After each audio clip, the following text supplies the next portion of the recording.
The scar upon your brother's cheek, that is all, Aislinn replied gingerly, shrugging her shoulders.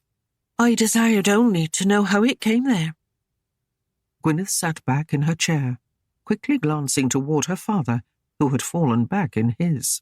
A frown grew upon his brows like a gathering storm, and his hands tightened on the arms of his chair until the muscles of his forearms stood out like ropes beneath the flesh. And you were distressed by that unsightly scar? Gwyneth ventured. Distressed? Oh, nay, Aislinn replied. He has a most handsome face. She looked at Aislinn now as an equal, thinking that if she had not been too hasty leaving Wulfgar that night, she might have had him in her will. At least she would have had as much claim upon him as this vixen. It came by way of an accident when we were children, Gwyneth began, somewhat cautiously. Accident? Wulfgar bellowed again. Do you lie, daughter? Nay, 'twas no accident. 'Twas done with malice. Father, Gwyneth cajoled, now striving to set aside his rage.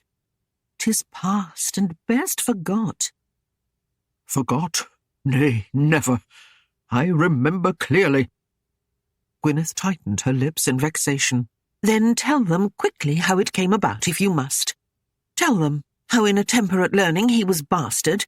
You struck the boy with a falconing glove, laying open his cheek. With difficulty, Wulfgar rose to his feet and stood trembling with wrath as he stared down at his daughter. His eyes swept Aislinn briefly, before returning to Gwyneth. Aislinn's own surprise had subsided. Wulfgar seemed so furious now that she had no doubt he was deeply ashamed, yet in his own stubborn way could not cede his actions wrong. There is no need for me to speak, daughter, he bit out, as you have told them enough yourself. Do sit and be a civil host, father, Gwyneth pleaded. Host? Wulfgar sneered derisively. I am no host here. He raised a horn of ale. 'Tis Wulfgar's manor we abide in. I do not seek what is his, and you presume too much. His morose mood did not lessen as he glanced about the hall. Where is Svein? He demanded. I've a thirst for more ale, and needs have a companion to ease my mind upon. He's with his horses, father, Gwyneth replied, trying to hide her growing impatience with him. Then Kerwick, he thundered. Where is he? That lad is a worthy one to drink with. Not now, father, Gwyneth hissed. Her annoyance grew at the thought of him tippling ale with a common serf. I've sent him to ready cottages for these new families. At this late hour? Wulfgar snapped. Cannot the lad have some ease from toiling? Gwyneth gritted her teeth and spoke with measured care. She was reluctant to aggravate her father's sullen humour. I thought only of these poor and weary people, and what discomforts they might have suffered. This stone floor yields little ease and warmth to exhausted travellers, and there is more privacy in the huts. Wulfgar rose. Then if there be no one to exchange a civil word with, I shall retire to my pallet and seek my rest. Good eventide, daughter. Gwyneth nodded her head in return, and the man showed his back to them as he faced Aislinn. He offered his hand to her. I am an old man, child, but still I favour escorting a beautiful damsel to her chamber. Would you honour me in such small manner? Surely, sire, she murmured and smiled at him. While his daughter proved insensitive, Wulfgar was not, and often lessened the hurt by saying some kind word or doing some thoughtful deed. Laying her hand upon the brawny one he stretched out to her, she allowed him to draw her away from the group before the hearth, and up to the chamber that was hers and Wulfgar's. Wulfgar paused at the door of the bedchamber, seeming unsettled with his thoughts. Finally, he sighed. I should speak to Wulfgar. He must deal with you more honourably. Yet I have no right to enter into matters that are his. I lost that when I sent him from my home. He is a man alone now. Aislinn shook her head and smiled softly. He must not feel trapped into showing me more kindness than he would give of his own accord. It must be freely rendered, or it means naught. Wulfgar pressed her hand gently. You are wise beyond your years, child. Yet one more word of wisdom would I give you. Let the wolf howl at the moon. It will not come to him. Let him range the forests dark. He will not find what he seeks there. Only when that time comes, when he admits to himself that he has need for love, shall he find true happiness. Until then, be his in truth and kindness. If you hold any softness for him in your heart, Aislinn, give to him what his mother and I denied him. Cradle him in your love when he drops his aching heart at your feet. Place a tether of faithfulness about his neck, and he will become tame and docile. Aislinn felt the heartache the old man bore, for he had lost both wife and sons, and spoke from experience. I am but one of his many women, gentle Wulfgar, she pointed out. You see how fetching the young widow is. 'Tis the same with the others, no doubt. How can I be assured of some place in his heart when there are so many who yearn for that spot? Wulfgar glanced down and away, finding no suitable answer. He could tell her she was beautiful and graced with charm, yet what Wulfgar thought, no man knew. It was better not to build her hopes upon his own assumptions, for there was no guarantee he was right. Gavin nodded toward the stairs, hearing the old man's feet trudge away from the door, and the soft click of the latch as it was closed.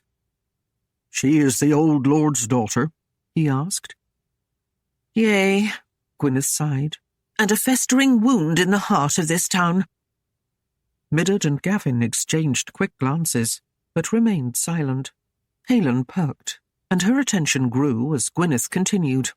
Yea, 'tis true, and she has wheedled her way into my brother's bed, and seeks to be lady of this hall.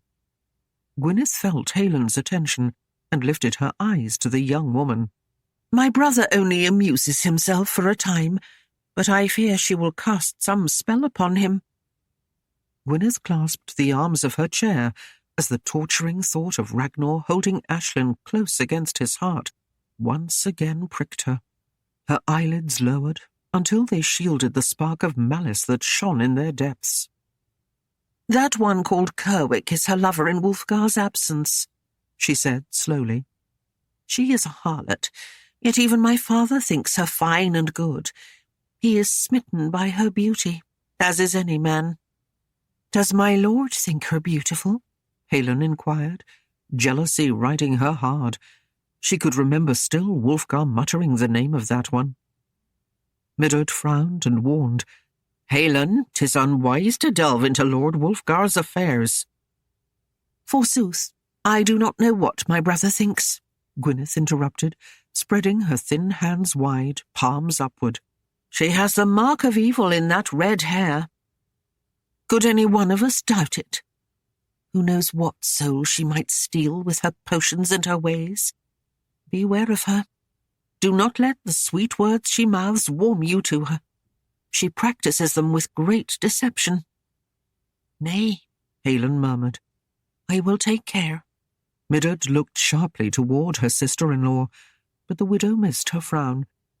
Gwyneth rose to her feet, putting aside her needlework. My eyes grow weary from the smoke in the hall, and I must seek some ease from the irritation. Good eventide to you. The Saxon family watched quietly until Gwyneth was out of sight, and then Midard faced Aislinn in exasperation. You will respect your betters for the sake of all of us, Aislinn, or we might find ourselves cast upon the road again. Aislinn shrugged and danced lightly away. Betters? I have great respect for Lady Gwyneth. Whom do you mean? Lord Wulfgar was bad-tempered, but I was polite to him. I know when you set your mind to some matter, you will not rest until it's to your liking, Midard returned. And I see you have set your eyes toward the Norman.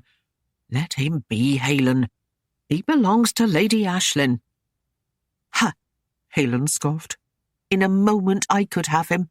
You boast overmuch, Aislinn. We were sent here to work, no more." "No more?" Aislinn laughed shortly. "What do you know of it?" Midard glanced at her husband in silent appeal, but he only shrugged and turned away. "I will not argue with you, Aislinn," Midard said quietly. "Yet I would warn you that if the Lady Aislinn becomes mistress of this hall, she might be so disposed to send us on our way if you go after the Norman. And where would we go, with naught but famine and misery for our kind? Think of your son, pray." "I do think of him," stormed Aislinn. She glanced down at the nodding boy and stopped to smooth his hair. "Miles would be of benefit to any lord." Midard threw up her hands in disgust and shook her head, turning her back to the wilful widow. Upon Kerwick's return, they woke the now sleeping Miles, and wrapping him against the cold, led him out with the other children. After seeing to the needs of Midard and Gavin and their family, Kerwick led Aislinn and her son to a smaller hut. Here the hearth was warm and inviting, with a blazing fire lighting the dreary cubicle of the interior. Aislinn watched Kerwick closely as he laid more wood by the hearth, then ventured, "Your Lady Gwyneth is a fine damsel. You must be pleased to serve her." Kerwick rose and stared at the young woman without a flicker of emotion on his lean face. Aislinn's dark eyes snapped with growing anger at his continued silence, and she glared back at him. "What do you know of your betters? You are but serf here. 'Tis easy to see you have cast your lot with that red-haired vixen." Kerwick spoke with measured care, his lips curling in distaste as he spat out the words. "That red-haired vixen was once my betrothed, before that warring Norman claimed her as his. I was once lord of my own hall, and he took even that, but mostly I regret her loss. Do not speak with contempt when you say her name to me. If you have any wits about you, you will not listen to Gwyneth and the lies she spills." "You may rest assured I have sense enough to see what's before me," Aislinn retorted, "and that you are still smitten with Aislinn." "Aye," Kerwick admitted. "More than you can understand." "Oh, indeed, I can well understand," Aislinn replied heatedly. "Do you forget that I am just widowed, and know what interests a man?" Kerwick's brows raised. "What is this? Are you spreading false rumours about us already? You are a haughty wench for a serf." "Serf?" Aislinn laughed disdainfully.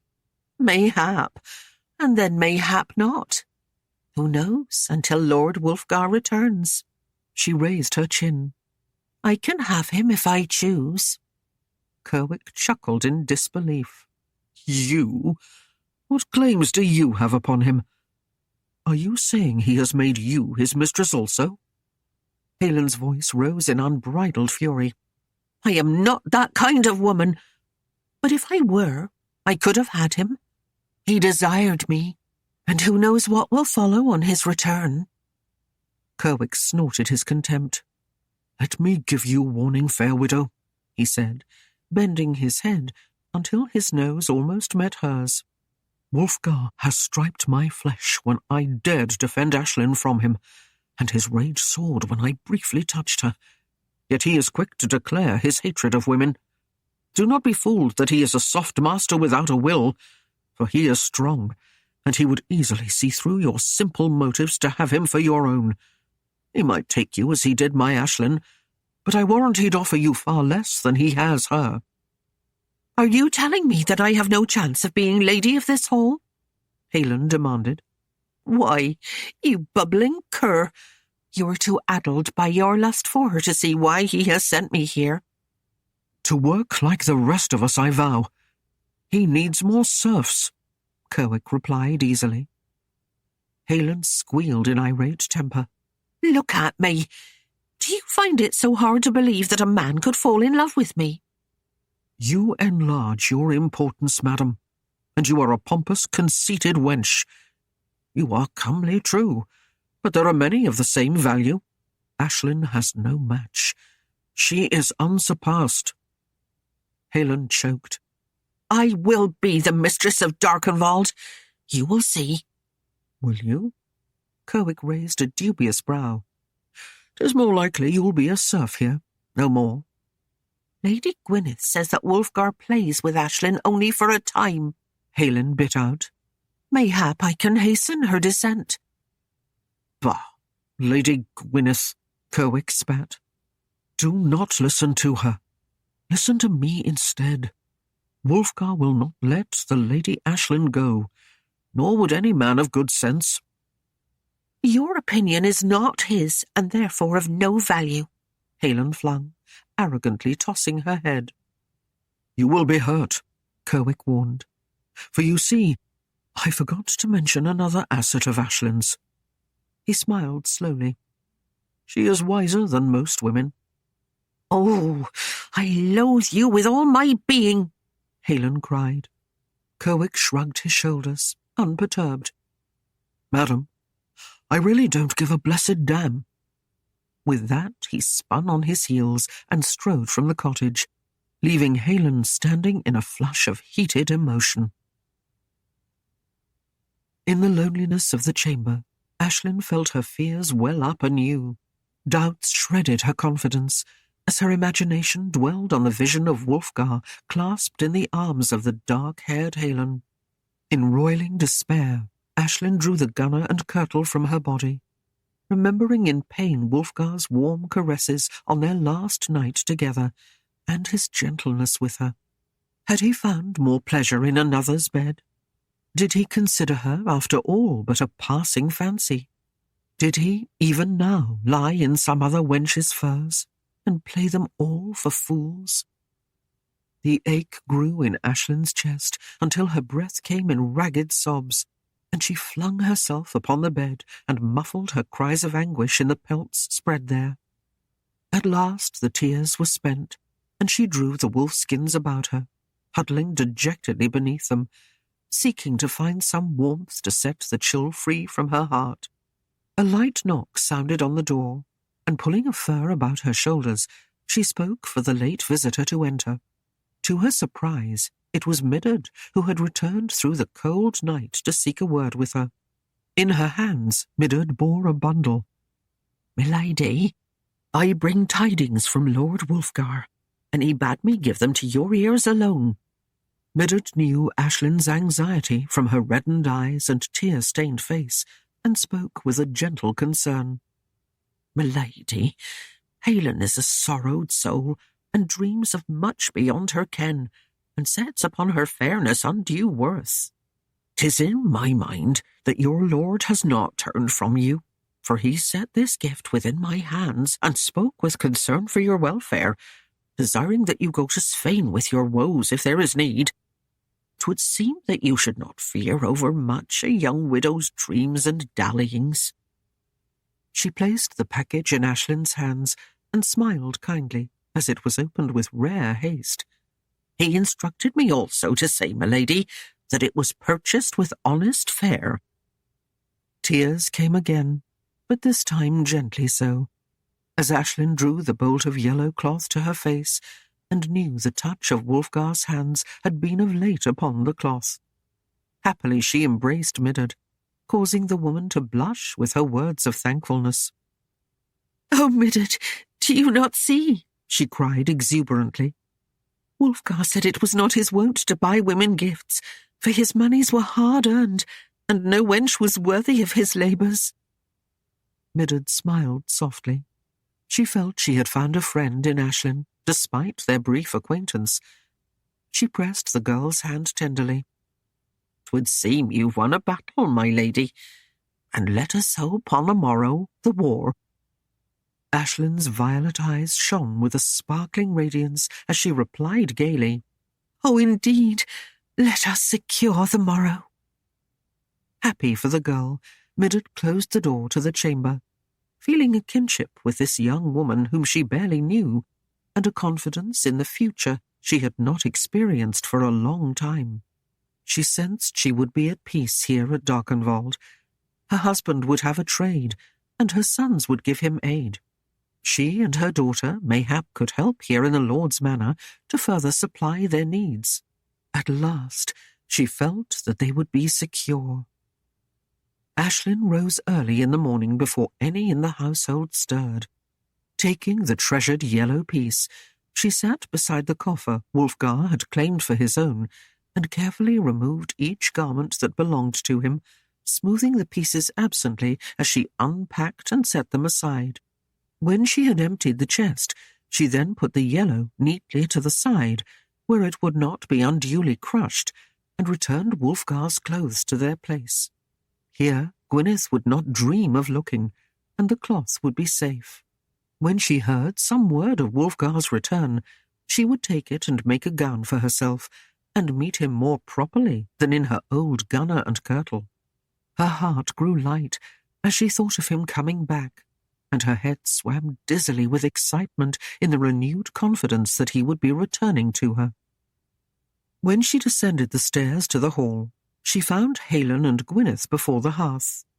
The widow had been excused from any toiling by Gwyneth, and now sat beside that woman, trying to learn the more refined art of needlecraft. She did poorly with the tapestry given her, and Gwyneth's patience was sorely tasked. Aislinn hid a smile of amusement as Aislinn humbly begged Gwyneth's pardon for being so inept, not knowing that Aislinn had come into the hall and stood apart from them watching. Gwyneth sighed in exasperation. "You must take smaller stitches, as I have shown you." "I pray for your forgiveness, my lady, but I was never talented at mending," Aislinn returned apologetically. Then she added brightly, "But I can roast a boar, and my breads are acclaimed by all."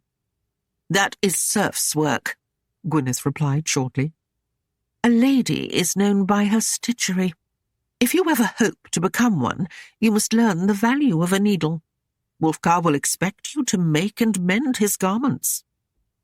Aislinn strode forward, surprising them with her presence, and went to warm her hands before the fire. "You are helpful, dear Gwyneth, but I need no assistance to mend my lord's clothes." She turned a smile to them, raising her skirts a trifle to let the heat rise beneath them. "Wulfgar seemed pleased enough with my talents." Gwyneth snorted derisively. "'Tis a wonder you found any leisure for needlework, as much time as you spent in bed with him." "Why, Gwyneth, how could you know when we were abed or when we were not?" Aislinn grinned. "Unless, of course, you make it as much of a habit snooping around doors as you seem to do in my coffer." She looked pointedly at the gowns the two women were wearing, for Aislinn was donned in a third-hand gunner, no doubt given to her by the generous Gwyneth. "Your coffer?" Gwyneth repeated in mockery. "Slaves have no possessions." A slow smile touched Aislinn's lips. "But, Gwyneth, if I am a slave, all that I have belongs to Wulfgar." She raised her brows in mock question. "Do you steal from your brother?" Gwyneth's jaw grew tense, and she spoke in heated fury. "My brother assured us that everything here was to be considered ours, and that we were to abide as suited our tastes." "Oh?" Aislinn chuckled. "Those words were spoken to Wulfgar, not to you, and that dear fellow is careful to take nothing more than his share. Indeed, he more than earns his keep with the game he brings in. You know Wulfgar needs many hands to prosper here. What do you, good Gwyneth, to aid his cause?" The woman rose and snapped in irate temper. "I keep this house when he is gone, and see that his larder is not robbed by those greedy drunkards who—" She stopped abruptly, seeming to choke on her words, and Aislinn followed her gaze to find that Svein had entered and was approaching the hearth. He smiled at Gwyneth, and with deliberate slowness tore a large chunk from the meat that roasted over the coals, then washed it down with a hearty swig of ale. He smacked his lips and licked the grease from his fingers, then wiped them on the shirt of his tunic. He turned to Aislinn and rumbled, "Who doles the food that I and Wulfgar provide?" Aislinn laughed. No one's vain, no one at all. We all eat well from your labours. The Norseman stared at Gwyneth for a long moment, then mumbled, "Good, good." Belching loudly, he left them. Aislinn stepped back and spread her skirt in a half curtsy. Your pardon, ladies. I must be about my work. She turned to leave and spoke over her shoulder. Helen, tend to the meat that it does not char. She made her exit almost skipping in glee, and flinging open the doors, viewed the world and thought it marvellous. At the crossroads near Kevenshire, Wulfgar and his men camped for several days. The snows ceased and soon melted into the ground. They halted travellers and English messengers spreading word of William's march. These latter they simply held and released when they marched, as the information they carried had grown useless with the passage of time. Now William's armies moved beyond them, and no threat could come from this quarter.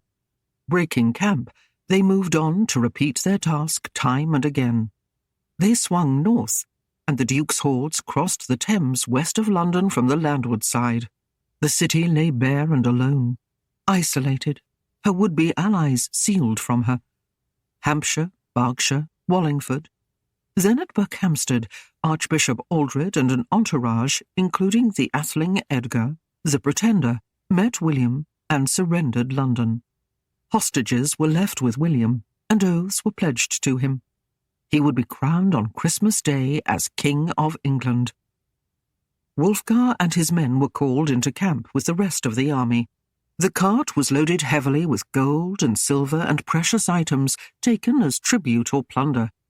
This was sent to William, who had his treasurers account it, remove a double tithe, and return the rest to Wulfgar.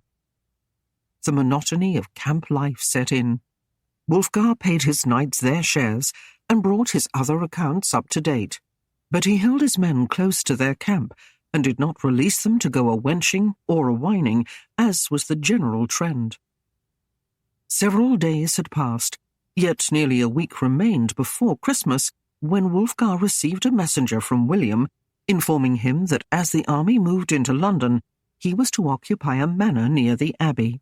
There, with his men, he would await the day of the coronation. As the day was but a youth, Wulfgar saddled the Hun and rode into London to find a place where he would lodge with his men.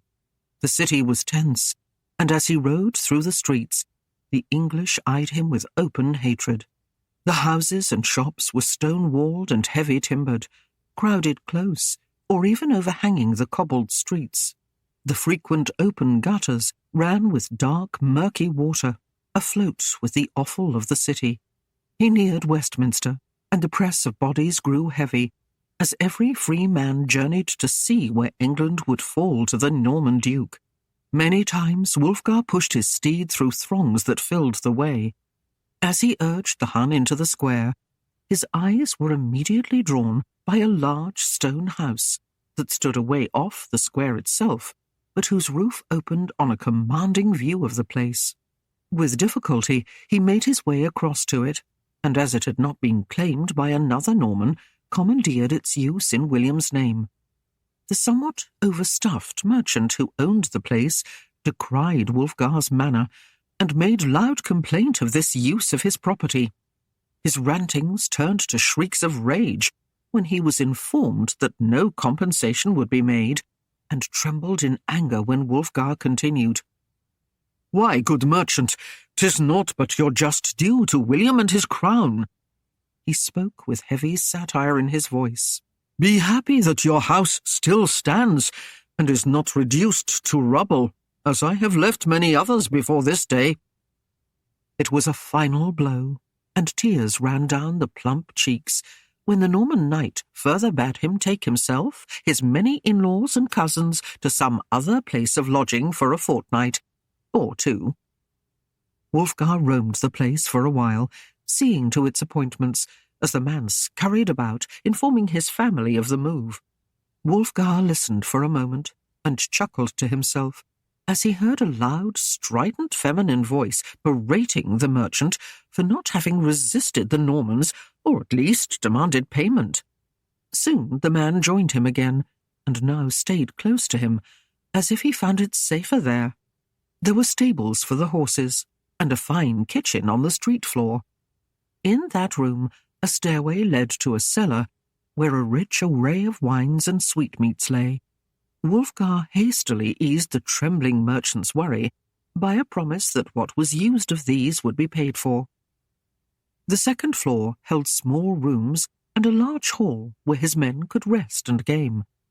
From here, Wulfgar climbed the narrow stairs to the loft. There, the merchant's own apartments lay dressed in a rich comfort which would have graced the finest Norman castle.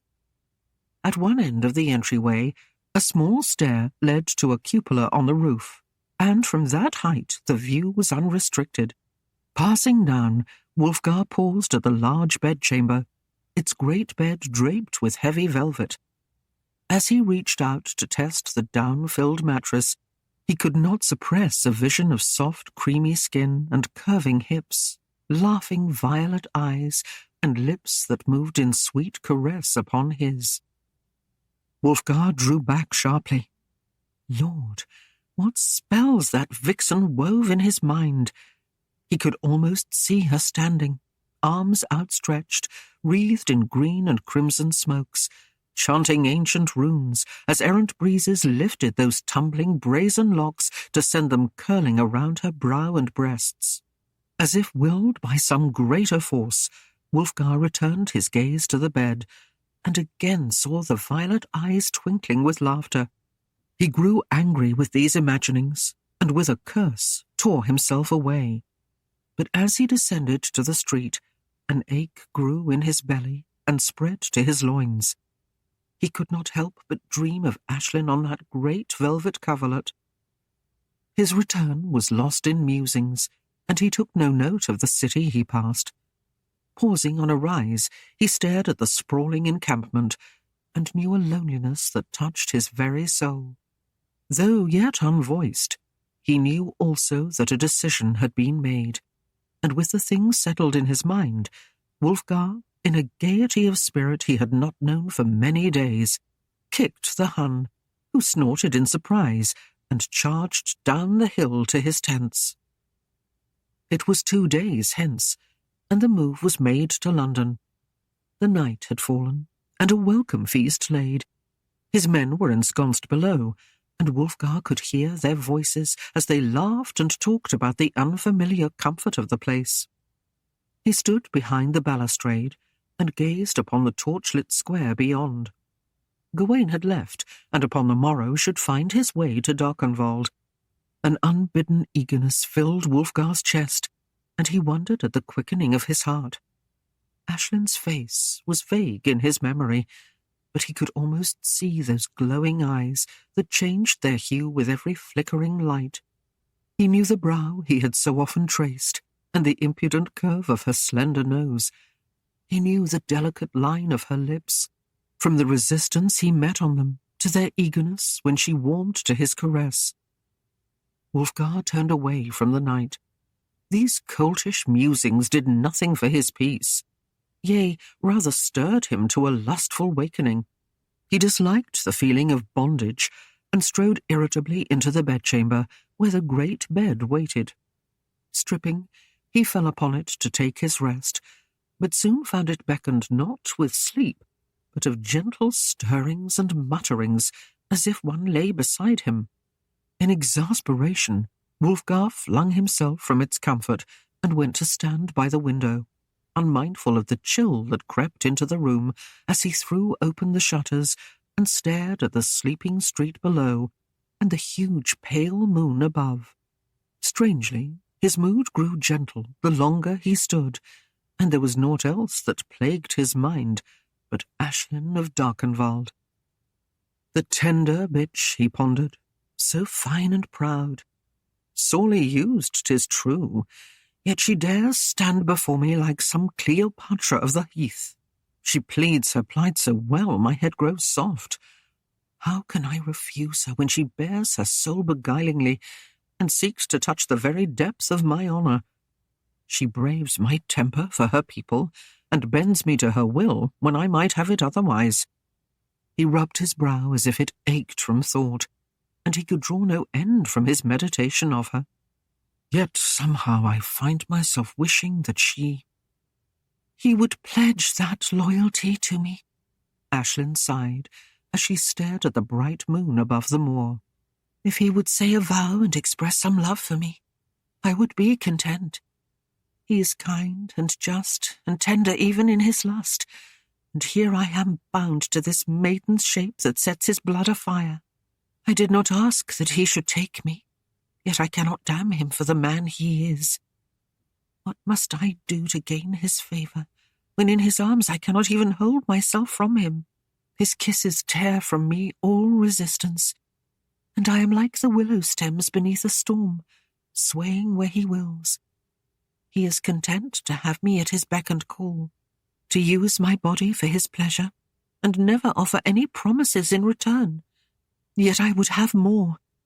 'Tis true he was not the first to lay hand upon me, but his attentions have surely given me some small claim on him. I am not a woman of the streets to be used and left. He must be brought to that conclusion somehow. I am not without honour and pride. I cannot go on being his paramour forever, having only that small and minute part of him and no more. She took her kirtle off and laid it aside, then crept into the pelts and drew the pillow to her where the last fragrance of his being clung. She hugged it to her and could almost feel the play of his muscles beneath her hands, the heat of his lips on hers. I want him, she concluded. Whether I love him or not, I want him more than anything ever in my life. Yet I must seek him with wisdom. I shall resist him to the limits of my senses, but try not to anger him. And if he will relent to me this much, I will give to him whatever love I have, or can steal or can borrow. He will not regret doing so. The day dawned bright, and Darkenwald grew clamorous in its labours. Aislinn rose, and having broke the fast, set about her duties to the town, seeking out the sick and lame. She passed the hours avoiding Gwyneth, and thus her aspish wit. Late afternoon, the lookout shouted from the tower, and soon Kerwick sought her out to bear the news that riders came with Wulfgar's colours. Fleeing to her chamber, Aislinn quickly combed her hair and bound it with ribbons. She pressed a cool cloth upon her face to ease her blush. Her spirits fell when she went below and saw that it was only Gawain who strode into the room. He crossed the hall toward her smiling, but Gwyneth, sitting at her tapestry before the hearth, called to him and directed him to come near. Gawain looked hesitantly at Aislinn, wishing to speak with her first, but in good manner went to the other. "What of William?" she inquired anxiously. "Is England his?" "Aye," Gawain replied. "The Duke will be crowned Christmas Day if all goes well." Gwyneth drew a sigh of relief. "Then Darkenwald belongs to us." "Is my Lord Wulfgar well?" Aislinn asked, joining them. "Why did he not come himself? Has he been harmed in some way?" The fear betrayed itself in her voice and in her eyes as she searched Gawain's face for some obvious clue of his coming. "Oh, nay," the knight quickly assured her. "He is well and hearty." "Then why have you journeyed here?" Gwyneth interrupted. "It must surely be on some important errand." Gawain smiled slowly. "Indeed, my lady. To Wulfgar it is a most urgent matter." "Then what?" Gwyneth insisted. "Do not keep us waiting." "I am here to fetch someone," he finished lamely, recalling the strain between Wulfgar's sister and Aislinn. "Fetch someone? Whom do you seek?" Gwyneth questioned. Her eyes lifted to the man's face, and she tapped her cheek thoughtfully as she considered him. "What is it? The coronation? Does Wulfgar wish to present his family to the king? I will be happy to go, but I must insist upon a new gown from him to meet royalty in—" She indicated the mauve gunner she wore. "These garments are not fit to feed the swine in." Gawain reddened with his discomfort and cleared his throat, glancing uncertainly at Aislinn. He had made the matter worse in his delay to speak. Aislinn's gaze was fixed upon the seated one, and following her stare, Gawain suddenly recognized the gunner adorning Gwyneth as one Aislinn had worn several times prior to their leaving Darkenwald. He remembered well, because he had admired the maid's graceful form in its soft cloth, and then had been caught gaping by Milborne, who had made some hearty jest of his rutting after Wulfgar's woman. Gawain turned his regard to the gown Aislinn wore, and was surprised at its poor condition. His chivalry was prompted to act in the lady's defence, for he immediately came to the conclusion that her clothes had been taken from her. But he swallowed the words tempting his tongue. It would be best to stay out of Wulfgar's affairs and let him handle them. Besides, it was never wise to enter into a fray between two women. The knight cleared his throat and ventured, "My Lady Gwyneth, I fear I have brought you to the wrong conclusion." "Eh?" The woman looked at him sharply, and saw his eyes go to Aislinn. Her own narrowed. Gawain flushed deeper, and he spoke with great care. "Lord Wulfgar has sent me to fetch the Lady Aislinn. The girl, Lynn, is to accompany her to see to her needs." "What?" Gwyneth nearly shrieked, coming angrily to her feet, nearly oversetting her tapestry frame. "You cannot mean Wulfgar is so careless with his position as knight to William that he must take this tart to bed beneath the king's nose?" She paced the floor before the hearth in a highly agitated state. Then her eyes fell on Helen as she came into the room and approached them. She bestowed a calculating smile on the poor young man. "You undoubtedly misunderstood him, Sir Gawain. Was it not some other maid he sent for?" The Norman shook his head, most certain of his mission. "Nay, it was Aislinn of Darkenwald Wulfgar instructed me to bring to his side. He beckoned me to do so with all haste, and we must ride on the morrow." He dismissed the raging Gwyneth, and did not even notice the gaping Helen, and turned to the happily smiling Aislinn. "Can you be ready, damoiselle?" "Of a certainty, Sir Gawain," Aislinn returned, her eyes sparkling with her delight. They dazzled him, and he drew a quick breath as she pressed his hand warmly. "Indeed, there is little to prepare. 'Twill be no trouble." "Then, damoiselle, I await your pleasure." He bowed low and quickly left to see to his men, needful of the cold air that would cool his blood. He'd have to stay well away from the maid on the journey to London, for fear he might forget himself with her, and do both Wulfgar and her dishonour. 14. The small group formed early, and left Darkenwald with the first light of dawn. They wound their way first westward, and then north to London, passing the place where Atheling Edgar had made his abortive attack on William. Silence reigned as they rode through the ruined town of Southwark, where tumbled houses still smouldered, and homeless Saxons poked and dug in the rubble and snow for what lost treasures they might recover. They stared at the travellers in mute despair, but as their eyes fell on the Norman knight, the light of hatred glowed bright. They knew, however, the full weight of William's wrath, and stood glowering their rage until the band was gone from sight. Gawain led the small entourage across the Southwark Bridge into London proper early on Christmas Day, and fought a path for hours through the milling throngs. There seemed to be a madness in the air as Englishmen raised their cups on high to sneeringly toast William the Bastard, and roamed about in confused frustration.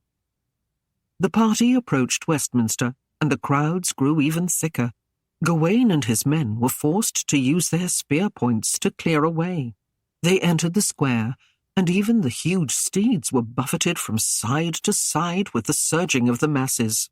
Curses and threats did little to clear a path, and progress was measured in feet.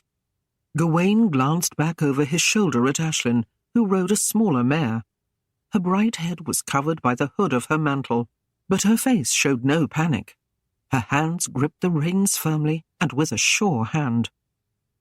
Then from ahead a roar of flames burst upon them, and as the people recoiled in fear, a force of Norman knights was thrust upon them. Aislinn fought to keep her seat as her mount stumbled and scrambled for footing beneath the onslaught of a huge steed that pressed upon them, crushing them against a wall. She felt the lesser beast going down under the greater weight, and saw the threat of them both being trampled underfoot. Wulfgar had risen early in the morn, and donned his finest raiment for the coronation of William. With some reluctance, he laid aside his great sword and hung a shorter, lighter blade at his side. He was garbed in black and red, trimmed with gold, and his tall, broad-shouldered frame and weather-bronzed features were impressive indeed. His grey eyes and sun-streaked hair seemed pale against his dark skin. On leaving the manor, he left orders with Milborne and Beaufont to hold the men in readiness, and have the Hun saddled with his helm and long sword hung on the pommel. If the day turned amiss, they would seek him out near the steps of Westminster, for as the moment neared, William feared there might be a thrust of revolt, and wished some of his force held ready. Wulfgar placed himself just within the main portal of the cathedral, and watched as William's tall and powerful frame bent before the Norman bishop. With slow, ponderous pomp, the English ceremony followed. The crown was lowered to his brow, and shouts of "Hail, William!" from the English reverberated throughout the abbey. Wulfgar looked on with a feeling of relief in his chest. This is what they had sought to have. William, Duke of Normandy, had been proclaimed King of England. Suddenly, from without, angry shouts rose up, and Wulfgar stepped to the door to investigate this disturbance. Smoke curled from a rooftop, and crowds of Saxons grappled with Norman men-at-arms as the latter carried torches to other structures. Wulfgar rushed from the church and fought his way to the nearest knight who struggled against the fray. "What goes on here?" he demanded. The man turned in amazement. "We heard the English shouting from the cathedral. They have attacked William." Wulfgar groaned. "'Twas not that, you fools. They only gave him a salute." He flung his arm toward the torch-bearing soldiers. "Stop those men before they would fire all London." Milborne pressed the mounts forward through the crush to his lord's side, and Wulfgar snatched himself to saddle to lead his men crashing forward to halt the Normans in their mistaken purpose. He struck brands from their hands, and shouting there was no threat, halted them. Yet others raced on unchecked. He urged the Hun on. Then suddenly flames roared from a storefront, and the people surged away from the heat in fear to crush him and his men against a wall, pinning them upon another mounted group. The Hun crashed against a smaller horse, and Wulfgar fought to control him. The other steed's forelegs buckled beneath the crush, and a feminine cry alerted Wulfgar. Leaning forward in his saddle, he flung an arm out, wrapping it about the small mantle-enveloped form, and snatching it from the saddle as the horse stumbled and went down. The cloth fell away from coppery hair as Wulfgar set the maid before him, and the soft scent of lavender filled his nostrils. "Aislinn," he breathed, thinking himself in the midst of another fantasy. The face lifted to his, with violet eyes wide in surprise. "Wulfgar?" He felt the full impact of surprise as he stared down at her, realizing it was no illusion this time. He was tempted to kiss her, to crush her against him in an agony of longing, but instead demanded, "Are you all right?" Aislinn nodded, and was reassured as she felt his arm tighten about her, pulling her against his chest. Sweeping his gaze about, Wulfgar found Gawain struggling forward to reach her mount, before it was trampled beneath the larger hooves. Doing so, the young man turned his eyes on Wulfgar, and despite the dilemma of the moment, the young knight grinned. "My lord, you said deliver her swiftly, and I did so. Straight away to your lap." A smile broke Wulfgar's stern face. "So you have, Gawain. Now let us see the lady safely away." Before they could urge their horses forward, a burly man, bearded and roughly dressed, shook his fist at them. "Norman pigs!" came his cry, and a cabbage barely missed Wulfgar's brow. Wulfgar raised an arm to shield Aislinn as his men formed around them.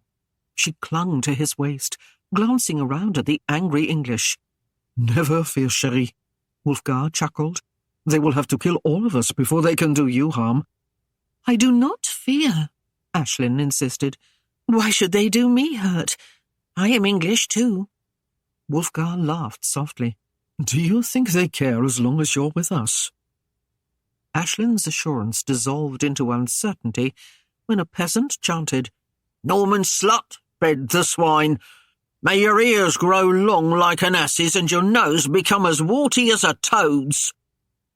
The man ended his curse by hurling a potato at her head, but Wulfgar's arm deflected the missile. "Are you satisfied now, my brave vixen?" Wulfgar inquired, raising a mocking brow. Aislinn swallowed and nodded. Wulfgar spurred the Hun forward, with Gawain, Lynn, and the returning party following. They worked along behind a wall of towering destriers until they reached the mouth of the narrow street leading to the merchant's manor, and Wulfgar drew up, turning to Gawain. "Take the lady to our quarters," he roared in command. "See her safe, and guard that others do not kindle the place." Before he passed her to the young knight, Wulfgar pulled Aislinn's face up to meet his, and his hungering lips crushed upon hers in a fierce, passionate kiss that ended almost as quickly as it began, leaving Aislinn breathless and giddy. He lifted her across to the other knight, and with a last look at her shining locks and soft smile, wheeled his horse about and returned from where they had come. Gawain led Aislinn into the manor, throwing the bar behind him and setting guards at it to halt the torchbearers from their zealous firing, while Wulfgar sought to restore some order and calm both Saxons and Normans. The noise finally receded to a low roar as the city relented to an endless bout of merrymaking and revelry for the Christmas day, if not the coronation of a new king. Wulfgar's anxiety to return to Aislinn was unbounded, yet he found his duties drew him farther and farther afield. When, late in the evening, all rounds were complete, and he, Beaufort, and Milborne turned homeward, he drew a sigh of relief. But even then he found his time was not his own, for he and the knights were almost forcibly drawn into a celebration of a goodly party of noblemen. The men would endure none of his excuses, but nodded in agreement as one of their group remarked, "Indeed, my good knight, you must be honoured as William's soldier." Wulfgar looked painfully at Milborne, who returned his gaze sympathetically and shrugged. "'Twould seem, my lord, you are caught," he murmured, drawing close. "They might take it amiss you do not celebrate the Duke's coronation." Wulfgar groaned in despair. "You are right, of course, Milborne, but it does not make it less painful." Beaufort grinned. "My lord, why do you not tell them that the fairest damoiselle in all of Christendom awaits your return? They might relent." "Aye," Wulfgar grunted, "and they may follow me to the manor to see her for themselves." He laughed ruefully. So the three knights were fated, dined and wined, and while their hosts lavishly decorated and enlarged upon tales of their exploits, they squirmed uncomfortably. A troop of entertainers was engaged, and the festivities increased. Wulfgar's agitation heightened when a well-endowed Saxon wench leaped upon his lap and pulled his head to her breasts, holding it there until he almost choked on the sweet, musky smell of her. His hosts guffawed as he tried to disengage himself and uproariously bade him take his chance with her. "You'll not find another more worthy on this night," chortled a count. and I vow your ride will be soft." Milborne and Beaufort hid smiles as Wulfgar scowled and declined. When they finally freed themselves of the unwelcomed hosts and left, Wulfgar moaned to see the first red blush of dawn above the rooftops. But his spirit lightened and grew more gay as they neared the merchant's manor. There they stabled their mounts and climbed to the hall.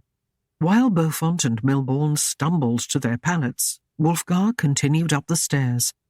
He took the steps 3 at a time, his finely made shoes ringing his eagerness on the treads.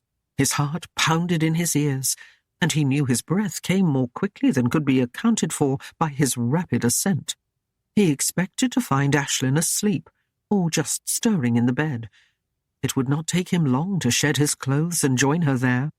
But when he eased the oaken door open, he was both disappointed and surprised to find her already about and seated on a bench, with a silken cloth draped about her. Lynn arranged the coppery hair high atop her head with ribbons in preparation for a bath. A large wooden tub steamed in readiness near the hearth. Wulfgar entered, and as he leaned his weight against the door, closing it, Aislinn turned to him, while Lynn backed away timidly. "Good morning tide, Monseigneur." Aislinn smiled. Her violet eyes measured him, glowing brightly. "I had begun to fear somewhat for your welfare."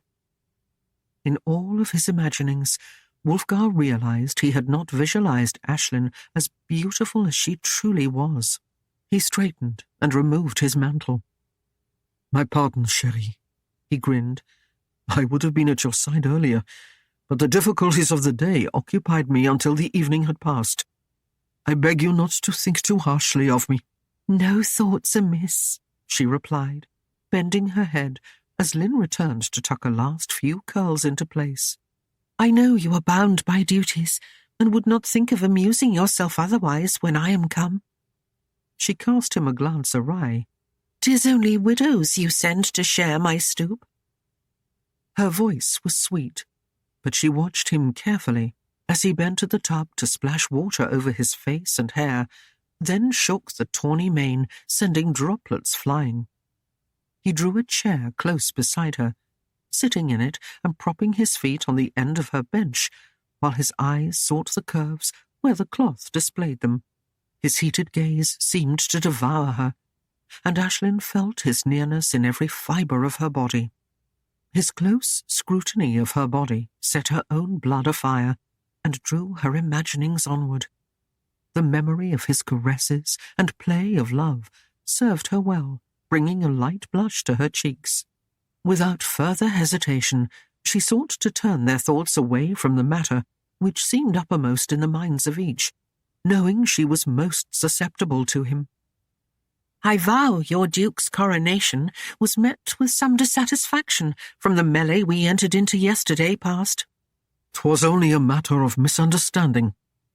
"Then it seems the countryside is well at peace, for we had no trouble on the way here," she returned, then added a bit more sharply, "The English have been duly quelled." Wulfgar grunted a wordless reply and let the sight of her red hair, coiled neatly above that flawless neck, soothe his tired thoughts. He leaned forward, intending to rise and place a kiss upon that tempting nape and take her in his arms. But Aislinn hastily drew herself up and went to the steaming tub, calling back over her shoulder. "The weather was most pleasant also. We fared the way in good time. Gawain seemed most anxious to arrive." Wulfgar settled back in his chair and smiled, anticipating the sight of her glowing body as she dropped the cloth to step into the bath. He frowned darkly, however, as Lynn took the makeshift robe and held it high, shielding Aislinn from his gaze.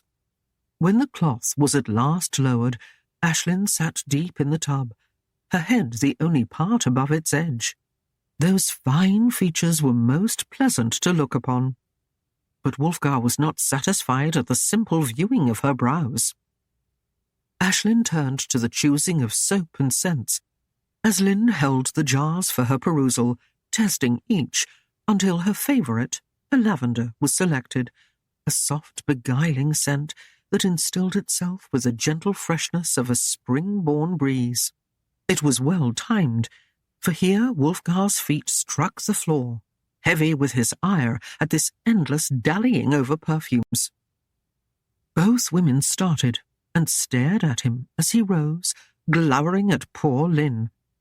With a half-smile leering from beneath his frowning brow, he caught the younger girl's eyes and held them in the steel of his own. Unclasping his belt, he set it with his sword on the bench. He lifted the short gown from his shoulders and swept it over his head, laying it carefully upon the belt. His eyes never broke their hold, and now he began to undo the fastenings of his chains, and as he folded that garment away, Lynn's eyes widened at the sight of him in naught but chausses. When his hands went to his cross garters and began unwrapping them, Lynn found his intent and fled the room. Aislinn could not suppress a laugh as he came to sit upon the stool beside the tub. "Oh, you rogue, Wulfgar! You frightened the lass." He smiled leisurely. "'Twas my intention, chérie." She widened her eyes in feigned horror. "In my youth, my mother warned me that crude and loathsome knaves might take advantage of my tender person, but I scarce believed they existed." "And now?" Wulfgar grinned. Aislinn flashed him an impishly wicked look. "Why, my lord, now I have no doubts." Wulfgar chuckled, and his eyes shone as he viewed her. She lathered her shoulders and arms lavishly with the scented soap, an item he had purchased especially for her, though the rare bar had cost him a goodly sum. But watching her, he decided the coins were well spent. His gaze turned to where the water gently swirled about her rosy breasts, hiding them, yet ever promising to part and bring their ripeness to full view. Reaching out, he drew a finger along the delicate line of her collarbone, setting her nerves a-tingle with the pleasure of his touch. He bent forward to press a kiss upon her lips, but Aislinn, feeling nervous and unduly excited at his attention, began to scrub her face. "Ah, wench, the fires in the hearth this winter have failed to warm your heart," Wulfgar breathed. Aislinn smiled behind the cloth, feeling for the moment victorious. Her will, she had come to realize, was quite weak where he was concerned. When she lowered the cloth, her eyes widened, and with a squeal she half rose to flee as Wulfgar stepped into the tub, unclad and unabashed. With a devilish laugh, he sank into the water, pulling her down atop of him, his arms locked about her, holding her close. "My day and night have been wasted in endless trifles," he grinned, "and I would now set my teeth to more fleshy matters." He moved upward slightly, and his long starved lips pressed hers with a fiery warmth that sent her senses reeling. Aislinn relaxed against him, feeling a mellow warmth within her as she slipped a hand behind his neck and yielded to his kiss. Then suddenly her whole manner changed. With an angry shriek she pulled away, her eyes flashing with her rage. Before Wulfgar could move, the soapy cloth smothered his face, and with a vengeance, Aislinn pushed his head beneath the water. A splash and a foot against his chest, and she was gone and free. Wulfgar sat up, spitting lather from his mouth, and struggling to wipe the stinging soap from his eyes. When he could look at her again, she was wrapped in her robe, staring at him, with brows arched and eyes blazing. "Duties! Ha!" Her lips trembled in rage. "Why, the stench of the whore still clings to you. In truth, you smell more like a woman of the street than any Norman." Wulfgar stared in surprise at her sudden fury. Then a quick vision of heavy breasts crushed to his face, and an odour of choking, sweet musk flashed in his mind, and he knew the cause. With furious motions, Aislinn began to dry herself, not realizing the dampened cloth clung to her and revealed more than it covered. Wulfgar leaned back, enjoying the view. and took the opportunity to scrub well lest any further offence remained. He rinsed himself and watched amused as she struggled to hold the cloth in place while trying to raise her kirtle over her head. When she would have succeeded, his voice came soft but sternly. "Nay, my love." Aislinn turned in exasperation, and he met her gaze calmly, then inclined his head to the bed. She stamped her foot and groaned. "But 'tis morn, and I have had my sleep." He laughed softly. "'Tis not of sleep, I think." In a single movement, he rose and stepped from the tub, taking a linen towel to dry himself. Aislinn half shrieked, half moaned, and bent to gather the cloth up that she might flee. With a gasp, she found herself snatched up and held in those steel-thewed arms. Wulfgar's gaze plunged deep into hers, and for a long moment they were held motionless, caught in the mounting excitement that hurtled recklessly through them. He carried her to the waiting bed and tossed her upon it. Her cover fell away, and Aislinn earnestly sought to drag the blankets close about her, but Wulfgar would have none of it. He swept her body in one long caress as he lay beside her, and he held her still while his hands roamed where they would, and his kisses fell where he would place them. His fingers freed her hair from the ribbons, and he pressed his face against the soft mass, breathing in the fresh scent that clung to it. There was a light, persistent rapping at the door, and Lynn's voice penetrated the moment. "My lady, are you well? I have brought food to break the fast." Lynn caught her breath as the door jerked open before her to present Wulfgar in all of his naked splendour. Her mouth formed a silent "oh" as the tray was snatched from her hands and the oaken door slammed in her face before she could move. Wulfgar stood with the tray in his hands, listening to the rapid beat of running feet fleeing down to the hall, ending in the distant thud of a door and the rattle of a bar being hastily thrown. He sighed, and turning, moved forward to place the tray on a table beside the bed. Aislinn had slid beneath the covers at the intrusion, pulling them tightly beneath her chin. Now, as Wulfgar leaned down to her, she smiled hesitantly and placed a hand on his chest, holding him off. "Wulfgar, wait," she pleaded. "I beg a morsel. Let us eat." He shook his head slowly, and slipping in beside her, enfolded her in his arms. "In good time, chérie," he breathed against her ear. "In good time." He smothered further protests in a manner which brooked no resistance, and soon the thought of food had flown from Aislinn's mind. Her head spun dizzily with the fervour of his caresses, and she felt herself weakening, yielding. She struggled against him, wanting to hold him off, but her resolve waned more, then fled completely when he pulled her beneath him. His fierce ardour awoke yearnings she had little known existed. The cold nights, the lonely dreams, now added fuel to the fire in her brain. His kisses seared her and left her panting and breathless. She heard his voice in her ear, hoarse and indistinct, yet with an urgency that betrayed his need and his longing. Her heart trembled under his demanding passion. It touched a quickness deep within her, a glowing spark that grew and grew until it seemed to shower her with burning embers. 1,000 suns burst within her and spread their surging heat in ever-flooding tides to the very limits of her senses.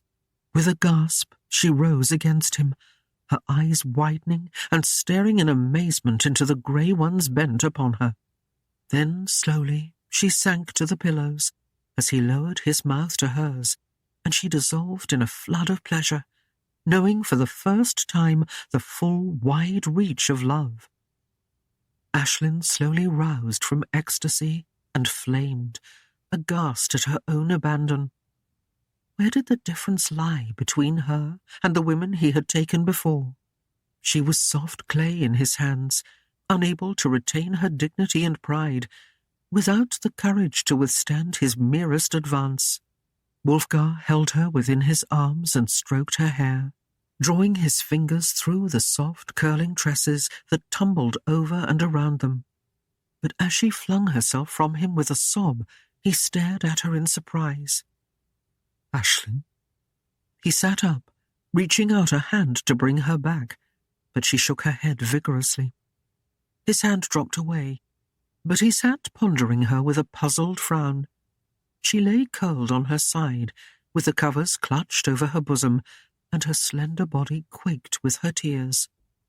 "Did I hurt you?" he questioned softly. "'Tis naught of pain," she muttered miserably. "You did not weep so before I left. What is it?" He bent over her, brushing the strands of hair from her cheek. "Tell me." He was answered by another shaking of her head, and no amount of inquiry would bring more than renewed sobbing. Wulfgar lay back and sighed, completely at odds with the ways of women. He knew she had experienced the full measure of her womanhood, but now she wailed as if some vile thing had been done to her. After a time she quieted, and with blissful mercy his night's revelry overtook him and wiped the troubles from his mind with sleep.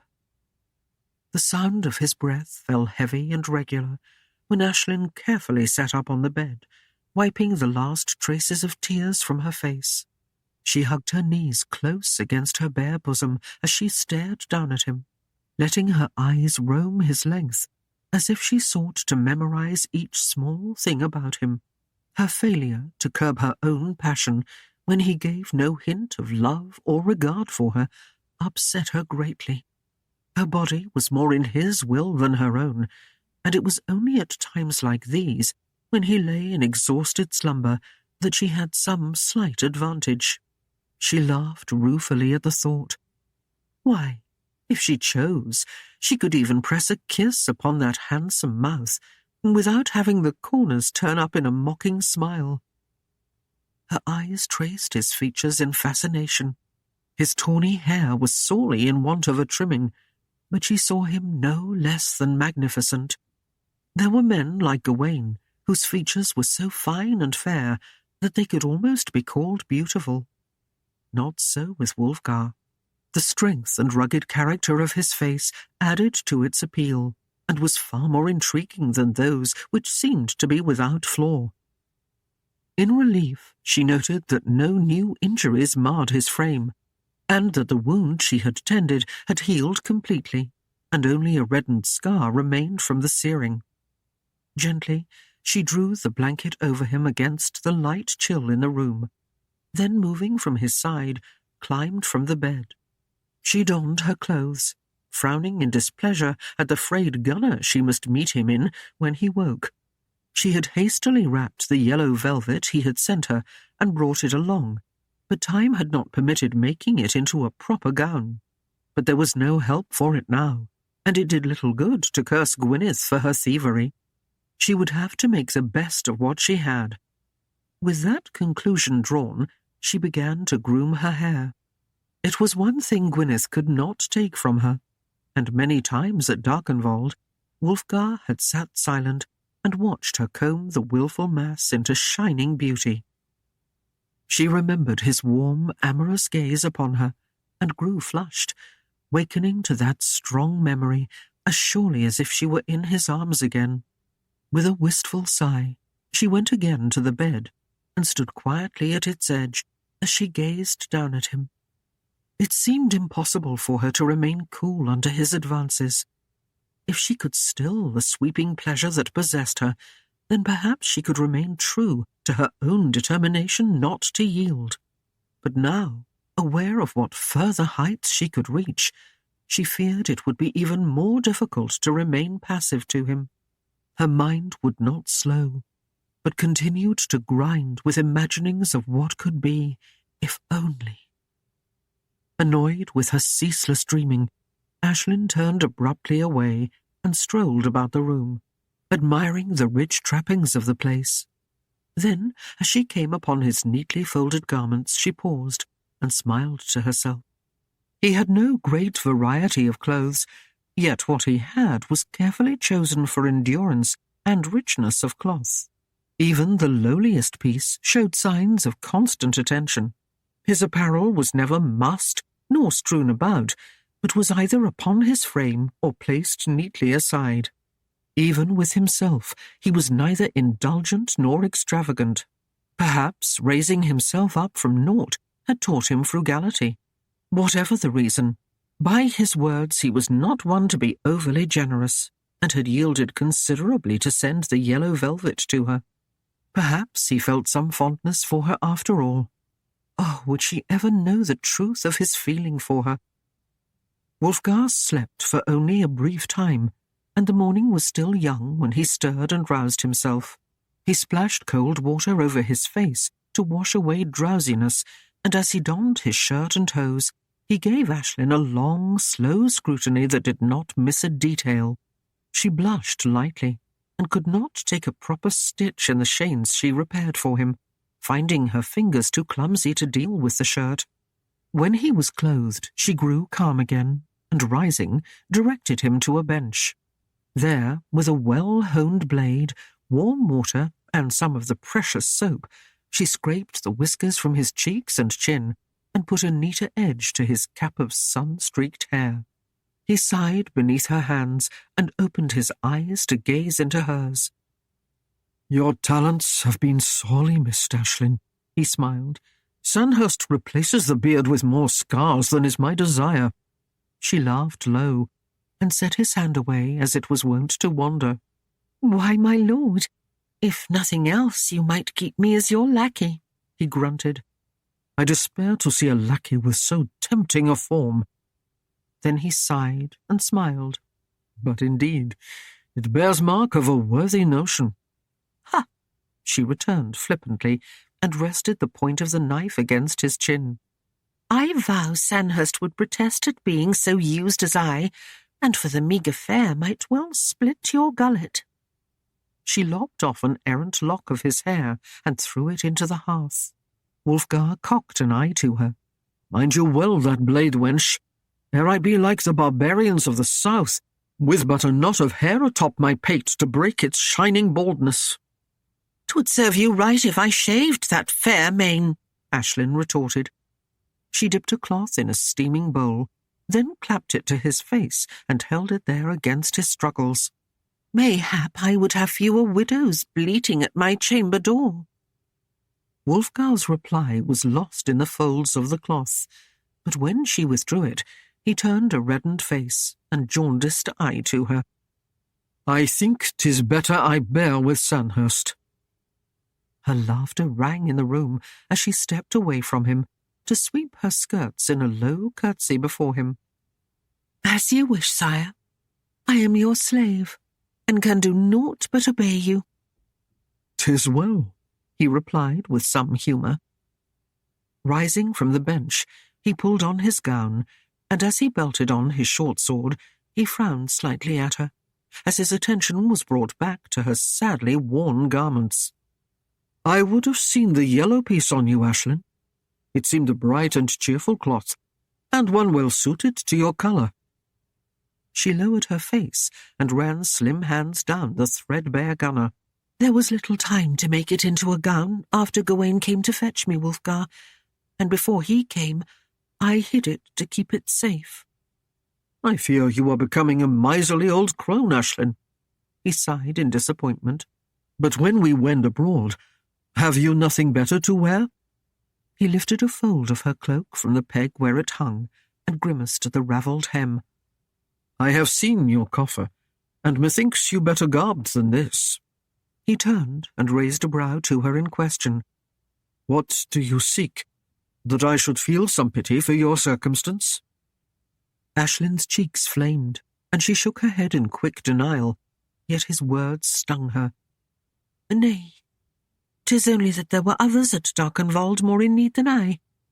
I bring no complaints to you, but my means are slim, and I could not replace the loss, that is all." Wulfgar frowned heavily, but Aislinn hurriedly stepped to her small bundle and produced the yellow. "But look, I have brought the cloth, and will make of it a fine gown, 'Twill only take a few days, Wulfgar. Perturbed with her shabby appearance, he grunted a sour reply, then, taking her arm, escorted her to the hall below. As he handed Aislinn to a chair, Lynn made haste to set a platter of meat before them, looking hesitantly at Wulfgar and blushing profusely. In a corner, Sandhurst rose to briefly acknowledge their entry, then returned to his chore of polishing Wulfgar's armour, sword, and helm. From the latter, he struggled to rub the last vestige of a dent, but through it all kept a cautious eye bent to his lord. Aislinn gazed inquiringly at the hearty-framed young man, whose head and face showed signs of recent trimming. Wulfgar smiled slowly as he saw her perusal. "Sandhurst," he replied to her unasked question. Aislinn mused on the harried expression the man wore. "You seem to have him well trained." Wulfgar grunted. "I gave him more credit than he was worth. He's found his just due." She peered at Wulfgar. "Another Saxon taken under heel, my lord?" Her words brought a spark of anger from the Norman knight. "Aislinn, would you defend this bumpkin to me? Be damned! You seek to shield all cloddish knaves and beggarly fools that sprout from English soil." Her eyes widened in feigned innocence. "Why, Wulfgar, where is the need of my protection when the lords are such fine and understanding Normans?" Wulfgar gritted his teeth in hard-won restraint. "You would test the very saints, woman. But I must take into account that you are Saxon, and thus partial to them." Aislinn shrugged. "I seek only what is just, no more." "And you immediately condemn me as being unjust," Wulfgar retorted.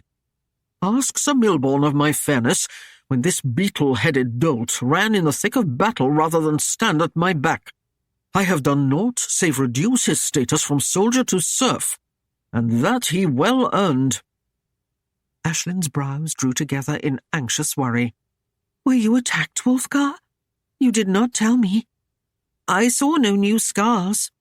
She stopped, and her cheeks flushed, as she realized that not only was Wulfgar looking at her with quizzical interest, but the other occupants of the room, including several of his yeomen, had turned to stare at her.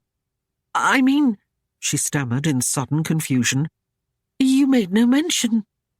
Wulfgar laughed heartily, his cheerfulness restored, then murmured in lower tones for her ears alone, "I do not mind your concern for me, chérie.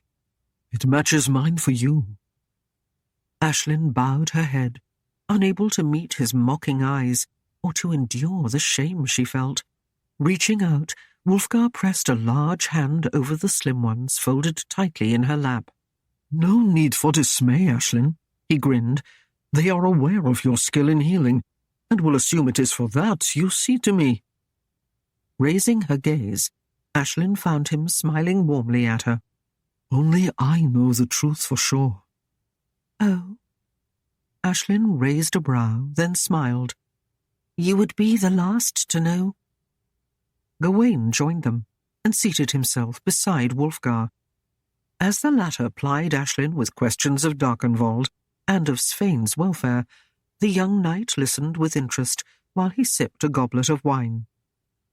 In the midst of her replies, Gawain raised his chalice and sniffed at it suspiciously, then frowned in puzzlement. As he glanced around, his eyes settled on Wulfgar and widened. He turned away, but soon his gaze returned to his lord once more. He glanced away again and again, each time bringing his gaze back as if drawn irresistibly, until his odd behaviour piqued Wulfgar to the core, causing him to gruffly inquire, "What ails you, Gawain? Have I grown horns of a sudden? Or have you become faint from lack of wisdom?" "My pardon, Wulfgar," Gawain said quickly. "I could not help but notice." The young man seemed to grow earnest and plucked his lip thoughtfully. "Yet I do not think the scent of lavender becomes you overmuch, my lord." Wulfgar's brows raised in surprise. and Aislinn's squeal of laughter was quickly smothered beneath her hand. In a moment, Wulfgar found the humour of it and chuckled at himself before turning a mock scowl to Gawain. "When you come of age and must shave your face, lad, I will hold you accountable for those words." As the mirth died, Sir Gawain bent close to Wulfgar's ear. "My lord," he whispered, "the one you sought is in the stables below. Will you see her now?" A movement from the corner of his eye caught Gawain's attention, and he glanced there to find Aislinn staring at them with a bemused frown troubling her fine brow. Her eyes questioned Wulfgar, who hurried to allay her fears. "'Tis not to concern yourself, Aislinn. 'Tis merely a bargain I've been seeking to settle. I shall return shortly." He pressed her hand before he rose, but Aislinn's worry was little abated as the two of them left the hall. The men entered the stables, and there a merchant held a mare, the colour and stature of which Wulfgar admired greatly. He approached and ran his hand over the horse's flanks, feeling the strength and depth of her muscle, the straightness of her legs, and the soundness of her hooves. She was a dapple grey, almost blue where the coat was dark, and a pale grey where it was light. Her brow was grey, and blended smoothly into a dark muzzle on a finely tapered head. The Eastern blood was well apparent, yet she had the shortness of stature that marked the English mounts. She would add strength and wind to his line, but better yet, she would serve him other ways. Wulfgar nodded to Gawain and then drew aside. The merchant watched greedily as he counted out the necessary coin, then exchanged it for a paper on which was painstakingly drawn the lineage of the fine creature. As the merchant went his way, the two knights paused further to admire the steed. "She is a worthy mount. The lady should be well pleased," Gawain said. "Aye," Wulfgar returned, "but do not give word of this to her. I would save the news for a later time." When they re-entered the hall, Aislinn turned, and seeing Wulfgar's pleased smile, could not find it in her to make mention of the matter. Still, she went, and laying a hand upon his arm, looked into his gaze. "I have never been to this fair London, Wulfgar, and I yearn to see the sights. May I stroll about this afternoon and—" Here she hesitated, and her cheeks reddened. But to make a proper gown, she had need of thread and trim, and she had nothing to procure them with but what he might spare her. "And perhaps purchase a trinket or two." A scowl deepened on Wulfgar's brow as he regarded her for a long moment, and she blushed crimson when his eyes swept her tattered gown, but that was the least of her embarrassment.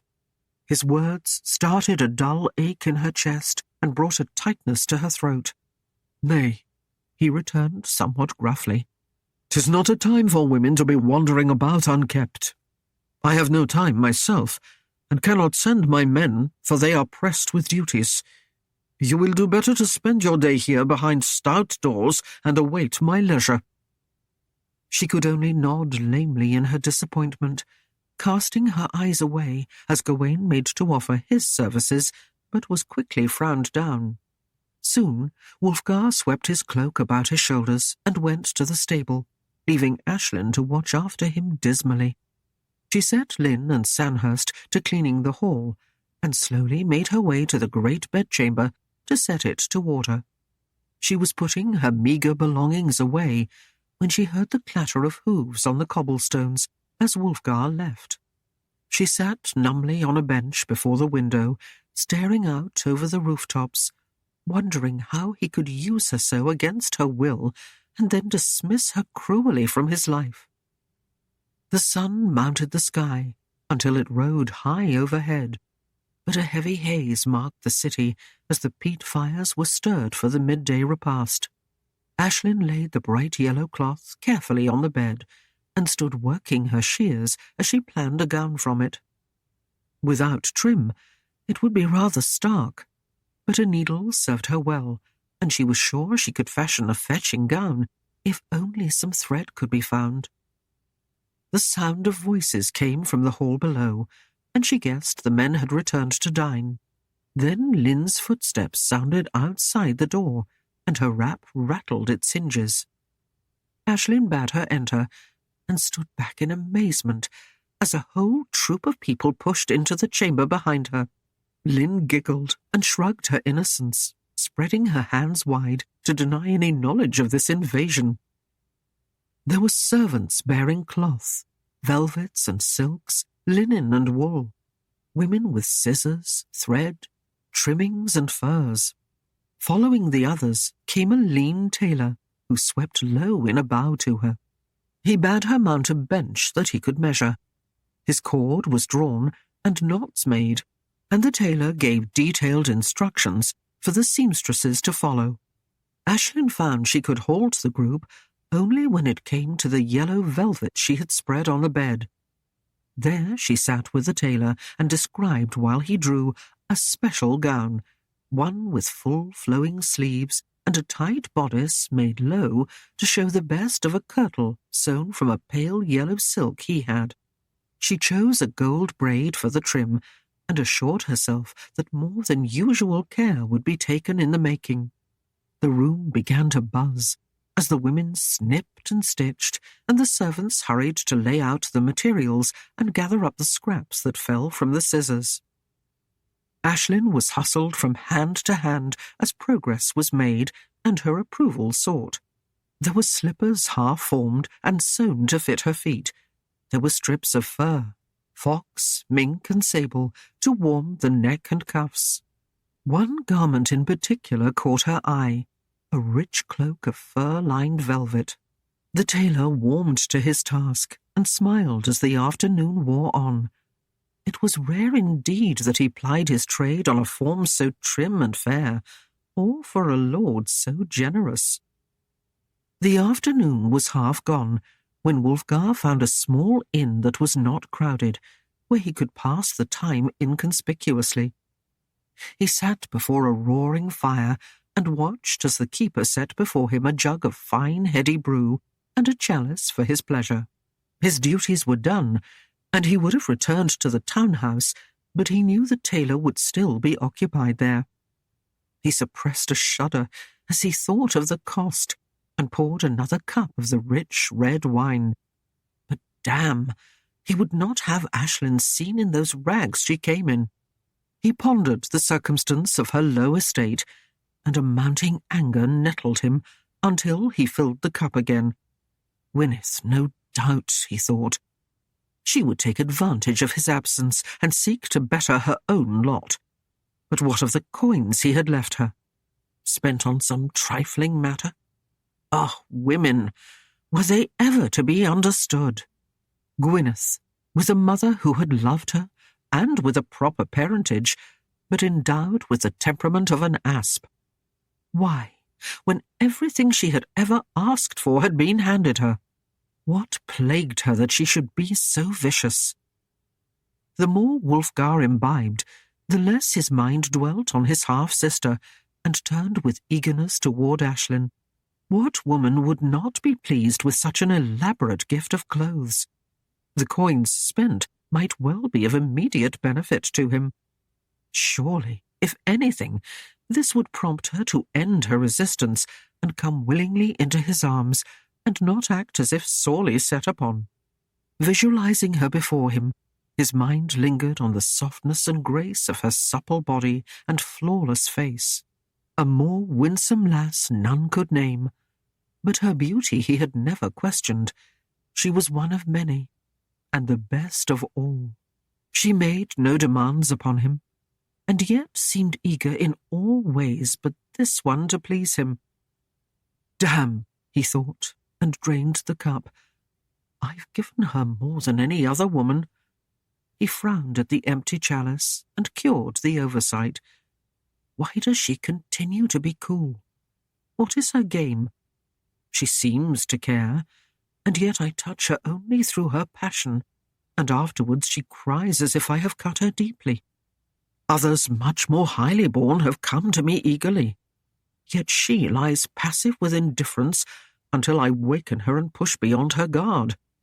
Then she finds a rapture of her own, but still she curls away and will not ask me more.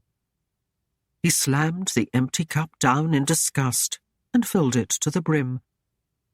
But this will end the game, he sighed, his confidence boldly soaring.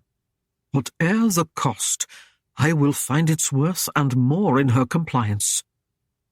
He sat silent for a long while, imagining her in the raiment he had purchased.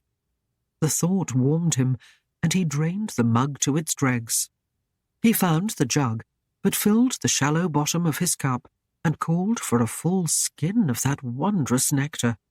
He felt light of heart and gay, and was pleased with his own generosity, dreaming of its end, and bringing to his mind a vision of red gold locks spilled in splendid disarray across the silken pillows, of soft breasts pressed against him, and of pale arms curved about him, while her lips answered his.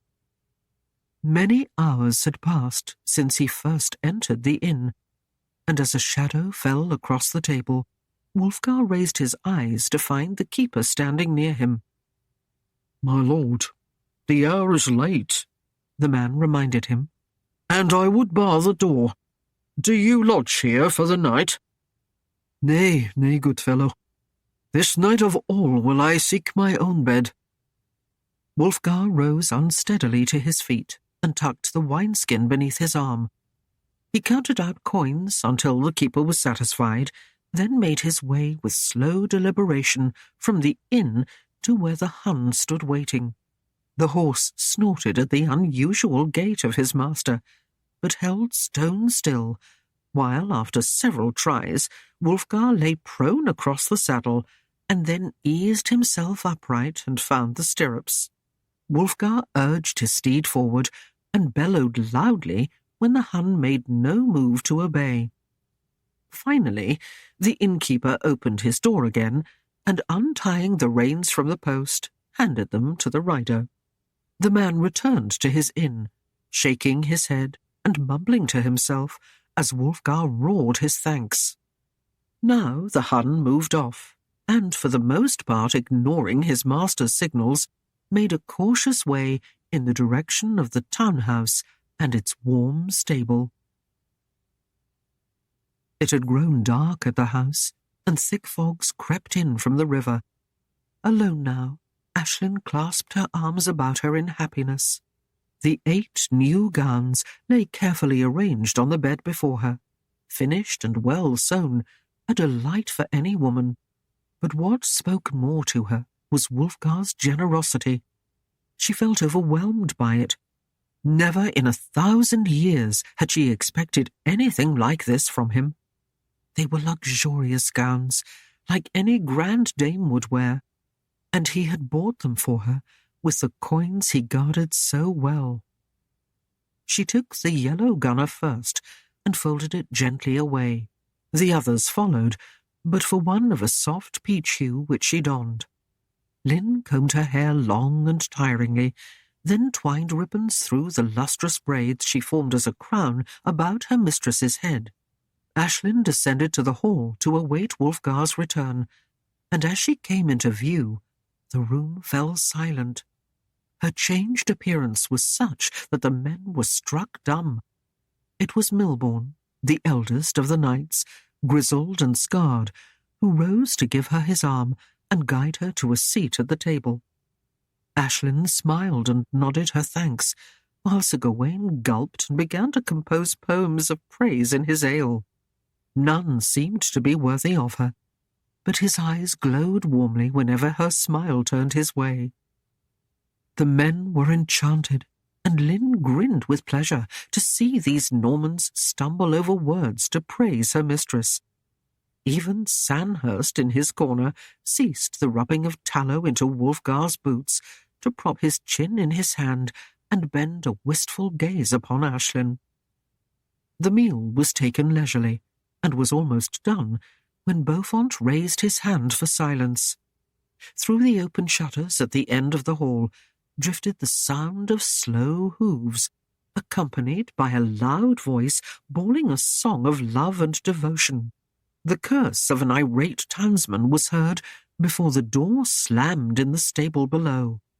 Raised brows ran about the hall, and Aislinn giggled as Gawain rolled his eyes in mock anguish. The voice was muffled, but grew louder as unsteady feet mounted the stairs. Without ceremony, Wulfgar burst into the room with a half-empty wineskin in his hand. He bellowed and swung his arm wide to greet them all. Then his feet did a quaint step as he regained his balance. "Oh, good fellows and most lovely demoiselle," he roared as his clever gait carried him into the room. His words were slurred in an odd mixture of English and French. In Wulfgar's mind, he came forward and made a graceful bow before Aislinn as she rose to greet him, and, taking her hand, kissed it gently. In reality, his feet tangled as he stepped before her, and many caught their breaths, fearful he would crash upon her. His hand seized hers as he swayed, and his kiss found a place halfway to her elbow. He straightened, and his eyes wandered independently about the room until they focused upon her. Aislinn had never seen Wulfgar in this state. Indeed, she had always known him to be abstemious. "My lord," she murmured softly, "are you ill?" "Nay, chérie, I am drunk upon this beauty that bursts upon my eyes and leaves me gasping in its tumbled wake. Forsooth, I raise a salute to you." He gestured to the room at large.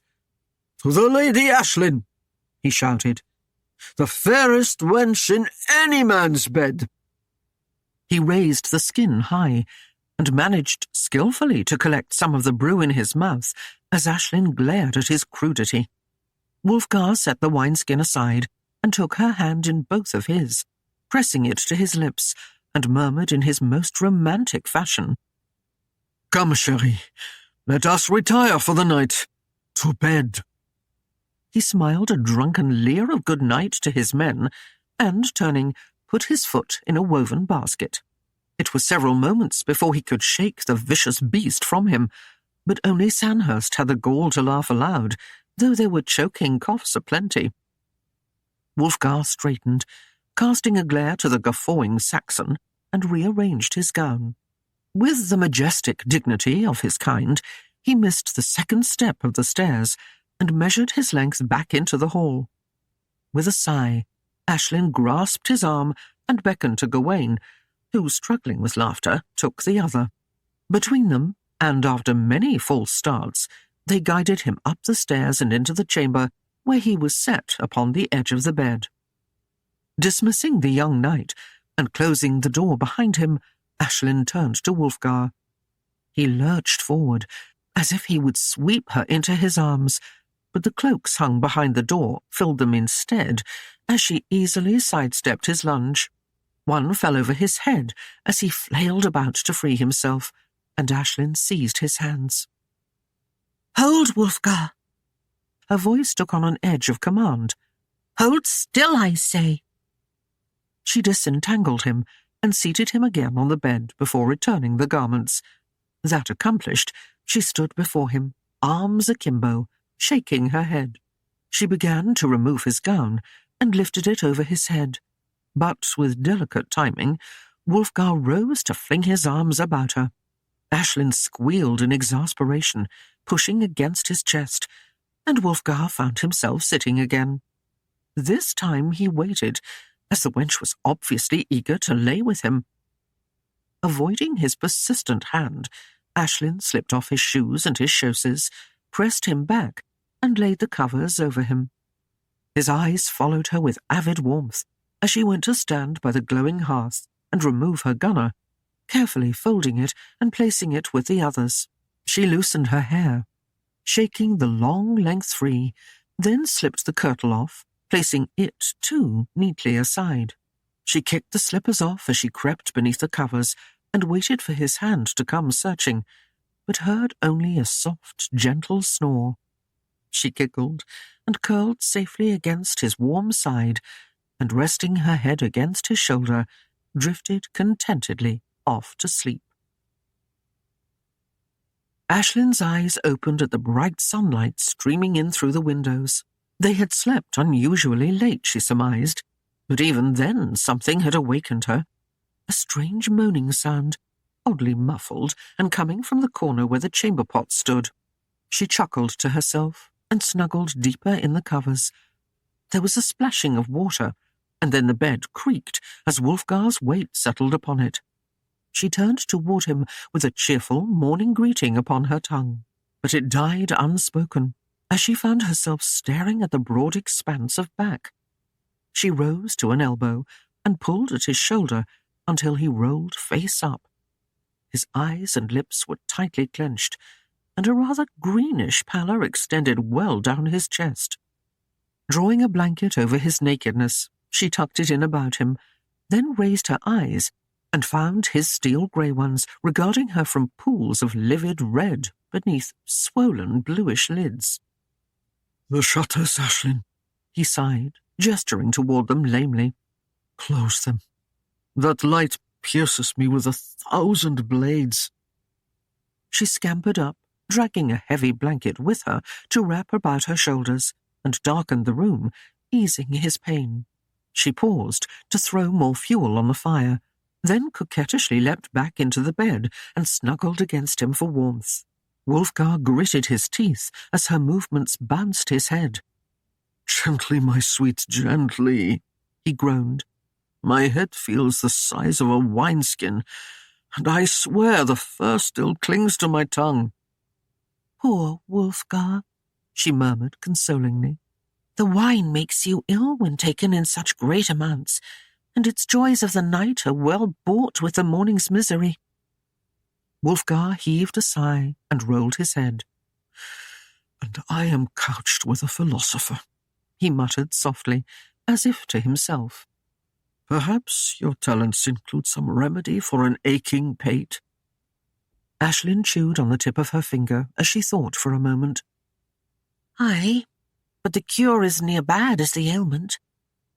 He took her hand and laid it on his fevered brow. "If I live to survive the day," he promised, "I will reward you handsomely." She nodded and rose from the bed, snatching the blanket about her. She thrust a fireplace iron deep in the glowing coals. While it heated, she mixed herbs and potion in a cup, then filled it from a jug of wine. When the iron glowed red, she plunged the heated tool into the brew until the liquid steamed. Bringing it to Wulfgar, she met him with a hesitant smile. "You must drink it all, and quickly," she directed. Wulfgar struggled upright to accept her offering. The noisome mixture wrinkled his nose when he would draw it near, and his greenish colour seemed to heighten. He raised his eyes in mute appeal, but she placed a finger beneath the cup and pushed it firmly toward his lips. "All, and quickly," she repeated. He drew a deep breath and held it as he tipped the chalice and drained it in a single gulp. He lowered his hand and sat hanging his head, shuddering as the bitter draught tore its way into his belly. Aislinn drew back, clearing a path. There was a small rumble, which drew him upright, and then another as his eyes widened. He flew from the bed, not caring of the chill, and made straight way for the chamber pot. Aislinn climbed into the bed and settled deep beneath the blankets, while he was held racked with spasms over the receiving bowl. She clasped her hands and turned an innocent gaze to him, when some time later he returned to her side. He dragged himself beneath the covers and flopped back, too weak to move. "You are evil, wench, beyond your years. If I live to see this out, I will have you exorcised by the monks." Aislinn sat up and smiled down at him. "What is your proposal, Wulfgar?" she inquired gaily. "As you know, only a husband truly wed can exorcise his spouse." "Oh!" Wulfgar writhed as if in pain. "You even bait me in my hour of need, when I am stretched up the rack of your spell." He opened his eyes and peered at her, and even now some of the red had left them. and a more healthy colour returned to his cheeks. "'Tis but a cleansing balm," she sighed in feigned disappointment. "With the poisons gone, you'll soon feel much better." Wulfgar probed with his fingers about his head. "It does feel almost normal, and I vow I could devour the Hun." He drew another pillow beneath his shoulders and regarded her more warmly. "Are you pleased with the garments the tailor made for you?" Aislinn nodded happily, setting her coppery locks tumbling over the blanket she clutched about her. "I have never known such finery before, Wulfgar. Thank you for the gift." She bent and pressed a light kiss to his cheek. "The gowns are worthy enough for any queen." She lifted her eyes to his. "The price must have lightened your purse sorely." He shrugged, non-committal, as his gaze dipped to where the blanket gaped away from her breast. But Aislinn sat back upon her heels, his lustful regard unnoticed, and frowned slightly. "But I fear the garments might meet the fate of my own. They are far too lovely to be let alone." Wulfgar half grunted his reply. "I'll attend to that." Aislinn plopped down beside him again and snuggled close against his side. "Then they are truly mine, to wear as I will." "Of course. Would I give you gifts, then take them back?" he questioned, peering at her from the corner of his eye. She brushed a cheek against his shoulder. "What can a slave claim without the will of the Lord?" She sighed, then laughed lightly. "I vow I must be the first slave ever to be robed so richly. I will no doubt be the envy of many at Darkenwald. What will you tell them when they ask you about dressing a slave so?" Wulfgar snorted. "Only Gwyneth is rash enough to dare such an inquiry. But what I do with my wealth, whether meagre or large, is my own affair, since it was my labours which accumulated it. If I chose, I could give it all away, and she could say naught to me. I owe her nothing, nor any other woman." Aislinn traced a finger across his hardened chest, following the path of the scar there. "Then I must feel doubly grateful for your generosity, since I am, after all, only a woman." Wulfgar turned on his side to face her and lifted a curl from her breast. "You are more worthy than most. That you are here with me is proof." Aislinn shrugged her lovely shoulders. "But I am still your whore, and that title bears no proof of your fondness. What am I to you that other women have not been? I am the same, no more." He laughed derisively. "Do you think I would open my purse so freely for another woman, even to see her nakedness covered? I have told you in the past my thoughts for the fairer sex. Be honoured that I place you above the rest." "But, Wulfgar," she murmured softly, "wherein does the difference lie? In this gift you give? In others' eyes I am that, and no more." He bent to her lips. "I care naught of wagging tongues or what others think," he said, then kissed her, silencing further words from her. He could not resist running a hand down that finely curved back and over a full hip, but Aislinn bit her lip and drew away as his fingers touched the tender spot that remained from Gwyneth's stroke of the whip. Wulfgar frowned and held her still as he lifted the blanket to view the ugly welt that curved across her hip and buttock. Aislinn could almost feel his anger build. "What is this?" he demanded. "A bruise. Nothing more, Wulfgar," she returned lamely. "I but fell." He snarled and raised to his knees, drawing her up to hold her by the shoulders. "Aislinn, you play me for a fool." He spoke softly, but spit the words out as if they soured his mouth. "I know the mark of a lash when I see it." Tears welled in her eyes as their soft violet met his. "You hurt me, Wulfgar." As his grip relaxed, she raised a hand to his chest. "'Tis nothing." She shook her head vigorously. "A petty squabble now set aright." She rubbed her hand on his chest and murmured softly, "'Twill heal. and in time be gone. But spiteful words are never so. Speak no more of it, I pray. 'Tis done. She drew away from him and stepped from the bed and set about clothing herself, while he watched with a puzzled frown. In her, he never ceased to find new cause for amazement. A strength, a beauty, a wisdom, her understanding when he himself could scarcely name his mood. A softness grew in him, a yen to hold her close and see that the world would never prick her more. He squelched the feeling quickly. Bah, women, he thought, ever playing the tender heart. I have no need of weakness, nor of prattling mouths to ever bind me down. He rose and stretched, and wondered at his recovery. Truly, chérie, your cures mend me well. But come, let us be about and see this day out. There is a Yuletide fair, and you may view the city as is your wont. He reached out and pulled her to him, gathering her close within his arms. He kissed her brow and then her lips, and smiled down at her. Or better yet, he murmured huskily, we will let London view you. 15. The morning sun had burned the early mists from the streets when 4 knights and a lovely maid left the merchant's manor and strolled leisurely through the streets of the awakening city.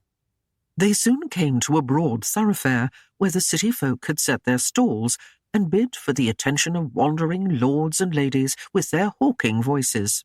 There were mimes and mummers, some with carved masks, who strove to gain an audience, and prattled lines of crude jokes.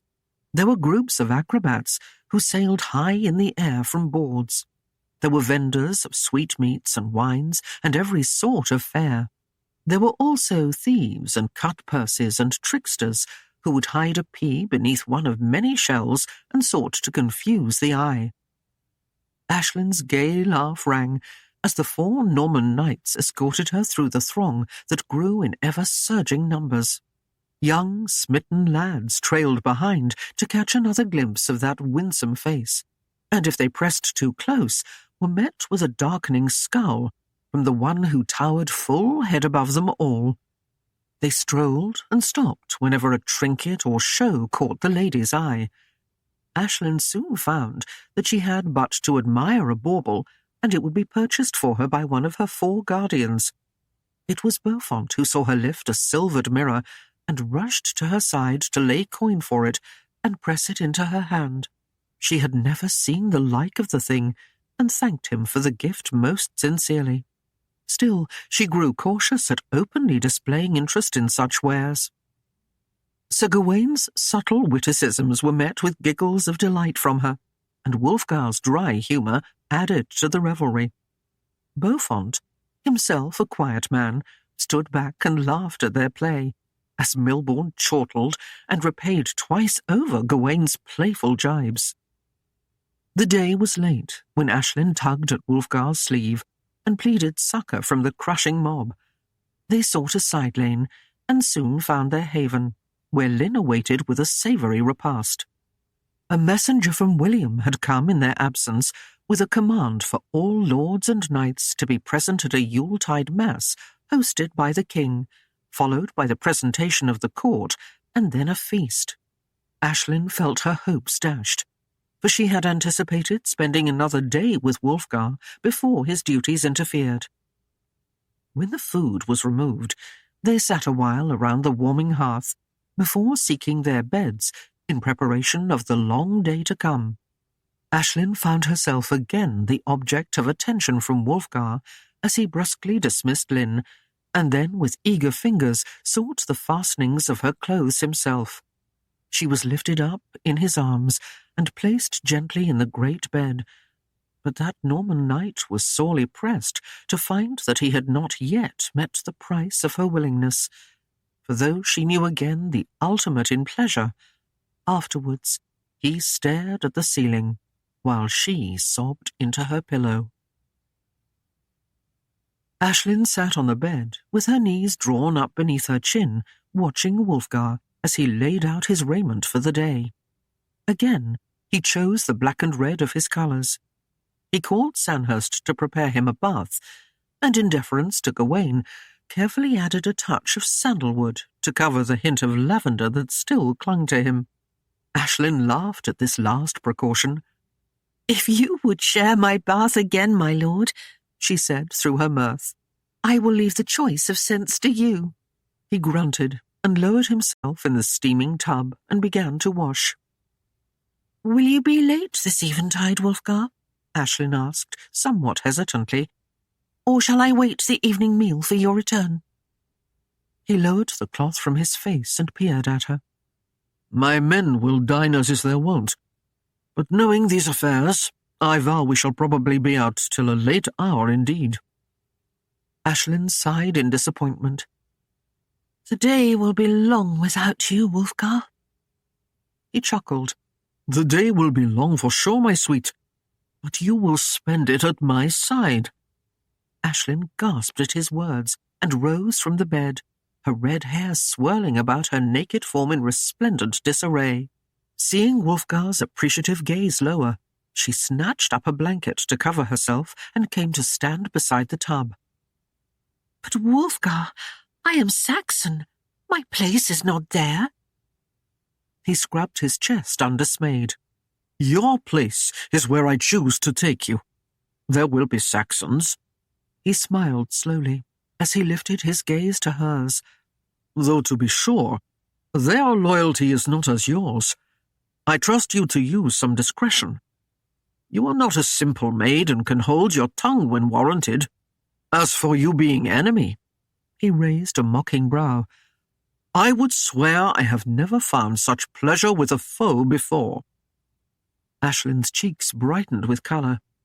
"You are vile," she returned impatiently.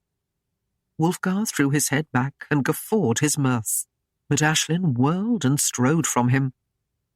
"I have never been to court," she argued. "I could embarrass you." He grinned as his eyes consumed her. "The English court is overfilled with stout Saxon dames, and it seems that I have met every last one of them, from the giggling lass to the pinch-faced spinster, and had them pressed upon me because I chose to come without a wench upon my arm. Embarrass me? Nay, 'twill do them good to witness my standards." "But Wulfgar," she sighed in exasperation, "all the nobility, and William himself will be there to see. I have no proper escort. They will know I'm your mistress." He snorted. "Because you have no fat dame eyeing your every move?" His eyes smiled at her. "I could say you are my sister." He lathered the soap up in his hands and shook his head. "Nay, that would not do. They would think something amiss when I look at you, and we would only be accused of a greater sin. Nay, 'tis best we bear with their questioning stares, and say naught of what we are." Aislinn groaned and tried again. "Wulfgar, I can bear the weight here." "But I cannot. I'll hear no more of it," he returned sternly. "Prepare yourself."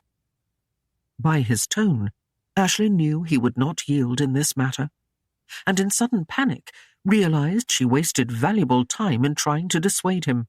Flying to the door, she pulled it open and called for Lynn. Wulfgar sank lower into the tub as the girl quickly answered the summons. He watched in wry amusement as the two of them rushed about the room, sorting out what Aislinn would wear and planning the most becoming style for her hair. Finally, he caught Aislinn's eye. "Chérie, I would not frighten young Lynn, but should I rise, I fear she would tear the door asunder in her haste to leave. The water cools, and I have wrinkles to my knees. Could you spare me a moment to end this bath?" Aislinn sent the young girl out on an errand, and with considerable relief, Wulfgar climbed from the tub and resumed his dressing, while Aislinn began to comb out her hair. "I would have you wear the yellow gunner today, Aislinn," Wulfgar said over his shoulder. The gown will do you justice. I beg to decline, Monseigneur, she returned, and waited as his questioning gaze turned her way. She smiled. I would save it for another affair. Wulfgar seemed somewhat bemused.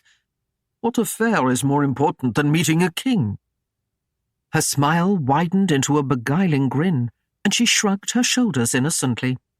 I dare not say for what, Wulfgar, but did you not give me leave to choose as I may? He nodded.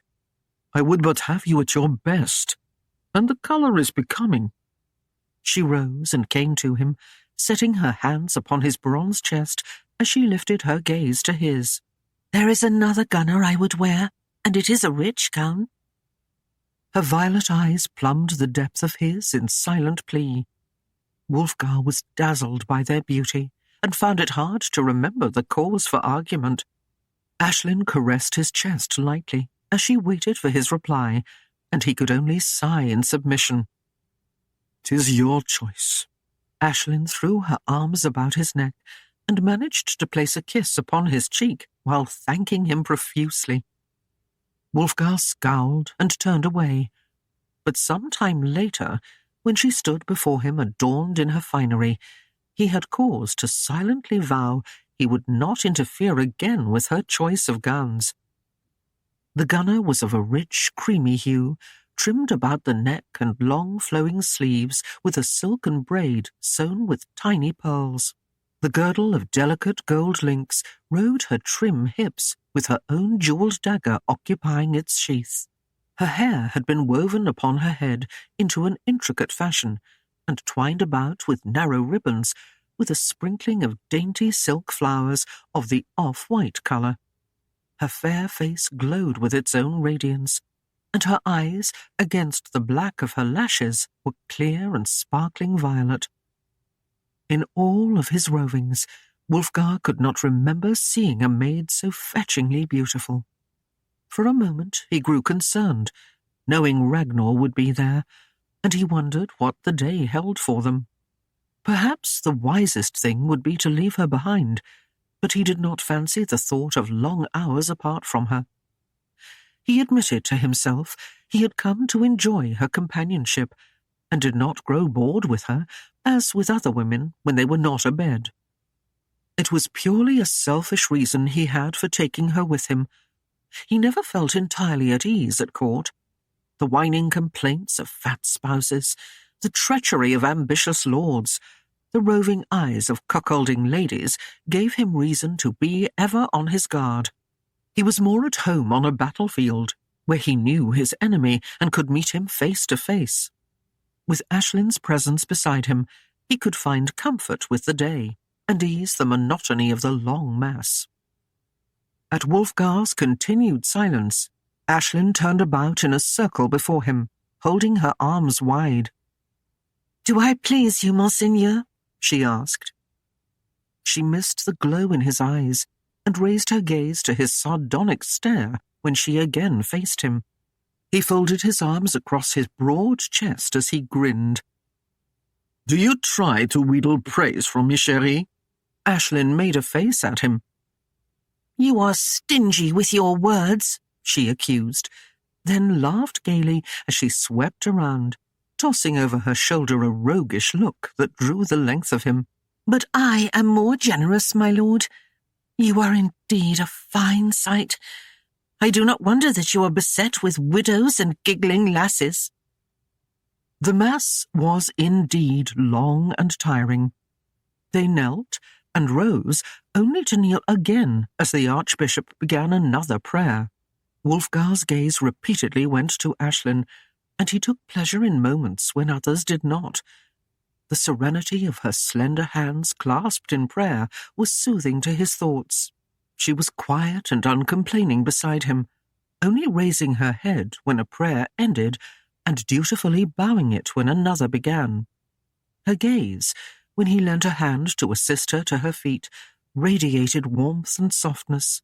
He marvelled at her long-enduring graciousness when later, in the throne room of the castle, they were pressed into a corner by high-ranking nobility seeking an introduction. His companions of 2 nights prior pushed others aside in their haste, and with a great display of amiability clapped him on the back, while their eyes dwelt mostly on Aislinn. With long-suffering patience, Wulfgar presented each to her, and wore a stoical countenance as they casually let drop their closeness to William, as if to distinguish themselves above the ill-born knight who stood at her side. Aislinn gently withdrew her hand, if they were wont to linger over it, and answered their inquiries courteously, but with such skilful evasion that only Wulfgar knew she had not told all. He smiled to himself, and knew she would be able to hold her own in any court, even William's. Her elusive dignity seemed only to arouse further interest from the zealous Normans, and many, by their regal airs, thought to win her favour. It was with considerable relief that Wulfgar heard a command for attention as the king entered, and knew that knights and nobility would shortly be presented to him. In their corner, Wulfgar felt Aislinn's slim hand slip into his, and he glanced down to find her glowing eyes upon him. For a moment he stared down at her, wanting to say some gentle word of praise for her wisdom with his fellow Normans, but he found that his reserve with women did not lend easily to glibness here. He smiled lamely instead, and pressed her hand. Aislinn's gaze searched his somewhat worriedly. "My lord, does the day distress you, or is it me you find disfavour with?" He chuckled. "No, chérie, I can find fault with neither." Aislinn smiled in relief. "You should not scowl so when you are thoughtful, Wulfgar. If I were a maid of lesser heart, you would frighten me." "Ah, lady," he sighed, "if you were of a softer mould, mayhap you would come to my bed more willingly." Aislinn's cheeks grew flushed, and she glanced quickly about to see what ears might be near to catch their words. Finding none attentive to their exchange, she smiled at Wulfgar sweetly. "Why, my lord, it takes all my perseverance to accept your casual rape of me with meekness. 'Tis not far-fetched that you may know the full flood of my wrath at being so misused by your hand." His hand squeezed hers again. "You are not so misused," he replied, and his eyes laughed at her. "What English maid has been so cosseted by her Norman lord? You must admit this is better than being chained to the foot of my bed." Aislinn shrugged, and her fingers straightened his short velvet mantle. "At least you did not dishonour me then." Wulfgar smiled, undismayed. "I do not dishonour you now. In truth, I honour you above all other women. Do you see any other upon my arm, or wearing clothes my money has purchased? For those coins I sweated, and could have given my life if the foe had been the better one. I treat you kindly. You do not toil nor break the sod. You occupy a place beside me as if you were my lady. There is only a small difference in that I have no vows to forever confine me." Aislinn opened her mouth to reply, but the call to present for another night she knew made her start and glance about. She saw him immediately, and as her gaze fell on him, Ragnar de Mart smiled and saluted her, and she knew he had been watching them all along. He seemed confident of himself as his eyes roamed her form, and Aislinn's cheeks reddened as she felt stripped of her clothing. Abruptly, she turned back to Wulfgar, who regarded the other calmly. "You did not tell me Ragnar would be here," she said. Wulfgar glanced down at her flushed face. "You must learn, chérie. It is better to face Ragnar whatever he is about than let him come upon you unawares. That small precaution eliminates a dagger piercing the back." "And leaves my breast bare for his blade," Aislinn returned with sarcasm. Wulfgar smiled. "Never fear, my lovely. I doubt if you'll ever feel that sharp instrument against your fair bosom. He is not a complete fool." "'Twould be a lesser evil than anything he could deal me," she said snidely. Wulfgar peered at her dubiously. but she turned to watch the brief ceremony, which seemed stiff and formal and without warmth. William was of a commanding frame, as tall as Wulfgar, yet a great deal broader through his body. The robes of state gave him a massive appearance, and as Ragnar knelt before him, the king seemed to dwarf the younger man. William's eagle eyes watched him solemnly until the knight rose. Then he nodded to Ragnar's salute, calmly accepting his due. As with many of the nobles before Ragnar, William sat stern-faced, giving little hint of camaraderie or friendship. Yet Aislinn noticed something subtly different when Wulfgar approached several moments later. William seemed to relax in his chair, and his austere countenance softened a bit. If William felt some slight favour for this knight, he was to let it go undiscerned, for his sake as well as Wulfgar's. A warm glow filled Aislinn as she watched Wulfgar bow before his king, and her eyes were no longer for William. Aislinn noticed the interest stirred among the Saxon women over his tall Norman knight, and the heads coming together and the whispers that followed. When he returned to her side, Wulfgar appeared unaware of the attention he aroused, and took her hand once more, unconcerned with the stares directed toward them, now from the women as well as the men. "Ah, my lord, you seem to have captured a few more roving hearts," Aislinn commented. "Is that how you've collected so many mistresses?" Wulfgar laughed lightly, as if at some jest she had made. "You are the first I've had, my love.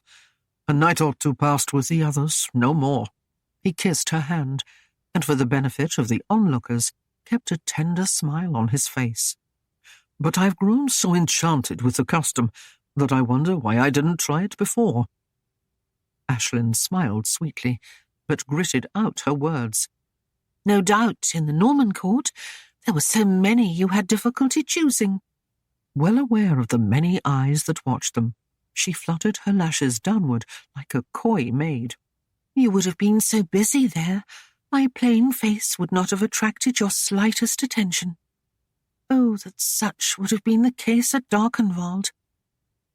Wulfgar lifted her hand to his lips, but whispered above it, "Have care, chérie. The chain is still at the foot of the bed." Aislinn laughed lightly, then murmured softly, "I have no fear, Wulfgar. You could not bear that cold iron bruising your shins at night." "'Tis truth, of course," he chuckled, and yielded the exchange to her. "I would much prefer you willing than a beaten slave." Growing more serious, Aislinn gazed into his eyes as she gave him answer. "Willing? You have not yet named the price, but yet neither a beaten slave, I think." Wulfgar met her gaze, and knew a strong desire to take her in his arms and kiss her, despite the looks directed toward them. But a loud voice gave him pause as the feast was announced. As Wulfgar seated her in the hall, Aislinn glanced up, and across the way saw Ragnar standing beside his own chair. He smiled leisurely, and when she had taken her place, seated himself as if he only waited for her. The food was placed before them, and as the odour of the rich roast meat struck her nostrils, Aislinn knew the full length of a ravening hunger, and realized it had been many hours since she had eaten.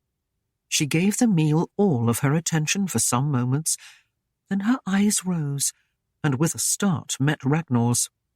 He nodded and smiled, and in haste she turned away. She was careful not to look at him again, for almost in fear she knew he watched her closely. She replied lightly to the inquiries made by the other knights at the table, while Wulfgar seemed undisturbed, and spoke with her quietly, pointing out to her the more important nobility, and those that had accomplished some heroic act. At the conclusion of the meal, Wulfgar was approached on an important matter by an earl, and drawn away from her side to discuss the affair openly and at length. Aislinn sat alone, amazed by the press of royalty which seemed to fill every corner of the elaborate room. Then she realized someone was taking Wulfgar's chair, and, glancing up, found Ragnar smiling down at her. "Your pardon, my dove. May I sit for a moment?" Aislinn frowned at him, but could think of no good reason to deny his request. Wulfgar, she began, but was quickly interrupted. "Is well occupied, and I would have words with you." He took the seat and pulled the chair close beside hers. "Can you not see that Wulfgar is only using you for a time?" He saw her anger begin to rise, and sought to allay it. "Has he asked you to wed him? Has he spoken any word of it? Has he given you any title or place other than as his slave? I have even heard that he has sent another damsel to abide at Darkenwald. You play him fair, but should you ever lose his favour, it will be the other who warms his bed and fills his nights." Aislinn glanced about, seeking some escape from his heated yet tormenting words. With a start, she felt Ragnar's hand upon her thigh beneath the table. "I would make you Lady of Darkenwald and Cregan too," he murmured, leaning toward her. "How can you?" she snapped, pushing his hand away. "The towns belong to Wulfgar." She would have pulled back, but his arm around the back of her chair held it still, and little abashed, he again laid his hand upon her thigh. She struck it away, and again it returned more bold than before. "Ragnar!" she gasped, and rose, moving away from him. He stood with her, and taking her arm drew her close. As eyes turned to them, he whispered feverishly in her ear, but she did not hear his words as she sought to pull away from him. "Take your hands from her." Wulfgar's voice sounded low, but startlingly near. His open hand clamped down on Ragnar's shoulder and spun him about. "Did you forget my warning of long ago? What is mine I hold." Ragnar sneered. "I have some claim to Darkenwald. You denied me the merest share of its worth, yet 'twas I who fought the battle." Wulfgar met his glaring stare with cool dignity. "You earned nothing there, for it was you who caused the battle." Ragnar's dark eyes narrowed and grew dark. "You are a knave, Wulfgar," he snarled. "I have even saved your life, yet you give me no quarter." "You saved my life?" Wulfgar raised a questioning brow and did not pause for answer. "'Twas learned by some of my men that 2 Norman knights rode close to Cavenshire and drew the townsmen out, leading them to a bend where they could sit in ambush for me. The arms of one knight plainly seen were Vashal's, and I can well guess who the other was. Saved my life. Nay, you nearly cost it." Aislinn's eyes widened, and she gasped at Wulfgar's words. Ragnar could say nothing, but snarled in his fury. Without thought, he snatched his heavy gauntlets and threw them in Wulfgar's face. They struck and fell to the floor. Wulfgar slowly drew his sword and pierced the gloves where they lay, picking them up on its point. With a sweep of his blade, he returned them full force to Ragnar's face. "What ho! Have I a battle between my own knights?" a voice demanded behind them, and William joined them. Wulfgar held his peace and returned his sword to its sheath, bowing before the king. William turned to consider Aislinn, who met his stare unshrinkingly. His eyes passed from her to Ragnar, and then back to Wulfgar. "A quarrel over a woman, Wulfgar? 'Tis not like you." Wulfgar's face darkened. "Sire, I beg to present Aislinn of Darkenwald." Aislinn sank into a low curtsy before the king as he further studied her. When she rose, she stood before him proudly, her chin lifted and her gaze meeting his. "You are not afraid of me, damoiselle?" William asked. Aislinn's glance went quickly to Wulfgar, then returned. "Your Grace, I once answered that same question to your knight, and if I am permitted to reply in kind, 'Tis God, I fear. William nodded, impressed by her frankness. And these knights of mine fight over you. I can well see their cause. He turned to Ragnar. What do you have to say on this matter? Ragnar stood stiff in his ire. Your pardon, sire. This bastard has no right to Darkenwald, nor to the Lady Aislinn, for she is part and parcel of it all, the daughter of the lord whom I did slay with my own good sword. Do you, Sir Ragnar de Mart, then claim these lands by right of arms? William inquired. Yea, sire, Ragnar affirmed, and for the first time bowed to his king. William faced Wulfgar. And these lands are the same you claim, Sir Wulfgar? Yea, my liege, as you bid me secure them against your crown. William considered the men, then turned to Aislinn. Have you aught to say of this, damoiselle? He asked gently. Aye, your grace, she answered him proudly. My father died as a warrior should, and he is buried with his shield and sword. But he went out to meet a flag of truce. 'Twas in his mind to yield, if we could but stay in peace. But he was needlessly insulted until he was forced to wield his arms to his honour. There were naught but serfs to aid him, and they were slain with him. She gave a rueful smile. He had sent all to Harold. He kept not even a horse to die upon. William again faced the two knights. The gauntlet has been cast, I see, and well returned. Sir Ragnar, will you agree to a contest of arms and abide by its end? Ragnar bowed his assent. And you, Sir Wulfgar, will you agree? Yea, sire, Wulfgar replied. And Lady Aislinn? William turned to her. Will you bend yourself to the victor? Aislinn met Wulfgar's grey, brooding eyes for the briefest moment, but knew she could give no other answer. Yea, sire, she murmured, and dipped low before William. The king then addressed them all. The turn of the year approaches, and on the first day of the new we will have a joust, a contest of arms to the fall, but not to death, for I have need of my knights. In this manner we will determine the Lord of Darkenwald. The field and weapons will be set under my eye, and let no one say after that it was less than true and just. He turned again to Aislinn and presented his arm. Until that day is out, my lady, you will be my guest. I shall send for your possessions and attendant, and we shall see a room prepared here for you. You are under my protection from both these knaves till then, and I hereby declare you a member of the royal court. Aislinn glanced hesitantly toward Wulfgar and saw his scowl. She wanted to protest at being taken away, but knew she could not. Before he led her away, William smiled. Have patience, Wulfgar. If the day is well met, we will yet see this turn to the best. Ragnar grinned his momentary triumph, but Wulfgar frowned after them, feeling a loss he could not put to words.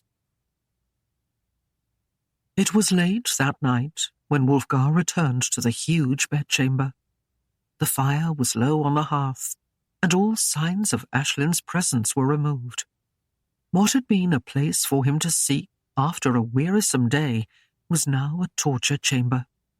He saw Aislinn everywhere, standing before the window, kneeling beside the hearth, sitting on the bench, laying on the bed. He idly smoothed the cover with his hand, then turned and stared about the empty room, and it was barren, an empty husk of anything it had ever been, its luxury faded, its comfort rough and cruel.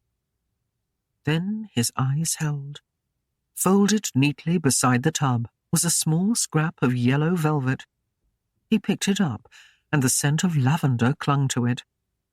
Closing his eyes, he passed it beneath his nose, and almost could feel her beside him.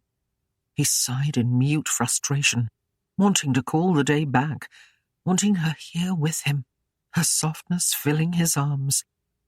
He tucked the piece carefully within his chains and smoothed the bulge until no one would guess its presence. Taking his heavy mantle, he went below to make his bed on an empty pallet in the hall. Here the loneliness was less apparent, and he again felt the soldier. Still, he lay for a long time, yearning for her warmth beside him. He rose early the next day and found his nights unduly quiet, but their eyes followed his every movement. It was Milborne who finally broke the silence as he sprang from his chair with an oath and proceeded to curse Ragnar for a wretched knave. Gawain only raised saddened eyes and appeared much like a lovesick swain. Beaufort stared moodily into the fire as he quaffed a warming brew. "You are a sorry lot," Wulfgar chided, and sighed. "Ready the mounts. We might as well put this day to some use."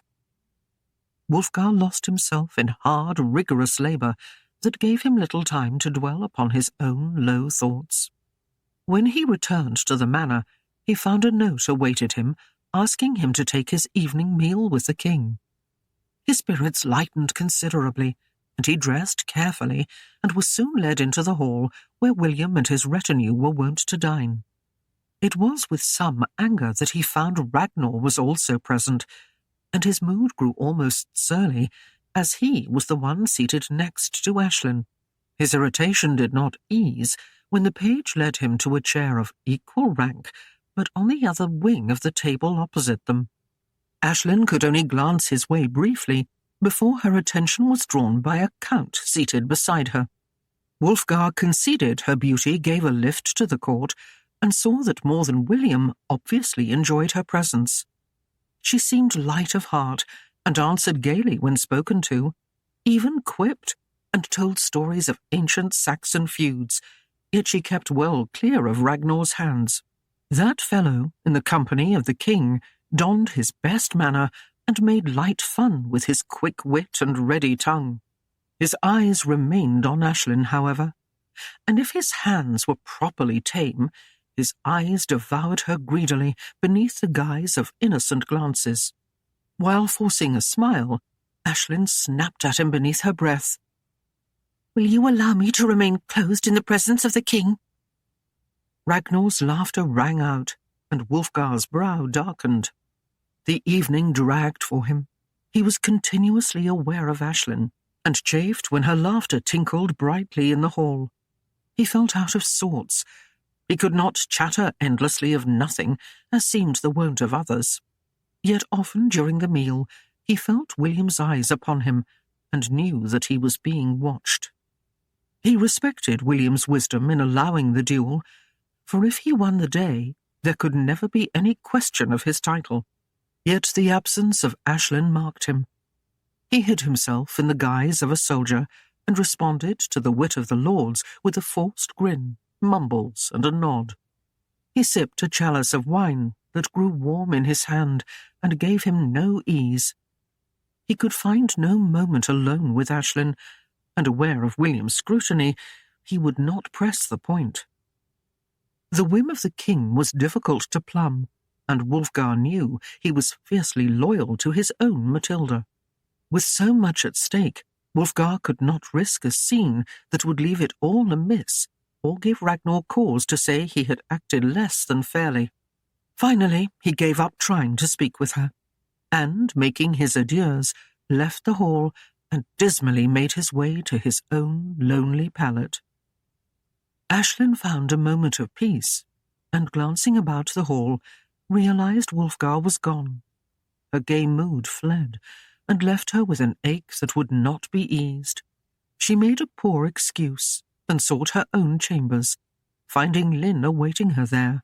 She fought back tears, until she could with cause dismiss the girl for the night. When she was safe abed, and could smother them in a pillow, the sobs came long and hard. The court was a fascinating place, and the Normans treated her with a deference that was easy to accept. When she had learned Wulfgar was to be present, she had been elated, and had waited eagerly for the first sight of him. None could have named her a bumbling country lass, not even Gwyneth, if she had been present. Even Ragnar had been charming, when his eyes were not seeking out her pleasing assets. But whenever she looked to Wulfgar, his eyes were elsewhere, and from his frowns she knew his mood was far from good. He had worn a soft brown gown that on his tall, lean frame had rivaled William's richer garb. In the whole of the evening no word had passed between them. No note of tenderness or care had come from him, and she sobbed anew at his neglect. "I am shameless," she thought, "a heated vixen, for even though I have no vows to bind us, I lie here and crave his arms about me. Oh, Wulfgar, make me more than a harlot. I cannot abide these things I feel." She longed for his hard-muscled warmth beside her in the bed. The silken pillow had no firm ribs for her to caress, nor gently rising chest for her to lay her head upon, nor arms to even in sleep draw her near. She remembered each scar, each bulging of his arm, and even the chafing of his beard along her neck. She tossed and turned, taking small peace from her enforced chastity, and more than once shook her thoughts away from waking dreams of him, gently caressing her in the night. Once more a note came from William, and though Wulfgar had little cause to enjoy the night before, this time he had no choice, for the king demanded his attendance. Now the day drew out with painful slowness, and Wulfgar chafed, for his duties did little to occupy his time, and he was not looking forward to another evening of watching Aislinn from afar. Thus he entered the palace with dragging feet, and to his amazement was led immediately to Aislinn. The radiance of her smile nearly intoxicated him, and her eyes seemed to caress him with their tender touch. "Wulfgar, you would dally so long, the evening is well spent. Come, sit." She reached up and tugged at his sleeve, pulling him down in the chair beside her. The glow of her beauty and the warmth of her greeting struck the wit from his tongue, and he could only mumble a simple reply. "Good eventide, Aislinn." Then he ventured further in clever repartee. "Is all well with you? You look fit." "Do I?" She laughed low and smoothed her hands down the ice-blue silk of her gunner. "You were kind to give the gown to me, Wulfgar. I hope you are not distressed at them taking the garments without your permission." Wulfgar cleared his throat. "Nay, why should I be?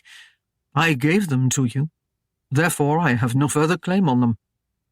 Aislinn laid her hand casually upon the one he had resting on his thigh, and her violet eyes held him softly. "You appear well too, my lord." Wulfgar sat in awkward silence, struggling with himself to keep from crushing her to him. Her hand upon his gave him difficulty, for its softness led to imaginings of other parts of her body which he knew were softer yet and more pliable beneath his caress. Feeling the hot blood stir in his loins, Wulfgar withdrew his hand, only to heighten his torture, for her hand remained on his thigh. He paled somewhat and glanced around in discomfort. He saw Ragnar across the way, occupying his seat of the night before, and that night's eyes centred upon Aislinn. "He watches you like a hawk," Wulfgar complained, "as if he were already tasting the sweetness of your flesh."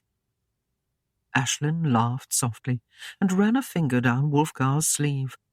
"It has taken you long enough to see his aims, but now you see his threat overmuch. Others have leered at me with more open intent." As his scowl turned upon her, her eyes twinkled into his. "Never fear, Wulfgar. I have turned them away, assuring them my hand is already spoken for." She raised the mentioned member, and he took it in his own. "See, Wulfgar," she smiled, "'tis not so hard to claim my hand in public. You have taken all else. Why not my hand?" "Your hand?" he sighed. He brushed her fingertips against his lips. 'Tis more than that I crave.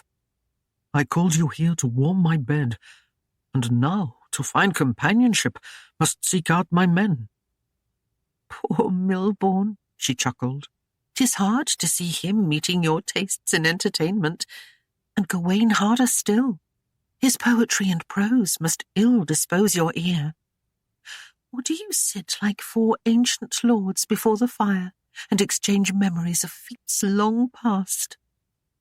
Nay, he replied, and in dour truthfulness continued, It seems the 3 of them have grown dotty in your absence. Gawain moons about the place as if 'twere his love lost, while Milborne rages at this abuse, and Beaufort sits before the fire ever deeper in his cups. He laughed at his own words. I have seen more cheer in the dungeon than in that house. Aislinn dropped a consoling hand upon his arm. But what of you, Wulfgar? Does not Sandhurst see to your needs? Ha! Wulfgar sneered. Do not mention that Saxon's name in my presence. The fool would put a saddle backwards if left alone. Aislinn laughed and caressed his arm as if to soothe him. Be easy with him, Wulfgar, she lightly admonished. He is but a lad, and does not know the ways of lords and knights. He will learn, if given time, to know your whims and will serve you well. Wulfgar sighed. I must be ever counselled on the treatment of my serfs, and as if I were blind, led to believe that hulking bear is some tender-faced lad.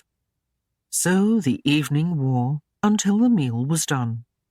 But every time Aislinn touched him, Wulfgar fought an urge to take her from the room to the nearest bed, and there make her kindle to his caress until the flame consumed him. Beneath the table, he felt the innocent brush of her thigh against his, and where it touched he burned. He clamped an iron-hard self-control on his passion, answering others easily when they questioned or commented, but with Aislinn it seemed he was ever given to stilted words. As she laughed with some lord he hardly knew over that one's clever tale, she leaned against his arm, and he felt the softness of her breast. Wulfgar silently groaned, and nearly turned away in his agony. William's approach gave him a diversion and excuse to rise. He started up, but William waved him back in his chair. So, Wulfgar, the conqueror said, on the morrow we will see this matter done. But tell me true, what plagues you? You do not seem the amiable companion I've known of yore. Let us lift the horn and taste the ale, and be of lightened heart, as we have done on many nights long past. Your pardon, sire, but all that I have strived to accrue in this world will rest upon the field of honour. I do not fear my cause, but I grow weary with the weight. William chuckled. Indeed, you have little changed, but I fear I have erred. You seem a poor companion for a lady so fair and lively. You may desire her, but your manner speaks little of it. Were I the maid, I would prick you sorely. Wulfgar flushed and glanced away. The lady has been within my care of so long, I find her absence much unsettling.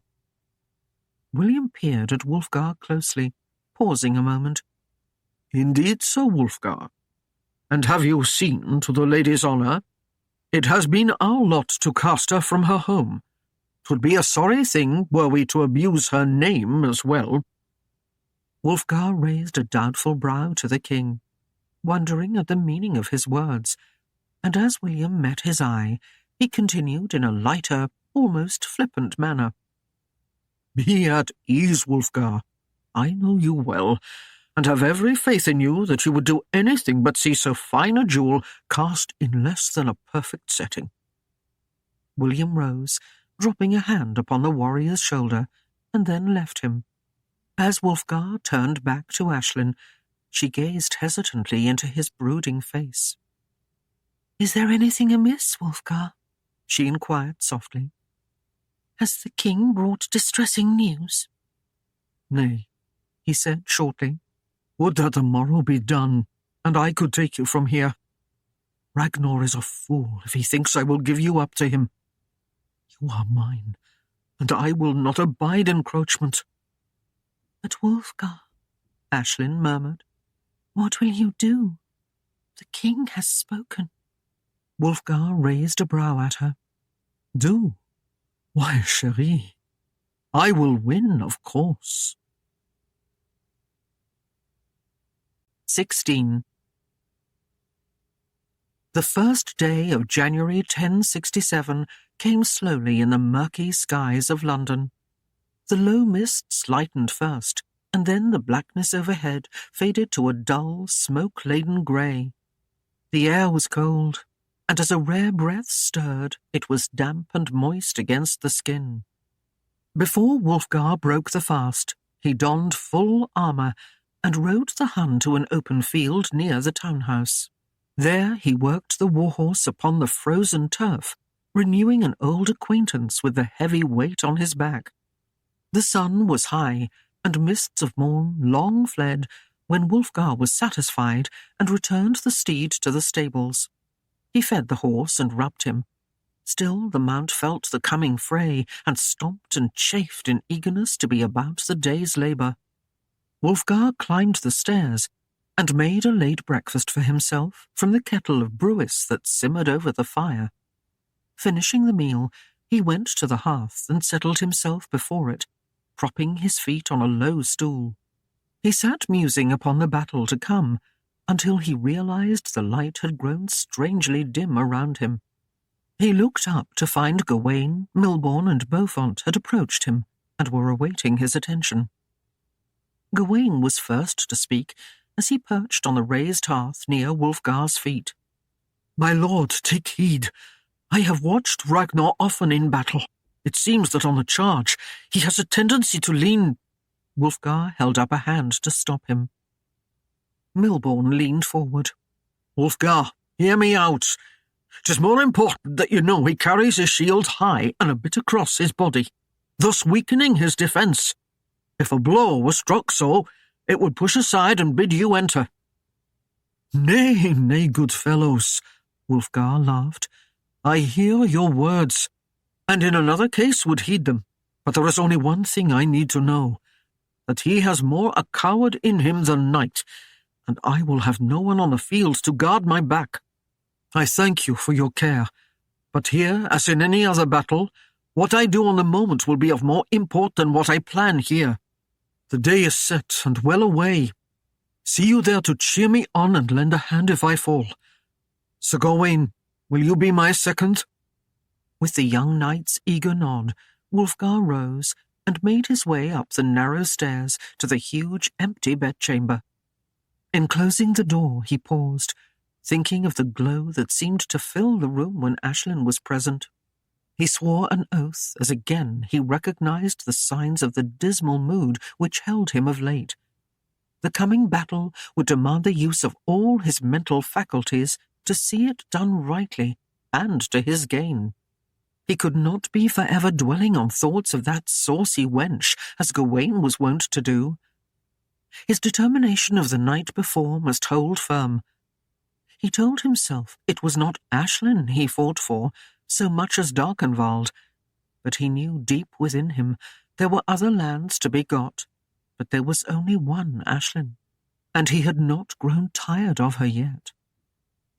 He disrobed, and washing, donned garments that would see him to his tent at the field. He laid out his mail and shield upon the bed. Sandhurst had laboured long to polish and shine them, yet Wulfgar frowned at the helm as he put it with his armour. He could still trace the outline of a dent across the back. He wondered at his opponent, and what lengths he would go to have Aislinn. The ambush at Kevanshire had near cost him his life, and if that was the end Ragnar sought, today's tournament would not appease him if he lost. He had always been wary of the knight, never fully trusting him. Now he had good reason to distrust him as long as he had life. Before leaving the chamber, he stood in front of the hearth, where the coals glowed red, yet there was no fire to warm him. Sandhurst had been lax again, and failed to put kindling beside the hearth. But it did not matter now. He would be gone in a few moments, and Aislinn was not here.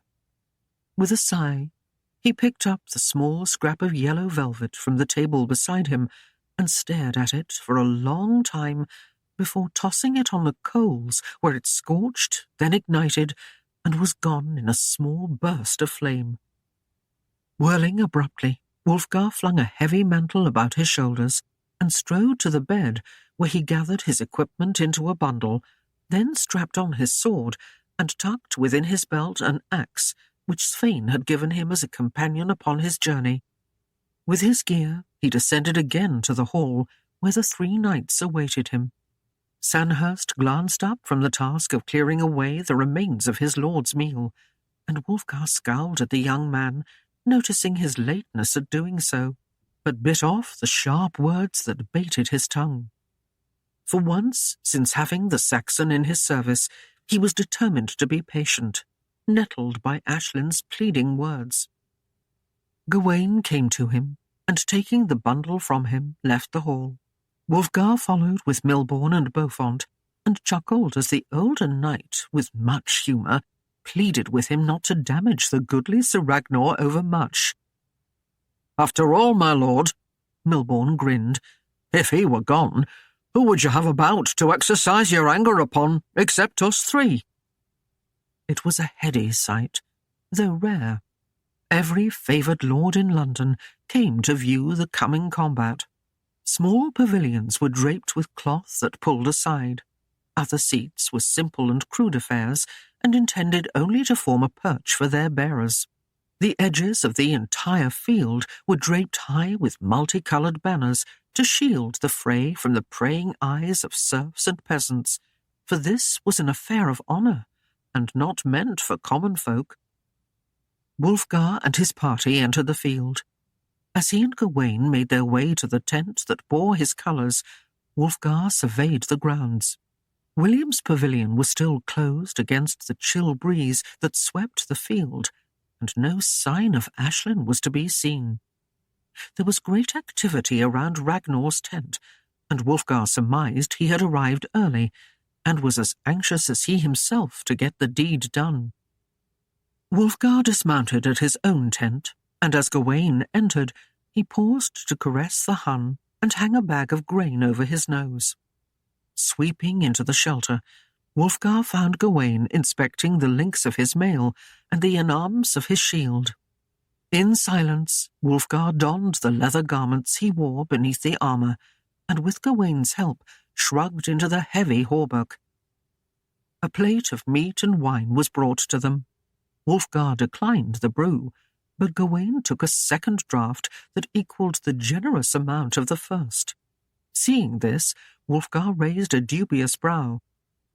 "'Tis not meet that we should lose the maid with this small skirmish, Gawain. 'Twould take a heartier one to see that done." The young knight saluted him. "My liege, I have all faith in you." "Good," Wulfgar replied, belting on his sword. "Now lay aside that cup and hand me my gauntlets, before I must give assist to you." With a grin, Gawain postured a bow, and then accommodated him. Time dragged out, and Wulfgar gave no thought to William's intent, but only that he must win.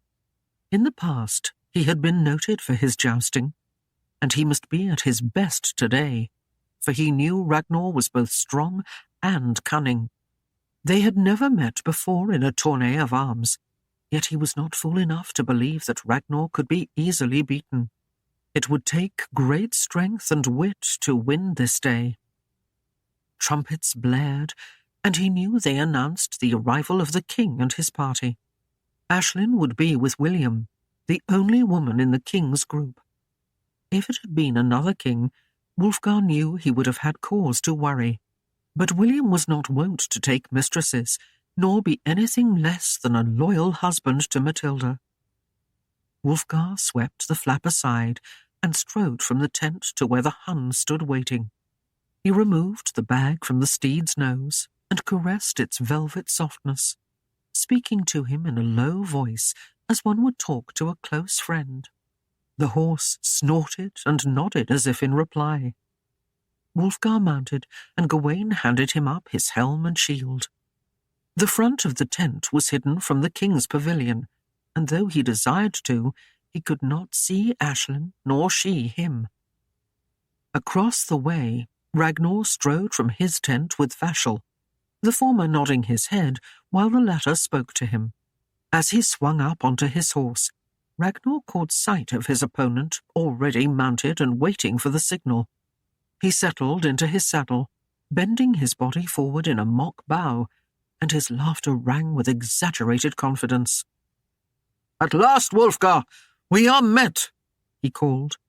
"Come see me at Darkenwald with a fair Aislinn as my own when this day is done. I will not begrudge you a glimpse of her, since you gave as much to me." Gawain stepped forward with fists clenched.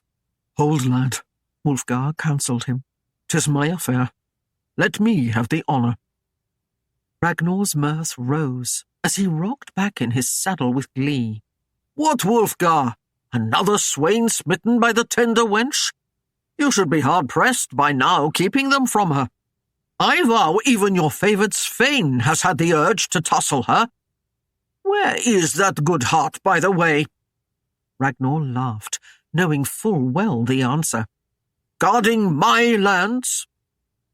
Wulfgar knew the game, and gave no word or gesture, but sat mute in reply. Vashel murmured a word to Ragnar that caused him further peals of laughter, and only the blare of trumpets sobered him. The two knights rode as if to meet each other, then swerved and galloped toward the king's tent. Now Wulfgar caught sight of a yellow snood covering Aislinn's head, and as he neared, could see she wore the yellow velvet gown beneath her fox-lined cloak. He felt pleased with her choice. Without spoken words, she gave him her favour by choosing to wear that garment. William stood as they neared the pavilion and acknowledged their salutes. He then read the order of the day, which commanded all to honour the outcome of the meet. Aislinn sat next to William, tense and pale, obviously distraught at the thought of what would come. Though Wulfgar's gaze remained on the king, her eyes held him. Aislinn wanted to cry out her preference and let the world know whom she would have, but as part of the prize of combat, she was not asked to declare herself. The trumpets sounded again, seeming strident against her ears, and as the horses whirled, Aislinn thought she saw Wulfgar glance her way, but she could not be sure, for if he had, his look had been brief. The knights went to their places, each marked with a banner bearing their crest and colours. As they turned and faced each other, they drew on their helms. Both were handed a lance by their seconds, and again both saluted the king. Now the trumpets began to play, and when they ended, it would be time for the first charge. Aislinn was tense and fearful, yet outwardly sat proud and aloof. Her heart would not cease its rapid pace, and thudded hard against her breast. As she clenched her hands together beneath the mantle, she silently renewed the prayer she had murmured within the chapel that morning. She held her breath as the last note of the trumpets fell. The great horses bunched their muscles and charged forward, the rapid tattoo of their hooves echoing the beat of Aislinn's heart. The knights came together with a crash of arms that made Aislinn start. Wulfgar's lance glanced off his opponent's shield, and Ragnar's splintered against Wulfgar's arms. Aislinn released a grateful sigh as she saw that Wulfgar was unharmed and still astride, and for a moment her heart warmed. The two men wheeled and returned to their boxes, each taking new lances, and she again knew fear. The second charge was made with no warning. This time, Wulfgar struck fair, but his lance shattered into 1,000 splinters. Ragnar took the blow and was rocked back, his own lance rising and missed Wulfgar completely. They returned to their places and took new lances. The great Hun was warming to this fine play, and Wulfgar could feel his muscles tremble as he waited. Now Ragnar whirled, and the sound of the charge was like thunder, Wulfgar leaned into his lance and took the edge of Ragnar's shield. The Hun slammed into Ragnar's horse, and he was thrown to the ground.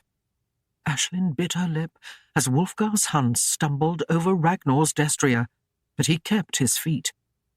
Wulfgar withdrew slightly, and seeing Ragnar struggle to rise, cast aside his own lance and dismounted to meet his opponent on foot. With an angry snarl twisting his lips, Ragnar snatched the spikeless mace, but quickly flung it down. With spikes, it would have been a deadly weapon indeed, but William sought to save his knights. It did little to appease Ragnar's bloodlust. Where he stood, Wulfgar drew the axe from his belt and hefted it, but cast this weapon aside also. Both knights now drew their heavy broadswords and began to walk toward each other, as Aislinn watched in pained silence. The first blows rang smartly in the cold winter air. It was difficult to follow the blows, for the blades flashed in the sunlight and seemed to continuously ring on one another. Aislinn sat rigid, willing her body from any outward display of her emotions. The tall, heavy shields provided a wall from behind which each knight fought. The blades glistened in the sun, and again thudded into the shields. Sweat began to run from the faces of the two men, and trickled unheeded beneath the leather coats that padded the hauberks. Ragnar was fast and deft. Wulfgar, while a bit slower, wielded his strokes with more sureness. This was no mere duel of rapiers, but a test of sheer strength and will.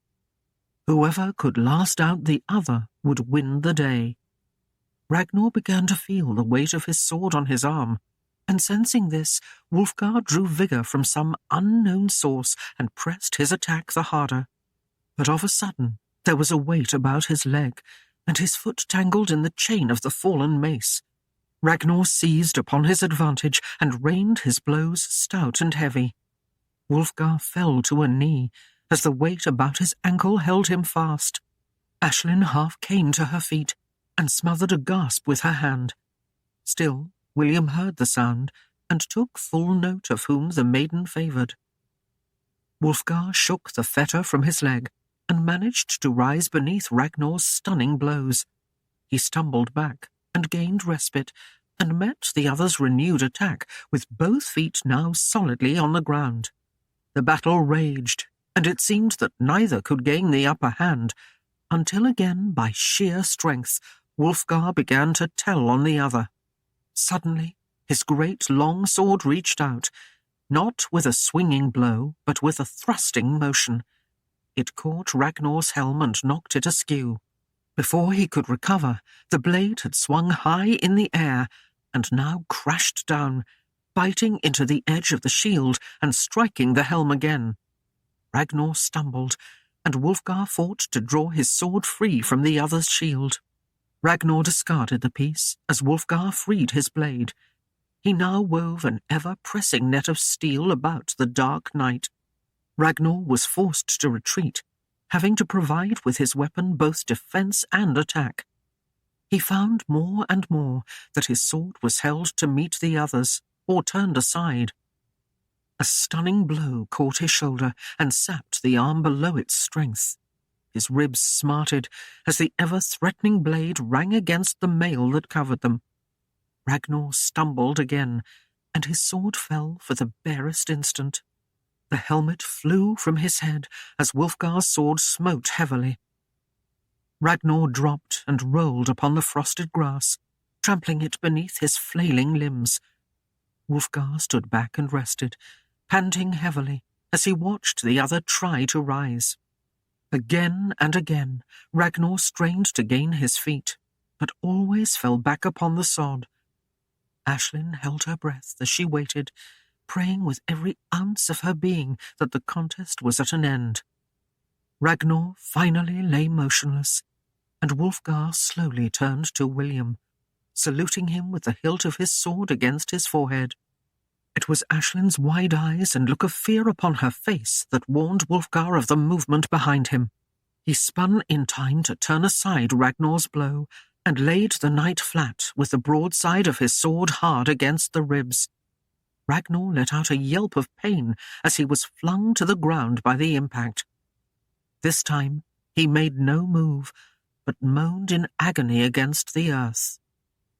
Now Wulfgar approached the king's pavilion. He caught a glimpse of Aislinn's joyful face out of the corner of his eye before directing a question to William. "Is the contest met, sire?" William smiled and acknowledged him. "I never doubted the outcome, Wulfgar.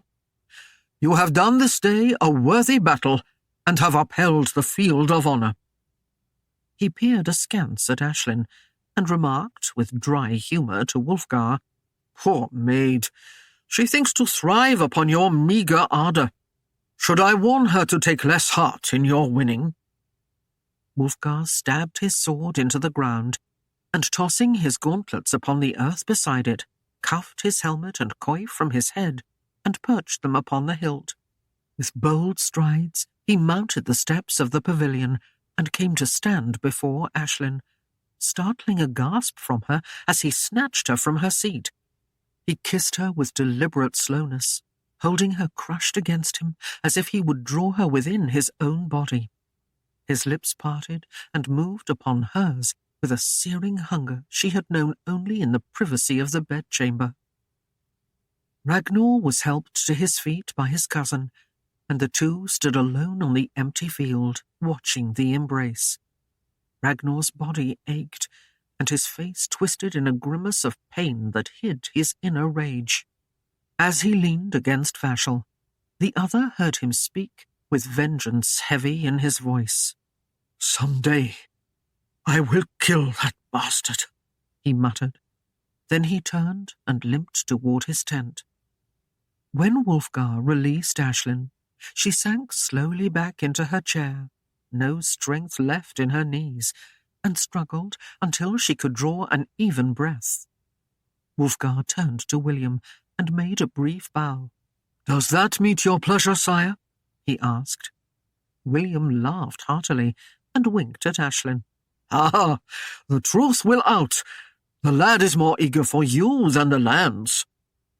Aislinn blushed, but found pleasure in his words.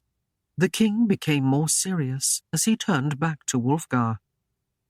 "There are contracts to be drawn as the result of this, and the time will be well taken.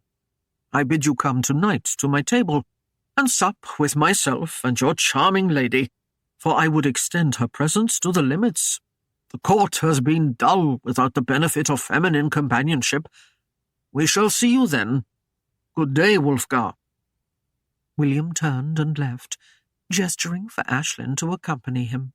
She did as bad, drawing the hood of her cloak over her brilliant hair. But before she descended the steps, she cast a glance back over her shoulder at Wulfgar and bestowed a farewell smile upon him. Now, with the hardship of the day behind him, Wulfgar could relax. Yet as he returned to the townhouse and waited for evening to approach, he found himself champing at the bit. Each time he thought of Aislinn, he felt the excitement stir within him, and he grew more anxious for the night. He chafed at the delay as Sandhurst laboured up the stairs with buckets of steaming water, impatient for the bath that would soak the aches and pains from his bruised body. He sorted through his garments with a critical eye, finally settling again on the brown, a sober hue and one he would not feel conspicuous in. A gay abandon overcame him as he rode through the streets that evening to the castle, and he hummed an ancient air, his spirits considerably lightened. He was greeted differently now at the court. The Hun was taken and openly admired by the men. He was guided by a page to the hall, where he was met by a large group of lords immediately upon passing the door. They paid him compliments and congratulated him on the battle.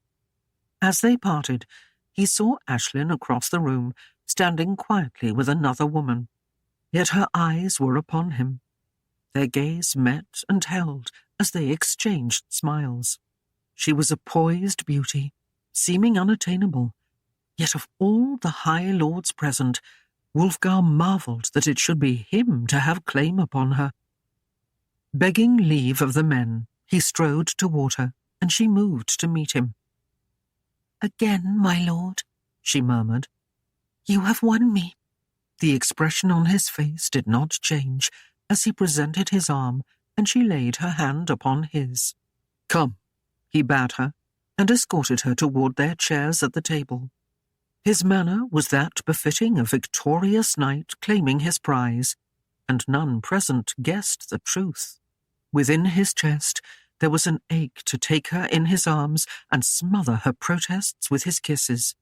It sapped the strength of his will to walk beside her, feeling her touch light as down on his arm, and not turn and astound the court with what he felt. The meal was passed in light repartee, and amid many toasts to Normandy, the Crown, England, William, and finally to Wulfgar's victory of the day.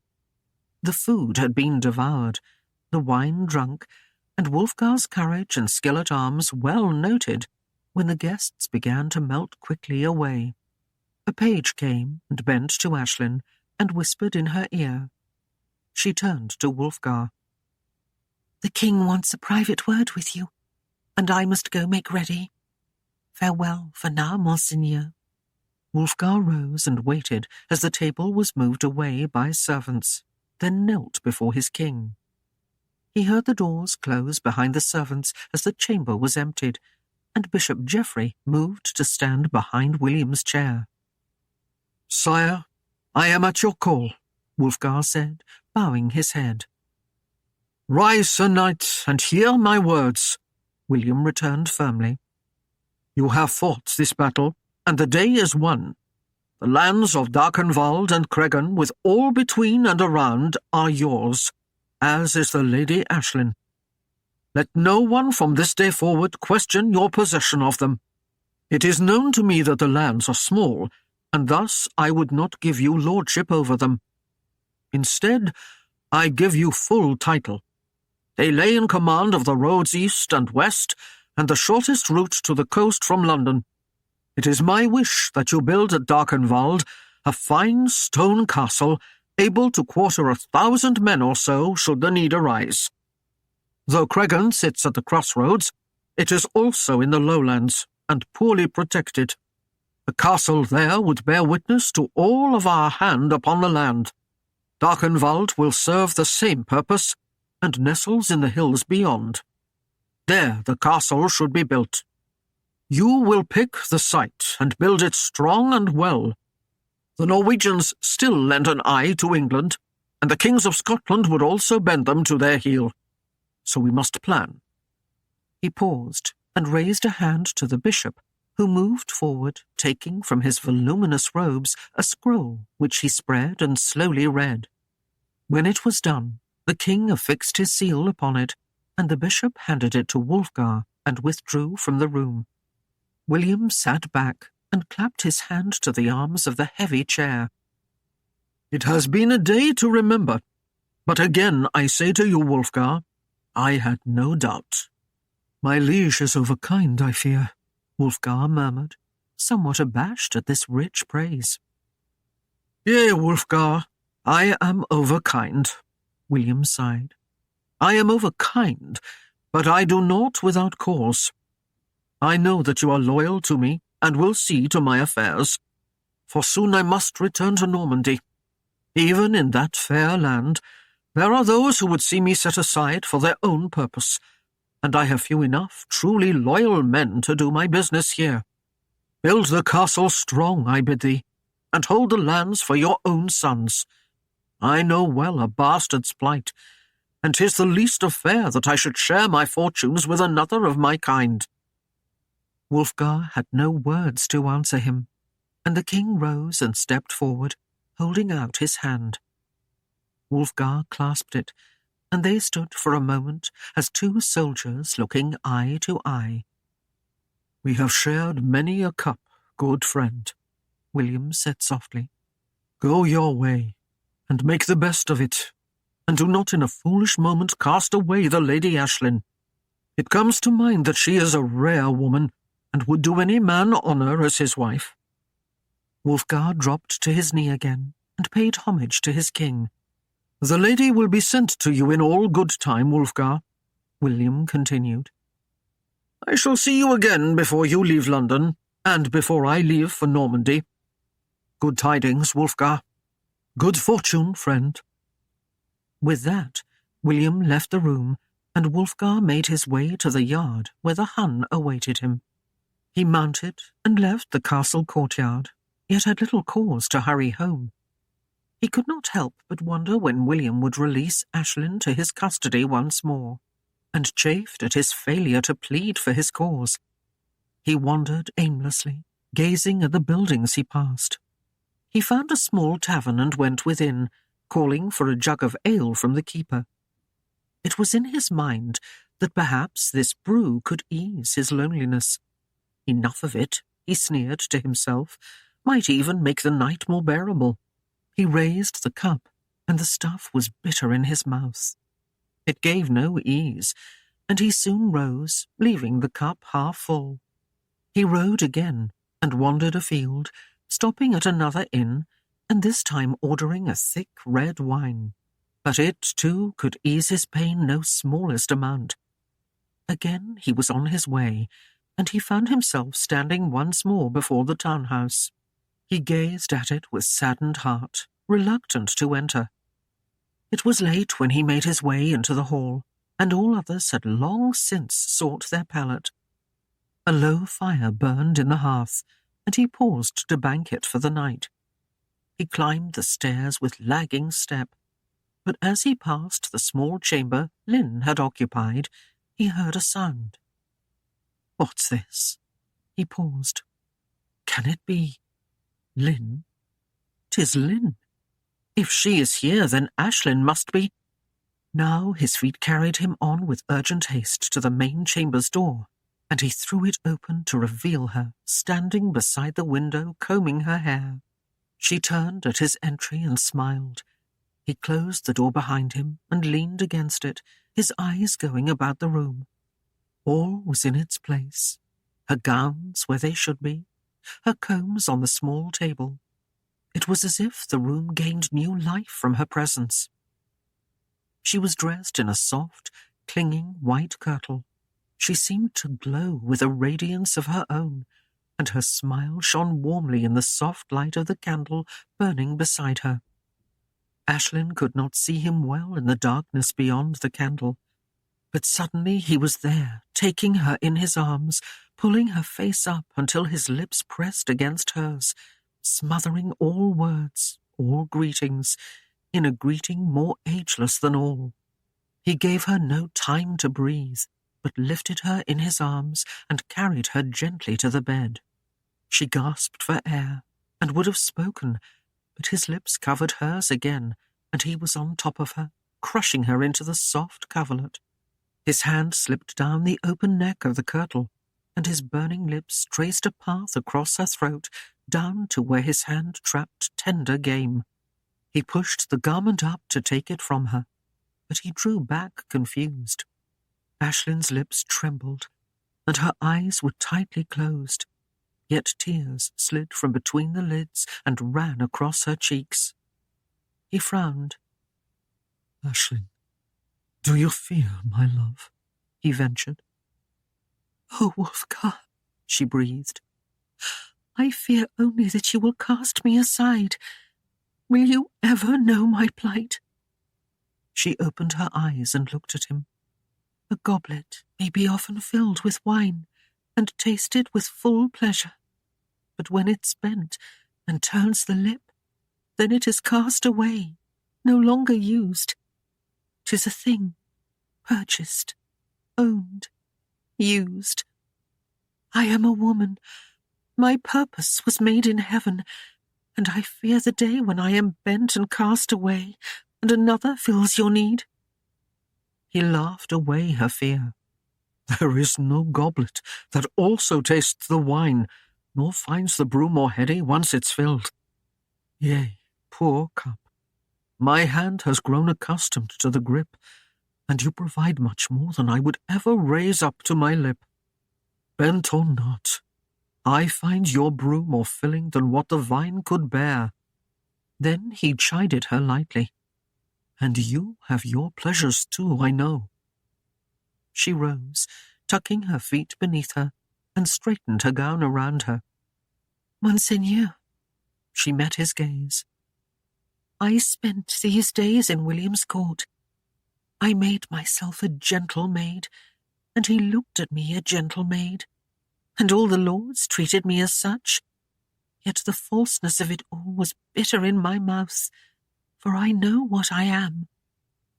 "You belittle yourself, chérie. For this day I've laid my life on the field for you. What greater price would you demand?" She laughed in mockery, waving a hand. "What price did you pay for your women in Normandy? The cost of one gown or two? A copper or a handful? What difference, 1 coin or 1,000? But the woman is still a whore. For tonight, the cost was some hour of your life today. The price is dear, I grant you." She laid a hand upon his arm. "Even unto me, for I value your life perhaps more highly than you. What price did William pay for your life, for your loyalty sworn by oath? Could I purchase it from him? Would you then make your oath to me? But whatever cost you lay to me, I am still a woman, gentle-reared. If I come willingly for your price, I will still be a whore." Wulfgar rose and stared down at her in anger. "You are mine, twice pledged from your own lips." Aislinn shrugged and smiled at him gently. "A choice of evils. Once to ease the burden of a loathsome sort, once to see your honour held. Wulfgar, can I make you see?" She held out a hand to the door. "I can go yonder out upon the streets, and would you say me not that I could bring to my bed this night an even dozen lords of high repute?" Wulfgar shook his head and would have denied it, but she spoke earnestly, as if she could force the thoughts into his mind. "Wulfgar, hear me out. What matter 1 or a dozen? What matter the cost? If I come willingly, then I am whore." Now he almost sneered at her, having lost his amorous bend. "Then what matter your handful of coppers or words spoken in some hallowed hall? What makes the difference but that you bind a man for his lifetime?" She turned her face away from him, and the tears welled again, as she knew he little understood what made her the very woman he desired. Her words were spoken so softly he had to strain to hear them. "I am here when you would have me.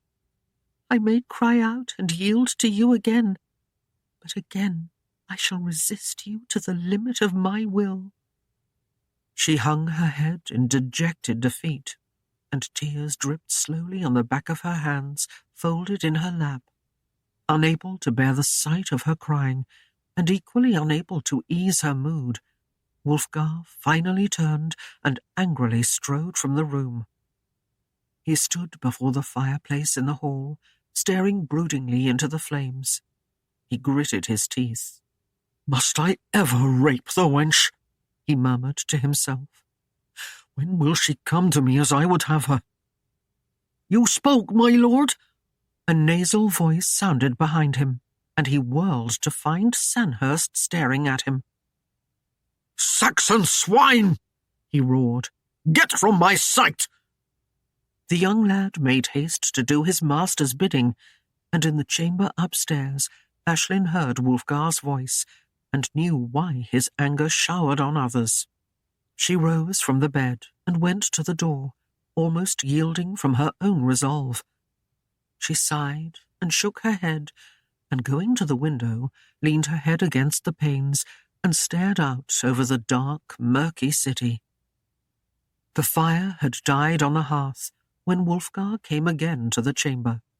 In the bed, Aislinn closed her eyes and feigned sleep, listening to him move about the darkened chamber. Then the bed dipped as his weight came upon it. She felt him press close, and she only sighed and stirred sleepily. Still, Wulfgar could not resist her nearness. His hands moved, and soon caressed her boldly. He pulled her beneath him until his weight held her on her back. His lips joined the attack and played upon hers, softly at first, then fiercely, until she was breathless and weak, pliant to his will. "No, no, please," she whispered, but he gave her words no heed, and she knew her battle was lost again. He took her, and she sobbed as her body answered of its own. Again beneath him, the torrent grew until it obscured all else, then seemed to lift her up on its rising waves and sweep her swiftly to her doom. As the passion ebbed, she lay exhausted in his arms, and oddly felt no sobs or tears. She wondered at the strange contentment that seemed to fill her now, and of his tender manner with her. He gave her gifts when he had vowed it was not his way. He had said he did not fight over women, yet he still did battle over her. Thus it was evident he could change his mind, and he might change it again. The next few days passed quickly, as Wulfgar attended to his duties and was called often to the castle to see to the details of his estate. When they were in public together, Wulfgar and Aislinn seemed much as lovers. There was a lingering in their touch, and when their eyes met, it was with a gentle warmth. But when they were alone in their chambers, Aislinn became cool and aloof, and seemed to fear Wulfgar's merest touch. Her resistance began to wear on him. Each time he must start anew and attack her fortress with vigour and with patience. Yet when their play was done, where before she had drawn away, now she lay close to him and enjoyed the comfort of his arms about her.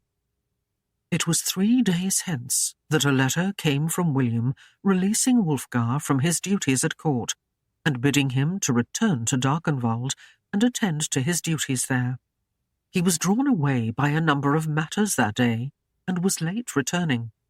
Aislinn made her meal alone, and later in her chambers waited for him with a platter of meat warming by the hearth and a mug of ale cooling on the window-sill.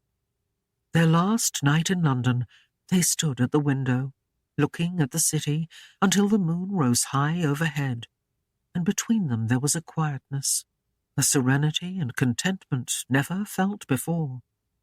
Aislinn leaned against Wulfgar as he stood behind her with his arms folded about her, and she gloried in those tender moments as none before.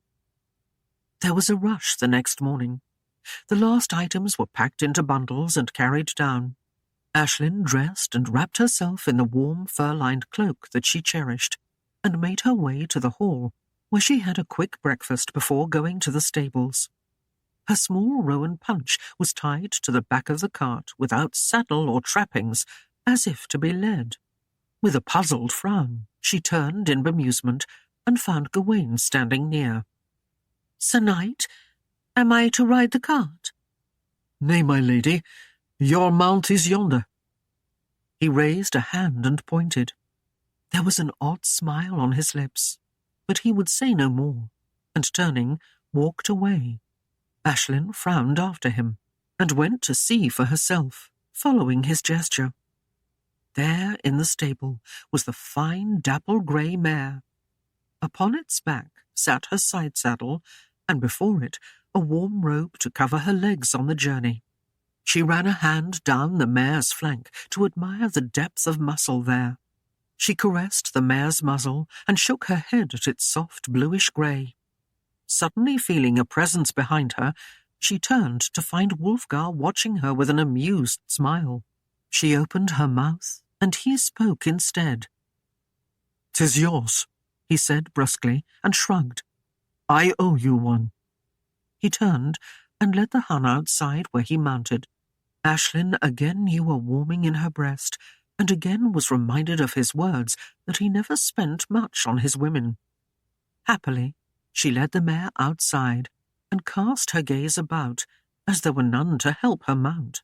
Seeing her predicament, Sir Gawain made a great show of leaping from his own horse and giving her a hand, settling her carefully in the saddle and tucking the robe snugly about her. Then he swung up on his own horse, and the party was off. Aislinn had no word or gesture from Wulfgar, and so sought a place in the caravan some few paces behind him. They made their way carefully through the streets of London, with the cart creaking along behind the knights and the bowmen bringing up the rear. They crossed the bridge and traversed the road through Southwark and out into the open country. Here Wulfgar looked over his shoulder again and again, as if to assure himself that all was well behind him. At last he lifted the Hun's reins and slowed until Aislinn was at his side. The pace picked up again, and she smiled, for she now occupied a wifely place beside her lord. The day grew cold, and a camp was made that night with tents, one for Wulfgar and Aislinn, one for the knights, and one for the rest of the men. Lynn was left to what space she could find in the cart, which rested close beside Wulfgar's tent. A great fire was built, and after a warm supper, they retired to the tents against the cold night air. All was quiet, and Aislinn could see the flickering of the dying fire through the walls of the tent. Great robes covered them, and soon she felt Wulfgar move close beside her, and then his hand began to explore. A rattle came from the wagon where Lynn made her pallet, and Wulfgar's mood was broken. But a few moments passed, and again Aislinn felt his touch, and again, as if by design, a noise came from the cart. He withdrew. She heard a mumbled curse, and then his voice came in an aggravated whisper. "That one beats about out there like a bull in a breeding pen." He came close and tried again, and again Lynn settled herself in the cart. With a disgruntled curse, Wulfgar rolled over and drew the pelt close about his neck. Aislinn giggled at his chafing, and knowing herself well safe for the evening, snuggled close against his back to share his warmth. The next day dawned bright and cold, and the horses breathed great clouds of steam, which misted on their bridles and frosted the bits. They set out again, and Aislinn's heart lifted, for she knew that night she would spend in her home at Darkenwald. 17. The day was cold and clear, as January days are wont to be. There was no fanfare of trumpets to greet them, but it was the only thing missing as the gay procession entered the courtyard of Darkenwald, for it seemed as if every person from miles around had turned out to welcome the lord back to his manor. Aislinn was warmly wrapped in the voluminous folds of the fox-lined cape as she sat lightly on the mare. The animal was long-legged and spirited, and pranced with excitement, but she checked her to stay carefully behind Wulfgar. He guided the Hun through the mass of people and dismounted before the hall. As a lackey took the bridle of Aislinn's horse, Wulfgar swept her from the saddle to stand her beside him. He bent forward as Aislinn lifted her head to ask him a question, and Gwyneth's brow furrowed as she watched the couple from the doorway, noting that when they touched, it was almost a caress.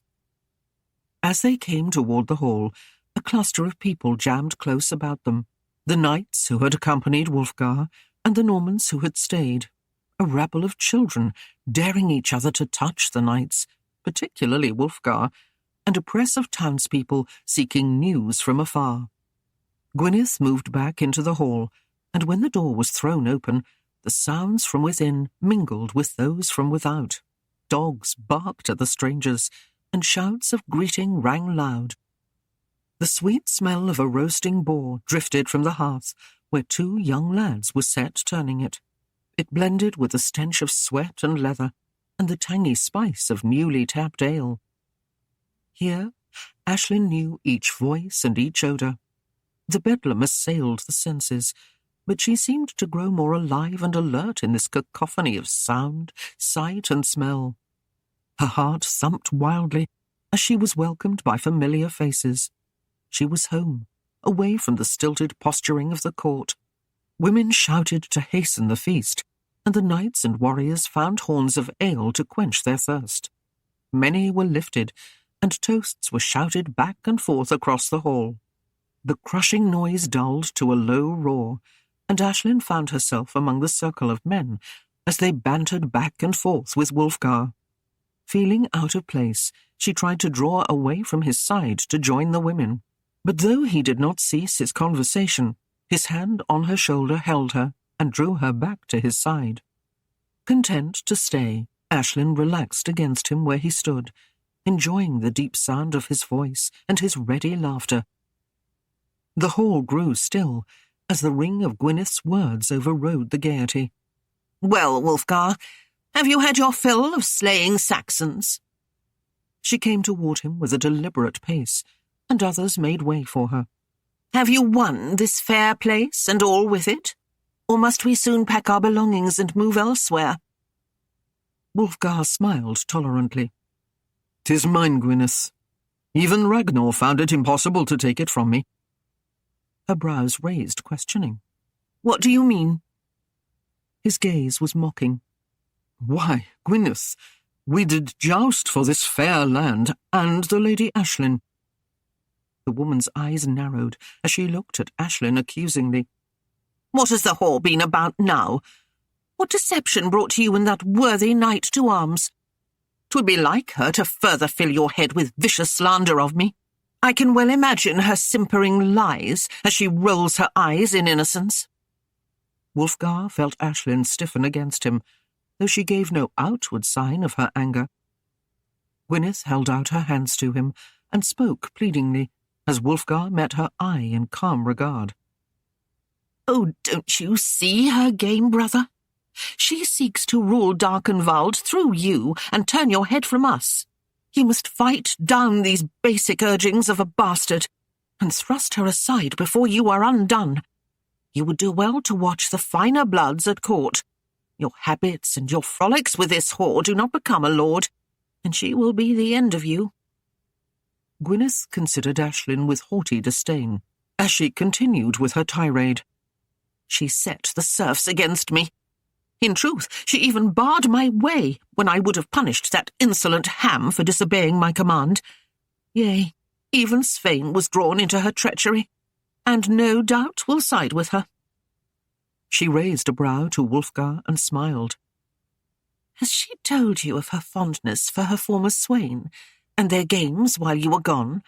'Twas convenient for them that you brought that slave here, so they could dally together in your absence." She did not miss his darkening brow, and saw success in her game. "Why, good Aislinn, whom you sent to share the hall." She turned and smiled toward the object of her words, who stood somewhat uneasy, but beautiful, and arrayed in another of Aislinn's former gowns. Aislinn set upon her, and would not share the merest rag to clothe her body, until I made the matter right. I could not see the harm in making her share her garments when we were in need. Above all that she has done, this slave demanded a free woman roast meat and prepare food like any serf." Wulfgar glanced about him at the silent faces gathered around them. In some he saw doubt, and in others rage. Gawain stood stiff and angry beside him, ready to defend Aislinn if his lord did not. Wulfgar turned back to his sister. "I heard no slander until you appeared, Gwyneth," he remarked quietly, and watched Gwyneth's eyes widen in surprise. "Indeed, Aislinn spoke nothing of you, nor Aislinn."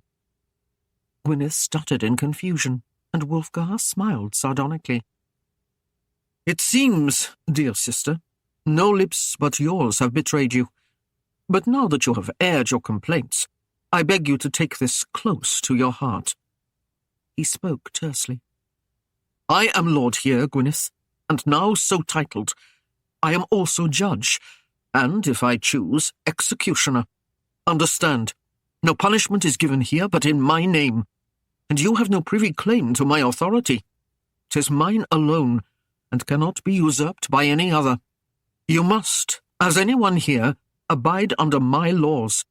And I will tell you true, I would not be against giving you the same as you would another, so tread carefully, sister. As for those I sent—" He, too, marked Aislinn with his eyes, much to that one's dismay.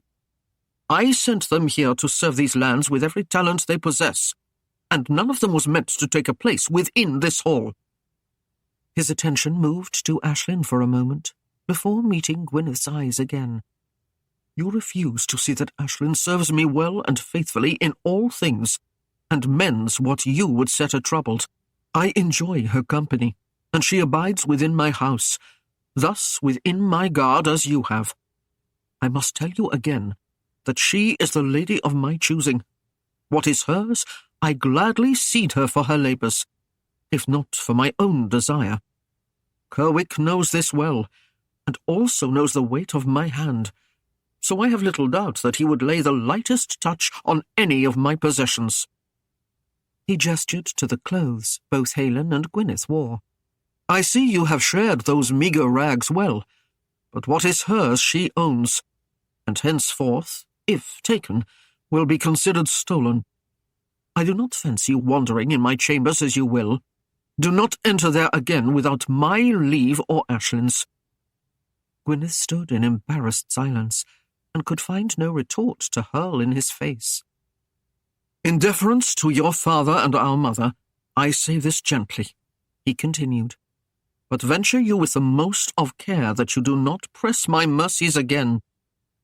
"I had not expected you to see my sorry plight, Wulfgar," Gwyneth sighed. "What am I to you but sister?" She turned and made her exit carefully, with a quiet dignity that deceived the hearts of some. Aislinn watched her in bewilderment until she disappeared, then went to the hearth where a boar and other game roasted. She found Kerwick regarding her with mockery in his clear blue eyes. "Your garments are too fine for this labour, my lady." "Cease your prattling lout," Aislinn hissed, "or I will see you bereft of the simple wits you boast. My brother Sandhurst is here now, and will come to my defence." Kerwick cast an eye to the one mentioned, who at that moment was labouring up the stairs with Wulfgar's chest. His laugh rang with an edge of spite. "It seems Sandhurst is too busy with his own to care much of your woes. Good lad, he does not seek to share his master's table, but is content to be about his duties." Aislinn bristled at his jibe, and with a glare at him turned to test the meat. The feast was done, and the hour was late when Aislinn followed Wulfgar up the stairs to their chamber. Wulfgar closed the door behind them and watched as Aislinn pirouetted about the room, entranced with being once more at home. "Oh, Wulfgar," she cried, "this happiness is too much to bear." He frowned at her inanity and glanced about the chamber, half feeling the welcome here. His mood had been disrupted by Gwyneth's words. They could not be dismissed lightly, and now his mind sought an answer. Aislinn stopped and swayed giddily as a dizziness caught her, then with a giggle threw herself full length upon the bed. Wulfgar moved to the side of it and stood gazing down at her as she rolled about and in joysome frolic scattered the pelts, flinging some to the floor. He bent the full frown of his countenance upon her. Aislinn saw his scowl, but knew no reason for it. She gazed up at him, sitting back upon her heels. "Are you ill, Wulfgar?" she asked, somewhat worried at his manner. "Does some wound perchance hurt?" She patted the bed beside her. "Come, lay here. I'll knead the pain away." His brows knitted in a dark storm. "Aislinn, have you played me false?" Her eyes widened in stunned dismay. "Before you speak," he counselled slowly, "be it known I must find the truth.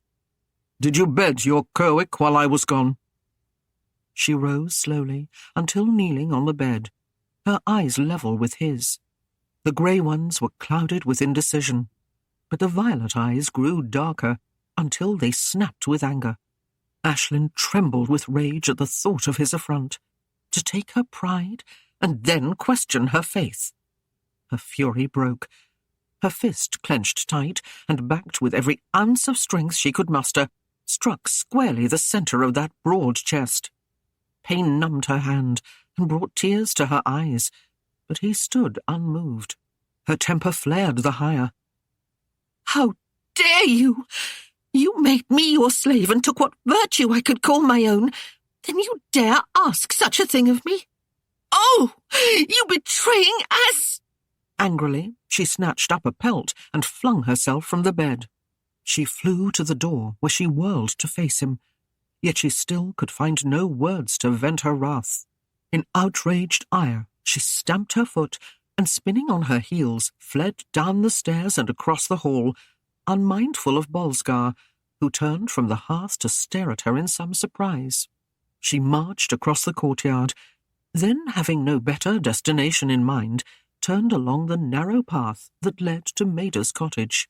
She startled her mother no end when she flung open the door and slammed it closed behind her, dropping the heavy bar in place and nodding her head once in definite satisfaction of this deed.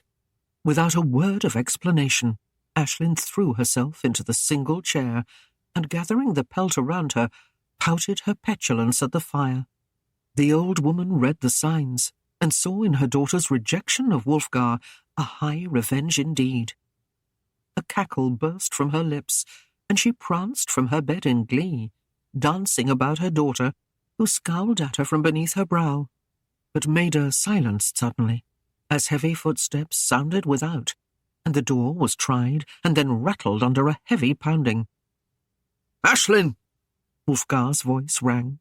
Aislinn threw an angry glance over her shoulder at the offending portal, and returned a stony gaze to the flames. "Aislinn!"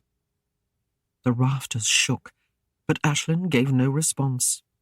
Then, with a crash, the bar splintered from its brackets, and the door was torn from its leather hinges and fell to the floor. Maida shrieked and scurried into a dark corner. Aislinn came to her feet and whirled to him in rage. Wulfgar stepped over the broken panels and faced the exercised Aislinn. "You Saxon wench," his voice rumbled. "No locked doors will ever keep me from what is mine." "Am I yours, my lord?" she jeered. "You are!" he roared in reply. She spoke slowly, biting out each word as if it hurt. "Am I yours, my lord, by right of conquest? Or perhaps, my lord, am I yours by the words of a priest? Or am I yours but by your own simple tongue?" "Did you beg the cur?" Wulfgar shouted. "Nay," Aislinn stormed, then continued more softly and slowly, as if to make each word crystal clear. "Could I have bedded the cur with Lynn, Ham, and my mother present, and Svein guarding my door? Would I have played the game for their enjoyment?" Her eyes brightened with turbulent tears. "Would I say you nay on every turn of hand, and bid you spare me some dignity if I had none? Believe what Gwyneth says if you must, but do not expect me to bow and scrape before you in amends for that which is naught. 'Tis your choice whether you hold my words dear or Gwyneth's. I will not answer you again of those accusations, and I will not plead for you to see my way." Wulfgar stared at her for a long time, then reached out and gently wiped a tear from her cheek. "You have found a place within me, Saxon wench, where only you can do me hurt." He snatched her to him and gazed down into her eyes, his own aflame with passion and desire.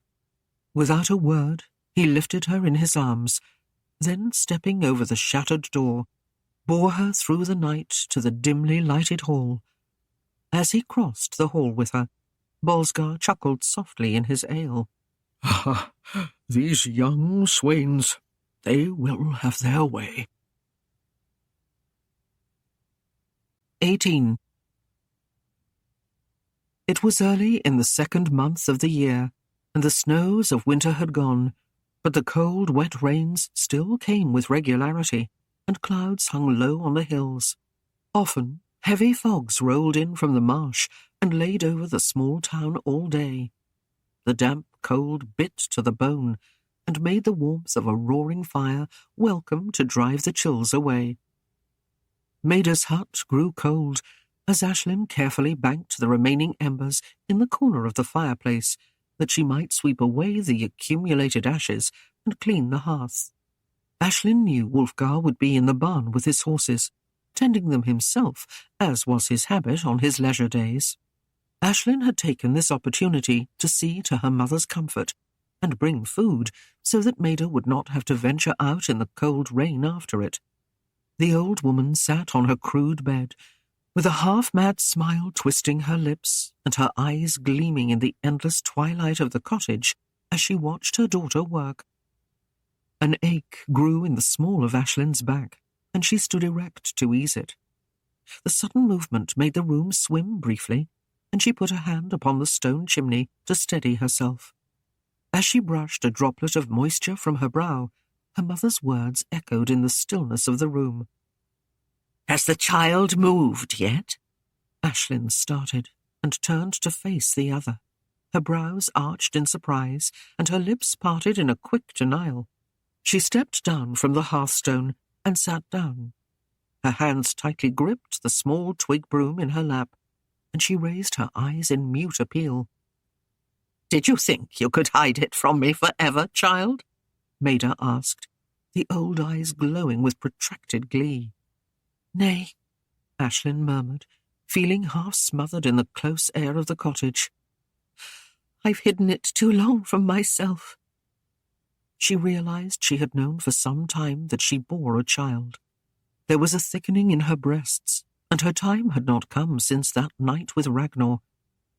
A sadness grew with a dull pain in her chest, and the weight of her mother's words seemed to settle in a cold lump in her belly, as she acknowledged to herself for the first time the growing seed that formed there.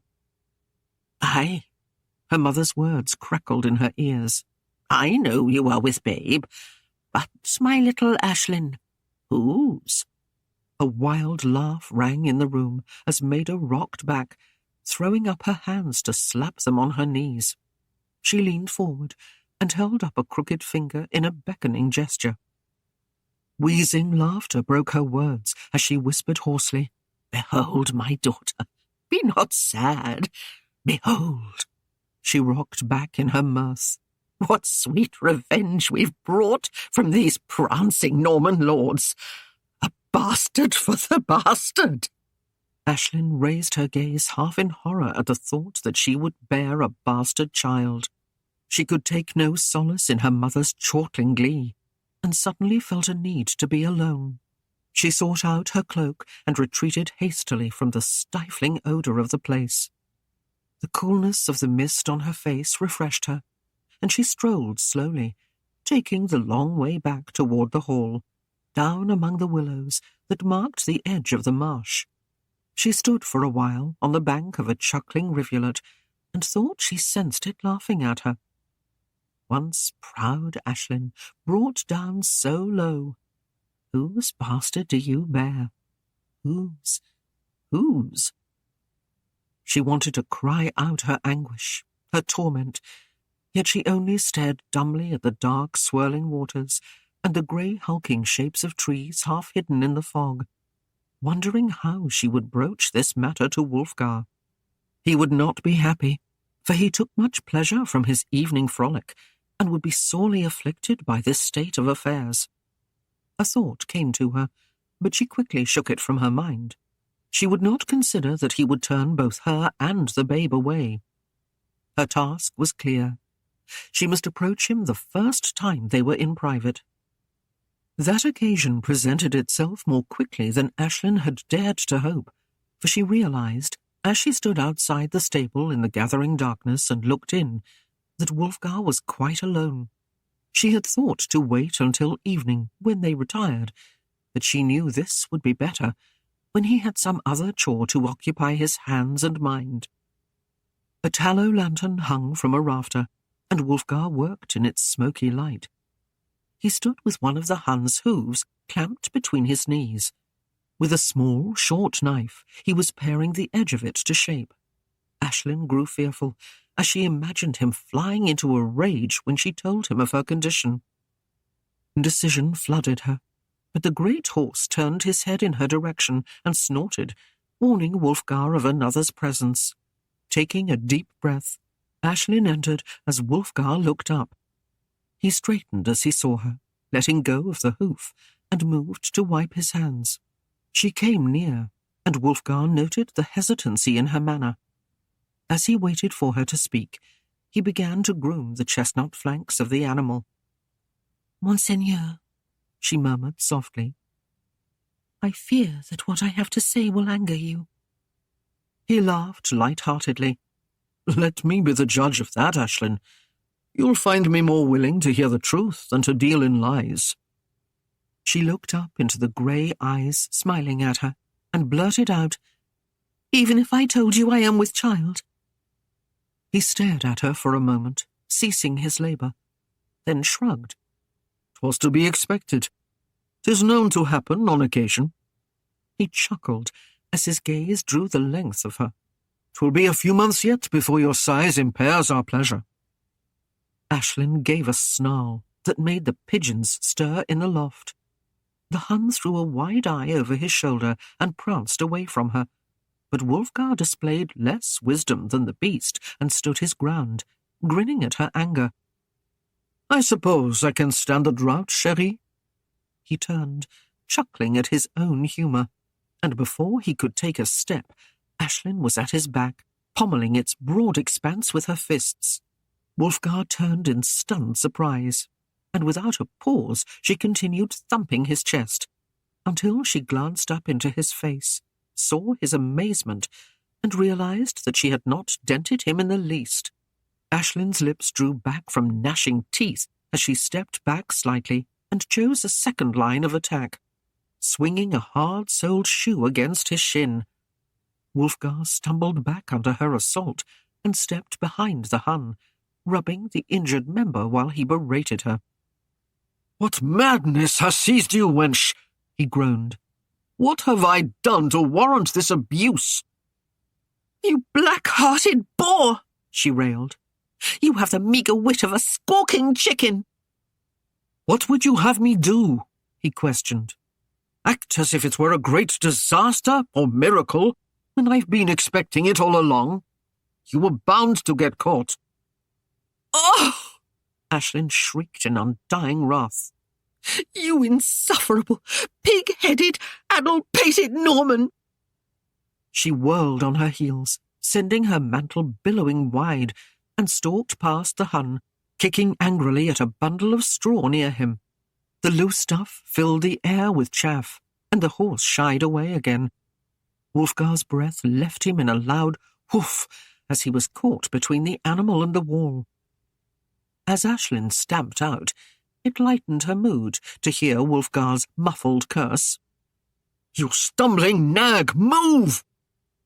Aislinn pushed open the heavy door to the hall and flung it closed behind her as she strode angrily into the room. The group of men standing near the hearth turned to stare at this interruption.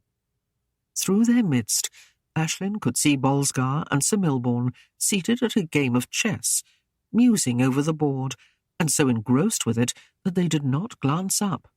The others turned back to watch, seeing that there was no matter for alarm, and Aislinn hurried across the room and ascended the stairs in restrained fury.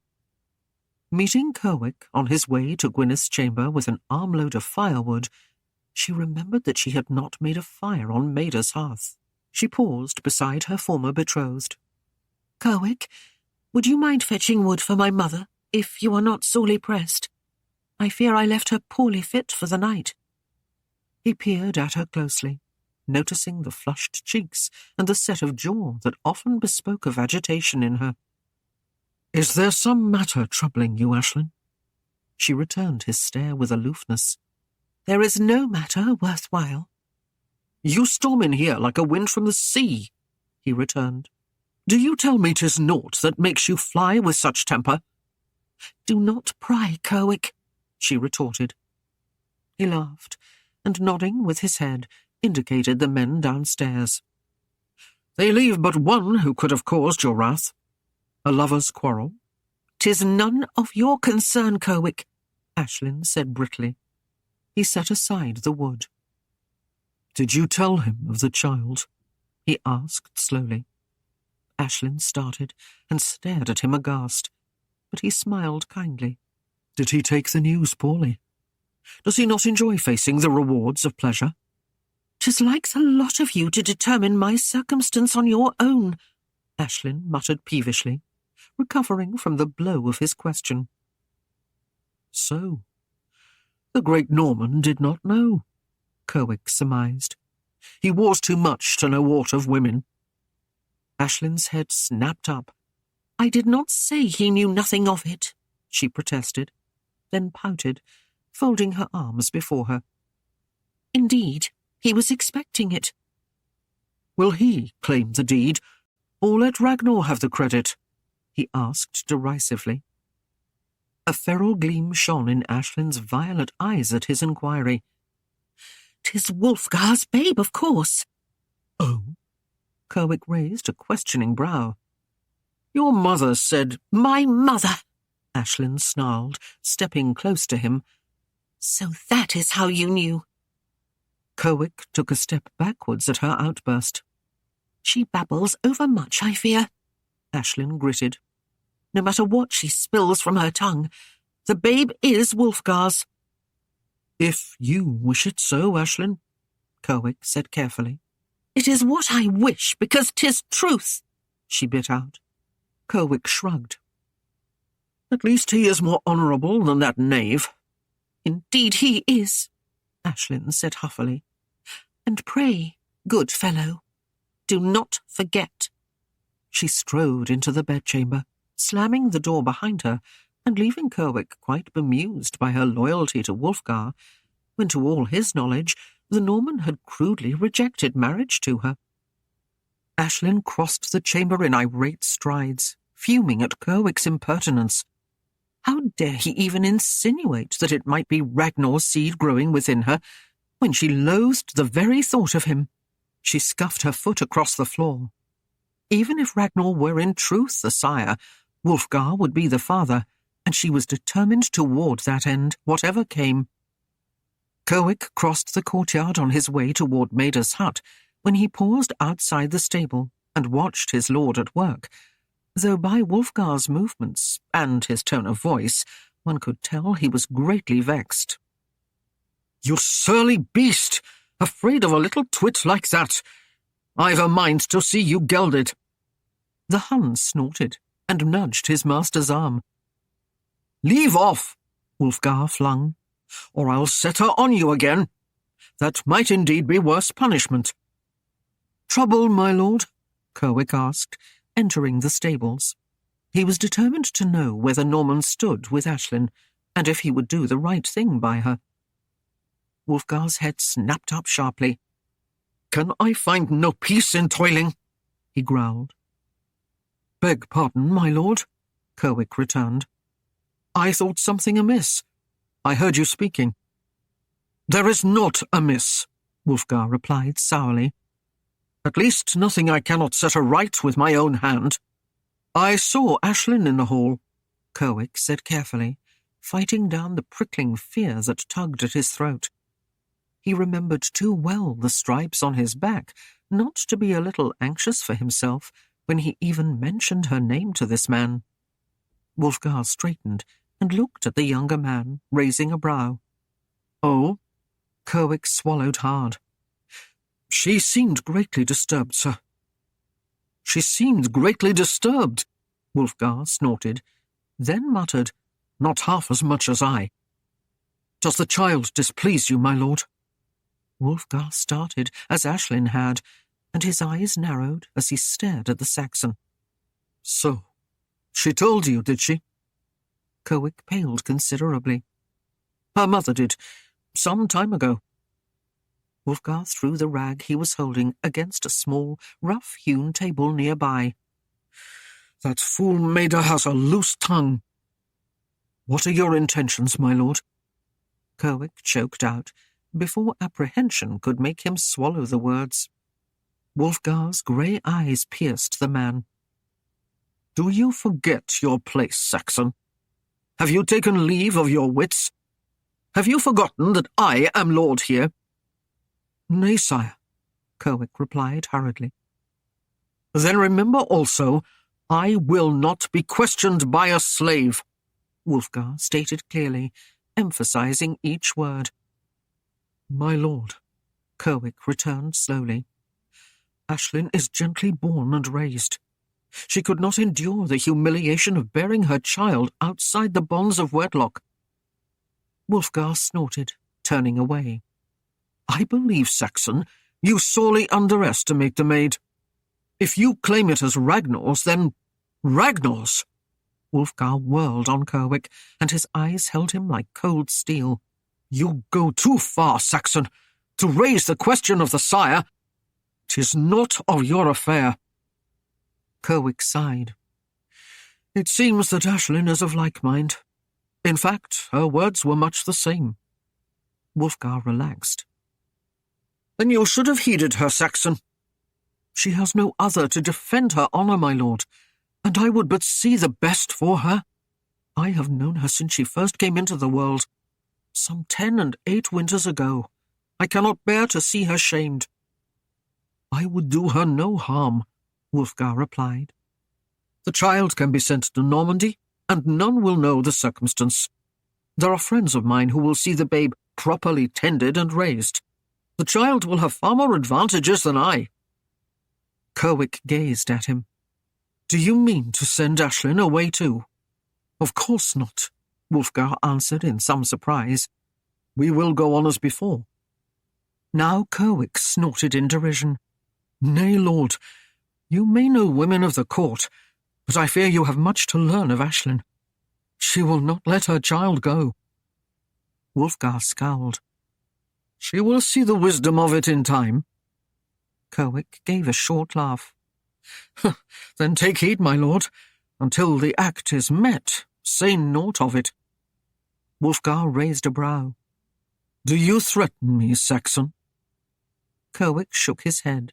"Nay, my lord, but if you wish to keep the Lady Aislinn at your side, speak nothing of this to her or to others who would warn her."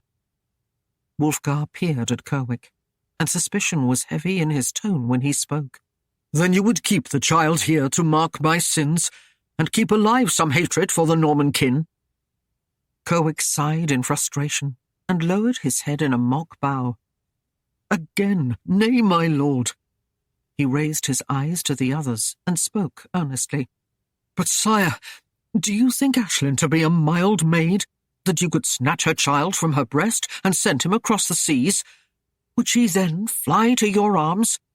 Nay, could you long avoid her dagger's point? Or could you heft yon blade and smite her before she fled or struck?" He held up a hand to halt Wulfgar's reply. "Think well, my lord," he cautioned. "You can have them naught or both." He shook his head. "But never only one." Wulfgar stared at him for a moment, then returned in anger to his work. "Begone with you, Saxon. You task my temper. She will do as she is told." "Yea, my lord." The smirk in Kerwick's voice made Wulfgar turn again and stare intently at the man. He read both contempt and disbelief in the young man's face, and opened his mouth to berate him, but Kerwick turned on his heel and left him gaping. He stood for a long moment with his mouth open, then closed it, and returned thoughtfully to his grooming of the Hun. Aislinn was seated before the hearth in the bedchamber, with only a blanket wrapped about her, when she heard Wulfgar's footsteps in the hall.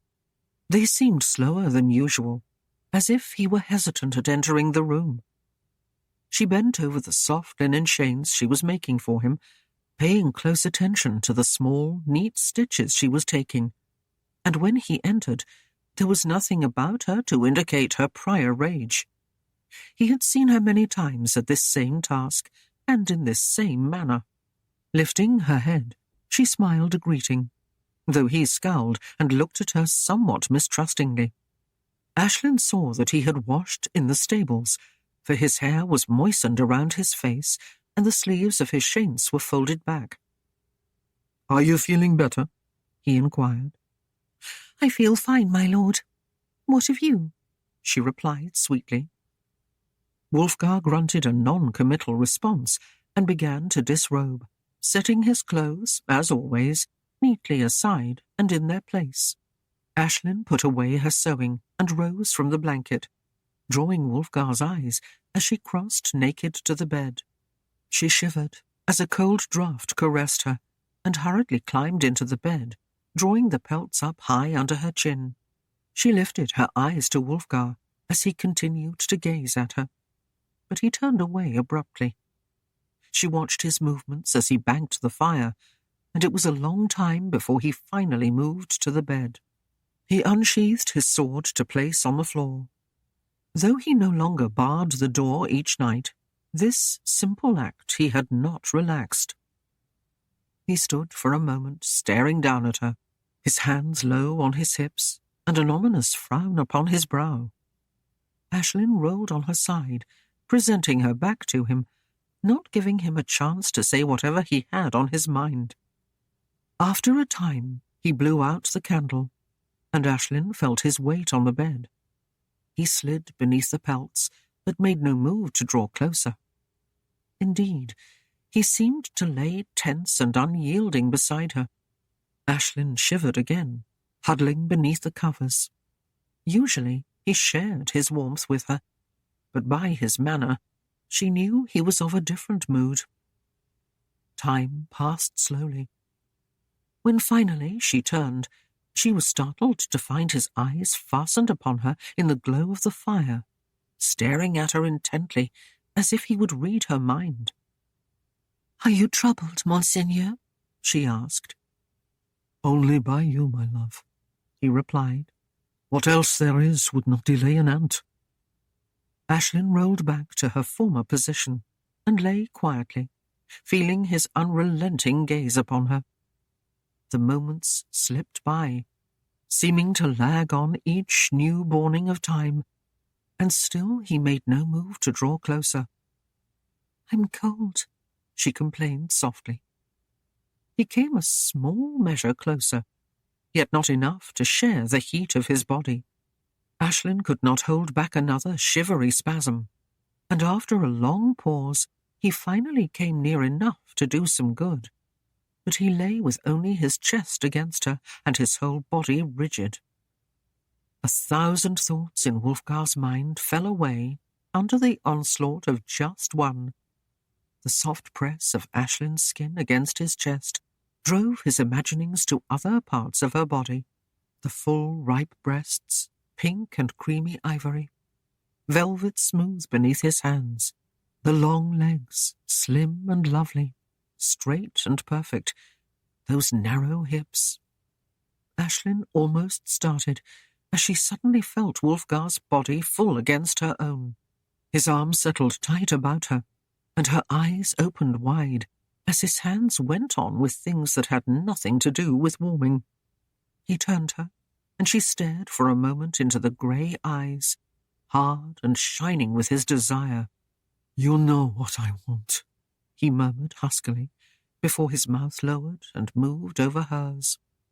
Wulfgar first tasted the coolness of her mood, while his hand enjoyed full freedom of her body.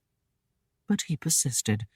His lips stayed and nibbled and played, parting hers in fierce, hungry kisses that left her breathless.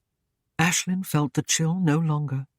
Indeed, the coals of her ardour were fanned aflame until they all but consumed her. A soft, rather forlorn moan escaped her as she slid her arms about his neck, and her lips yielded to the intensity of his. Wulfgar knew once more he had broken through the ice that encased her. Her mouth now clung to his, and she answered his deep thrusts with all the vigour in her trembling body. In this moment they took and gave until they were fused as one in the heat of their passion. Wulfgar's lips brushed against her brow, her ear, and the soft scent of lavender rose to fill his head. He pressed his face against her throat, and his lips seared her with their warmth.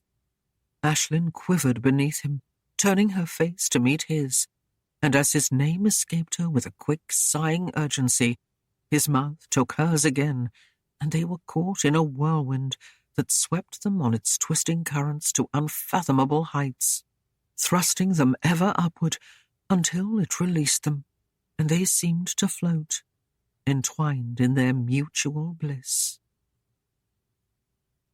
Wulfgar rose and gazed down at Aislinn, now still and sleeping soundly. A light frown troubled her brow, and her lips were parted as she breathed. The red-gold hair was spread among the furs, and her shoulders were white and soft. He shook his head, befuddled with her moods, and his thoughts drove away sleep.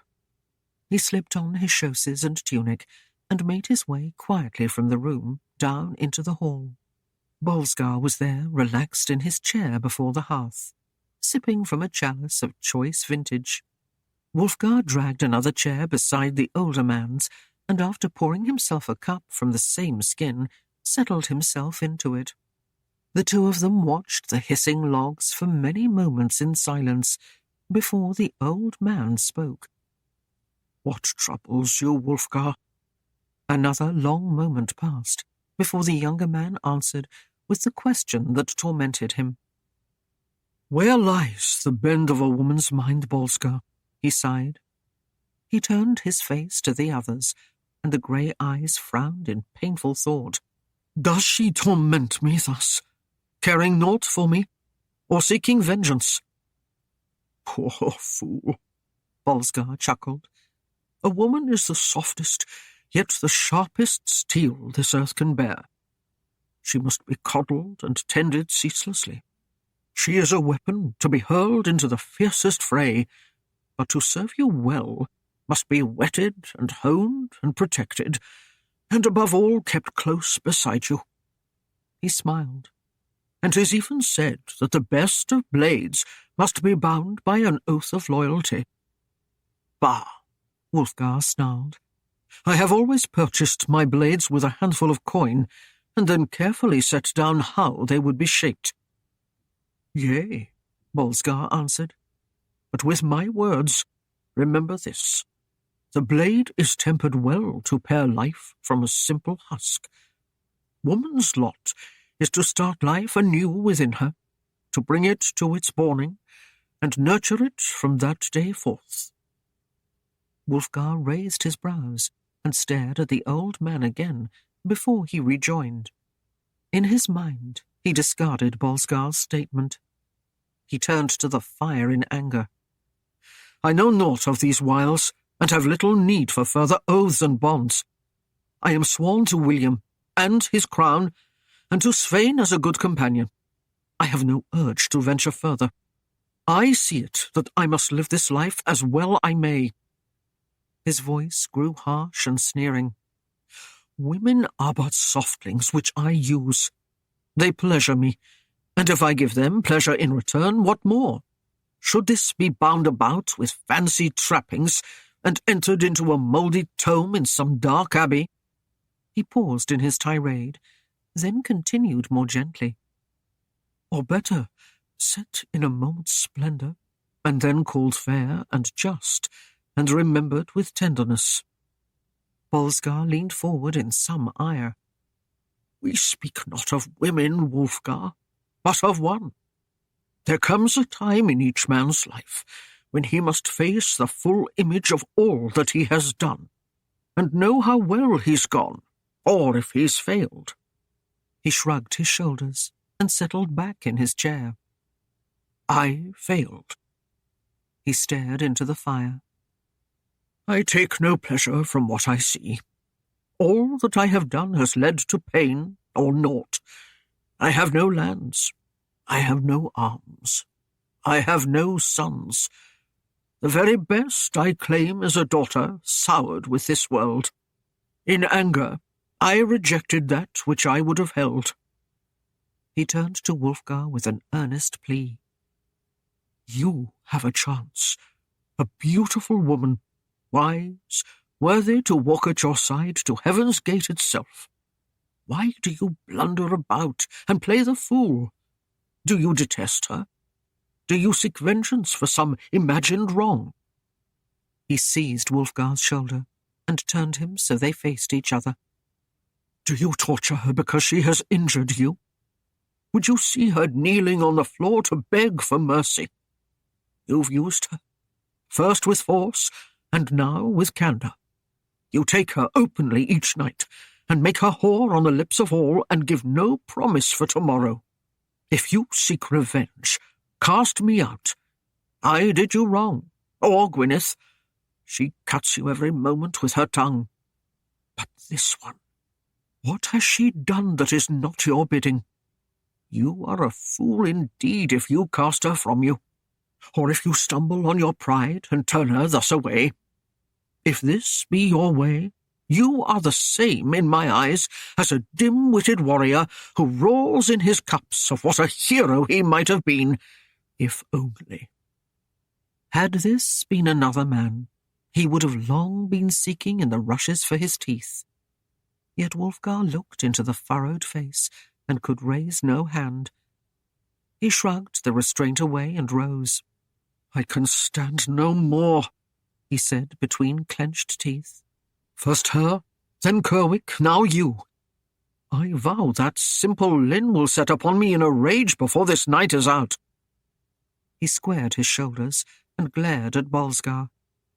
She will bear the child where she will, and mine or nay, I will send it where I will. He stopped at the surprise in the old man's face. Do you say that Aislinn is already with child? Wulfgar asked. You did not know. It was Wulfgar's turn at surprise. It seemed that everyone knew but me. Wulfgar's manner became insistent. What will you do now? Will you wed the maid as well you should? Wulfgar's anger returned, and he gritted his teeth again as he half shouted, I will do what I will! With a final glare he turned away and strode angrily up the stairs to his chamber. As he entered the room, Aislinn was sitting up in bed with a frightened look about her, but when she saw him returning, she smiled her relief and laid down again, curling on her side. His anger could not last, and soon he lay curled around her, and they went to sleep. Wulfgar strode down the stairs the next morning somewhat later than usual. Svein and Wulfgar were already into their meal, as were the other men in the hall. At his appearance, the two men ceased their conversation. While Wulfgar bent to his food, Svein leaned back in his chair and boldly stared at his lord with amusement sparkling in his pale blue eyes. A chuckle shook his broad shoulders as he continued to gaze at him, and there was no need for Wulfgar to be told that the news that Aislinn was with child had spread a bit further. As Wulfgar took a seat, the Viking passed him meat and boiled eggs. His voice fairly boomed in the hall as he spoke, making the serfs and those Normans who understood the tongue of England turn and listen with acute interest. So, the wench is with child, eh? He chuckled again. What does she have to say on the matter? Is she effectively chastened and ready to call you master now? Wulfgar glanced up toward his men, and knew by their gaping faces that they had heard Svein clearly. Midard and Halen had stopped in their serving, and Lynn straightened from over the kettle to turn and stare at him with mouth slack in surprise, as Kerwick continued to pay close attention to his chore. Svein, Wulfgar muttered, there are times when your mouth far outpaces your mind. The Norseman threw back his head and guffawed his delight, then, choking down his amusement, clapped Wulfgar heartily on the back. 'Tis a secret that's bound to be known sooner or later, my lord. It would be different if the maid was stout, but being lean, she has no chance of holding the matter hushed for long. His voice gentled somewhat as he leaned near, yet everyone now was most attentive to his conversation and sat eagerly awaiting his next words.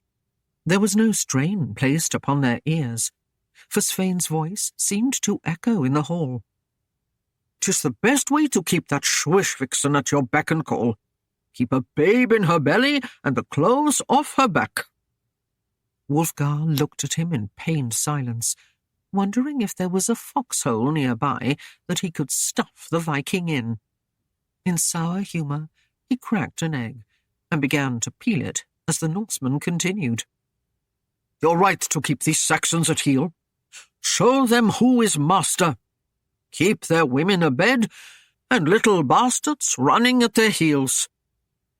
Bolskar's brows raised questioningly as he turned to stare at Svein. Wulfgar choked on the yolk of the egg he had just bitten into, and Bolskar gave him assist by pounding him heavily on the back.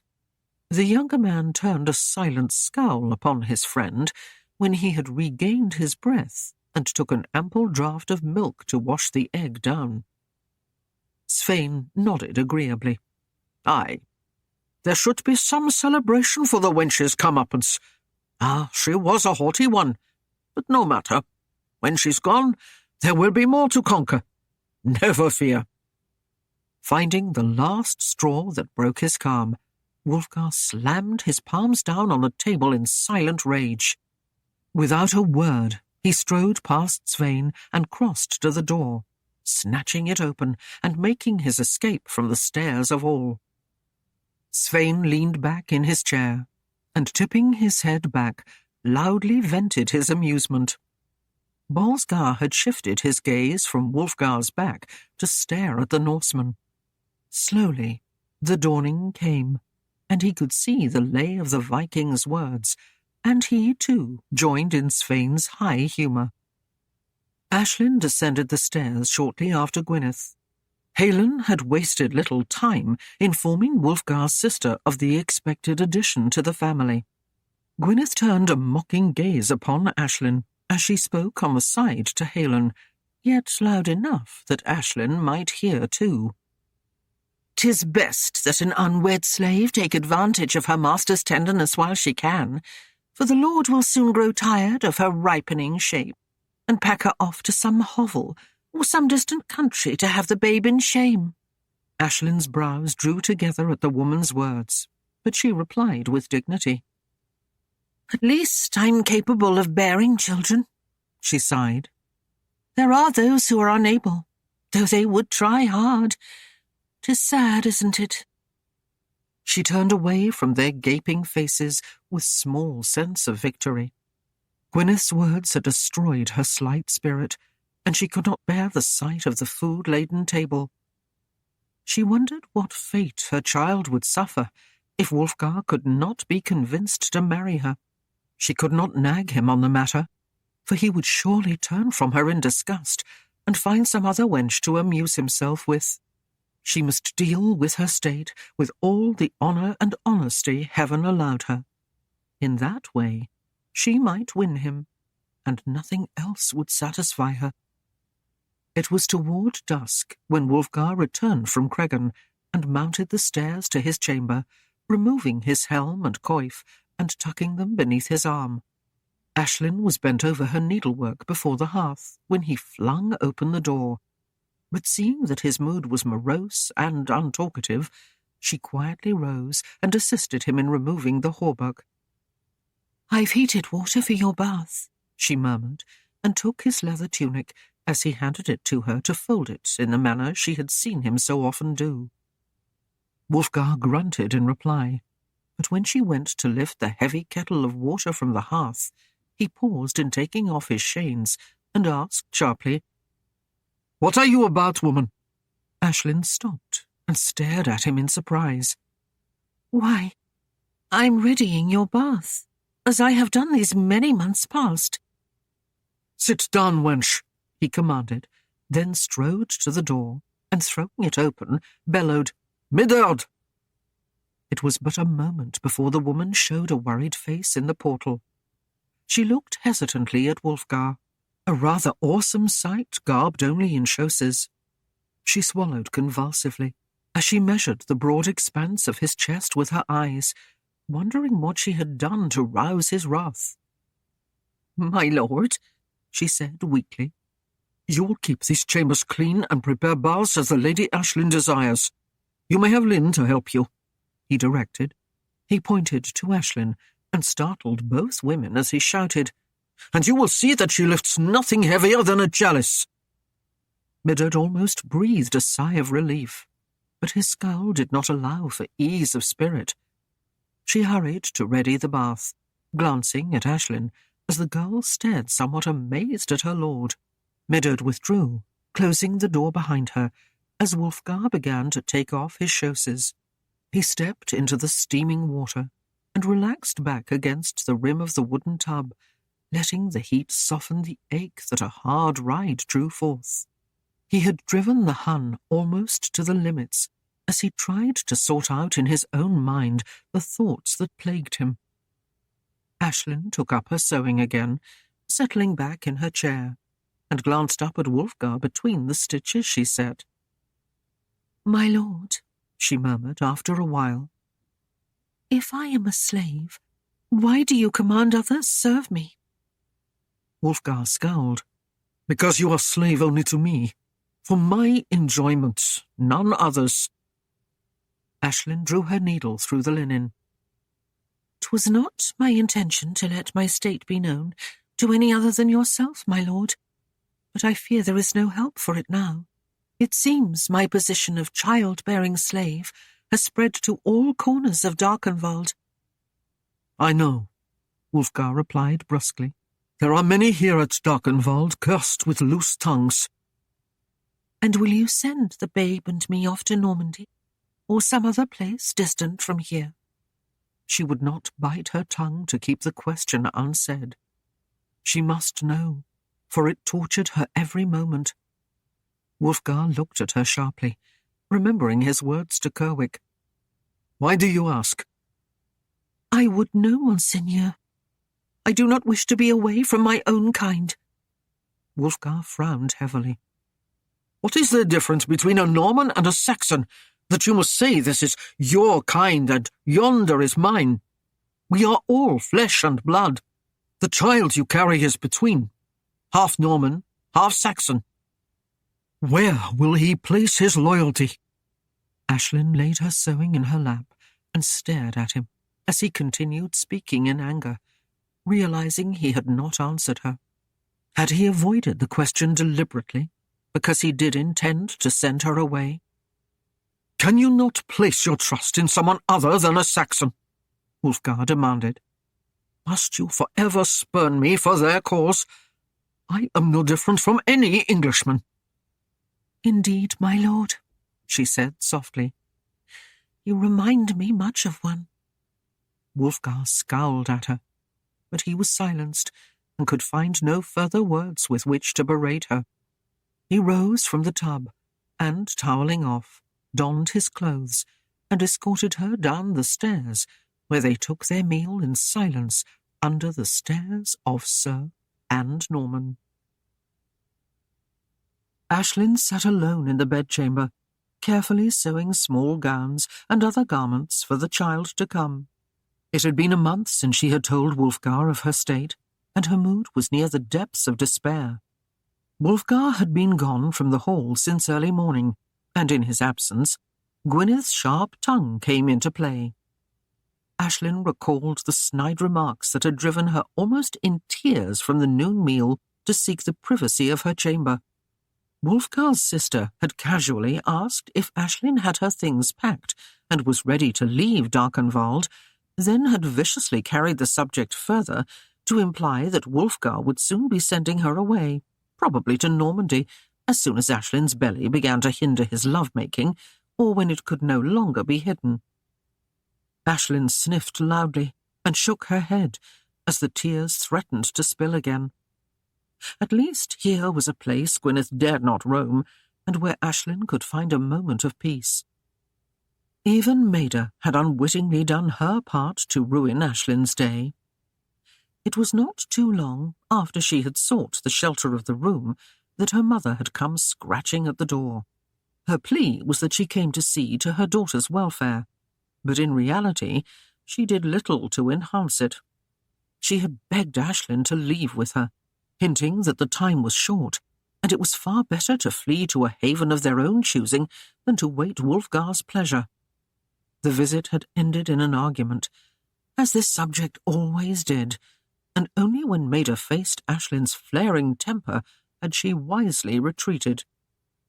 So it was that Aislinn worked on the tiny clothes and arranged them on the bed, smoothing them pensively as she thought of the wee form that would fill them. Still she found no solace, for even as she dreamed of her child, her thoughts came full circle, and she remembered her mother. She felt the pain of seeing Maida's fragile grasp on sanity weaken and slip, and knew she could do nothing to save her. "'Tis naught to be done now," she sighed. "Best I put away the past and look to the future." She straightened a tiny robe. "Poor wee child, I wonder if you are lad or lass." Aislinn felt a movement, as if the babe would have answered her. She chuckled lightly to herself. "'Tis the least of my worries. I would be satisfied if you were born of a marriage true and not a bastard." She lifted a small blanket and tucked it tenderly into the crook of her arm, feeling its softness. A lullaby came to her lips, and she rose and, strolling idly to the window, hummed the refrain, and dreamed of how it would be to hold her own baby and know its helpless trust as it slept against her breast. She might well be the only one who would love it and give the warmth and kindness that would nourish it more than milk.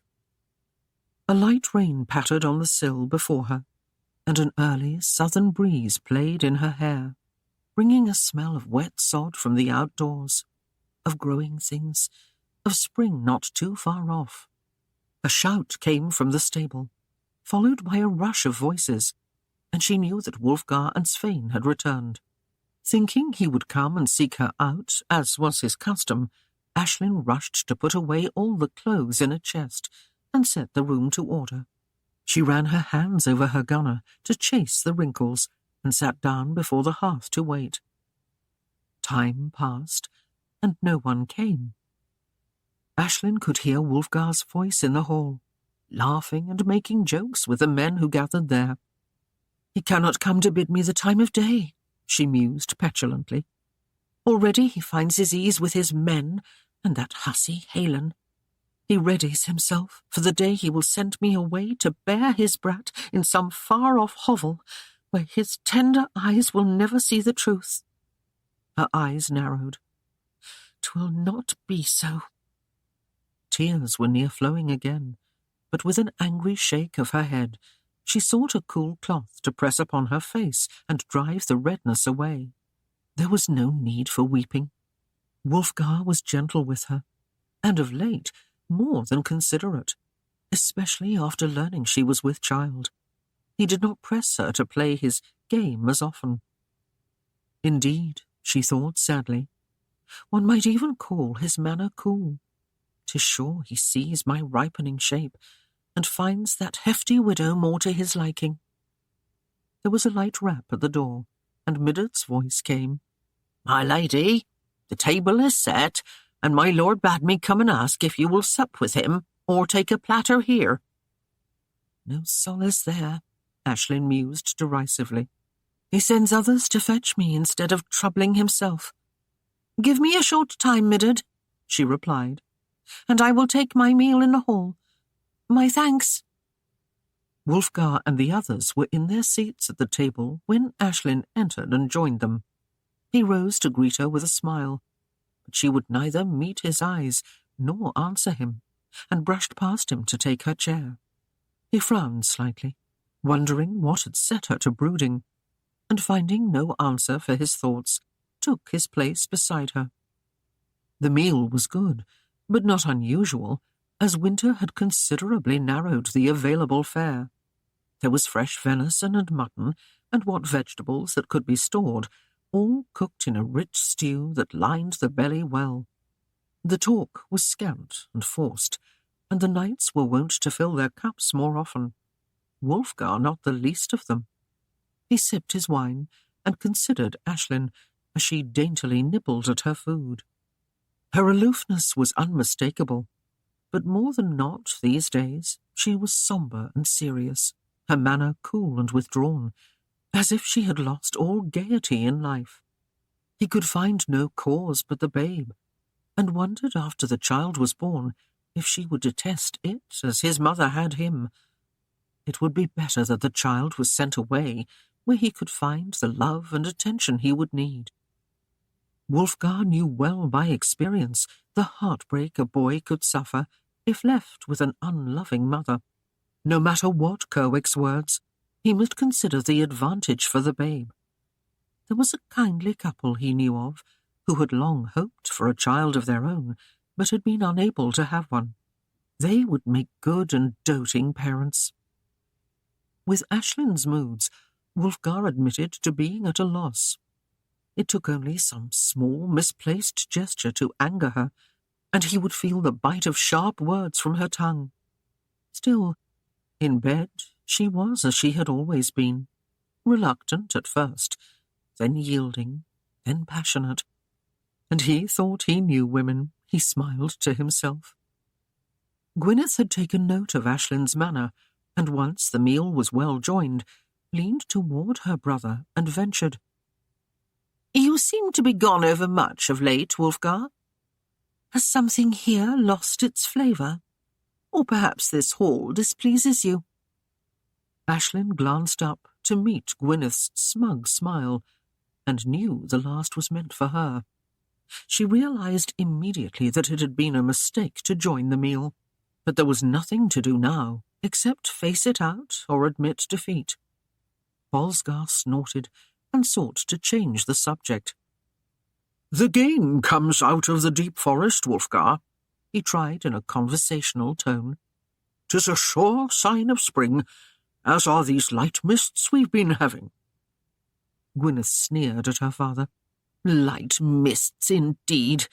'Tis the sorry whim of the south of England to see us cold and wet. It seems either that snow is blowing in my face, or the fog is heavy and wets my hair. And who cares if spring comes or naught? This dastardly weather is foul all year long." "You should care, Gwyneth," berated her father. "For 'tis on this year, and its success or failure, we'll see the truth of Wulfgar's ways, or even William's. The land is much wasted, as are the poor English lads, and if this summer's harvest is slim, then so will your belly be come the next cold." There was silence all around the table, and the cups were quickly emptied to be refilled by Lynn and Kerwick as they made their rounds. Aislinn saw that Wulfgar's eyes wandered to where Aislinn laboured, and her temper flared no small bit as she took note that in the warmth felt near the hearth, the widow had opened the simple dress she wore until her bosom swelled well into view. The meal was done, but still the men lingered on. Their manners grew lively, and Gawain brought out his cithern to pluck loud chords from it as bawdy songs were roared by Sweyn and Milborne. The knights called for more wine and ale, and Kerwick set out skins of the red stuff and tankards of the amber brew before them. Aislinn had finished her duties, and stood watching as the men warmed to the spirit of revelry, making contests of the drinking. It was Beaufort who offered her a horn of ale. Without hesitation, she took it in a hearty manner, and raising it high, held it for a moment before bending a smile to the men who waited for her to taste it. She set the cup to her lips, and, amid cheers, drained it. She slammed the empty horn on the table, and her eyes challenged them all. Gawain filled his own, and matched the feat. Then Milborne did the same. Beaufort would have passed the sport, having imbibed too much as it was, but Sweyn seized a skin of wine and poured until his cup ran over, and the poor knight begged him to stop. Beaufort took a deep breath and began to drink. Gawain strummed a beat on his strings, and a low chant rose to mark time with the swallows. He finished, and a cheer rose as with a gesture of triumph he licked a last drop that threatened to fall from the edge of the mug.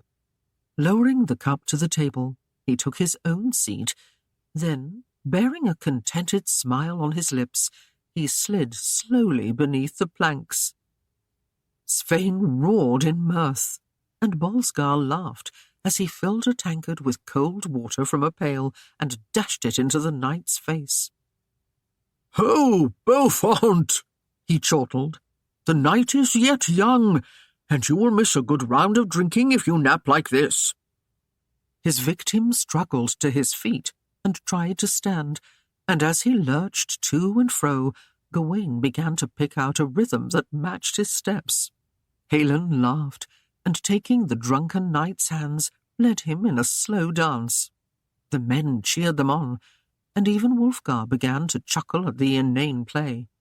Aislinn watched the foolery, and as her mood was not light, saw them as grown men playing at childish games. They were all knights of William, and seasoned warriors, yet they pranced and leered at Ayslann's opened bodice like untried lads. Beaufort warmed to the game, but was bent toward a more romantic frame of mind, and tried to take her in his arms and dance in that manner. With a laugh, Aislinn pushed him from her, and he staggered back to come up against a bench where he sat abruptly and could not rise again. The widow whirled away and halted before Gawain, there stamping her foot, until he picked up the rhythm on his instrument and began to play a tune that made her feet beat a quick tattoo on the stone floor. The others shouted their acclaim and began to clap their hands to urge her on. She paused with arms akimbo, and her right foot took up the beat. Then her left joined, and soon she was twisting and swirling in a dance that was marked with a tempting sway of her body. Wulfgar sat back in his chair to watch, and turning away from the table, stretched out his long legs before him. Aislinn saw his movement, and her chance. Under his full attention, she moved toward him, ignoring the heated glare from Aislinn, and swirling her skirts as Gawain's fingers quickened the pace. Then she was dancing over Wulfgar's feet, weaving an intricate pattern about them, stepping lightly between his legs, and then quickly away as if to tease him. Her sultry eyes held him, and her skin, wet with sweat, gleamed in the dim light of the hall. She lifted her skirts above her knees, and her feet seemed to dazzle the eye as they kept the rapid rhythm. Then she moved back, and with a last twirl, came to her knee, bowing before Wulfgar. Her bodice opened as she bent, leaving little to the imagination of the men, and showing the full ripeness of her body to Wulfgar. Aislinn stiffened and eyed Wulfgar, who seemed not in the least upset by this wanton display, but clapped his hands and roared his approval with his men. Aislinn's violet eyes burned, and she could find no relief, for Gawain started another song, which prompted Aislinn to start another dance. Aislinn turned in her chair in disgust and refused to watch this new taunt. Drawing in his feet, Wulfgar moved around to raise his horn and take a leisurely draught. His eyes roamed slowly over the full curve of Aislinn's breasts as his fingers lightly drummed on the table in time to the music. None could guess his thoughts, but Gwyneth found cause to smile as she watched Aislinn's unsmiling face and listened to the beat of Wulfgar's fingers. The lord and his mistress did not appear the loving couple at all this night, and at the thought Gwyneth laughed aloud, a rare sound that drew the attention of everyone. Wulfgar peered questioningly at his sister, while Aislinn withdrew further into her morose mood, knowing well the spur to Gwyneth's gaiety. As Aislinn continued her prancing, Aislinn sat quietly in her chair, her doubts marching like devastating tides across her resolve. Wulfgar would have little use for her when she grew round with child, she mused in dismal dejection. He was already casting about for game more lively, and the most lively game about seemed to be Aislinn. When Wulfgar bent towards Svein and laughed over some exchange of wit about the well-endowed widow, Aislinn silently rose from her seat and made her way from the hall. unnoticed by all but Gwyneth. She stepped into the courtyard and took a ragged breath, shivering under the impact of the cold night. She felt her way down the dark path to Maida's cottage. It was in her mind to spend the night there and make her home with her mother, freeing Wulfgar for a more compatible arrangement if he found someone else to sate his desire. She was tired of seeing her hopes dashed by a negative word from him. Where did her dreams lead but to more heartache and misery? She felt beaten, unable to go on. Her fear was that he would send her away, and it rode paramount in her mind. He had never denied it, and had of late begun to speak more and more of Normandy in her presence, as if preparing her for the change, assuring her that it was a fair country where a lad could grow and flourish. Oh, yes, it was his intent to be rid of them. She hastened through the dark along the narrow path, much as she had the night they returned from London, when Wulfgar had questioned her about Kerwick. She smiled ruefully at the thought that he could so easily question her faithfulness, and she could not his. A slave, nothing more to him. A slave to do his bidding and to bear his weight in bed, without the right to say him yea or nay. She eased open the cottage door and found her mother sitting before the hearth, near the remains of her supper. The old woman looked up with some semblance of sanity in her eyes. She beckoned Aislinn in. "Come, my pretty, the fire is warm enough for two." Aislinn moved slowly forward, and it was Maida who hurried to fetch a pelt and wrap it around her daughter's shivering shoulders. "Oh, love, why come ye in the cold? Do you have no care for yourself or the babe? What ill bodes in the Lord's chamber that you must seek my poor hut at this late hour?" "Mother, I fear 'twill be the way of things henceforth." Aislinn sighed and choked on her tears. "What? Has the bastard cast you out? That rutting Norman ass sets you aside?" Maida's eyes gleamed as she considered this for a moment, then smiled. "A bastard? For the bastard you shall give him true. 'Twill bite him sorely to see the babe with his own pale locks." Aislinn sniffed and shook her head. "'Tis his plan, I fear, to send me away, where he will not be pricked by the sight of his bastard kin." "Away?" Maida gasped and stared hard at her daughter. "You will not let him send you away from me?" It was half a fearful question. Aislinn shrugged and smothered a deep pain. "He is lord here, and I am but his slave. There is naught else I can say." "Then flee, daughter, before he can do the deed," Maida pleaded. "For once think of yourself. What good will you do those here if you are in Normandy or another far-off country?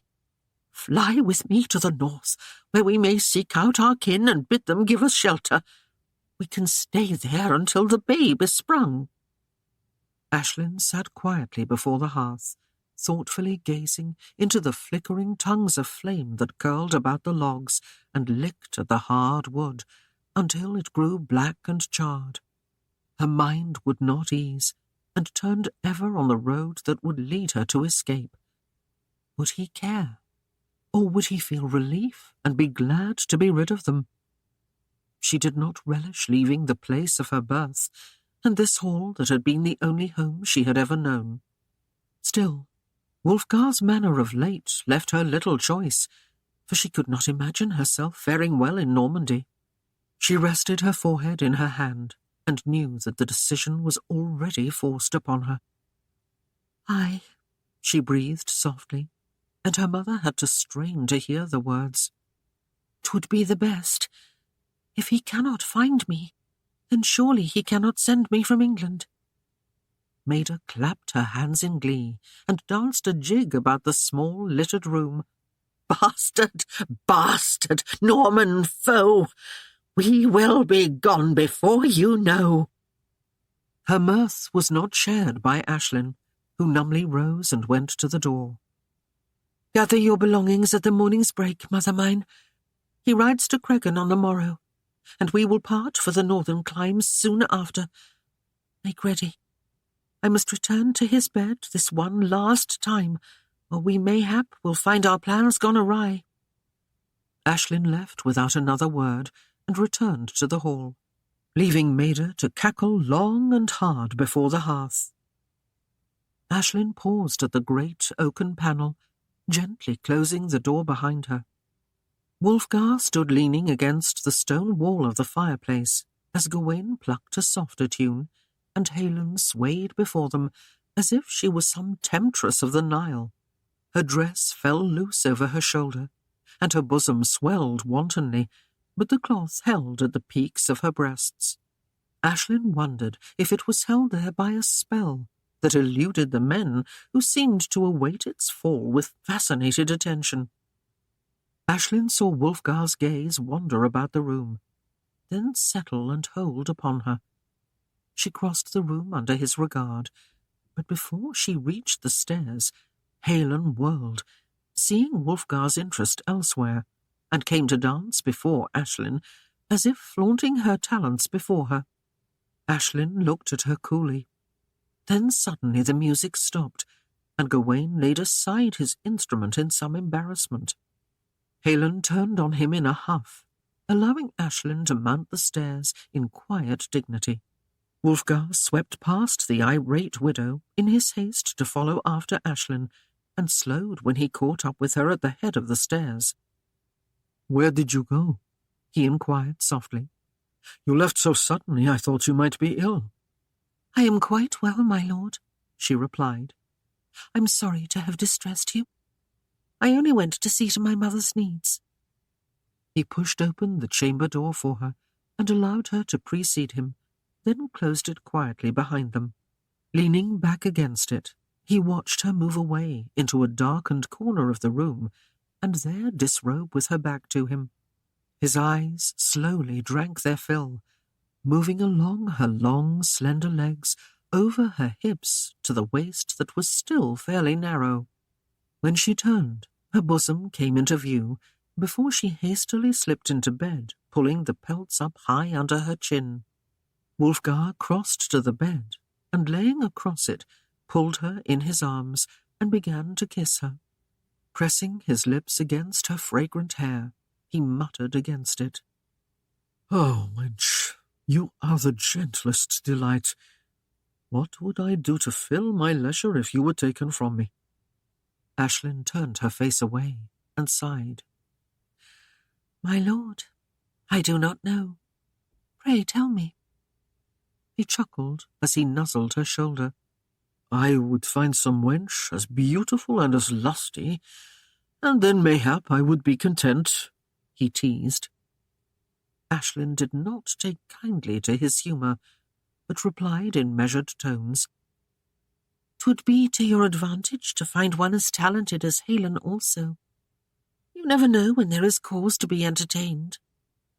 Wulfgar laughed at her sarcasm and rolled from the bed to shun his clothes, returning a moment later when he had laid them away. Her back was now presented to him, but Wulfgar was little daunted, since many of their most pleasurable evenings began in this manner. Moving close against her, he brushed the curling tresses from the nape of her neck, for his lips were hungry for the taste of her. Aislinn could not find the will to deny him, even with her mind set and the plans for escape formed. Only by leaving would she regain some portion of her self-respect.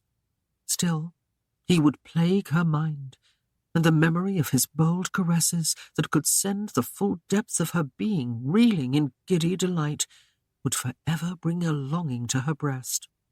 She sighed again as she surrendered to his arms and gave him kiss for kiss, parting her lips beneath his and clutching him to her, as if she could not hold him close enough. Their ardour drove them on, and the roaring furnace of their passions consumed them. Aislinn trembled in his arms, and as they lay in the aftermath of the storm, she wept softly in her pillow. 19. Aislinn woke at the bright twinklings of light escaping through the shutters and drowsily searched the bed with her hand. The pillow beside hers was empty, and glancing about the room, she found that Wulfgar had gone. She sat up sleepily, and in deep dejection dropped her chin wearily in her hands, thinking of the day's chore. It all seemed like some horrible nightmare, but Maida's scratching at the door a moment later reminded her it was not. The woman entered and began in haste to pack her daughter's gowns into a bundle, until Aislinn stopped her. "Nay, I take only the rag Gwyneth left me with. The others are his." And she added with a choked sob, "For Aislinn, if he so chooses." It did not matter that he had given them to her. She'd have little peace taking them with her, for every time she wore one, she'd be reminded of all that had passed between them, and she wanted no more unwelcome memories than she had already. She called Midard, and, swearing her to silence, enlisted her aid in the hurried leave-taking. The woman gave her argument, until she saw Aislinn's determination, then could do nothing other than assist her. Sandhurst was instructed to saddle an ancient nag, little knowing it was for Aislinn he did so. At the sight of the ragged mount, Maida quelled, then ranted furiously at Aislinn's choice. "Take the grey!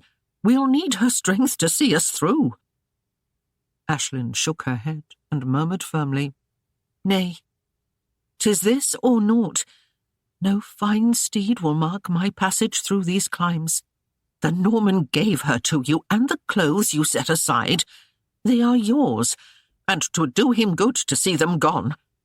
"I will not go bearing his gifts," Aislinn said stubbornly. The choice of food yielded Maida no more assurance of her daughter's good sense, but gave her cause to wail. "We shall starve! You beggar us upon this stumbling nag, then expect us to survive on that meagre fare?" "We will find more," Aislinn assured her, and turned away further argument. As they rode from view, Midard slowly turned and made her way into the hall, wiping a tear that traced down her cheek. Darkness had approached, and Midard could not shake away the sadness that burdened her heart. She watched Aislinn as the young woman tested a side of venison roasting for the evening meal. She knew Aislinn would accept the news with gladness, and wondered at her continued flirtation, for she herself saw Wulfgar as a man of honour, and could read the signs of his true concern for Aislinn. Midard turned away in disgust as she remembered the night before. "Why do you seek to tempt the Lord Wulfgar?" she asked, more than a trifle piqued with her sister-in-law. "Will you still play the strumpet if Lady Aislinn is the mistress of the hall?" "There is slim chance of Aislinn becoming mistress here," Aislinn snapped. "Wulfgar admits he hates women." Midard swung round. "Does a man hate a woman who bears his child in her belly?" Aislinn shrugged. "That is not love, but lust." "And you would have him lust after you until you're as round as she?" Midard questioned incredulously. "Last night you danced before him like Salome before that king. Would you ask for Aislinn's head to satisfy you?" Aislinn smiled. "Were she gone," she sighed, "Wulfgar would be mine." "And she goes," Midard said bitterly. "Are you so happy?" Aislinn's dark eyes widened in surprise, and at her stunned silence, Midard nodded. "Yea, even now she hastens from him. She takes nothing but herself, her mother and his child, and the old nag she leads her mother on." "Does he know?" Aislinn questioned slowly. "Upon his return from Gregan he will know, for I will tell him. She bade me hold silent, but I fear for her safety. The wolves range wide in the forests where she goes. I cannot keep my tongue and let her fall prey to those savage beasts, nor the human ones who would take her with no regard for her soft condition." "Who is to say whether Wulfgar will go after her or not?" Aislinn shrugged. "She grows fat with child, and he will tire of her soon anyway. Your heart is sheathed in ice, Aislinn. I would not have thought you so pitiless, nor so bent upon your own desires. Aislinn let out an enraged howl. I am wearied with your fault-finding, and your sympathy for that wench grows tedious. She has done naught for me. I feel no obligation toward her. If you ever have need of her, Midden returned softly, I hope before heaven that she has more compassion for you. 'Tis not likely I'll ever require her help, Aislinn retorted, and then she shrugged her shoulders flippantly. Besides, she is already gone. The townspeople will miss her. They can turn to no other for what milady gave them. Milady, Aislinn mimicked sourly. She is not my lady, nor will she ever be. I will be more crafty than she. I will make Wulfgar love me and want me as his own. Lord Wulfgar, Midden corrected testily. Aislinn smiled and licked her lips as if anticipating some great feast. Soon he will be only Wulfgar to me. The sound of heavy hooves thundered near and passed in the direction of the stables. Midden rose and faced Aislinn. He returns, and I go to tell him. If he does not go after her, be assured I will blame you for the death of Lady Aislinn, for it is very likely she will die in the wilds. Me? Aislinn cried. I did naught but wish her gone. She left of her own free will. Yea, Midden agreed. But it was as if you placed your hands upon her back and pushed her out. Aislinn flounced back to the hearth in a fit of temper. I care not.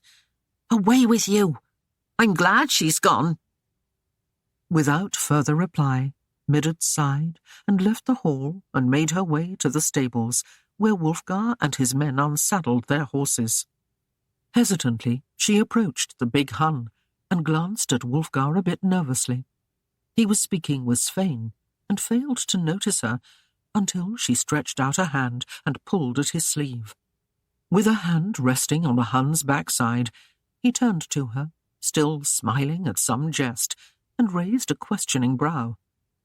"My lord," Midden said softly, "I fear your lady is gone." The grin faded from Wulfgar's face, and his eyes grew cold. "What is this?" he demanded. Midden swallowed hard, fear almost washing her resolve away.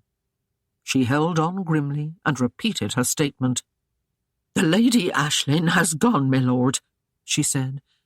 No longer sure of herself, she wrung her hands. "Shortly after you left this morn, my lord." In a single motion, Wulfgar snatched his saddle from the ground and flung it to the back of the Hun, startling a snort from the steed with his unexpected action and drawing the immediate attention of his men.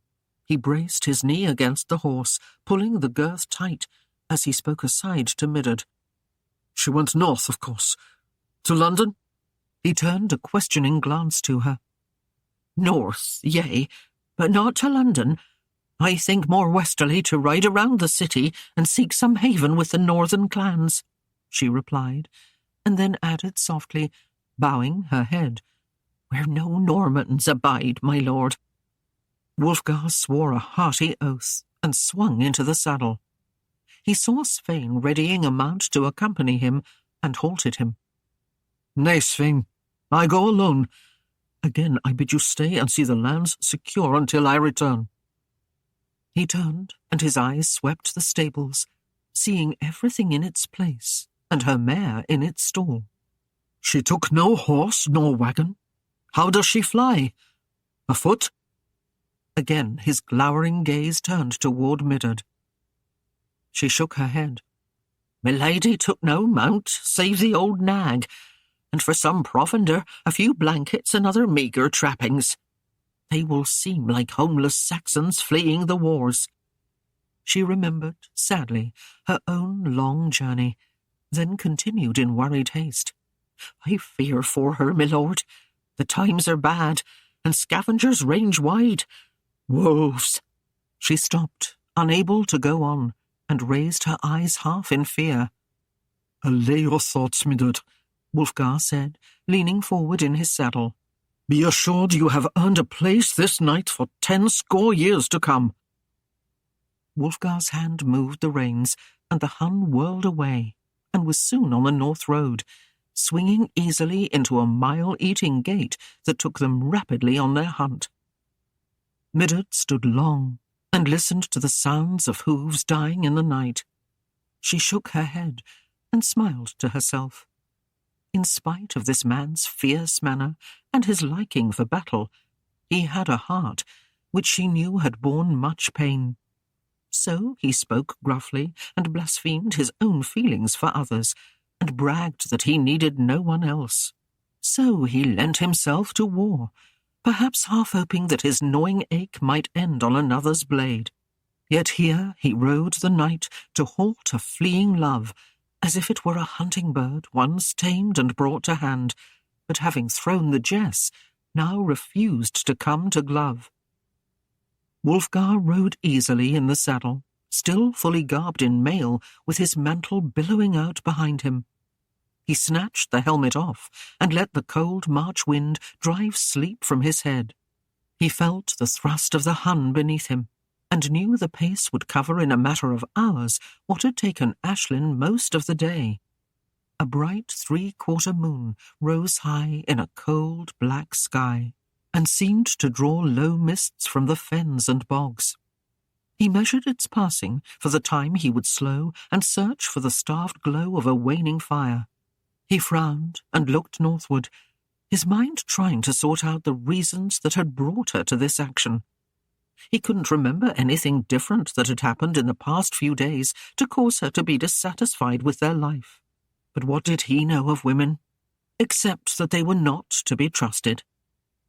Aislinn rechecked the reins tied about a small tree and ran a comforting hand along the trembling sides of the ancient mare. "Sorry lot we," she thought. "Feast for wolves, and naught else." Aislinn put her hand to the small of her back, where a dull ache was beginning to bloom, and crossed to the fire near where her mother slept peacefully upon the damp earth, wrapped in a shoddy blanket against the chill. Aislinn shivered as a cold breeze rattled the winter-cleaned branches above them, and trembled even more as a far-off howl warned of wolves roaming the countryside. Sitting beside the small fire, she poked at it aimlessly, thinking of the warm bed she could be sharing with Wulfgar now.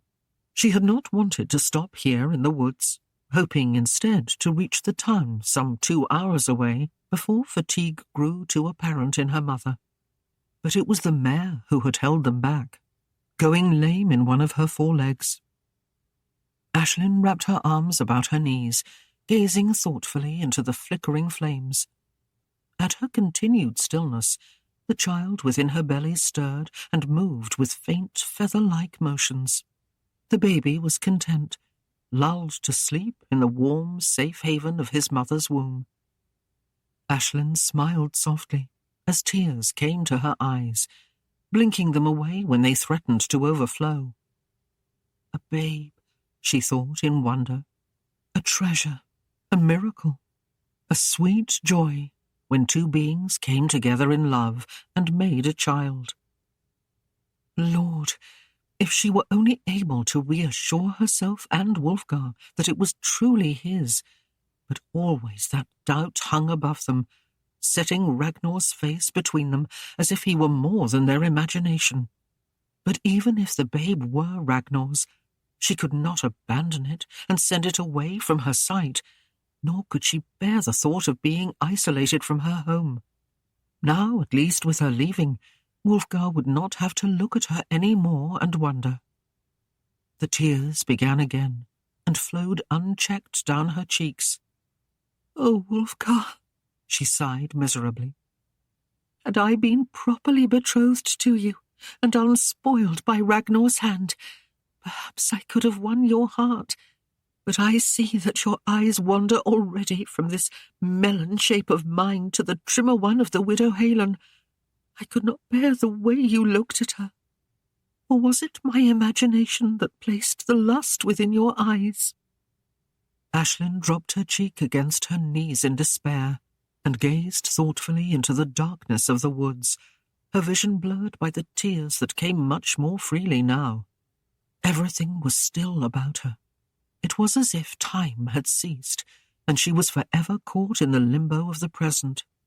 Even the stars appeared to have strayed from the blackened sky overhead, for two bright lights glistened from the darkness beyond. Something prickled along Aislinn's spine and set her nerves on edge.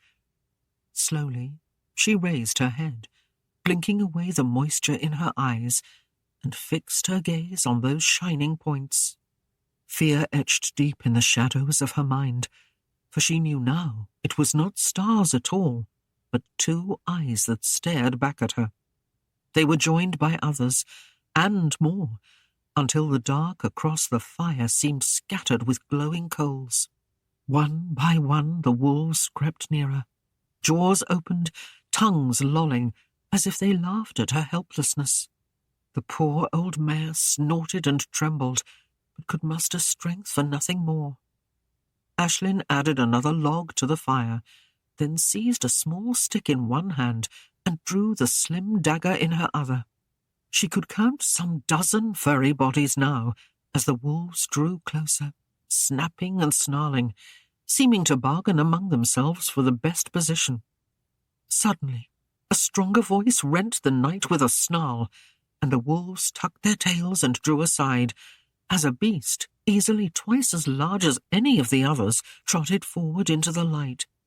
As he came, he glanced casually about, appraising the scene, then placing himself in front of the pack, turned his back on Aislinn and raised again a threatening snarl until they withdrew to the edge of the glade. He turned to face her, and the slanting yellow eyes met hers with an intelligence that was amazing. Her lips moved and formed the word before she knew their intent. "Wulfgar!" The hoarse whisper escaped her. The black beast lay down, seeming so perfectly at ease that he could have been some trained hound to do her bidding. Aislinn lowered the stick and returned her knife to its sheath. The wolf's jaws opened, as if he smiled and confirmed the truce. He dropped his head to his outstretched paws, but the eyes remained alert and never left her. Aislinn leaned back against the tree, and the feeling came over her that she was secure in this wild wood, as much as she had ever been in Darkenwald. A wolf snarled from the dark, and Aislinn came fully awake, realizing she had dozed for some time. The great wolf raised his head and fastened his eyes on the darkness behind her, but made no other move. Aislinn waited, her hackles rising as the tension grew. Then a stone rolled, and she slowly turned. "Wulfgar!" she gasped. His eyes went to her as he came forward leading the Hun, and then went to the huge beast beyond the fire. It was both surprise and relief that she felt as he came to stand fully in the light, for she had almost convinced herself that he was were-beast, as the rumours held, and had somehow become that great black wolf who had guarded her so well. The animal now rose and shook himself, his golden eyes gleaming, as he and Wulfgar stared at each other across the dying flames. The black wolf finally turned, and with a yelp to his pack, led them away into the night. The forest was silent for a long moment, and Aislinn waited as Wulfgar stared at her. Finally, he sighed and spoke with some humour in his voice. "You, madam, are a fool." Aislinn raised her chin a notch and returned quite tartly. "And you, sir, are a knave." "Agreed." He gave her a brief smile. "But let us share the comfort of this glade until the morning breaks." He tied the Hun beside the tired mare, and from a pouch behind his saddle gave them both several handfuls of grain. Aislinn resigned herself, and in spite of her failure to escape, felt great comfort at his presence, and thus made no resistance, when, after doffing his mail and laying it across his grounded saddle, he stretched out beside her, drew her near, and wrapped them both in his heavy cloak. Maida sat up suddenly with a snort, and rose mumbling to herself to lay more sticks on the fire. She stopped short as she saw the great Hun beside the mare, and her quick silver eyes searched about, until she spied Wulfgar beside Aislinn. "Ha!" she grunted. "You sly Normans can find a warm bed in any thicket, can't you?" She stamped back to her bed, but cast a last glare at Wulfgar. "Turn my back for just one moment." Ha! She flopped down and pulled the blanket high over her shoulders. Aislinn smiled contentedly to herself and snuggled more comfortably against Wulfgar. Maida was not happy to see this stalwart Norman in their camp, but her own heart swelled jubilantly within her breast to be once again within his embrace and to have his large hands upon her, holding her close. "Are you cold?" he murmured against her hair. She shook her head, and her eyes shone with more warmth than the fire offered, yet her gaze was cast downward where he could not see, and he had no way of knowing she was deliriously happy. Her slim body was pressed full length to his side, and with her head upon his shoulder, she knew the full comfort and security of their bed at Darkenwald. "The babe stirs," Wulfgar said huskily. "'Tis a sign of strength." Aislinn bit her lip, suddenly uncertain.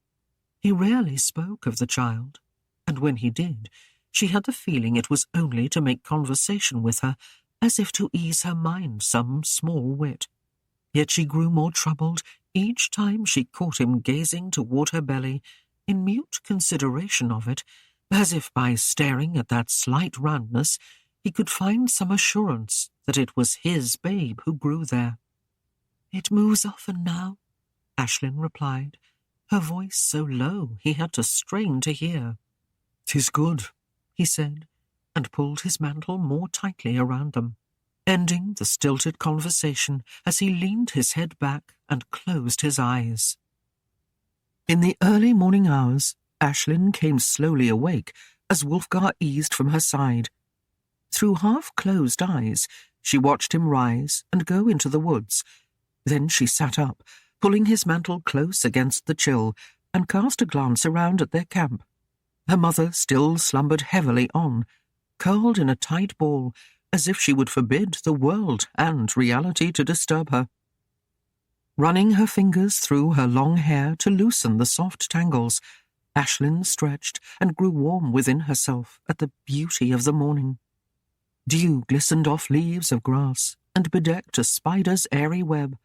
Birds flitted about through the budding limbs above her head, and a soft scurrying in the grass proved to be a small furry rabbit. There was a scent of newness in the air, and she filled her lungs on its heady fragrance. She sighed, content with the world and its marvels. Her face shone radiantly as she lifted it to the sparkling rays of sunlight invading the glade. How sweet the bird's song! How sweet the morning dew! She mused briefly on her feelings and the happiness she knew. Why? When in fact she should be disconsolate at having been intercepted. She might see Normandy after all. Yet her heart sang with the fullness of spring. The sound of Wulfgar's footsteps came behind her, and she turned to greet him with a smile. He paused, seeming for the moment confused by her manner, and then crossed to where she sat and dropped down beside her. He took up the small bundle she had hastily prepared upon leaving Darkenwald and sorted through it. Raising a questioning brow, he held up their meagre fare. "A joint of mutton? A loaf of bread?" There was a derisive note in his voice. "You must have planned well for this long journey north." "Gwyneth guards your larder well. She counts the very grains for meal, and surely would have sent out an alarm had I taken more." Waking at the first sound of their voices, Maida now rose and rubbed a hip grown stiff in the night. She sneered through a crooked grin. "You must forgive the child, my lord. Her mind is weak in these matters. She thought we would have seemed the thieves if we took too much of our food. Aislinn pouted at her mother. You would have found more generous provender on leaving William's lands. Wulfgar snorted. From your kindly Saxon kin, no doubt. Those heroes of the north? Those loyal friends would have welcomed us and seen to our needs as victims of the bastard duke, Maida scolded, chafing at his scorn. Wulfgar sneered. William is the king by all acclaim save you. Your loyal friends be damned. The northern clans exact a heavy duty for passage on their roads, and many a far richer band than you has arrived quite penniless. Ha! Maida waved her hand at him in disgust. You prattle like a raven with the croup. Time will tell who knows the Saxon breed the best, a Norman rogue or one of true English blood. She dismissed further argument and made her way into the brush. Wulfgar tore a piece from the loaf and, laying upon it a slice of meat, handed it to Aislinn. He prepared the same in greater proportion for himself and munched thoughtfully on the cold fare, watching her as he did so. His eyes passed briefly over her frayed gown. You took no coin, nor gold to pay your way. Knowing the answer to his question before he spoke, he continued with a sour humour in his voice. I can see some northern laird welcoming you in his chambers, but your mother might have found more toilsome labour to meet the cost. He laughed low, as his gaze raked her again. Yet had you paid the full toll, chérie, I vow you would have found it difficult to move from pallet to bench. Aislinn tossed her head, dismissing his crudities, and daintily licked her fingers. Wulfgar ignored her disdain and moved to sit close beside her. In truth, my love, why did you flee? Aislinn's eyes opened wide, and she turned to him in surprise, but saw the earnest question in his gaze. You had everything a maid could desire, he said, running a finger along her forearm. A warm bed, a strong protector, a gentle arm to lean upon, food aplenty, and love to keep you busy on a long, cold night. Everything? Aislinn gasped, finding her tongue in amazed protest. Oh, I beg you consider what I have. The bed was my father's, who now lies slain in a grave. My protectors I have seen meet the sword or the lash. Indeed, I must protect more than I am protected. A strong arm to lean upon I have not yet found. The ample food is doled out from that which once was mine. Her voice broke, and tears pushed close to the surface. And love, I am raped by a drunken fool. Was that my love? I am made the slave of a Norman lord. Is this my love? I am chained to the bed and threatened. She caught his hand and pulled it to her waist. Feel my belly. Put your hand here and feel the child move. Conceived in love? I cannot say. In truth, I do not know. Wulfgar opened his mouth as if to speak, but Aislinn raged on, shrugging off his hand. Nay, hear me out this once, and tell me what I have. I am abused in the same hall where I played as a child, my clothes and every treasure taken from me one by one. I cannot call the simplest gown my own, for on the morrow I may see another wearing it. My only pet, a beast of burden, is broken, and albeit in mercy, slain. Tell me, my Lord Wulfgar, what I have. He scowled at her. You have only to ask, and if it be in my power, I will bring it to your feet. Aislinn looked into his eyes and spoke slowly. Will you marry me, Wulfgar, and give this child a name? He frowned more deeply and turned away to roll a half-burned log into the fire. The ever-present trap, he growled, to snare the unwary foot. Oh, Aislinn sighed. You enjoyed me well enough when I was slim, but now you evade the issue. You need not tell me of your passion for Aislinn. Your eyes bespoke the lust as she danced before you. Wulfgar jerked his head around to stare at her in surprise. Lust? I but enjoyed the entertainment. Entertainment, ha! Aislinn jeered.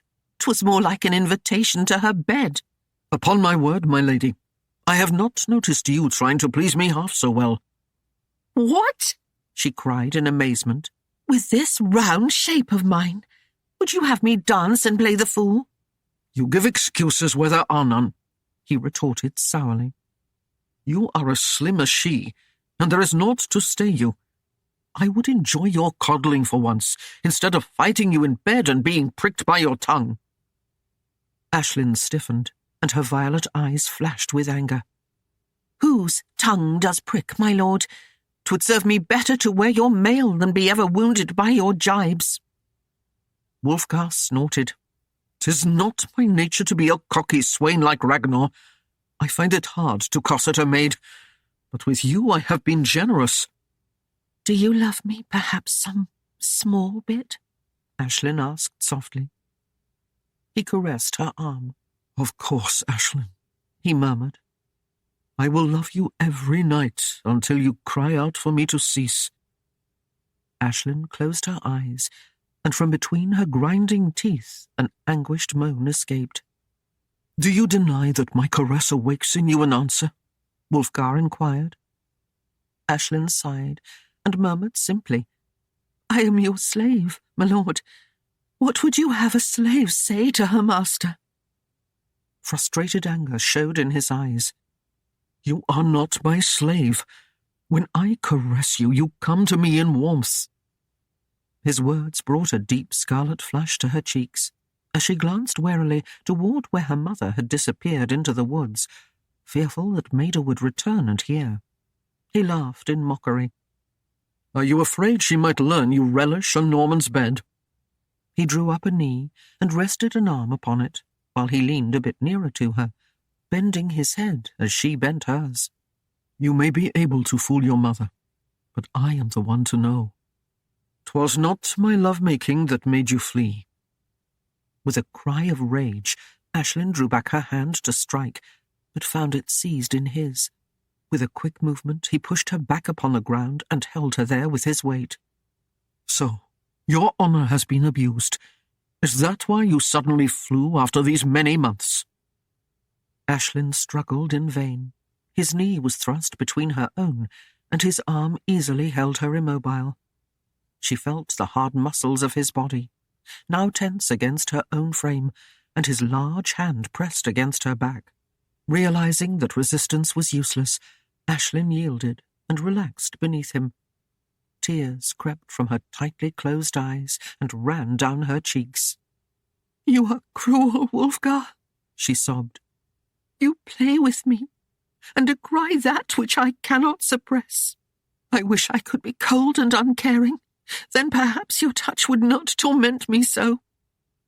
He bent low and lightly kissed her nose, her eyelids salty with tears, and then his mouth moved over her lips, and even now Aislinn could not withhold the surge within her, and answered his caress with passion of her own. Maida's voice crackled in the morning air. What ho! A Norman rolling in the dew. My lord, should not we mount the steeds instead and be upon our way? She cackled in glee at her own words.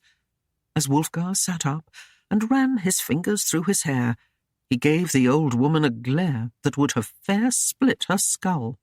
Aislinn turned her face away from them both and brushed the grass from her skirt. Wulfgar rose and saddled the horses and brought them forward.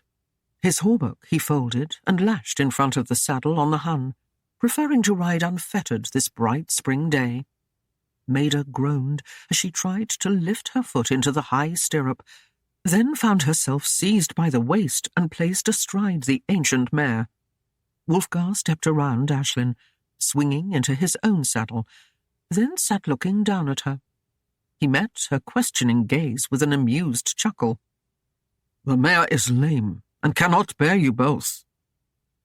Aislinn set her gaze coolly upon him. Am I then to walk, my lord? She inquired haughtily.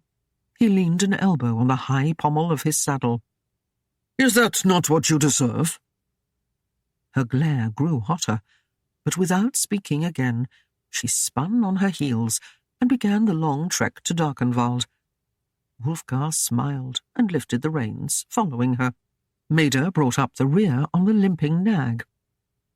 The sun was high, and the morning well along, when Aislinn halted and flounced down on a log, taking off her slipper to shake a pebble from it. Wulfgar halted and waited until she looked up, then asked her solicitously, "Does milady weary of this stroll?" "'Twas you who set me upon it, my lord," she replied with much feeling. "Nay, my love, not I," he denied innocently. "I but asked if it was what you deserved." Aislinn rose and stared at him. Then she flushed. "Oh, you beast!"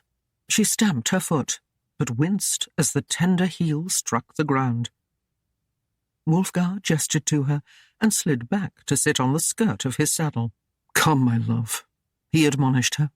"The day will be tiresome as it is, and I would soon be home." He reached down, and Aislinn reluctantly placed her hands in his, and with an easy movement Wulfgar swung her up into the saddle before him, guiding her knee around the large pommel. Maida had drawn up beside them, and now sneered at Wulfgar's attentions. "'Tis better to walk than to warm a Norman's lap, daughter." Wulfgar flung a sideward glance at the woman and spoke not gently. "Would you like to escape, old hag? I will gladly turn my back if you will." There was a strange sound from Aislinn, but when both turned to her, she stared serenely into the distance, yet the corners of her mouth quivered with suppressed merriment. Wulfgar urged the Hun forward, while Maida sulked and grumbled to herself, giving him a snarl behind his back, but otherwise, for the next few miles, she held her silence. As the Hun finally slowed and plodded along, Aislinn began to feel a great drowsiness creep over her. The saddle was worn smooth and far too roomy, thus she found it difficult to hold her place upon it. She felt the close warmth of the man who rode behind her, and looking down, could gaze musingly at his hands holding the reins. They were strong and capable of wielding a mighty sword, yet his long fingers were lean and supple, and even gentle when the moment warranted. A sly smile spread her lips as she thought of their strength.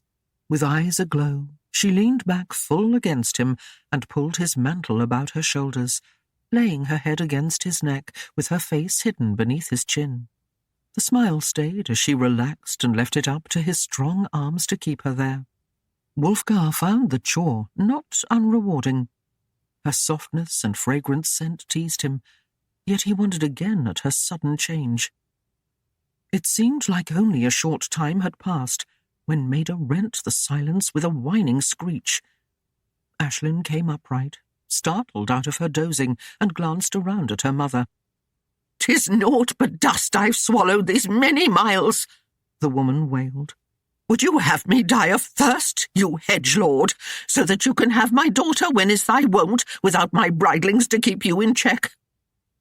At Maida's complaints, Wulfgar turned his steed off the road beside a swift-flowing stream and pulled him to a halt. Swinging down from the stallion's back, he reached his hands up to catch Aislinn around the waist and drew her down beside him, lingering a moment to wrap his mantle about her shoulders. He gave Maida a look askance before he went to her side and reluctantly helped her down. "Huh," she snapped. "You have much to learn of gentleness, Norman. 'Tis no doubt that rape got my daughter with child. 'Twas naught else from your hand." "Mother!" Aislinn scolded, but Wulfgar looked at Maida pointedly. "How came you by the assurance, old grouse? 'Twas me who sired the babe and no other." Maida peered into his face and cackled gleefully. "Ha-ha! If the wee one comes with the black of a crow's wing in his hair, then 'tis Ragnar who played the maid rightly. And if the summer's wheat falls upon the babe's pate and disappears into the tuff, then 'tis bastard's brat for sure. But," she paused, seeming to sample each word with delight, "if the child's crown springs forth with the red of the morning sun—" She shrugged and hugged herself joyfully. Then his sire is not known, of course. Wulfgar's brows drew together before he turned abruptly away, brushing past Aislinn and led the horses to water. Aislinn frowned at her mother, who giggled her delight and scampered off into the woods by herself. Aislinn glanced uncertainly at Wulfgar's broad back. It seemed now so cold and forbidding that she knew he wanted no company save his horses, which he stroked distractedly. With a sigh, Aislinn turned and slowly entered the thicket herself, knowing he must settle the problem himself within his own mind. He was waiting for her when she returned, and had sliced bread and meat for them. Her inquiring look found him still broodingly silent, and no further words were exchanged between the three as they dined.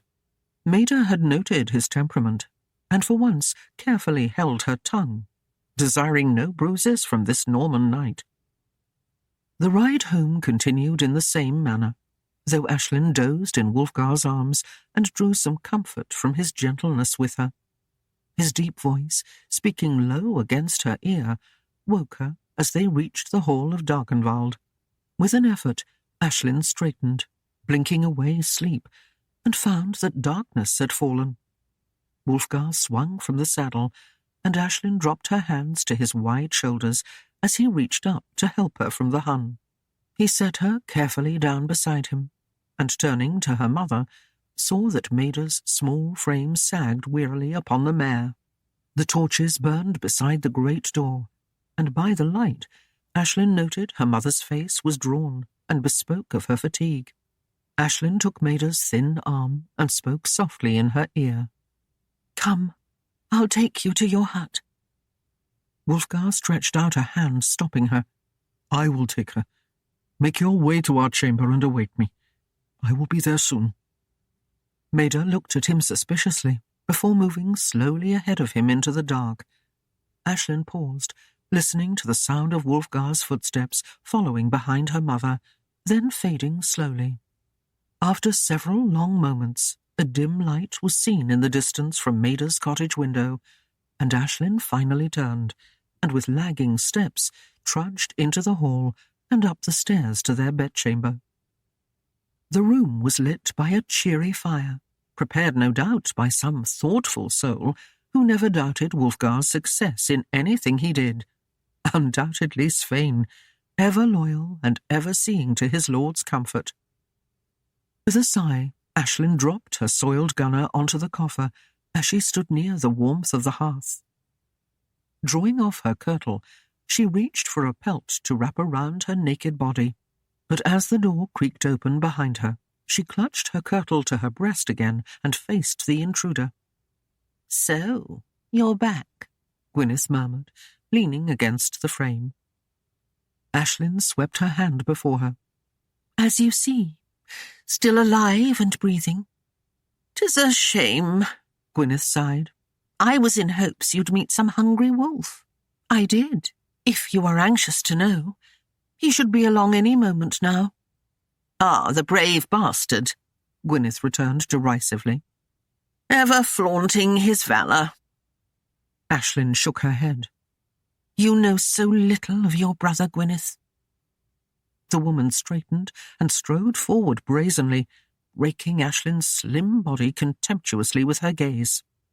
"I admit I do not understand him, nor why he should go flying off in the night to search for you, when he will in time send you to Normandy, or some other land far from here. Foolishness, to be sure, and naught of wisdom." "Why do you hate him so?" Aislinn inquired earnestly. "Has he ever sought to hurt you? You bear such venom for him. I find it hard to understand your reason." Gwyneth sneered. "Nor would you, you Saxon slut. You are content to spread yourself upon his bed and play his games. What will you get from him but more bastards?" Aislinn's chin raised a notch as she choked back angry words. Then a movement out of the corner of her eye caught her attention, and looking there, she found Wulfgar standing in the doorway, listening with quiet interest to their words. His arms were folded across his chest, and his hauberk rested casually across his shoulder. At Aislinn's silence, Gwyneth turned to follow her stare, and met her brother's gaze. "Do you come to welcome us back, Gwyneth?" he inquired somewhat roughly. He closed the door behind him and crossed the room, laying his mail across the coffer beside Aislinn's gown, and regarded Gwyneth, who eyed him coldly. "You make your contempt for us well known, Gwyneth. Are you not happy here?" he asked, placing his arms akimbo. "What, here in this beggarly hall?" she snapped. "You are free to go," Wulfgar said slowly. "There is no one who would stop you." Gwyneth's pale eyes stared at him coldly. "Are you casting me out, brother?" Wulfgar shrugged his shoulders. "I but wish to assure you I will not hold you here if you choose to go." "If it weren't for my father, you'd find a way to be rid of me," Gwyneth accused. "True," Wulfgar admitted, a slow, sardonic grin spreading his lips. "What? The roving knight has found that being a lord of lands has its disadvantages?" Gwyneth sneered sarcastically. "You must find it tiresome indeed to deal with the burdens of your many serfs and your household as well, when all you had to bother about before was yourself. Why do you not admit you are a failure here?" "It does prove tiresome on occasion." Wulfgar looked pointedly at his sister. "But I believe myself capable of bearing the weight." Gwyneth snorted derisively. "A bastard, trying to prove himself worthy of his betters. 'Twould make a wooden image laugh." "Do you find it so amusing, Gwyneth?" He smiled and moved to stand close beside Aislinn. Admiringly, he lifted a shiny coppery tress as she raised her eyes, and he placed a gentle kiss upon it, his gaze caressing her with more than passing warmth. "You must find us all worthy of your scorn, we being human and imperfect." Gwyneth watched his attentions to Aislinn and lifted her lip jeeringly. "Some must be tolerated with more patience than others." "Oh?" Wulfgar faced her, raising a brow. "I was under the impression you held us all in the same contempt." "Whom do you not?" His countenance seemed thoughtful for a moment, then he smiled slowly, turning again to Aislinn, who grew warm and weak with his nearness. "Ragnar, perhaps? That knave." Gwyneth straightened her spine. "What do you know of the gentle-born, being a bastard yourself?" she snapped. "A great deal," Wulfgar replied. "I had to take the abuse of those like Ragnar and you since I was a young lad. I know much of their high-born ways, and 'tis not worth a pauper's purse to me. If you really want to choose a man, Gwyneth, and I give you this advice freely, look to his heart, and you will see the true measure of a man, not by what his ancestors before him have done, or not done. Beware of Ragnar, sister. His kind is treacherous, and should never be trusted overmuch." "You speak from envy, Wulfgar," she charged. He chuckled and ran a finger around Aislinn's ear, making a delightful shiver run through her body. "If you must believe so, Gwyneth, but be it known, I warned you." Gwyneth walked proudly to the door, where she paused for a moment, glowering at them coldly, then left without another word, slamming it behind her. Wulfgar laughed softly, dismissing her, then pulled Aislinn into his arms, slipping a hand to the small of her back, while the other hand raised her chin. She did not resist, but neither was there the response to him he desired. As his lips pressed lightly against hers, Aislinn willed her mind to think of other matters that greatly disturbed her, and thus met his kiss with a coolness he was not accustomed to in her. After a moment, he raised his head to gaze down into violet eyes lifted innocently to his. "What plagues you?" he demanded in low voice. "Do I displease you, my lord? What is thy desire? Tell me, and I will obey. I am your slave." Wulfgar scowled heavily. "You are not my slave. I have told you once this day. But, my lord, I am here to please you. What is a slave but one who must do her master's bidding? Do you wish my arms about your neck? Stiltedly she turned, raising a silky limb while still holding her kirtle with the other, and slipped her hand behind his neck. Do you wish my kiss? Rising on tiptoes, she lightly brushed her lips against his. Then, dropping her arm again to her side, she resumed her former position. There. I have pleased you, have I not? With a disgusted movement, Wulfgar tore his tunic over his head and folded it angrily away. With long strides, he crossed to the bed and sat down on its edge, pulling off his chains. When he stood up to remove the chausses, Aislinn went to the end of the bed, where the chain still lay, and sat down upon the stone floor, catching her breath at the coldness of it against her bare buttocks. As he stared at her in some amazement, she slipped her slender ankle in the circlet of iron and snapped it closed. "What the devil?" he cried, and stepped to her. He yanked her to her feet, making Aislinn lose her grip on the kirtle. She stood naked as he stared down at her, his face black with ire. "What do you think you're doing?" Her eyes widened in feigned innocence. Are slaves not chained, my lord?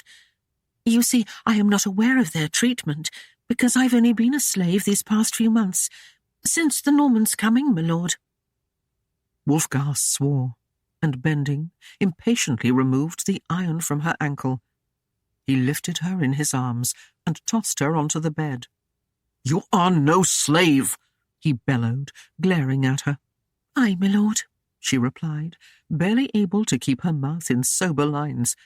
"As you wish, my lord." "For mercy's sake, what do you want of me, woman?" he demanded, throwing his arms up in frustration. "I have said you are no slave. What more do you want?" She batted her eyelids coyly. "I wish only to please you, my lord. Why do you show such anger? I am here to do thy will." "What will make you listen?" he raged. "Must I cry it to the world?" "Aye, my lord," she said simply, and smiled as he looked at her more closely. For a short moment, Wulfgar stared at her, as if trying to find her meaning. Then, as it dawned on him, he straightened and began snatching up his clothes again. He strode to the door, and there paused as her voice halted him. "Where do you go, my lord? Am I not pleasing?" "I go to join Svein," he growled in return. "He does not badger me so much." With that he left the room, slamming the door behind him in a fit of temper. Smiling to herself, Aislinn drew the pelts up around her, and, wrapping her arms about his pillow, breathed in his scent that lingered upon it, and presently went to sleep. 20. "What saucy wench that!" Wulfgar swore as he strode angrily across the courtyard to the stables. "She would have me wed to her, declaring to the world she was my lady proper. I am not the one to be led about by a ring in my nose. She'll have to be content." He found some fresh hay beside the hun and thumped about until he had prepared an adequate bed for himself. The noise he made stirred the animals, and then drew aggravated grumbles from his men. At a sharp word from a lowly archer, he flung himself down on the straw at the hun's head, drawing his mantle about him, and tried in vain to get the rest he sorely needed. He rode hard and fast the next day, tiring his mind and body in hopes he might drift into a well-deserved sleep that night. Yet as dawn painted the horizon with soft magenta hues, he still lay fitfully tossing and turning upon his bed of straw. He had avoided the hall since leaving it that other night, but now and again he caught a glimpse of Aislinn as she crossed to her mother's hut or went upon some other chore. At these times he would stop and watch her go, admiring the gentle swing of her skirts and the brilliance of her coppery tresses as her hair shone in the sunlight. She cast furtive glances his way, but generally stayed out of his reach. His men looked at them questioningly, glancing from one to the other, and scratched their heads at his bed in the straw. They were careful to remain silent if some sudden oath or snarl woke them in the night, recognizing his voice, and huddled upon their own pallets, hoping greatly that he would soon find sleep. The third morning he rose and took his breakfast in the hall, casting glances toward the stairway until Aislinn finally descended. For a moment she seemed surprised to see him, but then quickly recovered her composure and went to help Ham serve the meal. She brought a platter around to the men and finally came to him with it, offering the quail to him without a word. He selected a plump bird and then peered at her. "Fill my cup," he commanded. Complying, Aislinn reached across him, her breast brushing his shoulder, and took up the mug. She returned a moment later with it filled with milk, and set it before him. Wulfgar frowned. "Did you find it thusly? Move it to where it was, slave." "As you wish, my lord," she murmured. Again she reached across him, her breast brushing his shoulder, and placed the horn as it had been. "Does that please you, my lord?" she questioned. "Aye," he replied, and bent his attention to his meal.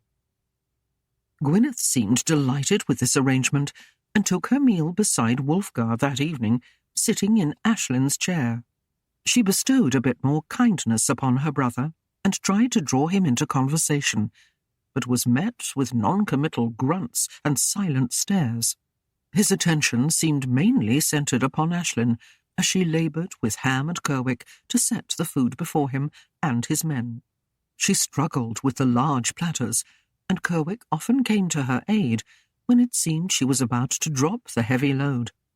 His solicitude aggravated Wulfgar sorely, and brooding stares followed them about the hall. Wulfgar's hand tightened upon his cup as he watched Aislinn at one point laughing with the young Saxon. "You see how she plays with him?" Gwyneth murmured, near her brother's ear. "Is she worth your concern? Look to Aislinn instead." Her thin hand swept the hall toward the young widow, who eyed Wulfgar longingly. "'Twould seem she has more love to offer. Have you tried her in bed yet? She might prove a healing potion." Yet with all Gwyneth's efforts, Wulfgar's gaze returned to Aislinn. Wulfgar watched him silently for a while, then leaned near. "The wolf roams the countryside, but always returns to his one mate. Have you found that one yet?"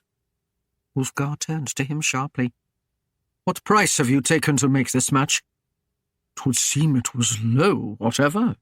Wulfgar laughed softly, then grew serious. "Make your choice, Wulfgar. Free the maid Aislinn or take her for your own." Wulfgar gritted his teeth. "You conspire with Maida," he accused. "Why do you keep such a mean and vengeful maid in your household?" Wulfgar inquired, gesturing to Aislinn. "I see how she tortures you with her presence. She knows you are watching, and plays with other men. Kerwick is no fool. He will take the girl to wife and be father to her babe. Why not give her to him? He would be happy.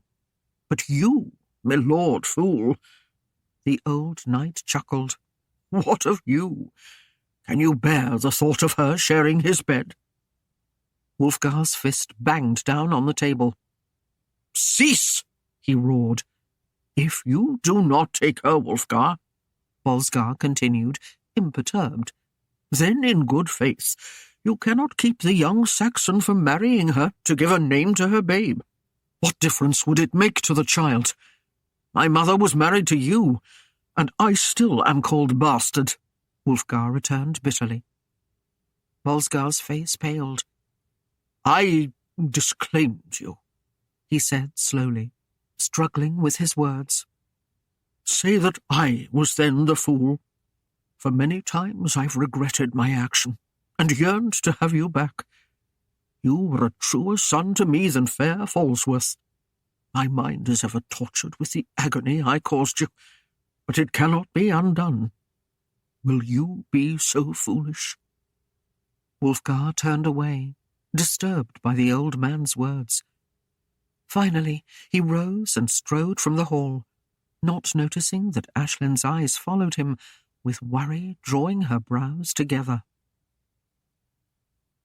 The next morning, Aislinn was startled rudely out of sleep when Wulfgar tore the pelts from her and gave her a hearty whack upon her bottom.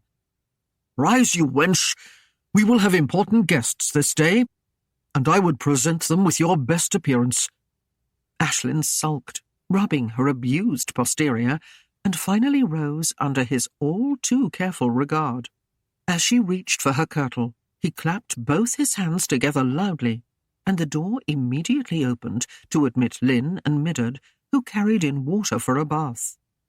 Clutching her kirtle over her nakedness, Aislinn glanced from the women to Wulfgar in confusion. He raised a brow. "For you, milady. A scented bath will liven your spirit." He whirled on his heels and strode to the door, there to turn again to her. "Wear the yellow gunner I bought for you. I like the colour on you." Aislinn flounced down angrily upon the edge of the bed. "Tisk, tisk," he scolded. "You seek to please, do you not? Or have you forgotten a slave's duty?" He smiled. "I will be back shortly." With a laugh, he stepped through the portal, quickly closing the door behind him before some missile could find his head, and strode down the stairs. Reluctantly, Aislinn let the two women assist her with the bath, and finally relaxed under their massaging hands as they smoothed a scented oil upon her body. Then they combed her hair long and painstakingly, until Aislinn thought they would never cease. They pulled it from her face and caught the mass high on her head, intricately coiling it with yellow ribbons. They helped her don the silk kirtle and the rich velvet gunner, then placed her gold filigree girdle about her hips, completing her toilet. Middard stepped back to admire her, and smiled through happy tears. "Oh, milady, you were too lovely for words. 'Tis glad we are that he brought you back." Aislinn embraced her fondly. "To state the truth, Middard, so am I. Yet I wonder at his moods, if he will have me now, or seek some other." Timid Lynn slipped a comforting arm about her mistress's waist and patted her back consolingly, failing to find the right words to comfort her. Aislinn hugged her close, tears brightening her eyes, and then Middard and Lynn hurried to tidy the room before Wulfgar returned. At his entrance, several moments later, they quickly scurried out, closing the door softly behind them. Wulfgar came across the room to stand before Aislinn, clasping his hands behind his back and setting his feet apart. His eyes slowly travelled her length and then returned as leisurely to her face. Bristling slightly under his close scrutiny, Aislinn returned his gaze coldly. He came closer, and his knuckles beneath her chin raised her head. Very lightly, he pressed a kiss upon her soft lips, and his look was warm and devouring. "You are beautiful," he murmured huskily against her mouth, and it took all of Aislinn's willpower not to relax against him and slip her hands around his waist. He laughed softly as he stepped away. "But a slave must not be made vain. Come down to the hall. The others wait," he called over his shoulder as he left. Still feeling the brush of his lips, Aislinn scuffed a small foot disconcertedly against the stone floor. "A slave to do his bidding, nothing more. 'Twould take all heaven to convince him I would be a just mate." Gwyneth had donned her finest also, and stood rankling at the mystery and the delay. Wulfgar leisurely quaffed ale as he watched her pace the floor, giving him a glare now and then as she passed him. "You drag me out of bed, and do not tell me the reason, except that someone comes. Who would venture to this God-forsaken place other than the slow-witted?" "You came, dear Gwyneth," he said with humour, and watched the flash of anger he aroused. "Do you make yourself the exception, or are we all slow-witted?" "You jest, brother. but I do not see your precious William come to view your holdings." Wulfgar shrugged. "Would you have the king visit a commonplace lord with small lands? His duties as king are far greater than mine as lord. I can well understand that his time is well met, especially if his subjects continually grumble as mine are wont to do." Gwyneth made a sneering reply with a toss of her head, and then went to where Ham and Kerwick were turning a boar, venison, and an abundance of smaller game and fowl on spits above the fire. She gestured derisively toward the meats.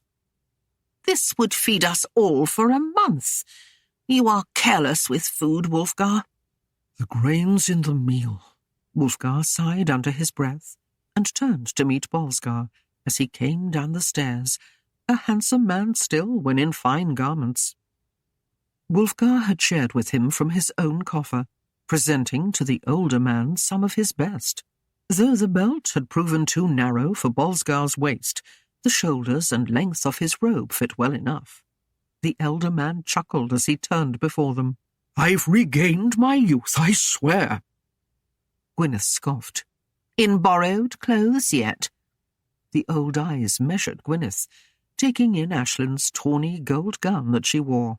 "What ho! The pot calls the kettle black. It seems to me you have borrowed some yourself," he said. Gwyneth spun around, turning her back to him, and Bolsgar dismissed her as Wulfgar handed him a horn of ale. They sat enjoying the mellow taste of the drink until the great door swung open, admitting one of Wulfgar's men, who hurried to his lord, carrying a rather large bundle wrapped in skins. The man bent over Wulfgar's ear as he set the package before him and spoke softly of some matter. Wulfgar nodded, and as the man turned to go, Wulfgar began to cut the cords binding the bundle. He drew it apart and pulled several men's garments from it and threw them over his arm. He crossed to Kerwick, who paid no heed to his approach, so intent was he with the task he had been set to. "Kerwick." Wulfgar spoke, and the younger man immediately rose to his feet, turning. His eyes flew to the garments and whitened slightly in surprise before he quickly straightened. "My lord." Wulfgar held the clothes up. "Am I right to name these garments yours?" he questioned a bit gruffly, so that he added confusion to the Saxon's countenance. "Aye, my lord," Kerwick returned uncertainly. "But I have no idea how they came here. 'Twas not I who carried them from Cregan. If you had noticed, Kerwick, they have only just arrived. I sent a man for them." "Sir?" Kerwick looked doubtfully at Wulfgar's taller frame, and knew no alteration could make the garments fit the Norman. "They are not for me, Kerwick, but for you," Wulfgar returned, reading his eyes. "Take them, and rise from this chore and dress yourself as one who is gently born." Kerwick stretched his hands out to take the clothes, then drew them back hurriedly to wipe them upon his rough tunic. With care, he accepted the apparel, yet still wore much bemusement on his face. Gwyneth whirled sharply in disgust at her brother, and strode to the other end of the hall to sulk in silence by herself. Wulfgar turned and spoke to the hall in general. "My man tells me our guest is on his way, and will arrive anon." Aislinn's descent of the stairs caused a stir, and many admiring stares fell upon her, for by the time she joined the group in the hall, many of Wulfgar's men had also entered, dressed in their best garments. Sir Milborne and Sir Gawain stood near the bottom of the stairs, and the younger man gaped so hard at her, the older reached up to wave a hand before his face, drawing chuckles from those near. Gawain offered up his hand to her and smiled happily as she let him assist her. "My lady, your radiance bedazzles me overmuch. I find my tongue grown lame, and I cannot think of words to express the full measure of your beauty." Casting a glance awry to Wulfgar, in time to see Bolsgar nudge him, Aisllinn smiled beguilingly up at the young knight. your tongue is smooth, Sir Knight, and no doubt many a young maiden has fallen to its charm." Pleased at her compliment, the knight glanced around at the other faces near him, then swallowed convulsively as Wulfgar joined them. He stuttered and grew deeply flushed as Wulfgar raised a questioning brow at him. "What is this, Sir Gawain? Have you so much leisure upon your hands that you must dally with my slave?" Gawain nearly choked on his tongue, and was thoroughly confused by what had transpired in the days prior to this one, when Wulfgar had ignored the Saxon beauty, giving him to wonder if there was some hope. "Nay, my liege, nay," he denied profusely. "I was but attesting to her exquisite beauty, that is all. I meant no harm." Wulfgar took Aislinn's slender hand in his, pulling her slightly to him, and bestowed a grin upon the flustered knight. "You are forgiven. Only give good heed to this matter hence, and venture but with care. I have not been one to split hairs over a wench or two, but this one, Sir Gawain, I might fairly split your skull over."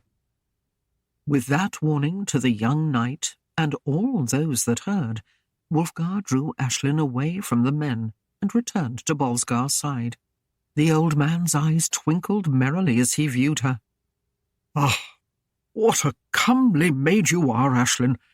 You do these ancient eyes of mine good to behold you. Nearly 60 years have I lived, and in that time I cannot remember viewing such perfect beauty before." "You are kind, my lord." She curtsied to him and glanced up at Wulfgar, feeling his eyes upon her. "And do I please you also, my lord? 'Tis my duty, whatever you command, but 'twould seem difficult to change my appearance if it were not worth enough to draw your approval." He smiled into her eyes, his own burning and intense, yet his lips spoke without committal. "As I've said, a slave should not be made vain." He squeezed her hand as he held it down against her side. His mouth widened into a grin as she looked at him icily, but her fingers trembled in his hand, giving the lie to her gaze. "You are lovely," he murmured. "Now what else would you have me admit?" She opened her mouth to retort, but he put up a hand before she could speak. "Cease your demands. I am wearied of being hounded. Give me rest." Miffed at his words, Aislinn whirled, snatching her hand free, and crossed to the hearth where Ham laboured. "A feast," she surmised, gazing at the roasting meats. "His guests must indeed be important." "Yea, my lady," the lad agreed. "He has not spared a thing to make this day to be remembered. Even now they labour in the cooking chamber to please him." Aislinn turned and considered Wulfgar from a distance. He made a splendid figure in a tunic of deep green velvet edged with gold braid. A short mantle of deep crimson was clasped at his neck and flowed over one shoulder down to his knees. Beneath his gown he wore a soft linen chains, and Aislinn thought of the care with which she had sewn that simple garment for him. It fit his broad shoulders well, and she admitted, only to herself, the garment never looked so fine as now that he wore it. His long, lean legs showed straight and well-muscled beneath the tawny chausses and cross garters, and his appearance was such that a deep, painful pride began to grow in Aislinn's chest as she stared at him. "Aislinn?" Her name came from a familiar voice behind her, and she whirled and stared in surprise at Kerwick, now dressed in rich attire. Her eyes went over him in astonishment. Then a radiant smile broke upon her lips. "Why, Kerwick, you are beautiful!" she cried in pleasure. "Beautiful?" He shook his head. "Nay, 'tis a word describing you." "Oh, but you are," she insisted. Kerwick smiled. "It feels good to wear fine clothes again. He sent for them, especially for me," he said in amazement. "Who?" Aislinn questioned, and her eyes followed Kerwick's to where Wulfgar stood. "You mean Wulfgar sent to Cregan for them. For you? She asked in astonishment. Kerwick nodded, bringing a warm, jubilant smile to her face. With a happy catch in her throat, Aislinn begged the pardon of her former betrothed and made her way to Wulfgar's side again, though she did so slowly, eyeing him as she went and puzzling at his motive. He turned as she touched his hand and welcomed her with a smile. Chérie, he murmured warmly, gently squeezing her fingers. Have you decided you can stand my humour?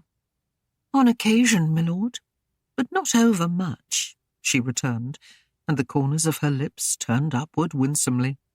Wulfgar found himself mesmerized by her eyes shining into his. For a long moment they stood thus, enjoying the nearness of one another, and experiencing once again the exciting attraction that always seemed to draw them together. Gwyneth's voice broke them rudely apart. "A bastard and his trollop," she hissed. "I see you found each other again. What more can one expect from the common-born?" Wulfgar snapped at Gwyneth sharply, commanding her to silence, but the insolent daughter ignored him and slid her eyes down Aislinn.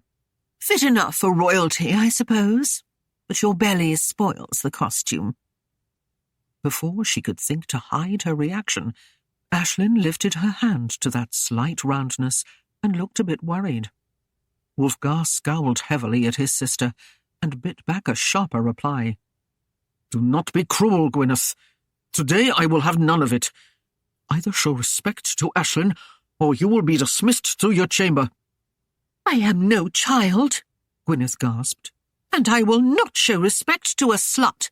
Nay, you are no child, Wulfgar agreed, but I am lord of this hall, and you will not challenge me. Will you obey? Gwyneth's lips drew tightly together, and her pale eyes narrowed, but no words spilled from her mouth. Instead, as she saw Aislinn approach, her gaze grew cunning, and she smiled up at Wulfgar. "Here is dear Aislinn. You will of course notice I've taken the liberty of sharing my meagre garments with her." They turned their gazes upon the young widow, and Aislinn recognized her own mauve gunner adorning her frame. Aislinn was a bit shorter and plumper than Aislinn, but nevertheless the clothes accentuated her dark beauty. Encouraged by the events of the days past, Aislinn came to stand beside Wulfgar, managing deftly to slip between him and Aislinn, and smiled boldly into his eyes. With a finger, she traced a path down his chest where the edge of his mantle lay. "You look fit, my lord," she breathed. Aislinn stiffened, and beneath lowered lids she glared at the woman's back. She was possessed of a great urge to tear the long black curling hair from the woman's head and give her round buttocks a firm kick. Absently, she toyed with the hilt of her dagger, while her eyes fixed in distant concentration on the back of Aislinn's dark head. Aislinn leaned against Wulfgar, her round bosom pressing lightly against his chest, and rubbed the soft velvet of his tunic with her hand, while her eyes raised coyly to his. "Is it your will that I leave, my lord?" Aislinn's voice cut in with knife's-edge sharpness. "'Tis not my intent to interrupt thy pleasure." The last word dripped with sweetness, but her voice rose slightly as if in question. Wulfgar hastened to disengage himself from Aislinn and led his mistress away, leaving both Gwyneth and Aislinn frowning at his back. "And they call me wanton," Aislinn muttered to herself. Wulfgar laughed low. "The widow sees more than there is, no doubt. Yet truly, I feared for her welfare when I saw the bloodlust in your eyes." Aislinn snatched her arm free. "Do not turn your day with worry, master." She bowed in humbleness, though her eyes belied the gesture. "I am but a slave, and would bear the cruel whim of others calmly, and if attacked in rage, would only seek to defend myself, unless you spake it other." Wulfgar grinned and rubbed his chest where he still bore the marks of her temper. I've tasted your tender, helpless manner, and know well that should the widow test you, she would goodly fare to rise with but one small lock of hair still attached. Aislinn opened her mouth to retort, but her expression changed to one of surprise as the door of the great hall slammed open and a strong gust of cold March air swirled in. When the dust settled, Svein stood in the portal, arrayed in all his Nordic finery. His arms were akimbo, and as he saw the faces before him, he laughed heartily, setting the hall a-tremble with his mirth. "The man approaches, Wulfgar," he thundered. "He will arrive forthwith." Wulfgar took Aislinn's hand without a word and led her to Wulfgar, there placing that hand carefully upon the old man's arm and bade the old man to keep her there. Ignoring her sudden pout, Wulfgar left her to stand beside Svein to greet the arriving guest. Soon there was a clatter of small hooves, accompanied by much huffing and puffing, then a slip-slap of sandals, and Friar Dunley hove into view, smiling broadly in obvious joy. Wide eyes and puzzlement marked the faces of all present, and a low murmur of confusion filled the hall. The holy man joined Wulfgar and Svein, and for a time the three of them talked with heads close together and in low tones. A moment passed, and the bemusement of the others grew deeper. Then Wulfgar led the friar to the table, where he poured a chalice of wine for the monk. The priest took the offering, and with a quick genuflection drained the cup to the last drop, and nodded his thanks. Clearing his throat and assuming a serious manner, the man turned and mounted to the fourth step of the stairs, where he faced them all, holding a small golden cross before him, and waited expectantly. The hall grew hushed as the people breathlessly waited for what the moment would bring. Bewilderment still dwelled on the gaping faces. Wulfgar went to stand before the priest, and, turning, raised a brow to Wulfgar, who now grasped the meaning of it all. He raised Aislinn's hand high before him on his arm, and led the stunned maid forward until she stood beside Wulfgar. Friar Dunley nodded his head, and taking Aislinn's hand, the Lord of Darkenwald knelt in the rushes on the floor, pulling her gently down beside him. Maida sat down suddenly on a bench near her and stared in numb surprise. Kerwick, for a moment, felt a choking in his chest, but this eased, and he grew strangely happy for Aislinn, seeing what she wanted most take place. Gwyneth gaped in sinking despair as her hopes to gain power and a place of honour at Darkenwald faded with the friar's words. Finally grasping the meaning of the ceremony, Halen sniffled and began to sob as her aspirations dwindled rapidly with the soft drone of the priest's voice, laying the blessing of the faith on the union.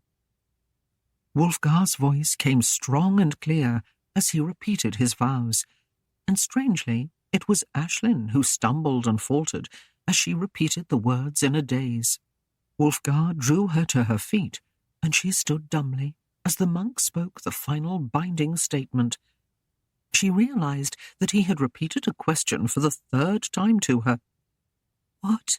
she murmured, still dazed. "I didn't—" The friar leaned forward and spoke earnestly. "Will you kiss the man and seal the vows?" She turned to Wulfgar, hardly able to believe what had passed, and half thinking herself dreaming, stared at him in wonder. A loud thump broke the silence, as Svein slammed a tankard of ale on the table, sending foam flying, and raised it high. "Hail, Wulfgar, Lord of Darkenwald!" he roared. A fair thunder of cheers came from his men, and even the townfolk present joined in. Again the heavy tankard slammed down on the table. "Hail, Aislinn, Lady of Darkenwald!" And if the shouts had been loud before, This time the rafters shook and threatened to fall. Aislinn finally accepted the truth, and with a shriek threw her arms around Wulfgar's neck, and between shouts of laughter and tears of joy, covered his face with kisses. Wulfgar finally held her at arm's length to calm her, and laughed at the throbbing gaiety that filled her. She was snatched from his hands by Svein, who crushed her in his arms for a moment, then planted a resounding kiss upon her cheek, and spun her away to Gawain, thence to Milborne, Wulfgar, Kerwick, and on to the whole host of them. Finally, she was once more placed before Wulfgar, rosy with excitement and breathless with laughter. He took her in his arms and kissed her long and hard, and she held nothing from him, but answered him in the fullness of the joy she knew in her heart. They turned slowly full circle, locked in their embrace, amid the hearty shouts and cries of encouragement from the folk. The hall dissolved in a heavy crush of merriment, but unnoticed were the grim faces of 3 of the women. Maida broke from her stupor, and with a low moan of despair, fled from the hall, clawing at her hair. Gwyneth slowly mounted the stairs to her chamber, where she sat in lonely silence before the hearth, and Aislinn fled sobbing on Maida's heels. Around Aislinn there were good wishes from all, and thumps on the back that left her gasping. She danced through it all, with a single thought branding itself into her mind. Wulfgar, my Wulfgar, my Wulfgar! The words rang in her deepest being, and obscured all else. More barrels of ale were broken, and skins of wine emptied. The meats were cut, bread broken, and words grew slurred, as toast after toast followed. Wulfgar leaned back in his chair, enjoying the festivities and entertainment. Jugglers, acrobats, and musicians had been hurriedly summoned, and performed for the amusement of the revellers. But it was Gawain who spoke the words, Aislinn remembered above all else, as he postured in front of the newly wedded couple. "No fairer rose has my heart seen, nor knight errant ever won. Her beauty reigns on the highest peak, where no other maid can touch or seek. No blacker night, nor darker day, than when this rose was snatched away, and bound in wedlock. How forlorn!" He raised his ale high, and ended, "To my one last pleasure, the drinking horn." Aislinn laughed in obvious glee, and the merrymaking continued, until Wulfgar rose, clearing his throat for attention. He gazed around him at the joyful faces, serf and warrior, archer and vintner. They turned to him expectantly, and as he began to speak in French for the benefit of his men, the serfs gathered around Kerwick that he could put the words to English for them. "In our towns, this day is to be remembered as the joining of Norman and Saxon," Wulfgar began carefully. "Henceforth, this will be a place of peace, and it will be a shire that profits. Soon we will begin building a castle, as the king has bade, to protect the towns of Cregan and Darkenwald together. Around it there will be a moat, and it will have walls as strong as we can make them. In times of danger, both Norman and English will take shelter there. Those of my men who wish may take up professions and raise shops of trade or skill that will support them. We shall make these towns safe and comfortable, that visitors will seek them out. Masons will be needed, and carpenters, tailors, vendors of all types. Sir Gawain, Sir Beaufort, and Sir Milborne have consented to stay on as my vassals, and we shall continue to give our protection to all the people." Wulfgar paused, and there was a rush of speculations on his words. Then he continued, "I have need of a money changer, or sheriff of sorts, that will be honest to Saxon and Norman alike. He will act in my stead on minor matters, and keep records of all that transpires. No act of barter, sale, marriage, birth, or ownership will be complete until he has entered it in the books. My marriage to the Lady Aislinn will be his first entry." Again Wulfgar halted, looking at the faces around him, then pressed on. "'Tis to this end I bring you. My attention is drawn to the fact that among the Saxons there is one who speaks both tongues well, a man of much learning, whose skill with figures is unequalled, and who can be depended upon for his honesty. 'Tis to Cerwick of Cregan I entrust these duties, and I name him Sheriff of Darkenwald." Gasps of surprise filled the hall, but from Aislinn there was only stunned silence. An astonished Cerwick was pushed forward as cheers roared forth, and the hall was shaken again with merriment. As he came to stand before them, Cerwick glanced from Aislinn, whose elation now shone brightly in her eyes, to Wulfgar, who returned the stare with an earnest frown. "Cerwick, do you think yourself capable of this task?" The young Saxon raised his head proudly and replied, "Yea, my lord. So be it. Henceforth you are no slave, but the Sheriff of Darkenwald. You have authority to speak in my name on those matters I leave to you. You will be my hand as much as Svein is my arm, and I shall put my faith in you to be just and fair to all." "My lord," Cerwick said humbly, "I am honoured." A smile curved Wulfgar's lips as he added softly, for Cerwick's ears alone, "Let us be at peace, Cerwick, for my lady's sake." He extended his hand, and Cerwick took it with a nod of agreement. "For the sake of your lady and England." They clasped hands as brothers, and Cerwick turned away to receive the congratulations of both Norman and Saxon. Wulfgar resumed his seat, and feeling Aislinn's gaze, he turned his eyes upon her. "Husband," she breathed, as if marvelling at the word, and her eyes gleamed.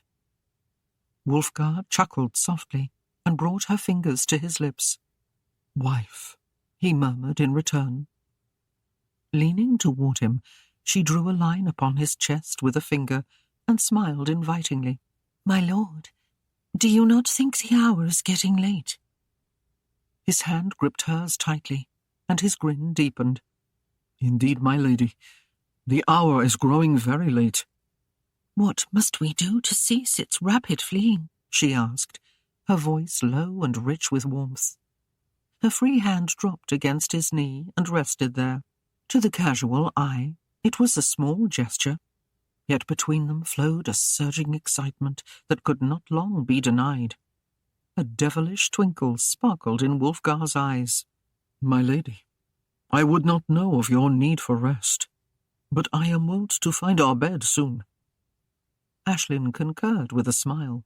"Ah, my lord, you read my mind. I was also thinking of the comfort to be had there after so long a day." Their eyes met warmly and held promises each was anxious to collect. But suddenly they were startled apart as Wulfgar's men swarmed upon them, snatching their lord up and lifting him high over their heads, passing him on to the uplifted hands that waited. Aislinn looked on in amusement, dissolving into a fit of laughter. But she soon gasped in surprise as Cerwick lifted her in his arms and passed her to Milborne, and thereon to Svein and Gawain. In the middle of the hall they set the newly wedded on their feet, and Aislinn collapsed into Wulfgar's arms, thankful for her safe arrival, yet unable to cease her laughter. Wulfgar chuckled and held her close, but he was torn from her again. A cloth was tied over his eyes, and Svein whirled him about. Then they bade him find his bride, if he had any intention of bedding her that night. Wulfgar threw back his head and laughed heartily. "Oh, wench, where are you? Come, let yourself be caught." Aislinn found herself surrounded by Lynn and Midard and a host of women who motioned her to silence. Aislinn smothered her giggles and watched fondly, with eyes aglow, as her husband spread his hands toward the maze of women and began his search. He stepped lightly at a rustle of a skirt and caught Lynn. The young maid giggled in glee, and Wulfgar, shaking his head, moved on without pausing. They thrust Midard at him, and one touch of her sturdy arms told him those were not the slender ones of his wife. He moved on, passing a lusty wench who smelled of hay and sweat. He walked easily through the women, lightly touching one, then pausing beside another. Then suddenly he stopped, the slightest fragrance catching his nostrils, and he whirled abruptly. His hand reached out, closing over a slender wrist. He was met with silence from his captive, though as he pulled her close there was much snickering and smothered giggling from the onlookers.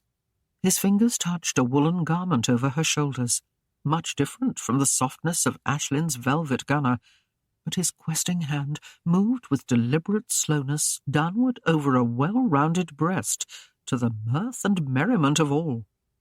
"Your lady is watching," someone called. Wulfgar was not daunted. His hands slipped around the slender waist, pulling the maid in his embrace, and his head lowered to find the soft lips waiting his. His grin deepened before his mouth moved over hers hungrily, and he felt the fiery response to his kiss. His limbs were pressed tightly to hers, and he felt every soft curve against him stirring his blood. "My lord, you have the wrong wench," another cried. Wulfgar reached up and snatched the cloth from his eyes without interrupting his kiss, and opened his eyes to peer into the violet ones which stared back. Aislinn melted into laughter, giggling against his lips, and as they broke apart, shrugged out of the woolen mantle someone had thrust upon her. Her hand slipped again into Wulfgar's, as Sir Gawain pressed a horn of ale onto him. "What is your secret, my lord?" The young knight grinned. "That you knew her before you touched her was certain, yet you were hampered by a blind. The truth now, pray, that we might play the game as well." Wulfgar smiled slowly. "'Tis the truth now I speak, Sir Knight. A wench has a fragrance of her own.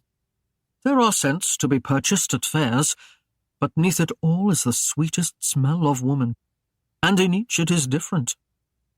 Sir Gawain threw his head back and guffawed his delight. "You are a crafty one, my lord." Wulfgar grinned. "Agreed, but you made a desperate man of me. I was not wont to spend this night warming the Hun's straw." The knight raised a finely arched brow at Aislinn. "Indeed, my liege, I see your reasoning." Colouring lightly at the compliment, Aislinn slipped from Wulfgar's side, breaking free from the merrymakers, and made her way to the stairs. Halfway up, she paused and sought out Wulfgar once more with her eyes. He watched her over Gawain's shoulder, and though he nodded at the man's questions, his gaze was only for her, and it was warm. Aislinn smiled softly in return, and felt his gaze follow her, until she closed the chamber door. Midard and Lynn had arrived early, and were there awaiting her. They embraced her fondly, before drawing her to the warmth of the fire. There they helped her doff the yellow gunner and kirtle, and wrapped her in a soft, sheer cloth of silk. Aislinn sat dreamily before the fire, while Midard combed out her hair. Lynn tidied the room, carefully folding her clothes in the coffer, and laid the furs back invitingly on the bed. The night was black outside, and the shutters were set ajar to let a breath of cool air set the hangings of the room astir. With last good wishes, Midard and Lynn left her, and Aislinn waited now alone, yet with breathless anticipation. She could hear the laughter and gaiety in the hall, and she felt like dancing about the room. She laughed, remembering everyone's bemusement when the little friar hurried in. It was Wulfgar's way to keep her guessing till the last. Her heart now swelled with pride as she thought of his plans and his benevolence to Kerwick. A man for men was Wulfgar, no better lord. Lost in her happy musings, she started when a small sound came from the door, and she glanced up to see it swing slowly open. Maida scurried into the room, carefully closing the door behind her. "Those two have left," she whined. They turn the sweetest milk to curds with their simple chattering. Mother, speak not so of Lynn and Middet. They are friends, and have given me good solace in times of need. Aislinn's eyes dropped to Maida's ragged garments, and she frowned. Mother, Wulfgar will not be pleased with your attire. Would you have others think he abuses you?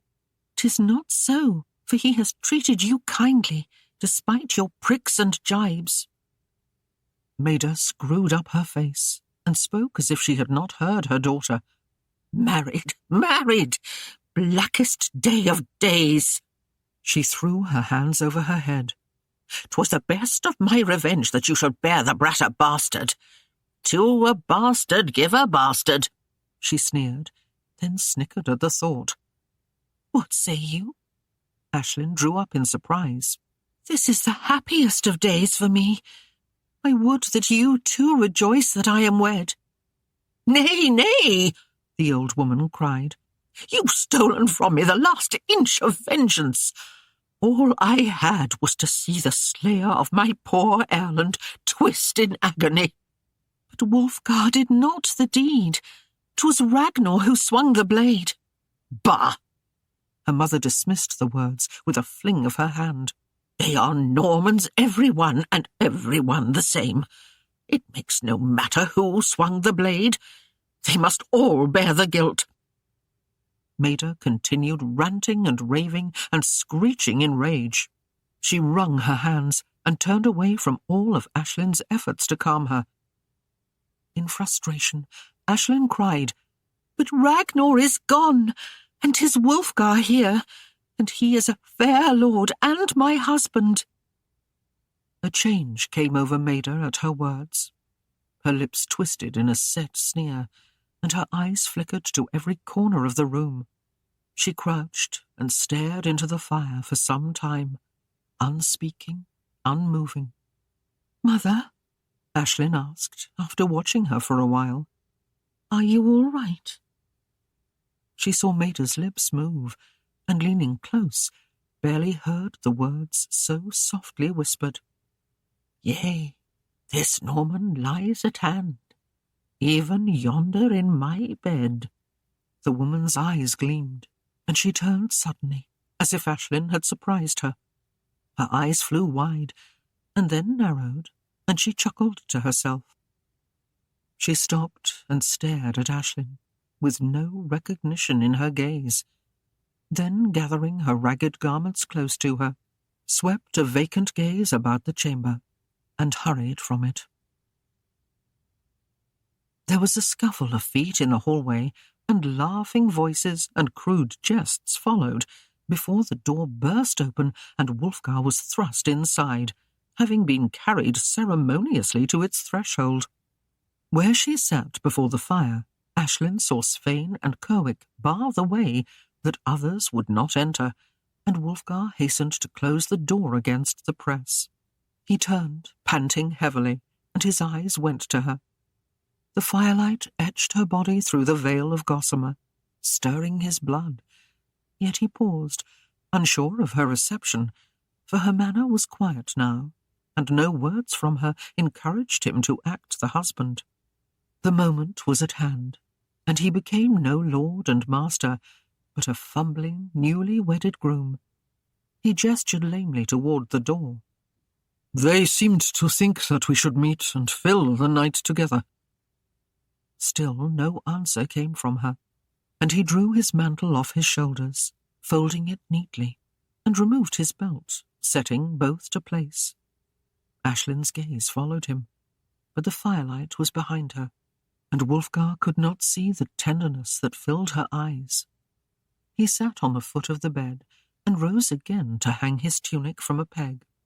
At her continued muteness, he tried to peer into her face, yet the shadows were deep, and he could discern nothing.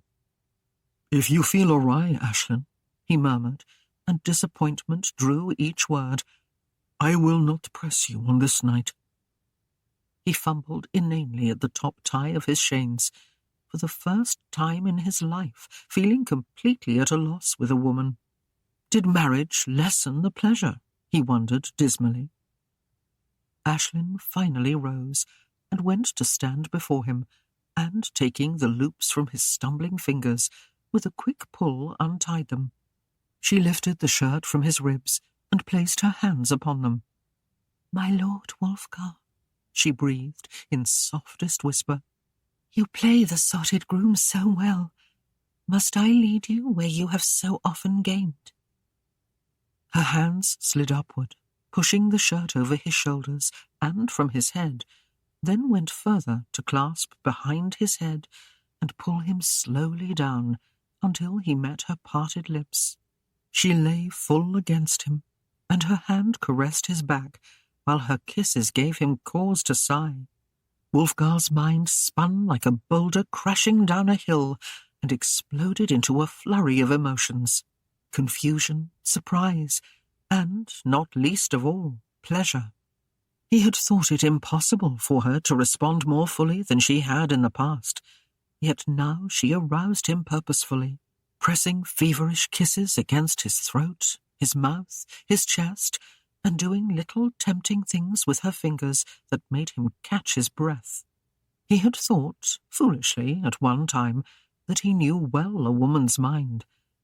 Now this one was teaching him that women were different and should not be taken lightly. Aislinn dropped the silken garment from her shoulders, letting it fall to her feet, and slid her arms around him once more, pressing warmly against him. For a moment, Wulfgar's own limbs seemed weighted down.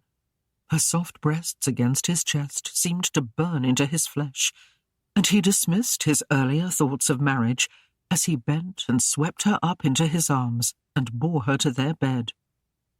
He laid her there and hastily discarded the rest of his garments, flinging them heedlessly aside. For the first time in Aislinn's memory, he made no effort to place them away. He lay beside her, and she responded fully to his touch, improvising on her own as her hands boldly stroked his body. His eagerness overrode all else, and he pressed her down into the bed.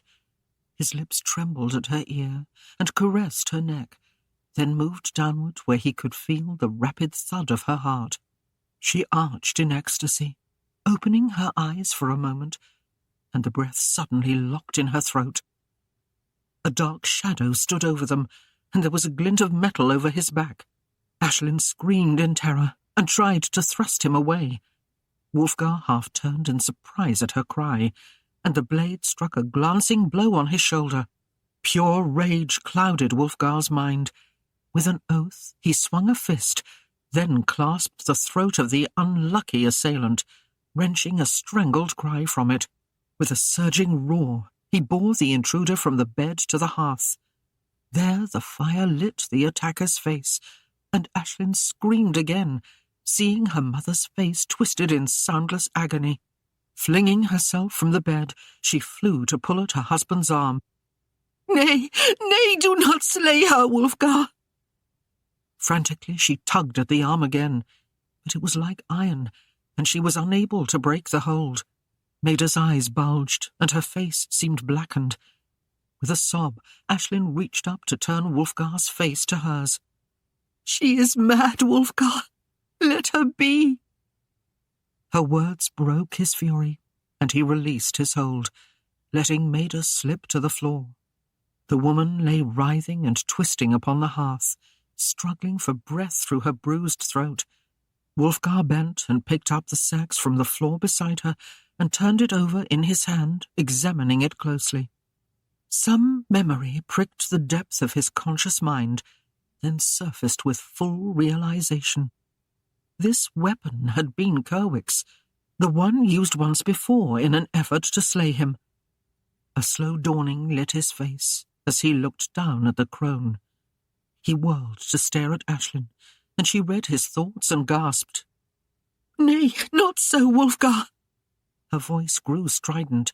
"I had no part in this. She is my mother, true, but I swear I was not forewarned of this." She caught his hand with the blade and turned the dagger against her own heart. "If you would doubt me, Wulfgar, end your doubts here and now. 'Tis a simple matter to end a life. She pulled his hand closer until the point pressed against her breast. Tears blurred her vision and trickled down her cheeks, falling softly on her trembling bosom as she gazed up at him. She whispered low, "So simple."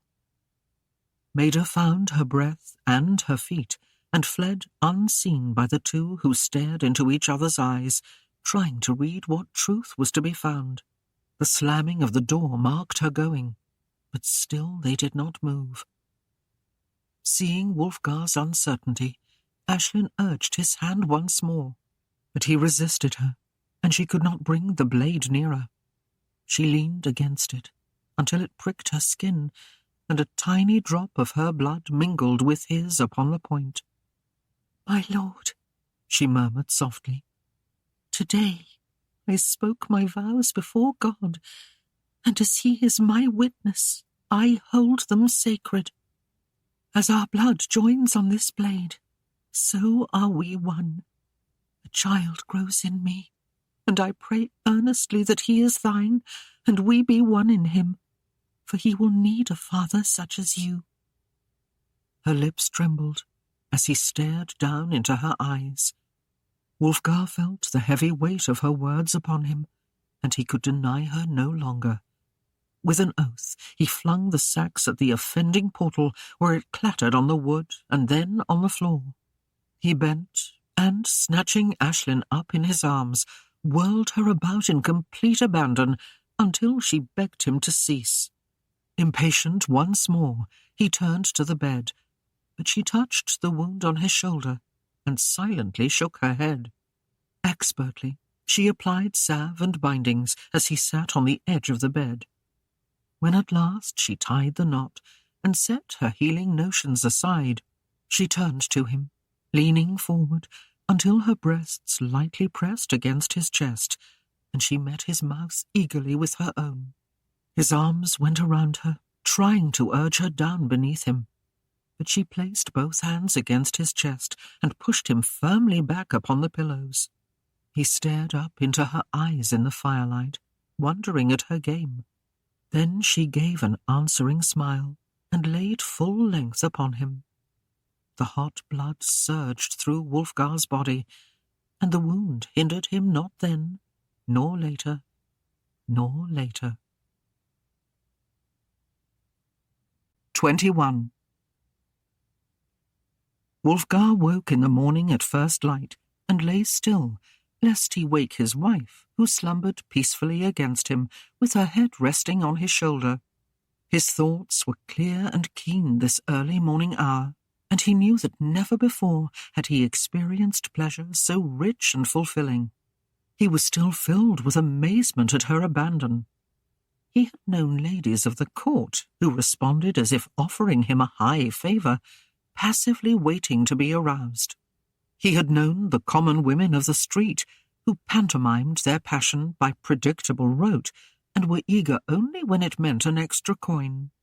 But here was one who met him, nay, more than halfway, who met his advances and aided them with an eagerness to match his own, and who built their passion to a blinding, consuming, overwhelming height that in a brilliant flash of ecstasy collapsed upon itself and left the smouldering foundation ready for a new experience. She lay warm against him now, her leg casually across his, her breath softly caressing his chest. It was difficult to believe this soft and tender fluff beside him was the bold and brazen hussy of the night just past. Another happening of the night before crossed his mind, and his brow furrowed in thought. Maida was an element he could not deal with. But if Aislinn had spoken truth, he could leave the matter to her. Well aware of her strength of purpose, he could be sure she would deal with her mother. And if she lied, he made a mental note to be more wary in the future. Aislinn stirred, and he pulled the pelts more snugly about her shoulder. He smiled to himself as his thoughts came to rest once more on her. He pondered at the words spoken yesterday and upon their effect on her. In simple terms, he had vowed complete responsibility for her welfare and safety, and she, it seemed, had promised herself as his wife to honour and obey. He almost chuckled at the thought, and in his own innocence he did not begin to realise what being the master of this woman would mean. Aislinn sighed and snuggled against him, opening her eyes to glance across the broad expanse of his chest toward the cold hearth. She lifted her gaze and found him watching her quietly, then lay across his chest to press a soft kiss on his lips. "We let the fire go out," she sighed. Wulfgar smiled with a twinkle in his eye. "Shall we kindle it?" Aislinn laughed gaily and bounced naked from the bed. "'Twas the fire on the hearth I spoke of, my love." Wulfgar bounded out of bed and caught her as she was rounding the end. Pulling her to him, he sat on the pelts and nuzzled her throat as he slipped his arms about her waist. "Ah, wench, what enchantment have you cast on me! I scarce can mind my duties when you are near."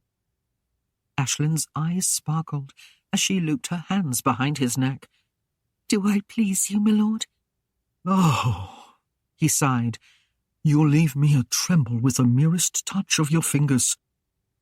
With a little laugh, she nibbled at the lobe of his ear. "Then I admit it is thus with me." Their lips met, and it was some time later that they descended the stairs to break the fast. Though the hour was late when they finally appeared, only Midard and Lynn were about. The hall had been carefully cleaned, and new rushes scattered with a sprinkling of dampened herbs to clear the stench that was wont to linger after a night of heavy celebration. A tasty porridge, garnished with pork and eggs, simmered on the hearth, and as they seated themselves, Midard came bringing bowls of the stuff to place before them, while Lynn fetched tankards of fresh, cool milk.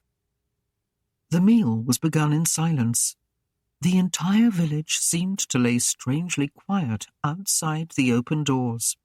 There was no sign of the gaiety expressed the day before, until a few moments later, when Kerwick entered.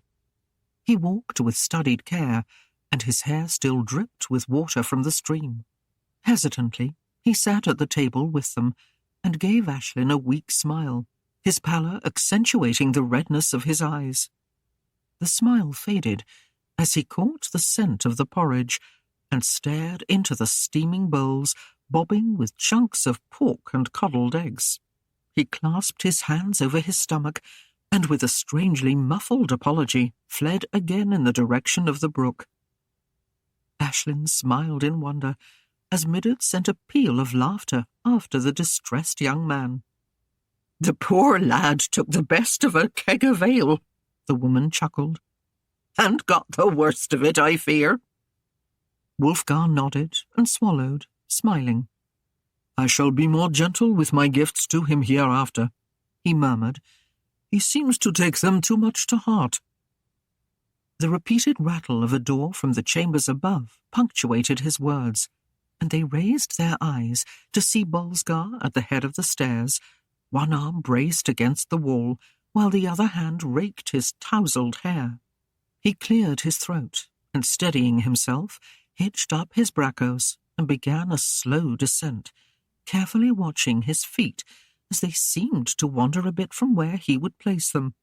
As he neared, they could see the bloodshot eyes and the stubble of a beard that gritted as he rubbed his hand across his chin. He, too, gave Aislinn a smile of greeting that came through as a lopsided leer. He seemed in high spirits that spoke of some lingering essence of ale or wine. He approached the table, until he caught the odour of the porridge, then, sobering, swerved and half fell into his chair near the fireplace. "I don't think I'll eat just yet," he rumbled, and covered his mouth with his hand for a moment, while his eyes clenched tight. He shuddered, and then settled back in his chair with a trembling sigh. Midard brought a sympathy offering of a horn of ale, and he took it, nodding, and sipped it gratefully. Wulfgar spoke, and at the sound of his voice, Wulfgar flinched. "Sir, have you seen aught of Svein this morn? I wished to talk to him of some matters dealing with the castle. Wulfgar cleared his throat and weakly replied, Not since we split that last keg of ale. Oh, Midard guffawed. No doubt that fair swain is groaning with pain and trying to bury his head in the straw of his pallet.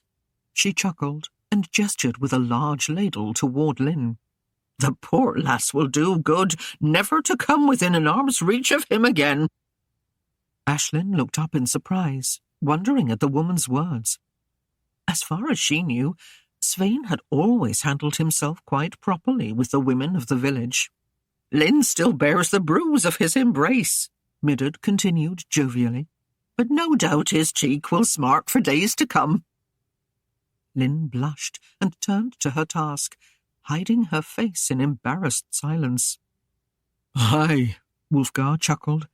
Svein loses a winter from his years with each empty horn, then fancies himself a prancing buck again to rut after any free bosom. Aislinn smothered a giggle as another shadow darkened the door. Sir Gawain entered, shading his ravaged brow from an overly bright sun. The cool shade of the hall drew a sigh of relief from him, and he almost walked a straight path to the table. He paused for a moment, then sat as far as possible from the porridge and braced his arms on the table as if to hold it steady. He nodded a greeting to Aislinn, but could not venture a smile, and fought to keep his eyes from the steaming bowl.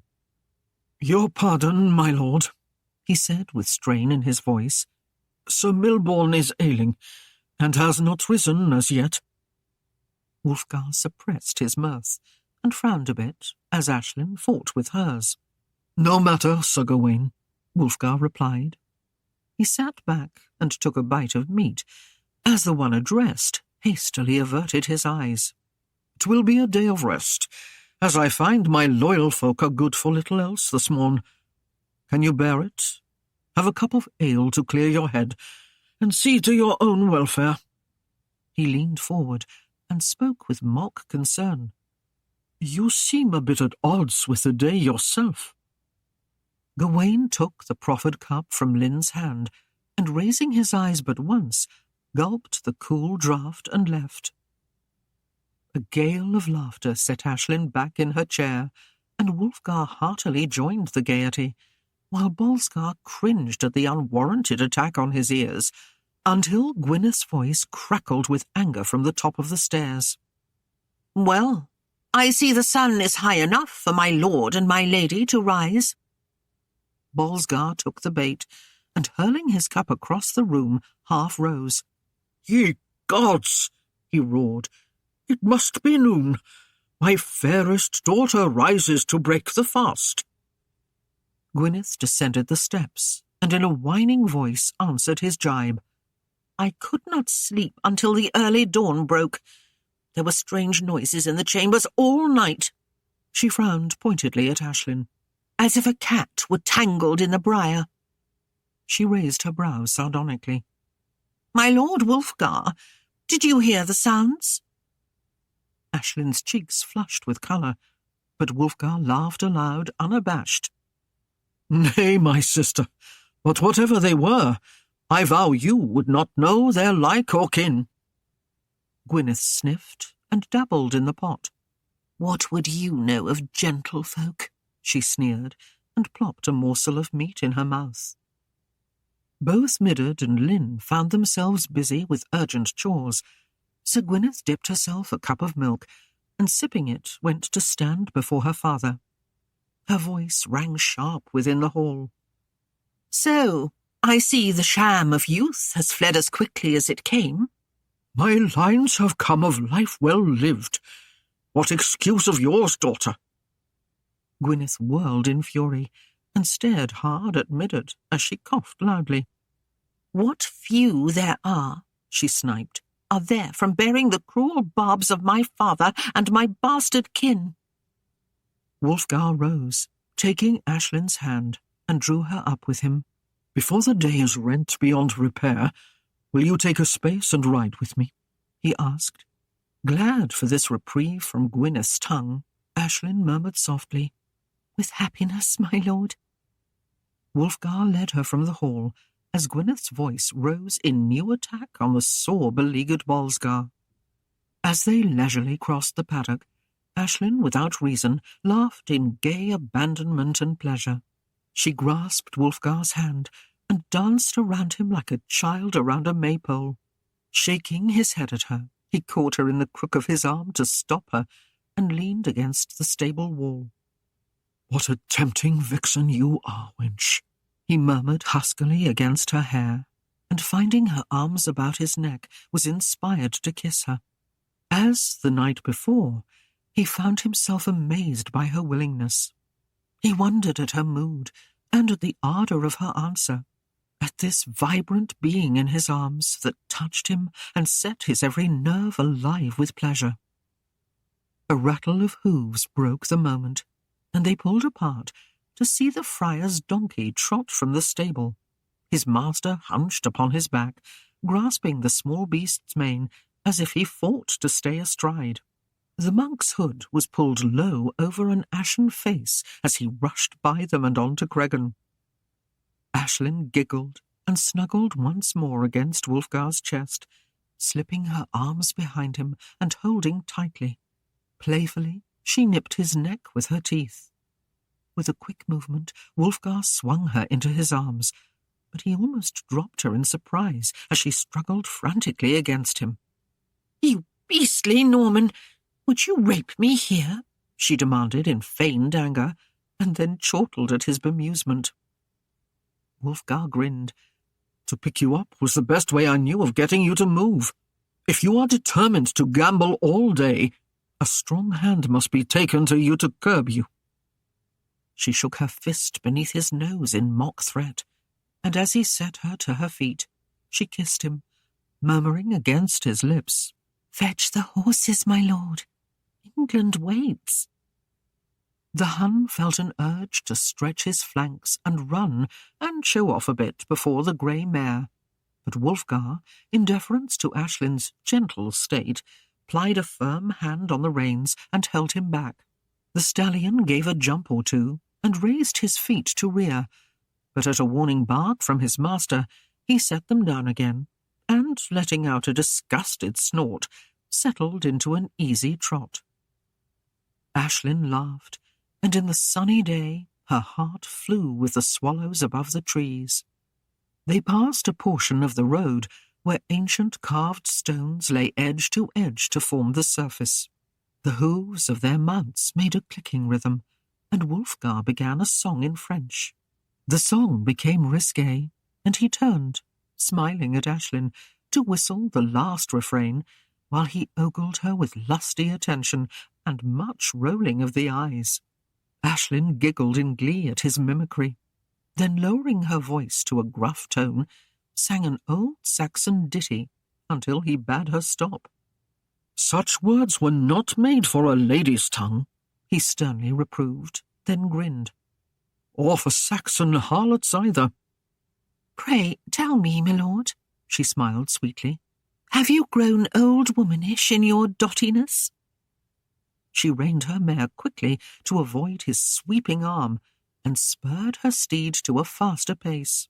Waving a hand, she raised her nose in the air and spoke in mincing tones. "Norman dog, keep your distance. I am a lady of my master's court, and will not brook this ceaseless fondling." This time she turned her mare hard away to avoid the charge of the Hun, and seeing Wulfgar's determined gaze, she kicked the mare across a low hedge and sent her fleeing across the greensward. Wulfgar and his mount came crashing after. "Aislinn, stop!" Wulfgar bellowed. As this had no effect, he urged the Hun to a faster pace and roared again, "You witless vixen, you'll kill yourself!" He finally caught her reins and drew the trembling mare to a halt. Leaping from the Hun, he reached up to snatch his wife from the saddle, angry at her foolery and the fear she caused him. With a laugh, Aislinn threw her arms about his sturdy neck, and as he would have set her to the ground, she slid full against him, her face flushed with excitement. It seemed more natural to kiss her than to speak, and as he swept her into his embrace, she did not protest, but tightened her arms about his neck. Some time later, they rested in the warm sun at the top of a small knoll. Aislinn half sat, half lay, and plucked early spring flowers, weaving them in a garland. Much pacified, the Norman knight rested his head upon her lap while he considered the fairness of his mate and leisurely traced a finger across her bosom. Aislinn giggled and pressed a light kiss upon his lips. "My lord, it seems you are never sated."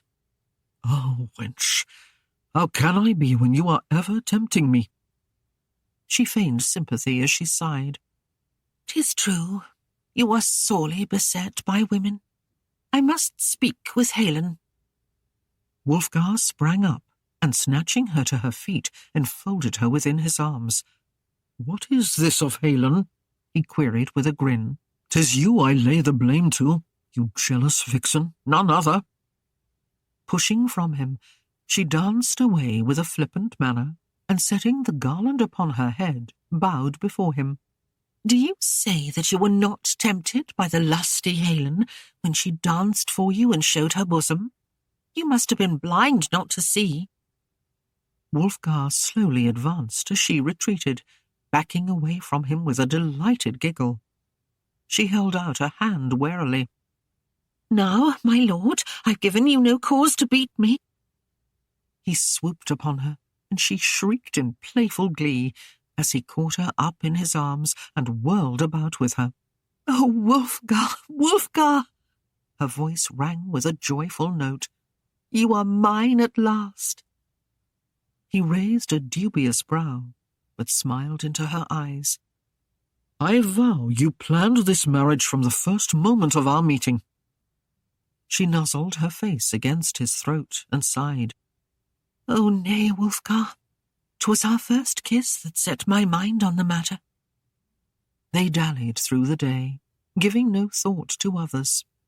The sun was low, and had lost much of its warmth when they guided their mounts into the huge barn. As Wulfgar tended the horses, Aislinn watched him with glowing eyes. Then they walked in blissful silence, hand in hand, like young lovers barely met. Just before they passed into the hall, Wulfgar laughed and swept the garland from her head, then placed a kiss upon it before he sent it sailing through the door. Wrapping his arm about her, they entered to the cheers of his men and warm greetings from the others. Svein sat at the foot of the table and seemed still more inclined to slip under it than meet their gaze. From him, Aislinn's eyes went to Lynn. The Vikings followed. Then he buried his face in a mug of ale, and strangely seemed to choke upon its tartness. At a whispered comment from Aislinn, Wulfgar threw back his head and roared heartily, while Svein squirmed and flushed a deeper shade. "I vow you're right, Aislinn," Wulfgar grinned. "For his waning years he must find a gentler maid to fondle." Still chuckling at her wit, Wulfgar swept Aislinn along with him to their table, and met Gwyneth's cold stare as he handed his wife into her chair. "The way you coddle these Saxons, Wulfgar, I would believe you are one," she said derisively, then gestured toward Kerwick, who now ate with Gawain and the other knights. "You'll have cause to regret trusting him with your affairs. Mark my word." Wulfgar smiled, undisturbed. "I do not trust him, Gwyneth. 'Tis only that he knows what reward I hold in store if he should fail me." Gwyneth sneered in contempt. "Next you will be giving Sandhurst some title of importance." "Why not?" Wulfgar shrugged and mocked. "He has come to know his duties well." Gwyneth looked at him in distaste, then continued with her meal in silence as Wulfgar turned to Aislinn, dismissing his sister as he would any burdensome matter. Aislinn brought trenchers for them to fill, though she kept her reddened eyes and glum face downcast. The meal was passed in good grace, with jovial banter tossed back and forth. After a few more draughts of ale, Svein joined in, and mirthfully raised his horn to Wulfgar. "Oh, Lord, if I am once to choose a gentle maid like Lynn to fondle, and I know of none more tame, 'tis 'cause you've shown me the folly of rutting after a more determined wench." The hall filled with roars of laughter at his quip. The Viking lifted his horn of ale and saluted his lord with a grin. "Good marriage, Wulfgar. Long life." Wulfgar chuckled his approval, and lifting his own chalice, drained it without pause. The evening's merriment continued, but on a quieter note, as Milborne challenged Bolsgar to a game of chess. The men rose with followers, and as they also stood, Aislinn leaned to Wulfgar, slipping a hand into his. "I would see to my mother if you will permit. I fear somewhat for her health." "Of course, Aislinn," he murmured, then added with more concern, "Take care." She rose on tiptoes to press a kiss to his cheek. His eyes followed her warmly as she retrieved her cloak and left the hall. Then he turned to join the men. Aislinn bit her lip and watched him as he crossed the room. Then, as Kerwick passed her, he grinned tauntingly. "Lady of Darkenwald, eh? It seems you misjudged your abilities." Aislinn glared at him, then whirled with a most unladylike word and began to help Midard clear away the meal. Aislinn strolled the path to Maida's hut in the dark, as she had many times before, but this time it was with a different purpose in mind. Without a knock or call, she pushed open the door. Maida was seated on her bed, staring morosely into the weak fire on the hearth, but when she recognized her late guest, she sprang to her feet and began to berate her daughter. "Aislinn, why did you betray me? At last we had a chance to revenge." "Cease your prattle," Aislinn interrupted angrily, "and listen to my words well. Even your addled mind should make sense of them, though I fear your madness is much of your own making." Maida cast her eyes about, as if looking for some escape, and she would have denied her daughter's words. Aislinn threw the hood back from her head in a fury. "Listen to me." Her voice rang firm and commanding. "Hold your tongue and listen to me." She continued more gently, yet spoke distinctly. "Should you succeed and slay a Norman knight to avenge my father, and especially Wulfgar, for he is William's friend, you would only bring the Norman heel hard upon us all. What do you think the Norman's justice is for those who slay his knights while they sleep? Had your blade struck home last eve, you would have seen me stripped and nailed to the door of Darkenwald. As for yourself, you would have danced on a rope for all of London to see. You gave this no thought, and only dwelt on your own revenge."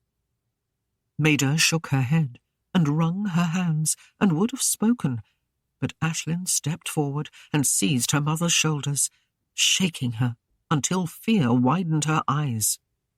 "Heed me, for I'll beat it in until my words reach whatever sanity you have left." Tears came to Aislinn's eyes, and a desperate plea twisted her fair lips. "You will cease harassing the Normans here and now. William is king, and all of England is his. For anything you do in the future against the Normans, every Saxon is honour-bound to hunt you down." Aislinn released her grip, and Maida sank upon the bed, staring up into her daughter's wrathful face. Aislinn bent close to her, and each word came from her hard and earnest. "If you would lend no thought to that, then give full care to this. Wulfgar is my husband, vowed and sworn before a man of God. If you would do him further injury, I will do the like to you. If you slay him, you have slain my chosen one, and I will see my own mother flayed and hung upon the castle wall. I shall fill my hair with ashes, and evermore lay naught but rags upon my body, that all who see would know my sorrow. I love him, Aislinn's eyes widened at her own words, and she straightened in wonder at them, then repeated them again more tenderly. Yea, I love him. I know that in some ways he loves me. Not fully yet, but that will come. She bent again to her mother, and her voice hardened once more. You have a grandson a-borning in my belly. I will not let you make him part orphan. When it is meet that you find your mind again, then I will greet you with open arms. But till then, make no threat to Wulfgar's safety, or I will see you banished to the farthest corner of this earth. Do you mark my words, and know them for the truth? She stared down angrily, and Maida's face sagged, and she hung her head, then slowly nodded. Aislinn softened. Good. She paused, wanting to ease her mother's burden, but well knew the harshness of her warning would bear more fruit. I will continue to see to your comfort. Fare thee well for now. With a heavy sigh, she turned and left the hut, wondering what Maida's tortured mind would make of this. She entered the hall and went to Wulfgar's side, where he stood near the hearth watching the game of chess. He welcomed her back with a smile, and, slipping his arm about her, returned his attention to the match. Spring burst upon the land, and of its myriad blossoms, the most beautiful was Aislinn. She bloomed in a glorious colour of spirit that stunned even Wulfgar. She revelled in her new position as Wulfgar's wife and lady of the hall, and did not shirk her responsibilities in either, nor did she hesitate to exercise her authority when needed, especially when Gwyneth was wont to charge someone unjustly. She had a strength of mind that made even the men of the village seek her out and come to her for advice. Wulfgar marvelled at her wisdom, and when he told of it, Kerwick simply nodded and smiled, knowing well of what the other spoke. She continually interceded for her people, and that fierce Norman knight whose stern visage they yet feared. Yet when Wulfgar's justice was demanded, she stood back and let it have its way. She tended the aches and pains of Darkenwald's people, and rode many times with Wulfgar to Cregan when her skill was needed there. She was a welcome sight at his side, and the people, seeing her trust and fondness for her Norman husband, began to lose their fear of him. They ceased to tremble when they saw him coming, and a few brave ones even ventured into conversation with him, and were surprised to learn that he understood the peasant well, and had compassion for their needs. They stopped thinking of him as the conquering foe, and began to regard him as a reasonable lord. Wulfgar was the first to realize the assets of making Aislinn his wife, and not only in dealing with her people. He was amazed at the difference in her. The few spoken vows had made, for now, at the softest touch of his hand, she would turn to him warm and willing, giving herself without reservation. He dallied less and less in the hall after the evening meal, but sought their chamber early. He enjoyed the quiet moments with her, as well as their lusty passion. Often in those times, he was content just to watch her. The sight of her sitting across from him, with her fingers nimbly stitching some garment for him or the babe, was strangely comforting. The end of March had approached, and it was a time of ploughing, planting and shearing, a time for building. Kerwick was sorely pressed to meet the demands of his new profession, and set into his books, as Wulfgar had bade him, the birth of each kid, lamb and child, as well as the circumstance of every soul who dwelt in the town, and the time each man spent for the castle, and credit him the amount on his taxes. Wulfgar passed an order that 2 days of every man's were his, and lads were drafted from the fields to assist the newly arrived masons. A deep fosse was dug about the base of the high hill, and a single drawbridge would cross it, to be guarded by a stone tower. The brow of the hill was scooped level, and a stone wall began to form a crown about the flat field thus created. In the middle, a tall keep began to rise. It was during this time that word came from William that he would be returning to Normandy for Easter. Wulfgar knew that Edgar Atheling and many of the English nobles rode with him as hostages of war, but he held the news from Aislinn, realizing she would be little pleased with the information. On his journey, William would be passing close to Darkenwald, so that he might come and view the progress of the castle. For the next few days, there was a busy rush about the hall and its grounds, as every corner there was tidied and readied for the visit of the king. Nearly a week passed before a watchman shouted from the tower that the standard of the king approached, and Wulfgar rode out to meet him. William came with some 50 men-at-arms, and much to Wulfgar's surprise, Ragnar rode with him. Wulfgar frowned at sight of the other knight, but kept his silence, taking some ease in the fact Ragnar would be returning to Normandy with the king. William greeted Wulfgar with the warmth of friendship, and as the procession continued, Wulfgar pointed out the terrain and spoke of plans for its defence, as William listened and nodded his approval. Along the side of the road, peasants paused from their work in the fields to gape in awe as the king and his cortege rode by. Finally, the procession came up before the hall of Darkenwald, and William bade his men to alight and relax, for he would be some while here. As William and Wulfgar entered the hall, Gwyneth and Aislinn sank into deep curtsies, as Bolsgar and Svein and those present paid homage to the king. William's eyes scrutinized Aislinn as she rose, and seeing she was with child, he lifted a questioning brow to Wulfgar, and looked at him without a word, until the younger man replied, "'Twill be no bastard, sire. She is my lady now." William chuckled and nodded. "Good. There are too many of us in the world." Gwyneth watched coldly as the king greeted Aislinn with familiarity, laughing with her over the jest he made of her growing a little since he last saw her. Gwyneth bristled with jealousy, yet held her waspish tongue in William's presence. When he and Wulfgar left the hall to ride to the site of the castle, she whirled in a temper and fled to her room, little knowing Ragnar was just outside the hall. Seeking to share the hospitality of Darkenwald, Aislinn bade Ham, Midard, Lynn and Halen to help her serve the waiting men some ale that had been cooled in the depth of the well.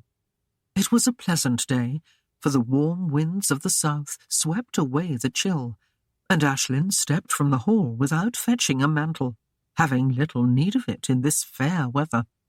The men gratefully accepted the brew, and as they remarked in French of the beauty of this Saxon maid, Aislinn smiled and accepted the compliment quietly, not letting on that she now spoke the tongue fluently. She paused beside a man in noble dress, who sat with others similarly arrayed. Here there were no smiles to greet her, but from some sneers that drew up the corner of their lips. Feeling much bemused by their manner, Aislinn frowned, and was about to draw away, when the one jumped to his feet and made his apology in a voice which held no hint of a foreign accent. "Do you know who we are?" the man inquired. "Nay," Aislinn replied, and shrugged. "How can I, when I've never seen you before?" "We are English captives of the king. We are being taken to Normandy." Aislinn's mouth formed a silent "oh" as her eyes moved to the others. "I am sorry," she murmured. "Sorry?" one of the elder men snorted. He looked derisively to her belly. "You did not waste precious moments bedding the enemy, it seems." Aislinn drew herself up with dignity. "You judge me without hearing the circumstance, but 'tis of little matter to me. I do not beg for an ear. My husband is Norman, and I give him my loyalty. Yet my father was Saxon, and died upon the Norman sword. If I have accepted William as my king, it is because I can see no use in a hopeless struggle that would only mean more death and defeat for the English. Perhaps it is because I'm a woman that I see no future in further efforts to place an Englishman on the throne. I say let us bide our time and give William his due. Mayhap he will bring some good to England. I vow you can do naught else, with only dead men to raise their bones behind you. Would you have us all dead before you realize the truth? I would say William does right to keep you under his thumb to ensure peace for England. She turned without further word and strode across the greensward past her father's grave to where she saw a lone Norman knight sitting beneath a tree with his back to them. He had removed his helm and had propped an arm upon a knee as he gazed towards the forest in quiet repose. Aislinn was upon him before she recognized him and drew back in surprise. Ragnar turned at her gasp and stared up into wide violet eyes as a slow grin grew upon his lips. "Ah, dove, I missed you," he murmured, and rose to his feet, sweeping a bough before her. As he straightened, his gaze took her in, and his amazement showed clearly upon his face. He smiled down at her and chided, "You did not tell me, Aislinn." She raised her chin and met his warm gaze with coolness. I saw no need, she replied haughtily. The child is Wulfgar's. He leaned a shoulder against the tree, and his dark eyes danced. Indeed. Aislinn could almost see him mentally counting the months, and her temper flared. I bear no child of yours, Ragnar. He laughed with ease, dismissing her words. "'Twould be a just reward were it mine. Yea, I could not have planned as well myself. 'Tis not likely the bastard will claim my cub, but then he may never know who the sire is." He stepped before her and gazed down into her snapping eyes, growing serious. "He will not marry you, Aislinn," he murmured. "He never was one to dally long with a woman. Mayhap you've already seen his interest wane a bit. I'm willing to take you from here. Come away with me now to Normandy, Aislinn. You'll not regret it." On the contrary, I would, she returned. I have all that I want here. "I can give you more, much, much more. Come away with me. Vashel shares my tent, but he will gladly find some other resting place. I have only to ask, and he will obey. Say you'll come." His voice took on a gay note as he was encouraged by her silence. "We must hide you from the king, but I know of ways to disguise your fair looks, and he will be none the wiser. He will think I've come across a small lad to be my lackey." She laughed disdainfully and played the game a moment longer. Wulfgar would come after you. He reached up and took her face between his hands, sliding his fingers through her hair. "Nay, dove, he'll find someone else. Why should he come when you carry a bastard?" He bent to press his lips against hers, but she murmured quietly, "Because I am his wife." Ragnar jerked back from her in surprise, and her pleased laughter filled his ears. "You bitch," he said through gritted teeth. "Do you not love me, Ragnar?" she mocked him. "Poor maid I, discarded from fellow to foe." Then she ceased her laughter as she sneered. "You murdered my father, and robbed my mother of her wits. Do you think I will ever forgive you? Heaven help me if I do. I'll see you in hell first." Ragnar glared back at her. "I'll have you, bitch, and I'll take you at my leisure. Wulfgar or no, you will be mine. The marriage means naught to me. Wulfgar's life even less. Bide the time well, dove." He scooped up his helmet and, whirling from her, strode angrily down the path to the hall, there to fling the door wide and enter with bold strides. Trembling, Aislinn leaned against the tree for support and silently wept, knowing the fear that often nagged at her that her child would show the dark skin and hair of Ragnar. The hall was empty, and Ragnar mounted the stairs unchallenged. Without a knock, he flung open the door to Gwyneth's small chamber and slammed it closed behind him, meeting her startled gaze as she sat up in bed with reddened eyes. "Ragnar!" She stared agape at the sight of him, then made to run to him. But he crossed to the bed, removing his hauberk and throwing it aside. She gasped as he fell upon her, and his savage kisses bruised her mouth. But she clutched him to her, delighting in his fierce ardour. It mattered little that he hurt her. She even gained pleasure from the pain. Her spirit soared, that he should desire her enough to cast caution to the wind and seek her out when there was so much risk of being discovered. The thrill of danger added to the excitement of their violent passion, and she crooned in his ear her love for him. Ragnar took her with no such tenderness in his heart, his lust and rage combined without compassion for his prey. But in his mind he could not cease comparing this lean and eager form to Aislinn's more pleasingly apportioned, though much less willing frame, and with thoughts of her perfection riding his mind, he found ease with this one. With his desires sated, Ragnar could once more feign some fondness for Gwyneth, and pretend some gentle care for her. She lay in his arms, stroking the hard, lean muscles of his chest, and he bent and pressed a soft kiss upon her lips. "Take me with you to Normandy, Ragnar," she whispered against his mouth. "Please, love, do not leave me here." "I cannot," he breathed. "I travel with the king, and have no tent of my own. But do not fear. There is time enough, and I shall return to you, perhaps in ways more to your liking. Wait for me, and be ever wary of lies told of me. Listen to naught but from my lips alone." Again they kissed, long and passionately. But with his hunger appeased, Ragnar was eager to be away, and made his excuse as he rose from her side, reaching for his clothes. He left her chamber with more care than he entered, and seeing no soul about, he hastened down the stairs and out the hall.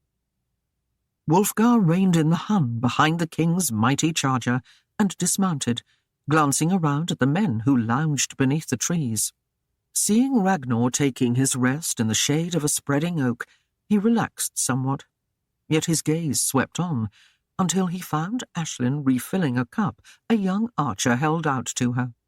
So doing, she crossed to them with a warm greeting, and from where he sat, Ragnar watched the couple from beneath lowered lids, feigning sleep.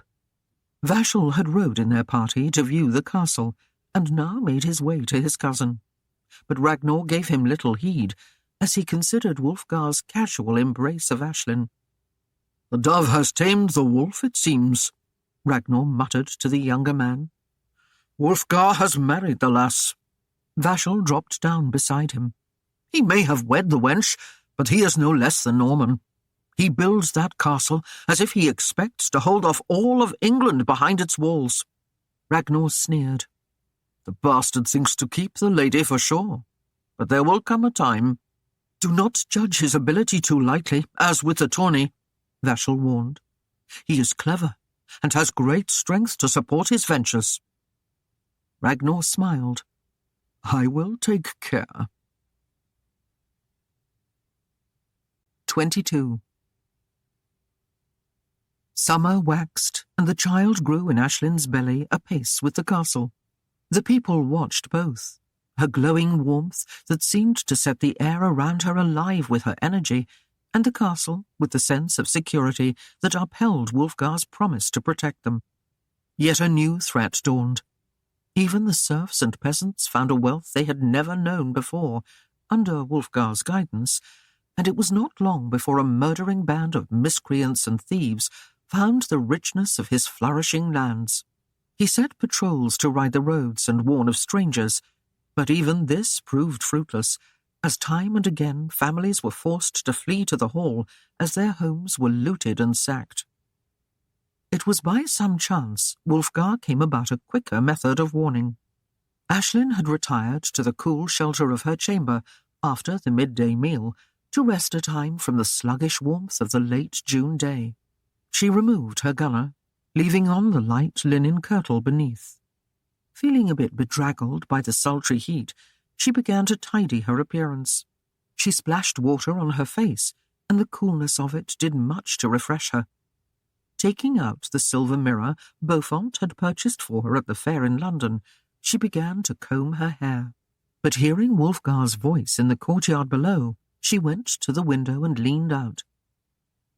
The 3 knights and Svein were with him, and the 5 were dressed in battle gear, not wanting to be caught unawares if another alarm was sounded. They had returned from Cregan shortly before midday, and were relaxing now in the shade of a tree before riding off again to make a wide sweep of the countryside. Aislinn called to him several times, but the men's voices overrode hers, and he could not hear her. Finally frustrated, she drew back, but the sun's rays caught the face of the mirror she held, and the burst of light from it was reflected on the men below. Wulfgar sat up immediately, and glancing toward the source of the brightness, raised a hand to shield the glare from his eyes, and saw her at the window. As she lowered the mirror, Aislinn laughed, pleased she had finally caught his attention, and waved to him, having nothing important to say. With a smile he waved back, and was relaxing once more against the tree, when suddenly he sat up again, then leapt to his feet. Aislinn watched him in puzzlement as he ran toward the hall, and soon she heard his feet on the stairs. Then in a moment he was beside her, taking the mirror from her. He went to the window where she had stood and experimented with it, soon drawing the attention of the group below. Wulfgar laughed in amazement as he turned the thing in his hands, then coming to stand beside his wife, bent and placed a hearty kiss on her mouth. At her surprise he chuckled. "Madam, I think you have saved the day. No more riding long patrols that wear men and horse alike." He raised the mirror as if it were a treasure. "Only a few lads on hilltops with these, and we'll have the thieves." He laughed and kissed her again fiercely before striding out the door, leaving her bemused but happy. It was nearly a week later that a shout from the top of the castle tower brought the knights out in full battle dress, and the village was nearly emptied as the men stood to arms. A mirror signal from one of the watchmen had marked the approach of a group of raiders. Wulfgar rode out with his small army. Many doubled or even tripled on whatever mount was to be found. They took the path that led south to Cregan, which was an hour's leisured ride or a half-hour's gallop from Darkenwald. The trap was set on a blind curve, where Wulfgar's charge would be downhill and thus the weightier. Men were carefully hidden in the brush or hillside to harass the raiders with stones and arrows, and Wulfgar's well-trained band of archers and spearmen set to seal the retreat. Thus the ambush was met. Wulfgar, Svein, and the knights held their horses quiet, well back from the curve. Soon laughter and shouts could be heard as the raiders neared, little suspecting that their progress was known and the way well guarded. The leaders came, talking loudly and wearing the loot of their last attack. Suddenly they halted, as they saw the 4 knights and the hulking Norsemen before them. Their laughter froze in their throats, and behind them the others pressed close to see what was amiss. Wulfgar lowered his lance and leaned forward in the saddle. The road trembled beneath the hooves of the 5 chargers. The thieves shouted and sought to flee, and the lane became a mad tangle of bodies. One raider, braver than the rest, dug the butt of his spear into the ground and held its point to meet the charge, but Svein's great axe whistled to shear the man's arm and the shaft before it could do harm. The thief screamed and grasped the stump in his other hand, and died as the short Viking spear took him full in the chest. Wulfgar's lance spitted another and pinned him to the ground. Then the long sword rang free and left a trail of gore where the Hun's flailing hooves passed. It was over in a moment. Some had sought to flee, and now lay in the dust studded with arrows. A dying man told where their camp was located deep in the marsh, and there Wulfgar took his men when the bodies had been stripped of loot and arms and pushed from the road. Wulfgar found the wretched place in the midst of the peat bogs. The inhabitants of the camp had been warned and fled deeper into the marsh, leaving their possessions behind. 4 naked slaves, chained in the open, had been abused for the entertainment of the thieves. Their ribs stood out from hunger. When struck free and given food, they knelt and humbly wept their thanks. One of the freed slaves was a young girl who had not fled fast enough from the raiders. Another was a Norman knight who had fallen wounded far afield. The other 2 were serfs and had been seized from a small village west of London. Wulfgar and his men dallied only long enough to search the hovels, bringing out what little of value they could find. They mounted the 4 on captured steeds, then set the torch to the entire place, setting a warning to other thieves who would tarry here. The girl was returned to her family amid cries of joy, and the others remained at the hall until they regained their strength before going their own ways, and Darkenwald returned to peace and its labours. Yet there were those who seemed out of pace with the life there. Gwyneth was sorely chafed by the awareness she was little more than a guest, and had to abide within the charity of the lord and lady of the manor. Even Aislinn had ceased to heed her, and began to draw away. Finding no more charity from Gwyneth, the young widow had her own and her son's welfare to look after, and found little time to converse and conspire with the other woman. Gwyneth knew a loneliness deep within her, but soon found that without facing Aislinn directly, she could extract some vengeance from carrying to Maida greatly embroidered tales of Wulfgar's cruelty to his wife, and at every opportunity weakened the woman's already strained sanity. To see Maida scampering hastily out of Wulfgar's path amused his sister, and her pale eyes glowed as she baited the poor woman time and again to stir her fears for her only child. A good lie was worth a year's wear and tear upon the woman's confidence, and to this end Gwyneth would go well out of her way to seek the woman out. Maida watched her daughter closely when Aislinn came to the cottage to tend her, or when she saw her about, looking for the telltale signs that would mark her abuse. Instead, Aislinn's glowing happiness further confused her, and she sank lower in dejection. The hot days of July simmered by with grinding slowness, and Aislinn lost the last hint of grace. Her passage was slow and made with studied care, for quick movements were well beyond her capabilities. At night she curled close against Wulfgar's back, and many times they were abruptly awakened by the strong stirrings of the babe. She could never see her husband's face in the darkness of the room. In the warmth of July, there was no need for a fire in the hearth. Therefore she was unable to determine his moods, and worried that she disturbed him overmuch. But his kisses silenced her fears and apologies. He was gentle with her, and many times his helping arm assisted her on her way. In the few days past, her burden had lowered, and now even sitting became a chore. When taking meals, she continually shifted her weight to ease the ache in the small of her back, and only nibbled at her food, while listening with half an ear to the conversations that floated around her, not taking any verbal part, only nodding or smiling when a question or statement was directed to her. Now, as she sat beside Wulfgar, she suddenly gasped and pressed a hand to her taut and rounded belly, amazed at the vigour with which the child moved. Wulfgar's hand took her arm, and she met his worried frown with a reassuring smile. "'Tis nothing, my love," she murmured comfortingly. "'Tis only the stirring of the child." She laughed. "He moves with all the strength of his father."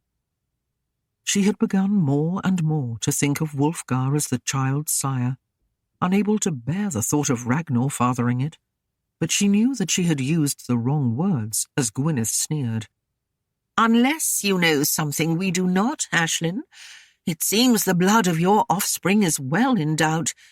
In truth, it could be fully Saxon." She turned a derisive eye to Kerwick, who stared at her in surprise, then reddened as he realized her meaning, and in his haste to reassure Wulfgar, stammered a poor denial. "Nay, my lord, 'twas not the way. I mean—" He looked at Aislinn in his helplessness, then turned again to Gwyneth, his anger flaring. "A lie, you say? A lie!" Wulfgar smiled, though his tone betrayed little humour as he answered his sister.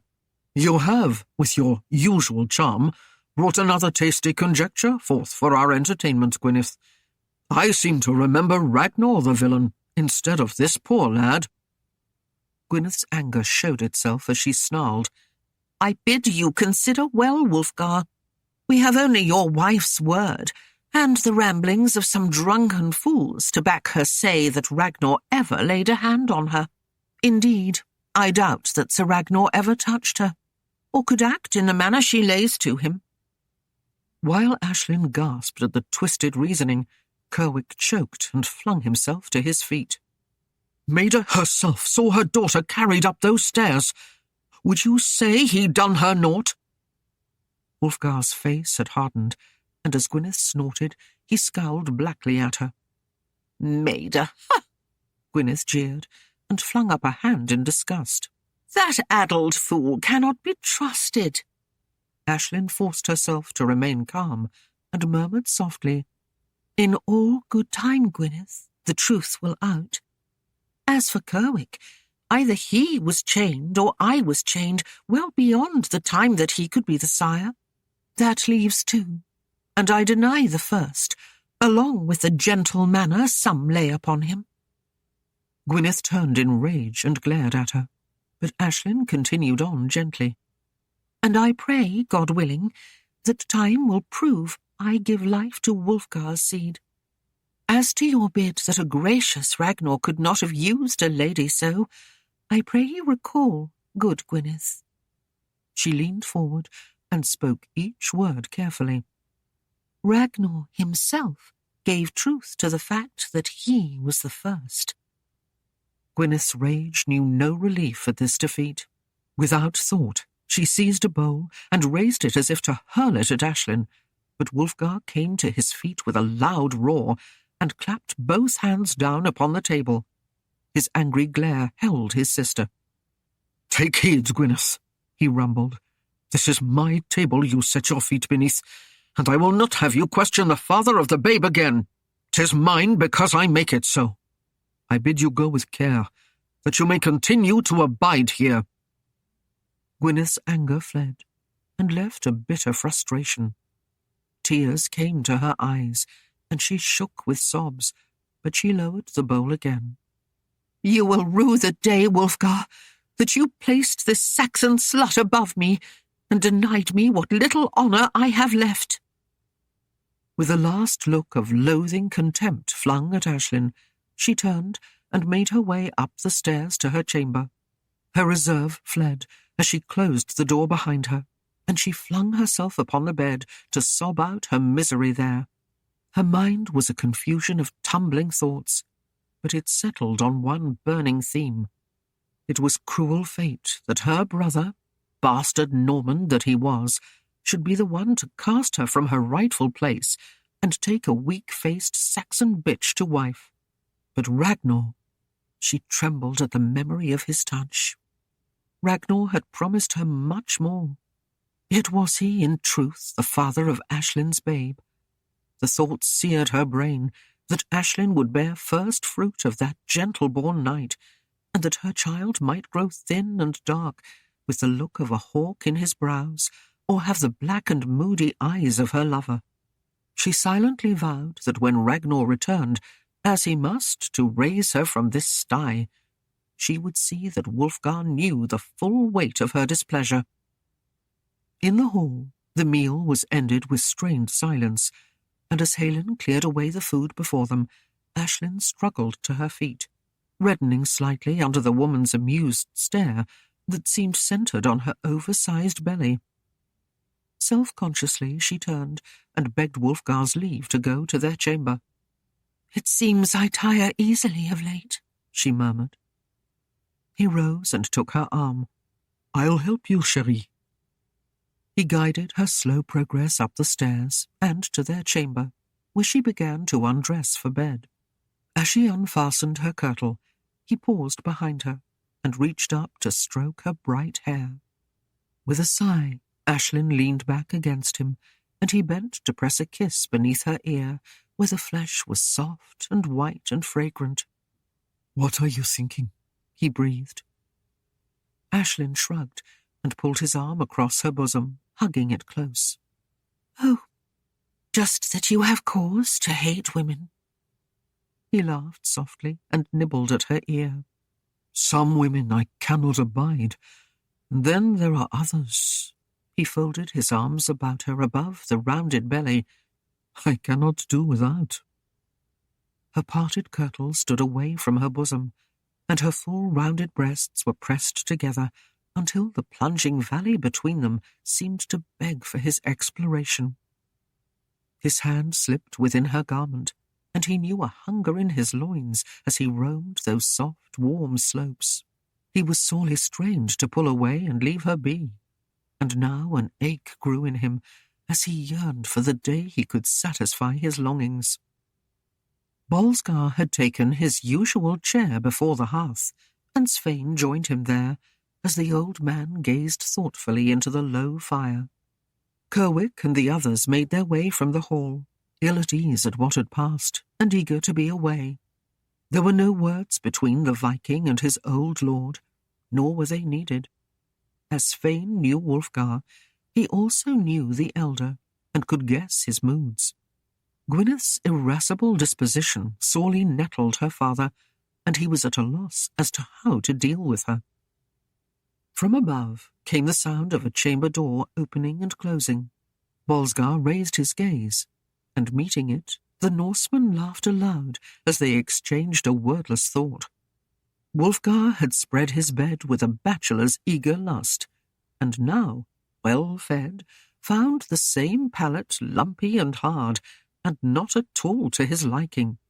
They held their amusement and glanced up as Wulfgar appeared at the head of the stairs, a scowl blackening his brow, and his manner short and coltish. With little concern, Wulfgar made his way to the barrel and drew a full cup of ale, emptied it, and drew another. He came to sit beside Wulfgar, and the three of them stared at the fire for a long time before Wulfgar mumbled in his cup, and Svein turned a quizzical glance to him. "Did you speak, Wulfgar?" Wulfgar lowered the cup and slammed it on the arm of the chair. "Yea, I said this marriage is a hellish affair. Would that I had married some narrow-flanked primp like Gwyneth. Then I would have no worries or other urgings when I could not see them out." Wulfgar grinned over his shoulder. "What say you, Svein? Think the buck will fly to seek another doe?" "Mayhaps, my lord," the Norseman chuckled. "The hunting lure is ever louder than true love's call." "I am no rutting stag," Wulfgar snapped. "I made my vows with my own mouth and of my own will. Yet I feel the trap of wedlock sorely, and with a comely maid 'tis more the rub. My loins ache with the sight of her, and yet I find no ease. I would seek another, but my vows bid otherwise, and I am left to lie beside her, yearning, yet cursing the very thought." Wulfgar grew serious, and sought to ease the young man's chafing. "Have patience, Wulfgar," he gently chided. "'Tis the way of life, and you will find the prize well worth the wait." "You prattle of things that stir me not," Wulfgar sneered. "'Tis in my mind that one so fair brings naught but pain. I must ever bear my sword to see her honour cleared. Every mewling lad with fuzz upon his cheeks grows addled at her smile. Why, even Gawain grins like a dolt at her merest favour. And still I wonder about Kerwick, and what fond memories he might bear." Wulfgar was pricked that Wulfgar should question Aislinn's honour, and lay the blame at her feet. "Why say you, Wulfgar?" he scolded. "You do the lady wrong, I fear. She bade no Norman knight come pounding on her door, or take her upon her mother's bed, nor asked a simple lord to chain her there." He smiled ruefully.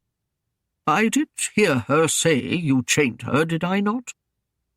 Wulfgar stared in amazement at the other's rising anger, and even Svein felt disappointment that he had failed to teach the young man an easier acceptance of responsibilities.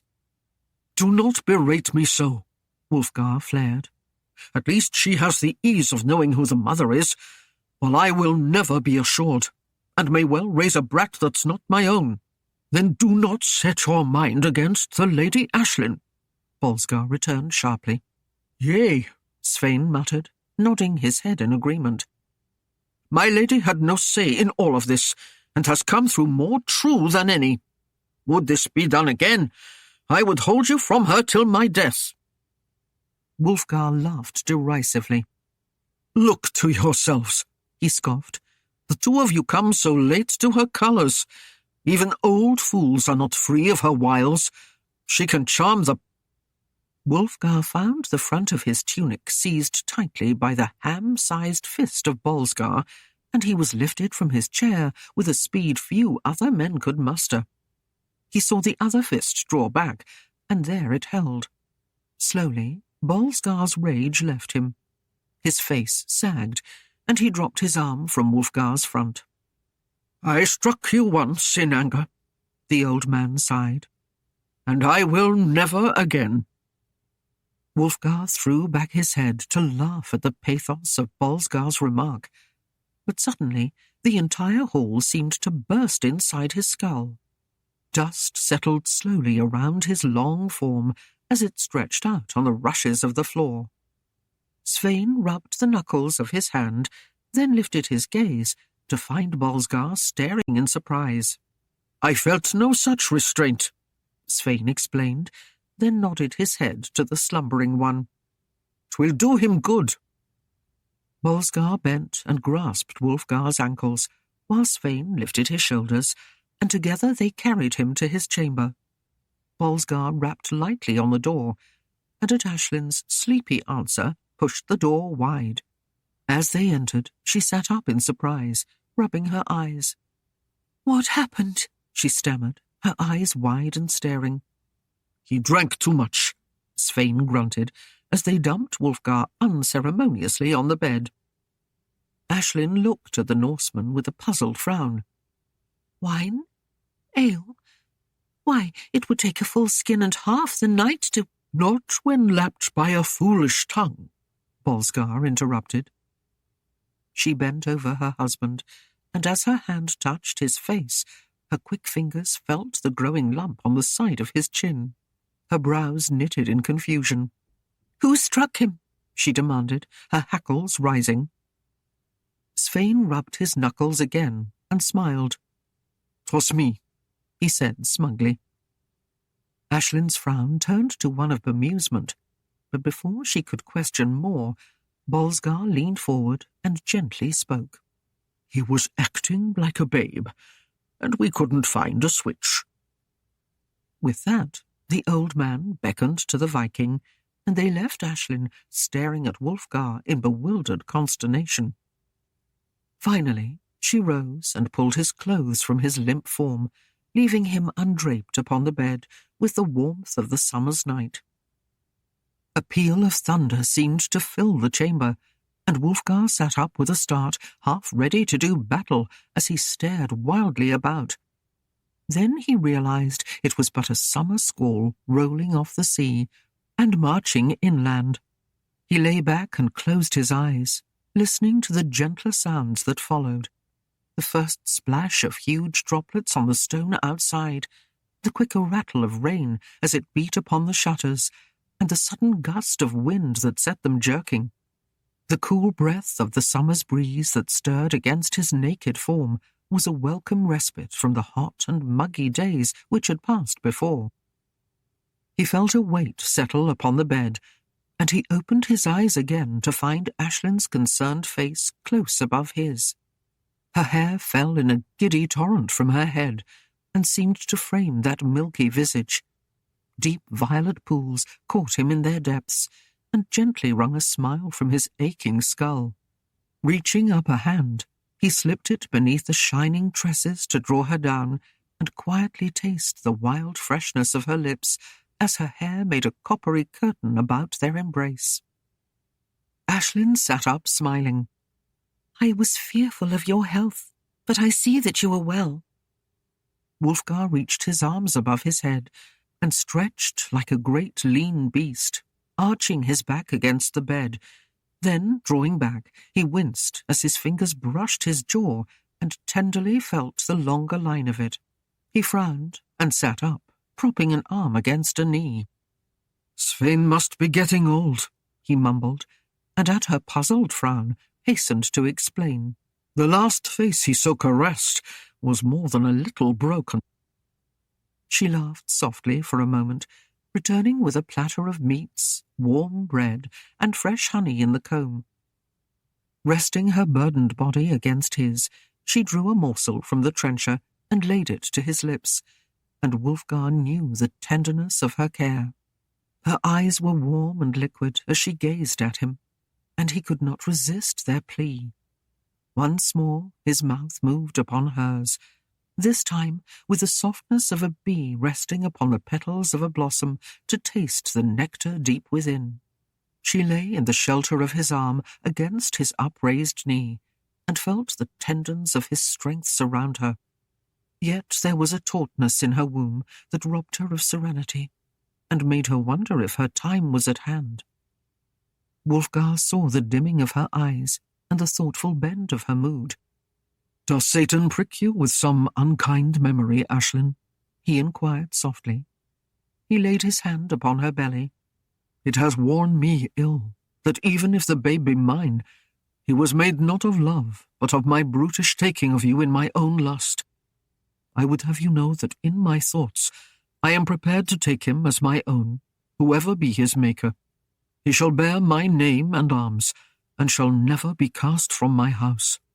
'Twould be unkind if, having that, he finds a fault in mother's love." She lifted her gaze to his and smiled gently, thinking of the cruelty of his own rejection. "Have no fear, Wulfgar. He of all of us is innocent of his making, and I would love him the same. I will hold him within my arms and bring him to manhood with all my finest care."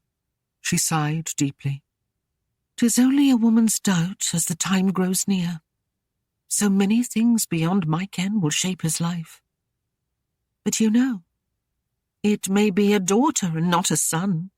She stretched an arm to rest upon his shoulder and toyed with a lock of his tawny hair. Wulfgar smiled. "Whatever God wills it, my love. We shall seed a dynasty to hold these lands, and if a girl, I would that she wore your witch's locks to tempt all men, as you have me." He turned his head and kissed the inner bend of her arm. "You have torn my life's ways and habits asunder. When I would say no vows to bind me, you made me sing them in my fairest voice, lest I should lose you. When I admitted to a miser's thrift, you never asked a thing, but I would spend my life to shoe your feet and love the last moment of it." He chuckled ruefully. "I give up laying boundaries to build my life within, and now lend my cause to faith that you will tenderly lead my errant feet and deal with my helpless soul in honour." "Wulfgar," she scoffed, "what great Norman knight kneels and lets a simple-minded Saxon slave take him by the locks and swing him to and fro? You jest and mock my haggish face." In spite of her words, she leaned her swelling breasts upon his chest and kissed him softly, her lips clinging warmly to his. Then she lingered close and searched his eyes, as if to find her answers there. "Is something born of love within me?" she murmured low. "I want your arms about me and yearn for every touch of you. What is this madness that sends me ever to your beck and call? I am more slave than wife, and yet would have no other way. What hold have you taken on my will, that even when I fought you, I prayed you would ever press upon me again, and never leave me lonely?" Wulfgar raised his head, and his grey eyes seemed almost blue as he held her with them. "No matter, chérie. As long as you and I are bent upon one purpose, let us revel in the pleasure of it." He scowled at her. "Now let me rise, ere you be forced again against your will." Aislinn giggled happily and withdrew. Against my will? Nay, never more. But should you pass a babe on the way, treat him gently, lest he should take offence. Wulfgar rose with a hearty laugh, and donning his clothes, left the chamber with the sound of her gay, lilting voice drifting after him in a merry tune. He smiled to himself, looking forward to the day when she would croon to the babe, for she had a pleasant voice, and one that gave him ease. He left the hall and crossed the puddle-laden courtyard, and looking to the sky, saw that it was clearing already. The sun rode high overhead, marking the noon hour, as Wulfgar returned to the hall.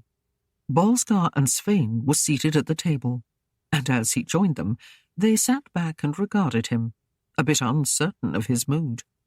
Seating himself at his usual place, he returned their gazes as he fingered his jaw, and then waggled it as if testing its working. "Methinks a young lass kissed me over hard last night," he remarked dryly. "Or perhaps an old man or child smote me." Bolsgar chuckled. "Some gentle kiss indeed. You would not rouse to bid a fair good night. Forsooth, you took repose so suddenly, poor Sandhurst laboured out the morn to fill the hole in the floor." He and Svein guffawed at the jest, but Wulfgar gave little to their mirth, but sighed pensively. "'Tis much burdened I find myself with two aging knights who in their long-fled youth do dwell and smite me sharply if my words should turn naught but their tempers. Not only do their heads grow soft, I fear the strength has also fled their arms." Wulfgar looked squarely at Svein, who slapped his thigh at the slur. "Would you brace an elbow with me, I could yet in my dottering age break your arm," the Viking returned. "'Twas only that I thought to spare the beauty of your face, you stripling lad."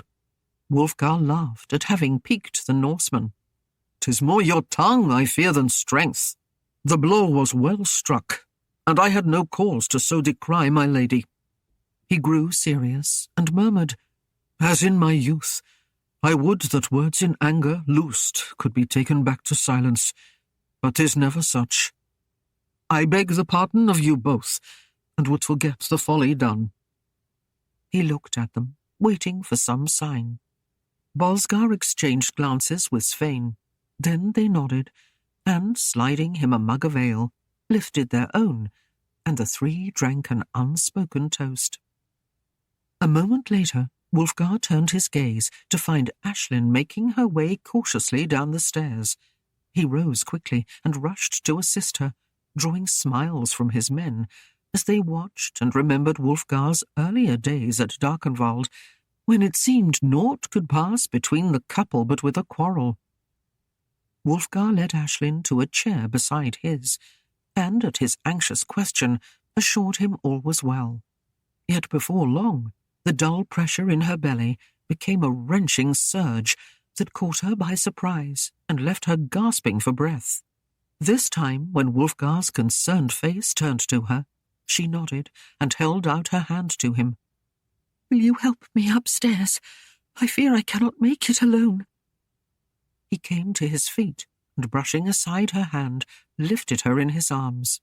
As he bore her to the stairs, he threw a brusque command over his shoulder that stirred some action among the staring men. "Fetch Middard to my chamber. The lady's time has come." There was a mad scramble among the knights and Gerwick, and seeing their confusion, Bolsgar rose from his chair and went immediately to the task. Wulfgar took the stairs 2 at a time, unhampered by the burden he carefully held in his arms. Kicking open the door, he carried Aislinn to the bed that had seen her brought to life. His arms were slow to draw away, and Aislinn wondered at the strain she saw in his face, if it was concern of her or some deeper thought of the child and its sire. She took his hand comfortingly, drawing it to her cheek, and Wulfgar carefully eased his weight onto the bed beside her to sit and gaze down at her, worry etching his brow. Here was a thing his training and experience had not prepared him for, and he knew the full weight of his helplessness. The painful pang returned, and Aislinn clutched his hand tightly. Wulfgar was well acquainted with the sufferings of war, having many scars to prove his stamina and his casual acceptance of pain. But this slim girl gave him an almost fearful dread of the agony she suffered. "Gently, my lady," Midard advised from the door, and came to Aislinn's side. "Save your strength for later. You'll have need of it then. From the signs, you will labour long with this one. The child will have his way, so rest and save yourself." The woman smiled as Aislinn breathed easier, but Wulfgar's face seemed suddenly drawn and haggard. Midard spoke to him gently, seeing his distress. "My lord, will you see that Lynn is summoned? There is much to be done, and I would stay with my lady." She glanced to the hearth, and seeing it cold, called after him as he left. "And tell Ham and Sandhurst to bring wood and water here. The kettle should be filled." Thus Wulfgar was moved away from Aislinn's side, and he found no chance to venture near again. He stood quietly at the door, watching the women attend his wife. Cool, damp cloths were ever at hand to cleanse Aislinn's face, as the heat of July built in the room with the added warmth of the fire. He watched and waited, and caught an occasional smile from Aislinn as she rested. When the pains came, he dripped with sweat as she laboured, and as the hours fled, he began to wonder if all was right. His questions often went unanswered, as Midard and Lynn made preparations. Then a line of worry snared him, and he began to fear the babe would be dark-skinned and ebon-haired. The vision haunted him, until he could not bear it, that the fair and lovely Aislinn should give birth to a child obviously of Ragnar's kin made his mind ache. And then a new thought dawned. He remembered hearing often of women dying in their labours. It would be Ragnar's triumph if the child were his, and took Aislinn from this world forever. But what if it were his own that took her life? Was that any kinder? He tried to imagine his life without her, after these many months of contentment by her side, and his mind grew blank. Dark clouds seemed to shut all reason from him, and the room became stifling. In roiling fear he fled. The Hun was startled as Wulfgar threw the saddle onto his back. The beast snorted and drew back as the bit was forced into his mouth, and Wulfgar vaulted onto his back. Astride the great charger, Wulfgar rode long and hard across the countryside, never easing his pace until the winds blew the shreds of confusion from his head. At last, man and beast paused on a lower hilltop beneath the mound bearing the castle. As the Hun panted for breath, Wulfgar gazed at the framework, which rose taller with each day's passing. Even now, in the late evening, men strove to set a few more stones before darkness overtook them. He was amazed at the people's ambition to see it finished. They worked without grumbling, and often upon finishing other chores, they would bring some stone to be hewn and set. But it was for their defence as well as for his, and he could well understand their reasoning after the slaughter Ragnar had brought. They were as determined as he that it should not happen again. He looked to the keep where he and Aislinn would some day reside. Its construction progressed slower than the wall, but when finished would be an unscalable fortress where no foe could enter, except death. He turned away, knowing it would not be so fine without Aislinn to share it with him. Black thoughts invaded his skull, and he was no longer content to sit and muse. Whirling the Hun away, he shook out the reins and rode the boundaries of his lands. His lands. The words rang solid in his head. If the other portion of his life should turn awry, at least he would have these. He remembered the grey old night that Aislinn had buried the first time he met her. Perhaps the old man would have known his feelings now. Here was his land. Here he would die, and lay beside that other grave upon the hill. Perhaps some greater lord would come and slay him, but here he would remain. No more wandering. Let Aislinn give him what she would, bastard or his own son or daughter. He would claim it as his, or if things came to worse, join them beneath the oak upon the hill. A strange peace settled over him, and he could now meet his fate in whatever form it came. The Hun slowed, and his master became aware that Darkenwald lay before him. He had covered his lands and returned as the sun sank beyond the western moors. He paused beside the grave of Aislinn and dismounted, squatting beside it and watching the village below. As darkness spread its raven wings about him, he still remained, conscious of the slackening activity of the people. All of them, he sighed, will look to me in trouble. I must not fail them. Thoughtfully, he gazed down at the grave beside him. I know your mind, old man.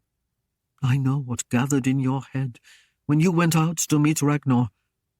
I would have done the same. He reached out and plucked a wild flower that grew nearby and placed it beside the ones Aislinn had left the day before. Rest well, old man. I will do my best for them, and Aislinn too. God willing, you will feel the feet of many grandsons cross this turf, and when I come to rest up here, I will take your hand as ever any friends. He waited under the shelter of the tree, not willing to descend and face the questioning stares of those below. The stars passed overhead as he watched the lighted hall below. People came and went, and so he knew the event had not yet occurred. The early hours of a new morn saw him still there. Then he was brought upright by a scream. The hairs bristled on the back of his neck, and a cold sweat dampened his brow. He stood immobilized by fear. Had it been Aislinn's cry? Oh God, he had come so late to know the tenderness of a woman. Was it meet that he should lose it now? Long moments dragged by, until he heard the loud and lusty cry of a babe. He waited still longer as the word was passed from hall to cottages. He saw Maida creep through the shadows to her hut. Others left, and at last the hall was darkened. Finally, he rose and led the tired horse to the barn. Passing silently through the empty hall, he climbed the stairs to his chamber. He pushed the door open slowly and saw Midard sitting before the glowing hearth, holding the babe in her arms. Peering through the darkness toward the bed, he could make out Aislinn's form. She lay still and silent, but he could see the gentle rise and fall of her breasts. Asleep, he mused and smiled, thankful for the day. Softly, he strode to Midard's side, and she uncovered the child that he could see. It was a boy, wizened, more like an old man than a babe, and upon his pate a blazing thatch of red hair grew. No help there. Wulfgar smiled to himself, but at least it was not black. Turning, he went to the bed and stood quietly by its side, trying to see Aislinn's face. When he bent nearer, he realized her eyes were open and watched him carefully. He eased his weight down beside her, and as she raised her hand, took it in both of his. He sat thus for a moment, thinking that he had never seen her eyes so warm and tender. Her hair spread over the pillow and curled in splendid disarray upon her shoulders. A smile played around the corners of her mouth, though her face was drawn and pale. The cost of her struggle to bring the child forth had etched its passing on the gentle features, yet there shone behind them a calm strength that made pride rise in him. She was indeed a wife to stand beside a man and meet whatever life could offer. He bent low and kissed her tenderly, and it was in his mind to beg her forgiveness. He drew back, bracing himself on his arms that he might watch her as he spoke. But as he raised, she sighed and closed her eyes, a slow, peaceful smile spreading over her face. He held his silence, and Aislinn found sleep as he stared down at her. She had waited to see him, and this done, exhaustion took over to bring to her the needed rest. Leaning close again, he laid another light kiss upon her lips and left the room. Wulfgar made his way to the stables, and as he shaped a bed in the sweet-smelling hay, the Hun snorted his displeasure at this intrusion. The Norman warrior looked over his shoulder at the mighty steed and commanded him to silence. "'Twill only be for the night," he assured him, and went to sleep. 23. The babe was named Bryce, and Aislinn knew joy, for he was bright and cheerful. One loud cry when hunger stirred his belly, and that quickly turned to gurgles of delight as he nuzzled at her breast. Wulfgar, in his doubt, could find no solace in the locks that faded fast to a reddish gold, or in the baby's eyes, deep and blue. Maida had seen the birth, and for the first weeks had not come near. But now, whenever the babe was about, Aislinn knew her mother would be somewhere in sight. She would not enter the hall unless so bade by Wulfgar or Aislinn. But if the day was warm, she squatted beside the door and watched him as he lay on a pelt before the hearth. At these times, Maida was in a distant mood, and seemed to ponder on older memories. She knew the child of her blood, and could not say him other than kin. Years before, she had watched her own fiery-haired young daughter playing on her blankets in this same hall. Now she remembered the gay times, the love, and the happy moments, and with the passage of time, Aislinn hoped the evil things her mother's eyes had viewed would dim and fade. The long, warm days of summer shortened, and September brought the first chill of winter to the night air. The townfolk watched as the fields ripened. Under Wulfgar's guidance, the crops had been tended regularly, and young boys set with slings to scare away the birds and beasts.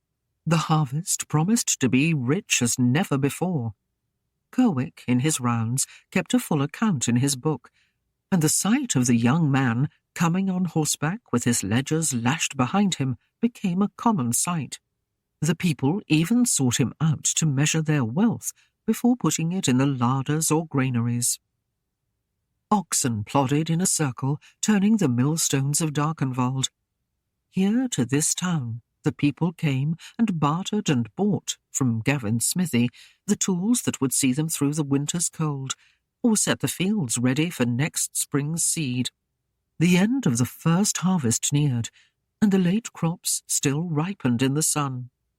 Already the granaries bulged with stores, and the larders grew crowded, as slabs of various dried and smoked meats and great loops of sausage hung from the rafters. Wulfgar claimed a lord's share of all, and the great bins beneath the hall began to fill, and the cellars hung with plenty. Young maids gathered grapes and other fruits for wines and sweetmeats, which likewise were added to the rest. Huge combs of honey were melted in earthen jars, and as the wax rose, it was skimmed and made into candles. When a jar was full, the last thin layer of the stuff was left to harden and seal it, and the container was placed deep in the cool cellar. The hall was a constant rush of activity, and as the herds were culled, with only the best stock kept for the next year's breeding, the reeking odours of slaughter and tanning hides added to the smell of the place. The smoking shed was always full, and salt was laboriously carted across the marsh, and meat preserved in the brine made with the stuff. Helen's hand was ever present, and her skills in flavouring and curing were much in demand, and so she was content that her son, Miles, had found a friend in Svein.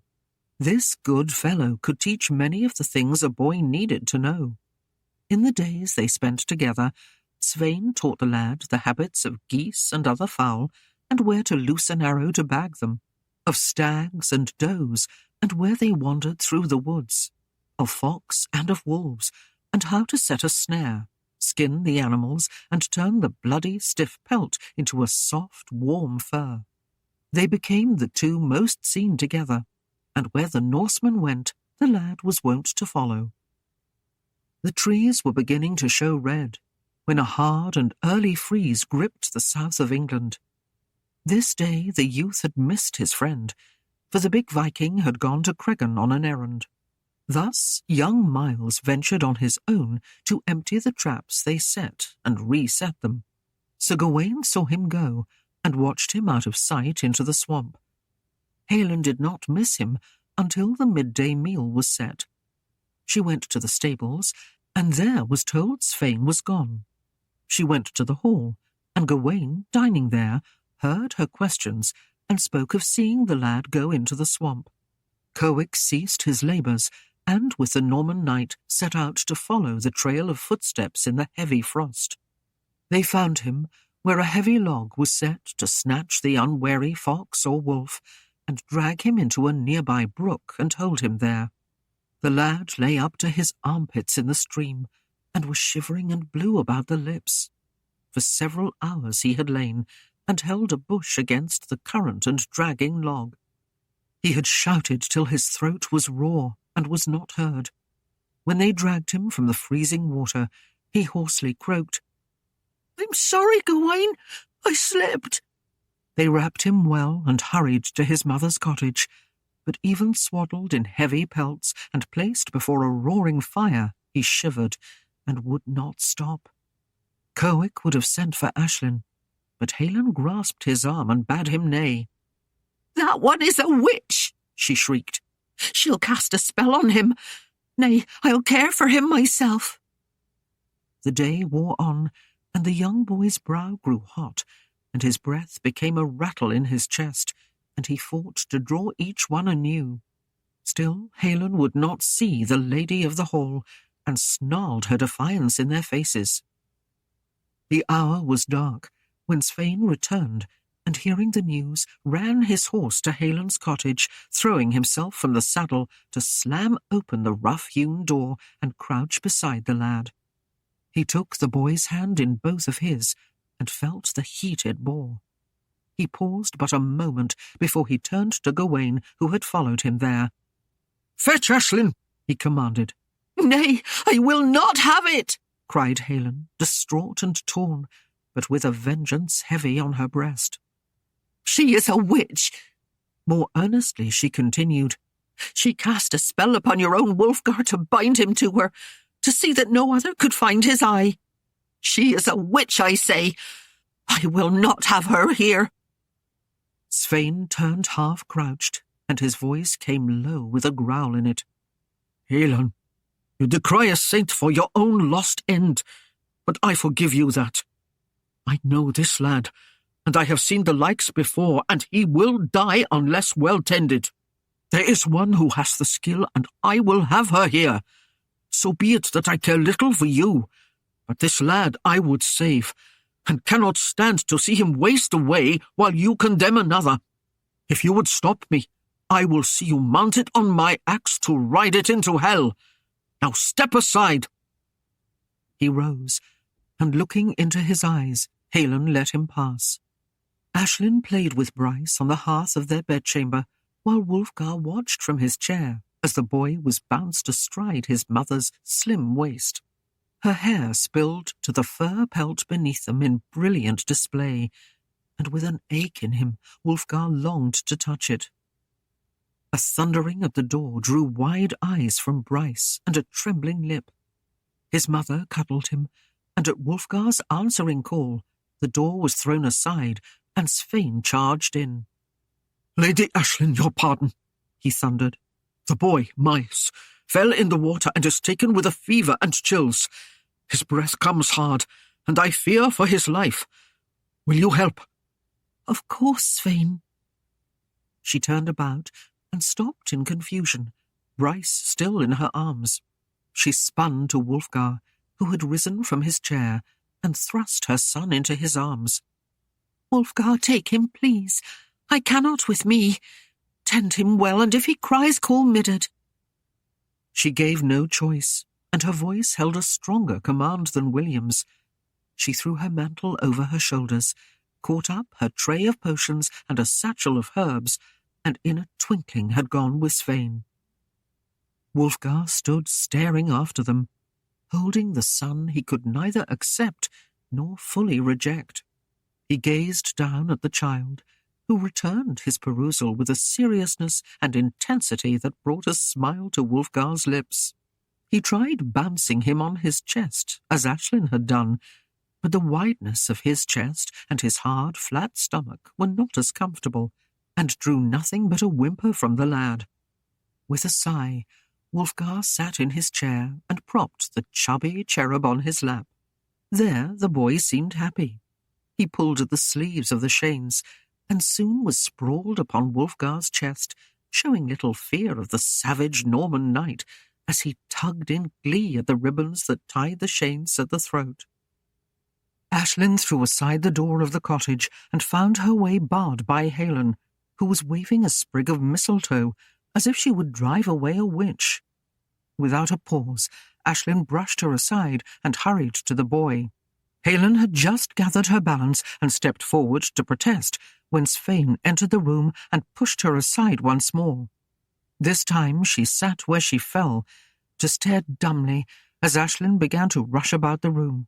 Snatching a shallow kettle, Aislinn scooped it through the hearth, half filling it with glowing coals, then placed it near the bed with a smaller kettle inside full of water. As the first steam rose, she took several herbs from her pocket, crushing them between her hands before scattering them in the bowl, and then from a large vial she poured a thick white substance into the water. Immediately the room was filled with a heavy, tangy odour that made one's eyes and nose smart. She stirred a mixture of honey and several good pinches of a yellow powder with a bit of the brew from the simmering pot. Then, lifting the boy's head against her arm, Aislinn poured it into his mouth and rubbed his throat until he swallowed. She laid him gently back, and dipping the rag in cool water, wiped his fevered brow. This way the night wore on. When Miles's brow grew hot, Aislinn cooled it with a damp cloth. When his breathing grew troubled and rough, she took the milky stuff and rubbed it on his chest and throat. From time to time she would take a spoon and dribble some of the simmering brew down his throat. She dozed at times, but with each movement or gasp she came awake. The dawn was breaking when Miles began to shake and tremble. Aislinn threw every pelt and blanket in the house upon him, and bade Svein build the fire higher until they all glistened with sweat. The boy grew red and flushed, but still shook so hard he could barely breathe. Aislinn had not stirred from her place, and from time to time she mumbled a prayer. Aislinn's own voice whispered for assistance from a greater force than her own. An hour passed.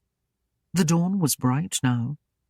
Each kept their own vigil in their own way. Then Aislinn stopped and stared. There was a trace of moisture on Miles's upper lip and a bead of sweat on his brow. Beneath her hand, his chest grew damp, and soon he was dripping wet with sweat. The trembling ceased. His breathing was still ragged, but grew steadier by the moment. His colour faded to a normal hue, and for the first time since Aislinn had entered the cottage, the boy slept peacefully. Aislinn rose with a sigh, rubbing her aching back. She gathered her potions and herbs and stood before Aislinn, who stared up at her with red-rimmed eyes and sobs trembling on her lips. "You have your Miles back now," Aislinn murmured. "I will go back to my own, for it is long past his feeding time." Aislinn went to the door and wearily shaded her eyes and squinted against the glare of the bright sun. Svein took her arm and walked her back to the hall. He did not speak, nor did she, but in this great hulking Norseman she was assured of a friend. She entered the bedchamber to find Wulfgar and Bryce sprawled on the bed, still asleep. The baby's hand was tangled in Wulfgar's hair, and his tiny legs were propped across his sturdy arm. Aislinn stepped out of her clothes and left them where they lay. Then, dragging herself across Wulfgar, she drew her son against her. She smiled at her waking husband, and before he could speak, closed her eyes and was soon asleep. It was nearly a week later when Aislinn approached Aislinn in the hall as she sat quietly nursing the babe. It was a peaceful moment, for the men were about their affairs, leaving the hall to the women. "My lady," Aislinn ventured timidly. Aislinn lifted her gaze from her son. "My lady," Aislinn began again. She paused and took a deep breath to rush on.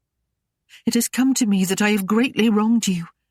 I believed the vicious words that another spoke, to such an extent that I thought you were a witch, and sought to take your lord from you." She paused, wringing her hands as tears trembled in the corners of her eyes. "Can I beg your pardon? Will you see my folly and forgive my trespass? I owe you much that I cannot repay." Aislinn reached out her hand and pulled the young widow into a chair beside her own, smiling gently. "Nay, Aislinn, there is naught to forgive," she consoled. "You did nothing to me, nor harmed my cause." She shrugged and laughed softly. "So take heart and never fear. I can well understand your plight, and I know 'twas little of your making. So let us be friends, and never rue what yesterday has laid away." The widow smiled in agreement, admiring the chubby babe who greedily nuzzled his mother's breast. She would have spoken of her own boy in his wee age, but Wulfgar strode through the open door, breathless from a vigorous ride. Aislinn rose and took her leave. Wulfgar crossed to his wife, casting a doubtful eye after the widow, then peered questioningly at Aislinn. "Is all well with you, my love?" Aislinn looked into his face and saw his concern. She laughed lightly. "Of course, Wulfgar. What think you amiss? All is quite well." He took the chair beside her, stretching out his long legs before him and setting them on a low bench. "There are often hard words in this hall, it seems," he said musingly, stroking his cheek. "Gwyneth ever shuns what kindness we would show her, and seeks to prick our tempers. 'Tis a mystery to me why she casts herself from our companionship and sulks endlessly in her chambers. Why does she act so, when if she would soften her ways, we would be gentle too?" Aislinn smiled and gazed at him with loving eyes. "You are in a thoughtful mood today, my lord. You do not often ponder a woman's mind." He turned to her, his gaze warming at the soft beauty of her. "Of late I find there is more to a wench than rosy breasts and thrusting hips." He grinned slowly, his eyes sweeping her with passion's fire, and leaned close to her, resting a bold hand alongside her thigh. "But of the two, mind and body, I vow there's more pleasure for a man in the latter."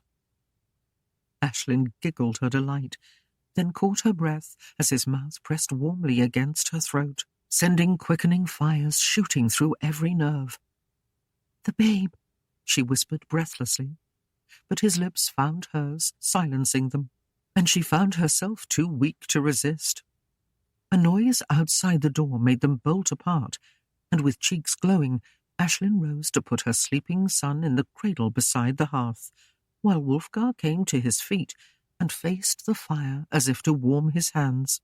Wulfgar entered, carrying over his shoulder a bag of quail for the feast that was planned on the morrow. He gave them a hearty greeting, and as he went to give the birds to Aislinn, Wulfgar watched the old man, chafed a bit with the interruption. It seemed of late there was always someone or some matter demanding his or Aislinn's attention. He had bided his time after the baby's birth, not wanting to press the issue too hurriedly, but now it seemed that every moment worked against him.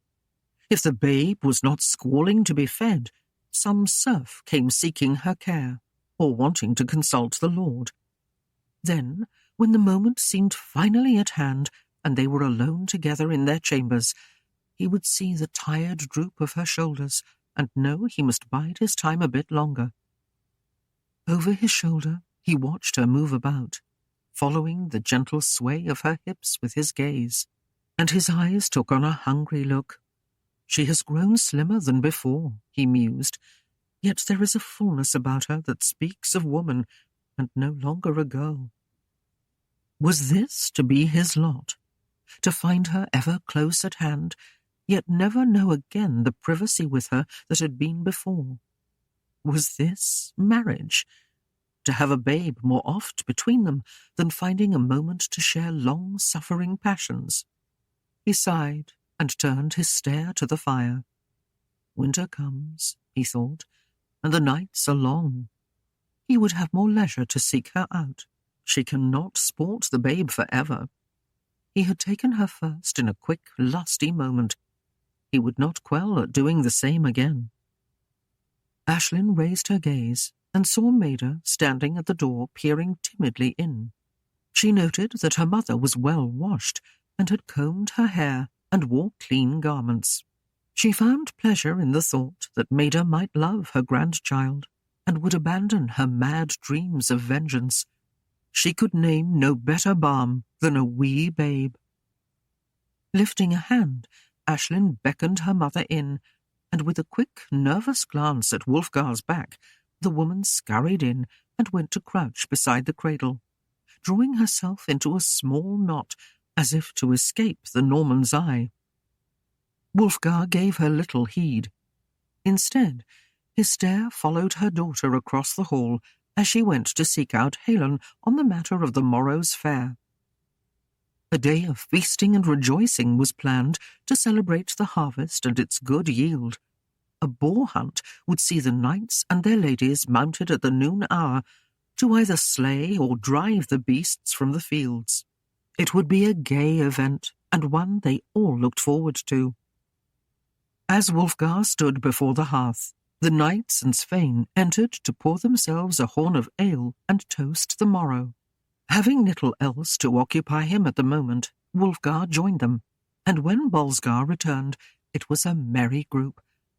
The afternoon dwindled into evening, and the evening into morning, and their voices could still be heard in the hall as Aislinn tossed upon the bed in the chamber above, fretting at Wulfgar's delay at coming. She could not know that whenever he sought to leave the men, a hand would draw him back and another would replenish his cup. The gurgling sounds of Bryce rooting for his breakfast awakened Aislinn, and she opened her eyes to find that Wulfgar was already up and donning his clothes against the day. She lay still a moment, admiring his long, muscular frame and his tawny good looks, but the baby's cries became insistent, and there was no help for it. She rose, slipping on a loose kirtle, and went to sit before the hearth to nurse the babe. Bryce quieted at her breast, and she lifted her eyes to meet her husband's, and smiled a bit devilishly. "My lord, is it that you find the sport of drinking more to your liking than of old? I vow the cock crowed before you saw our bed." He grinned. "Forsooth, chérie, it did crow twice before that pillow felt my weary head, but was not to my liking. My nights ever fated me with tales of yore, and I could do naught but stand and bear the pain." The sight of her made Wulfgar's blood run searing through his veins, but there were loud sounds coming from the hall below, and he knew that his men would soon be coming to fetch him if he did not shortly present himself. With a sigh, he brushed a kiss upon Aislinn's brow, and, shrugging into his leather jerkin, left the room to join the group below. When Aislinn came downstairs, it seemed that she had entered a madhouse. Laughter and shouting came from every corner. The uproar stunned her ears at first, and she could make no sense of it all. Bryce clung to her, somewhat afraid of all the noise. She spread a pelt in a corner of the hearth where he could be warm, and yet could view the rushings of those about him. She was careful to place him near where Wulfgar stood with his knights and merchants of the towns, so that they could watch him and keep him safe from the hounds that were given to wandering about the hall. The dogs barked as they ran underfoot, and the odours of cooking filled the room. Bets were made on horses, first boar, largest boar, and who would be the first to drop his spear. Gawain, the youngest of the knights, suffered much ribbing over his fair face, especially as Lynn was caught with fits of giggles whenever she came near him. Crude jests were tossed across the room and bandied back and forth. Men laughed and women shrieked as their nether parts were fondled in passing. Aislinn might have suffered the same had she been wife to any other besides Wulfgar. Though there were many tempted, the men kept a respectful distance, not wanting to test the point of his blade. Near the hearth, loud curses rose from the group of men as a great hound fled from beneath their feet with yelps of pain from well-laid boots. Wulfgar's voice came loud and clear. "Who sees to these hounds? They roam the hall unfettered, and would nip the ankles of our guests.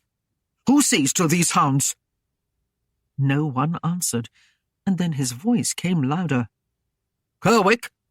Where is Kerwick, sheriff of the hall? Come here, sir." Kerwick blushed and made his way to where Wulfgar stood. "Yea, my lord." Wulfgar took him by the shoulder, and lifting a horn to the group of men who stood beside him, spoke with humour heavy in his voice. "Good Kerwick, your friendship with the hounds is known by all, and knowing them so well, you must be made master of the hounds. Think you able for this job?" "Aye, my lord," Kerwick readily replied. "Indeed, I have a score to settle. Where is the whip?" A great lash was handed to him, and he hefted it to crack its end loudly. "Methinks that reddish mongrel was the one who set his teeth upon my thigh." He rubbed the place, remembering the nips on a cold night. "I vow, my lord, he will hunt well today, or bear the bite of this good weapon." Wulfgar chortled. "'Tis settled then, good master of the hounds." He clapped the younger man heartily on the back. "Get them from underfoot, put them to their leashes, and see that they hunger for the hunt. We'll have no fat-bellied hounds crawling in among the trees." The men laughed, and a toast was drunk. Indeed, it was amazing to see how much ale was needed to keep these voices rich and full. Bryce whimpered near the hearth, and Aislinn pushed aside great shoulders and heavy chests to make a way to him. Wulfgar stepped out of her path with a stiff, decorous bow, sweeping his arm before him, but as she bent to lift the mewling babe and comfort him, his hand descended upon her behind with a lusty familiarity that made Aislinn straighten much faster than she had planned. "My lord!" she gasped and whirled, clutching the babe to her. Wulfgar drew back and flung up a hand in feigned fear, adding to the guffaws of his companions. Though chafed at his public caress, she could not hold back her laughter at his manner. "My lord," she chided gently, the corners of her mouth lifting in a winsome smile. "Aislinn is across the hall. Did you perhaps mistake my gangling frame for her fairer form?" At the mention of the widow's name, Wulfgar lost some of his cheerfulness and raised a brow at his wife. It was only at the sparkle in her eyes that he eased, and grew again more careless in his cups. They lifted mugs and drank again, until Bolsgar paused and held his jaw agape. They turned, following his stare, and found Gwyneth mincing down the stairs in full regalia for the forthcoming hunt. She joined the group near the hearth. Casting a disparaging eye at Aislinn holding the babe, she turned to Kerwick. "Is it overmuch to presume that you would make a horse ready for me today?" He bobbed his head, and looking to Wulfgar for excuse, he left the group. Then Bolsgar came forward and dipped a sweeping bow before his daughter.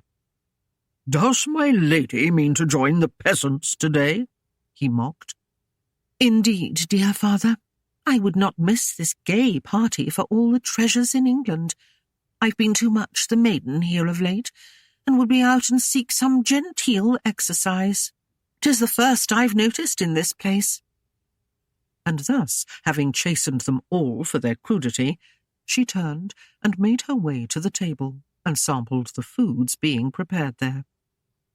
The rest of the morning was mostly lost in the mad hustle to make preparations for both the hunt and the feast. Before the noon hour, Aislinn took the babe and went to her chamber, where she filled his belly and laid him down to sleep, leaving Lynn to watch over him. When she again joined the group, she was dressed in a long, full-skirted gown of yellow and brown, sturdily made for the sport of the hunt. The diners mostly took their meat and bread standing, for there was little room to sit. A band of wandering minstrels entered the yard, there to entertain the folk with gay music. The horses were led out, and Gwyneth found little cause for joy, for the one that Kerwick had chosen for her was the small roan that had borne Aislinn to London. It was a sturdy horse, and one quite well-mannered, but it lacked the long-legged grace of Aislinn's dapple grey. The hunting party rode off. Kerwick held as many leashes in his hands as there were hounds following him, and the young man had much to do to keep them straight. The dogs sensed the excitement of the chase and bayed and snarled at one another as they were led along behind the hunting party. The day was gay, and all but Gwyneth made merry and joked. Aislinn rode beside Wulfgar and laughed at his ready wit, covering her ears at his ribald songs. Gwyneth's hand was heavy on the reins, and the poor Punch bridled and pranced and worried at the bit. The hunters left the road and soon topped a hill, and there before them in the glade at the edge of the forest could be seen a herd of swine, with several large boars present. Kerwick leapt from his horse and made haste to set the dogs free. The hounds were off, with baying voices marking their progress. It was their duty to see the boars brought to bay, those great shaggy beasts of the woods, bold, black, and vicious, with long tusks sprouting from their jaws. Once at a stand, the hounds would hold them until the riders came. This was mean duty, and it took courage to face a charging hog. The spears were short, for much of the hunting was done in heavy brush, and some arm's length behind the point a crossbar was heavily bound, this to keep the swine, so hard to kill, from charging up the spear and tearing at the hands that held it. As they entered the woods, Aislinn and Gwyneth were left far behind, Aislinn holding back, well aware she was unused to this harsh activity. She reined her mare in, and found herself apace with Gwyneth, who had found a stout switch and was beating her horse mercilessly, trying to make it heed her signals on the reins. As the small mare sensed Aislinn beside her, she quieted, and Gwyneth held her hand, realizing she betrayed a vicious mood. They rode along apace, and Aislinn shrugged away Gwyneth's abuse of the horse, and finally sought to make some light comment. There was a crispness of autumn in the air, and the smell of leaves heavy on the ground beneath the bright-coloured trees. "'Tis a marvellous day," she sighed. Gwyneth's reply was short. "'Twould be, if I had a proper mount." Aislinn laughed. "I would offer you mine, but I've come to treasure her." Gwyneth sneered at the gentle chiding. "You always manage to better yourself, especially where men are concerned. Yea, you gain twofold what you lose." Aislinn smiled. "Nay, 10 or 100-fold you can say, since I lost Ragnar too." It was too much. Gwyneth, already sorely pricked, flew into a rage. "Saxon slut," she snarled.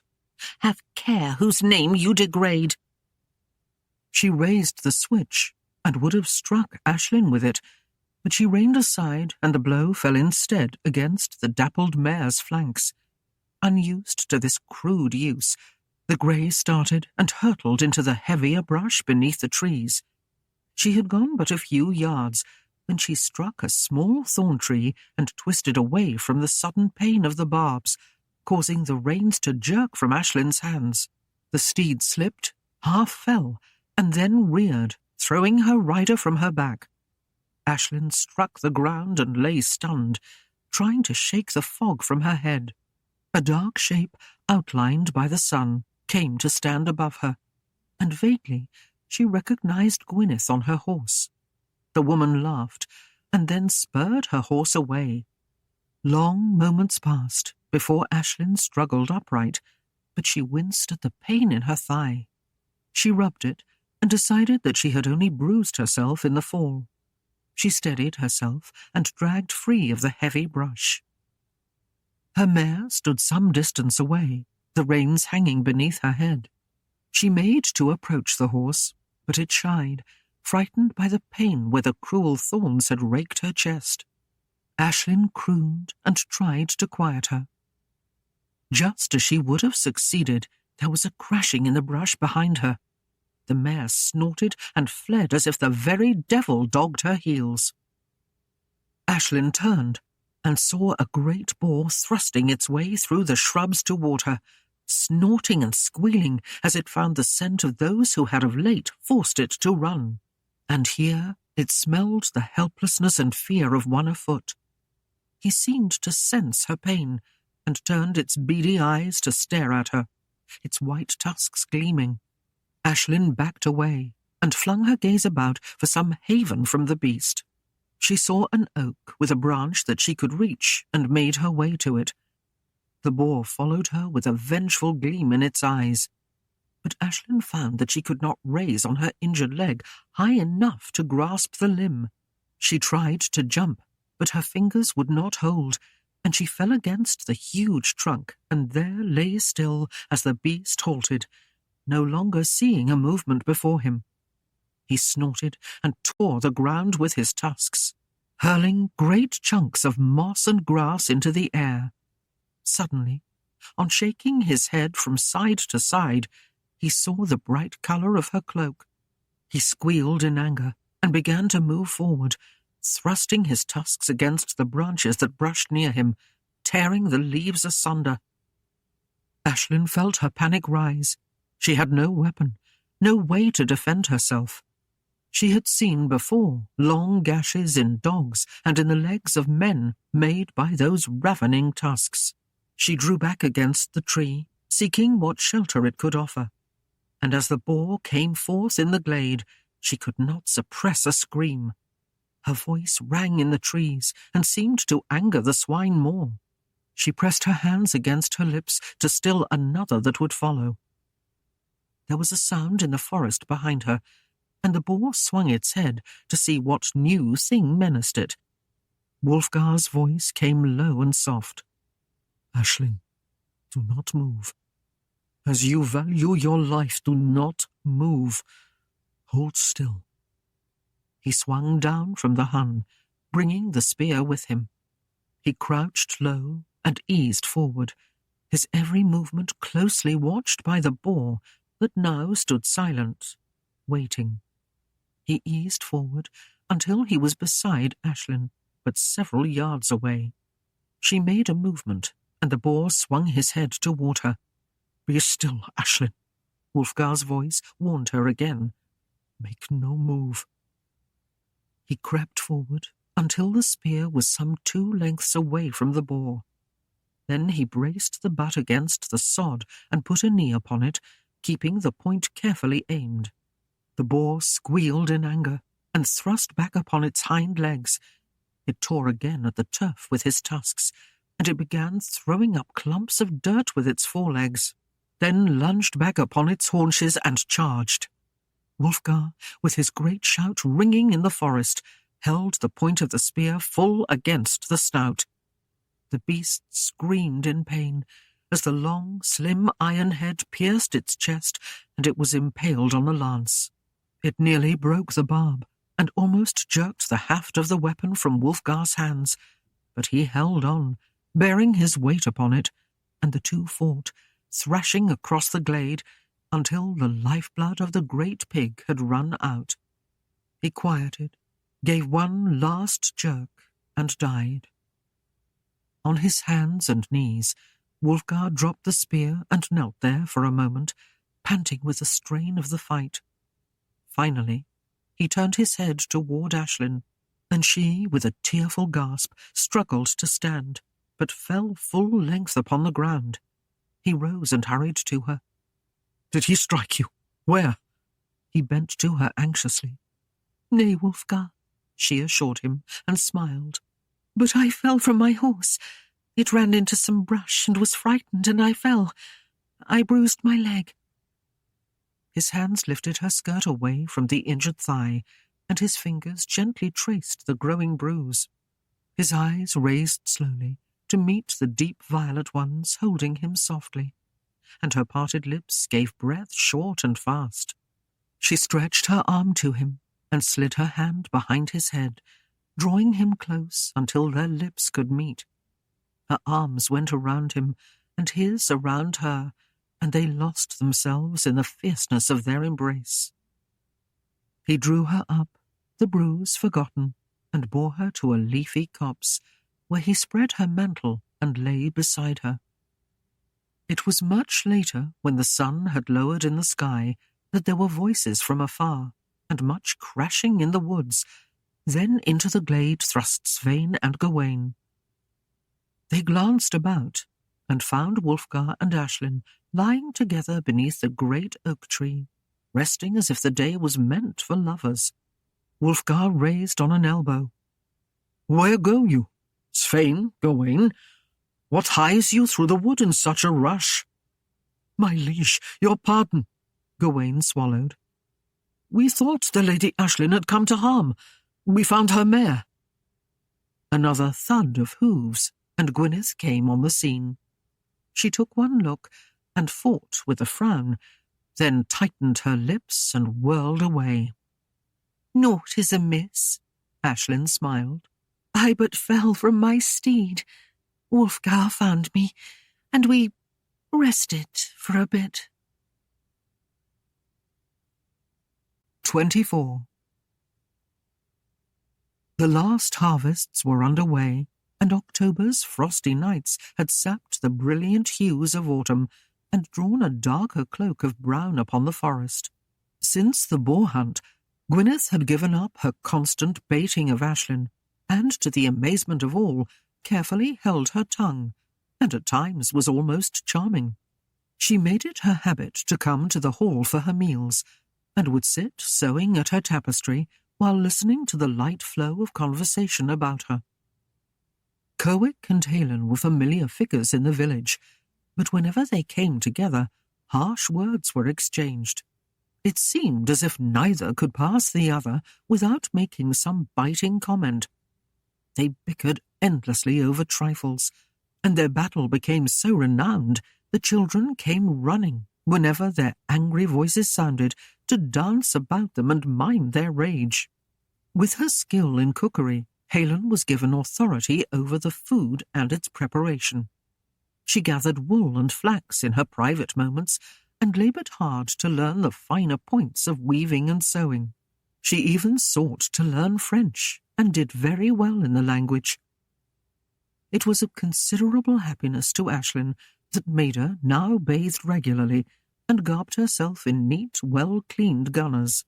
When she thought others were not about, she would venture forth from her cottage to play with Bryce, and always brought him toys she fashioned from discarded remnants of cloth or wood.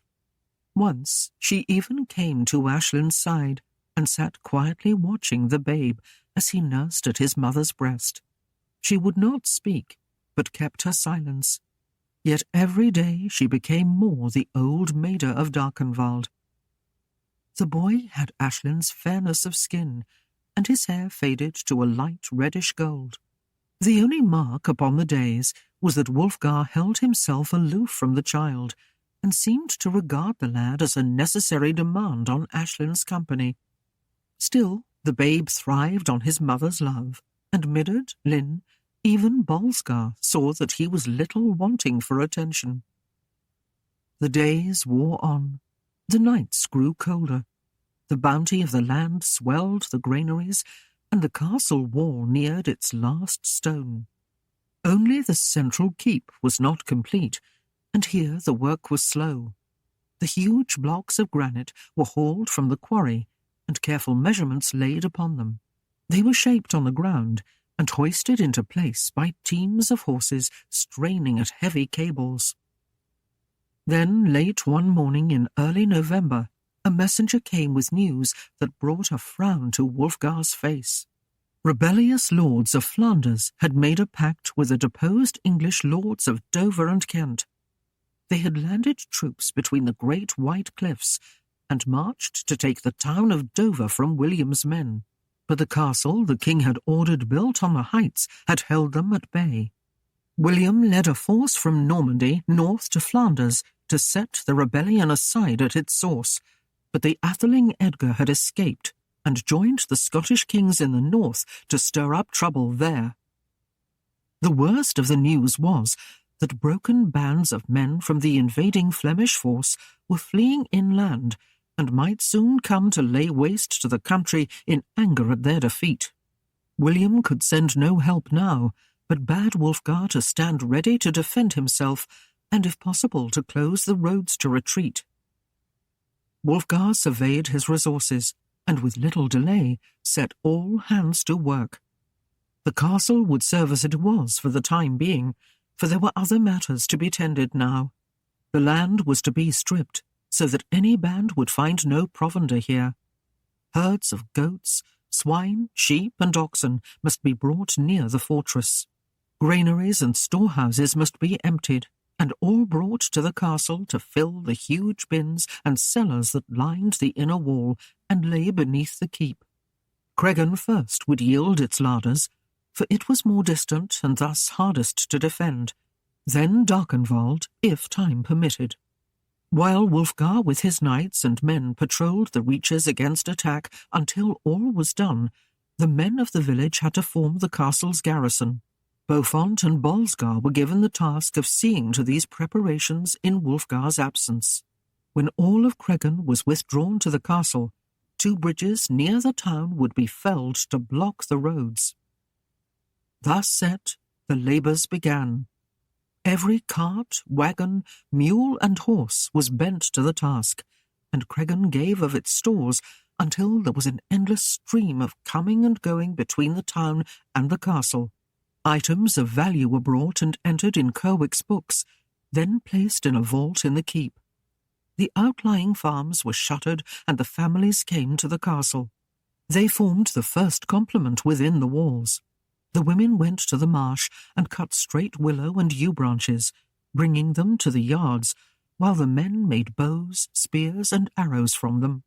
Large barrels of the black, odorous fluid that oozed from pits in the swamp were carried within the walls and lifted to the battlements. It was easily fired, and once alight, could be poured down upon the heads of attackers. Gavin's smithy ran day and night, as he and his sons hammered out the heads for spears and arrows, and made crude but effective swords. Everyone worked. Everyone served.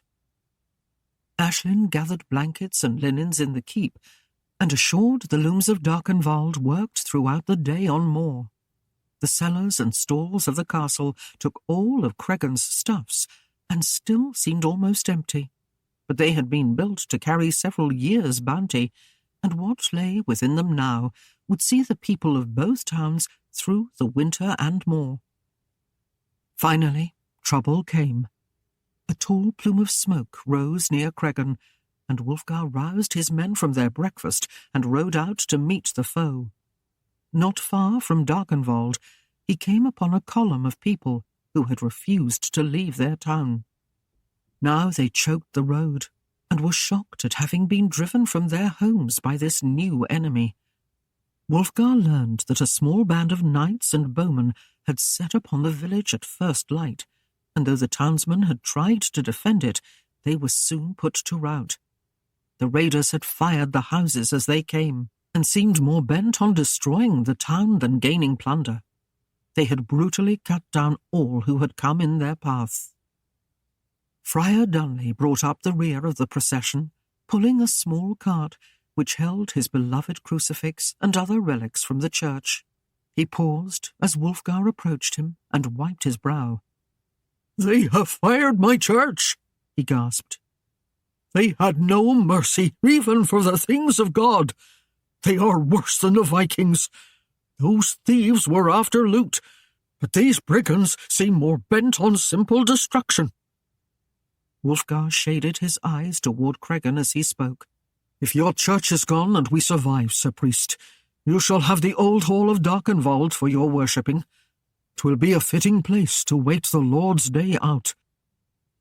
The monk murmured his humble thanks and bent again to his cart as Wulfgar gave orders for Milborn to take a few of the men and form a guard for the people to see them safely to Darkenwald. When Wulfgar came to Cregan, the town still smouldered, but was little more than a pile of rubble. There were a few bodies scattered about, those who had sought to defend their homes or had not fled fast enough. As Wulfgar gazed about him, he was reminded of another day he had viewed another scene of slaughter and another village littered with dead. His scowl darkened, and his heart grew hard. Who had laid this town to waste would surely suffer for the deed, if he must pursue the ones at fault to the ends of England. With a heavy heart, he motioned for his men to follow, and they returned to Darkenwald. He entered the hall and met both Aislinn and Wulfgar awaiting his return. Quietly, he answered the unspoken question in their eyes. "We found the rebels gone, but I think we have not seen the last of them. They got little from Cregan, and one of them was killed with his mount, and both were lean and well starved. The raiders will not go far until they gain some food for themselves and fodder for their horses." Wulfgar nodded in agreement. "Aye, they will lay up and let their steeds graze on our rich lands, and then hunt game for themselves until they are fed and able to move on. We must be wary, lest they find our flocks the easier picking." Aislinn called for food to be brought, as Wulfgar took his place at the table, and Wulfgar seated himself nearby to continue their discussion. Helen came with a huge platter of meat and bread, then returned to fetch pitchers of foaming ale. A cold draught swept them, as Svein entered the hall and made his way to the table. He made no comment, but seized a whole rib of mutton and filled his mouth. He sighed at the taste of food, and seated himself while he chewed happily, and washed the whole down with a horn of ale. The breeze of Svein's entry had not died when the door was again flung wide, and the three knights came into the hall. They attacked the remaining food, and set about devouring it with gusto, and washing down their meal with large amounts of ale. Wulfgar was left staring at the empty dish before him in some bemusement. "Would I be the king, my hearties, I fear I would yet starve with you as companions." The men roared in loud glee, and Aislinn laughed and called for more food. The sound of their mirth brought Gwyneth down to join them, although she had dined earlier. She sat quietly at her tapestry, as was her manner of late, and seemed to enjoy the company. Kerwick soon joined them also, looking somewhat haggard and harried. He complained of the mess this affair had made of his books, and held up his hand with the fingers stiff and twisted as though deformed. "Why, look!" he exclaimed. "I've taken a cramp from clutching my pen all day and making changes and corrections in a book." There was a round of laughter at his play, and when it stilled, he turned to Wulfgar more soberly. "'Twas with some pain that I entered the deaths of 8 from Cregan," he said sadly. The hall grew quiet, as the horror of the day was brought home to all who sat at the table. "I knew them all," he continued. "They were friends. I would put aside my books for a space and join you as you hunt the Vandals down. Rest easy, Kerwick," Wulfgar bade him. "We will see them brought to justice. Your value lies much more in staying here to make some sense of this confusion." He turned to the others and spoke more firmly, giving them his plans. "The watchers will be set as before." He turned and directed his words to Wulfgar. "Choose the men who know the signals, and see them well hidden in the woods and hills. They should go out tonight, that they will be ready at the morrow's first light. He faced the knights. We will stand to ride if the rebels show again. When we go, we will signal the castle of our path, and will be informed of the raiders and their whereabouts. Beaufort, you will stay and continue to prepare the castle for possible attack. Did all go well there today? Beaufort nodded, but frowned as he gave his report. The castle is being armed, and the men are directed in the defence of the walls. But there is one matter I would bring to you. He paused, unsure, then continued. The people of Cregan find themselves much crowded in the bailey, and many have built huts close against the outer wall. 'Twould bode ill for us if there should be an attack. Aye, Wulfgar agreed. On the morrow, see them moved beyond the lower moat. With the watchers out, we will have warning aplenty for them to get within the walls. He looked questioningly about the table and met no other problems. 'Tis done, then. He raised his cup high. To the morrow, may we send them all to their Maker. All joined the toast but Gwyneth, and as she sat somewhat aside, no one even offered her a cup. Unnoticed but by one, Aislinn entered and brought wine to fill the cups, and a fresh platter of steaming meats, bread, and a large bowl of hot gravy to dip them in. Kerwick boldly seized a piece of meat, and as he tasted it, he wrinkled his nose. Ugh, there is too much salt on this meat. His voice was louder than those at the table needed, and all watched him as he took another piece and tasted it also. He threw it down in feigned disgust. And not enough salt on this one. For shame, Wulfgar. At least you could find someone who knew how to flavour meat. He laughed at his own prank and turned to speak to Aislinn, at the same time reaching for a piece of bread. Aislinn leaned over the table and turned the platter so that the steaming gravy was beneath his unwary hand. He squalled in pain as his fingers sank into the hot stuff and jerked them quickly back to plunge them into his mouth to ease the hurt. "Is that meat flavoured more to your liking?" Aislinn asked innocently. "Mayhap it needs more salt."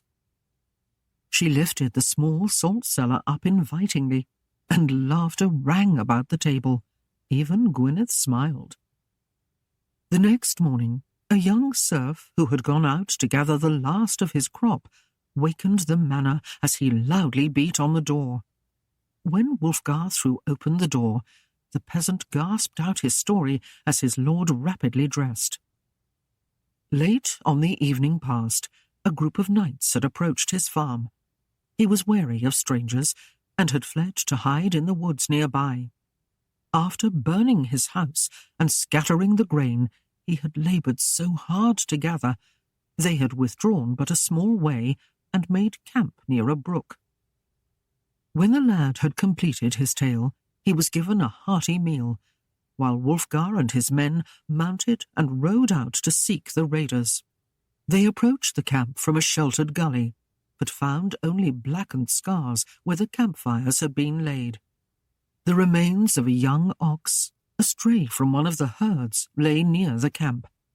The rebels had taken only the choicest parts and left the rest to rot. Wulfgar shook his head as he stared down at the carcass. Gawain neared him and was bemused at Wulfgar's concern for the slain animal. "What bothers you, my lord?" he asked. "They slew a beast to feed themselves. 'Tis simple." "Not so," Wulfgar replied. "They took no part to smoke or cure, but just enough to fill their bellies for the moment. They must have other plans to gain provender for their journey, and I fear that we are part of those plans."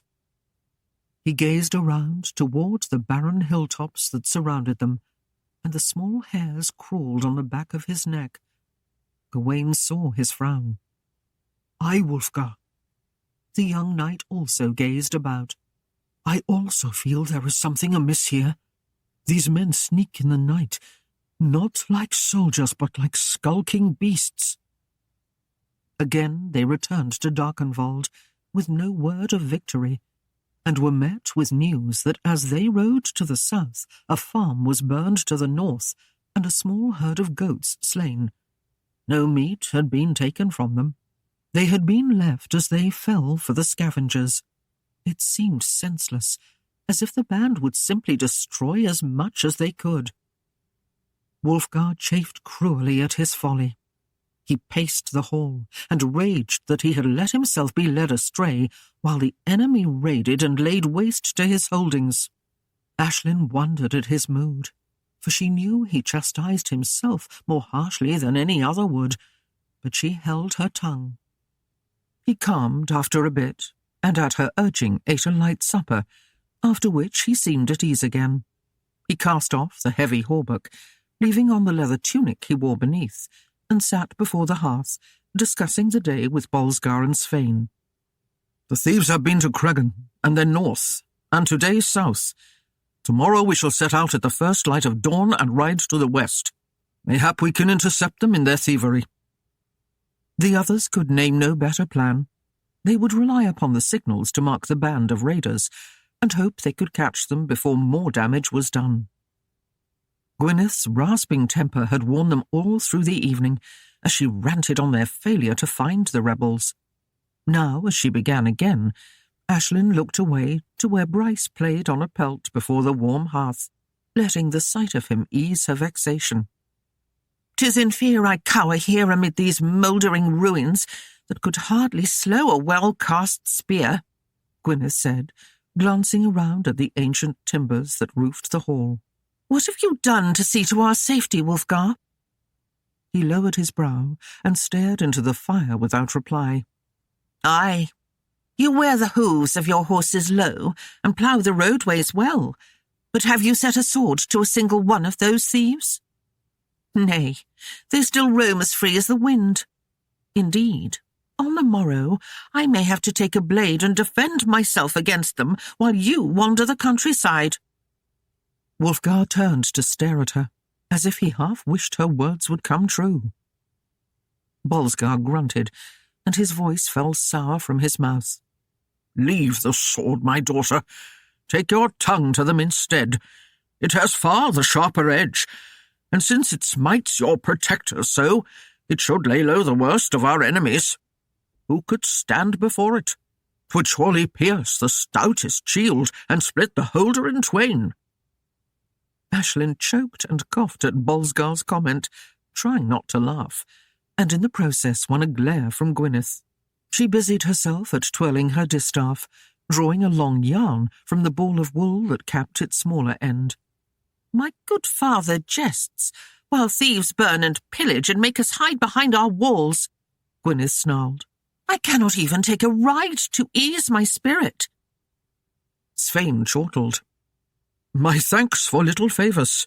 At least we need not fear for the horses." Wulfgar joined his mirth.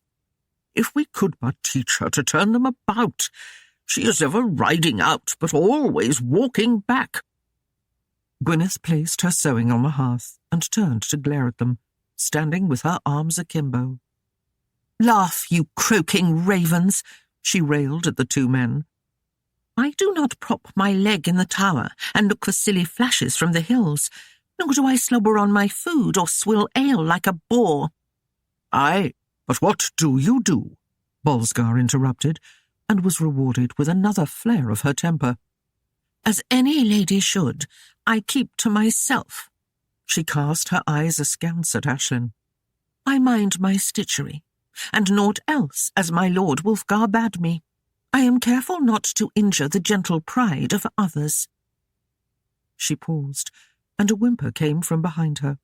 She turned and saw that Bryce had found her sewing where she had laid it and pulled it to him.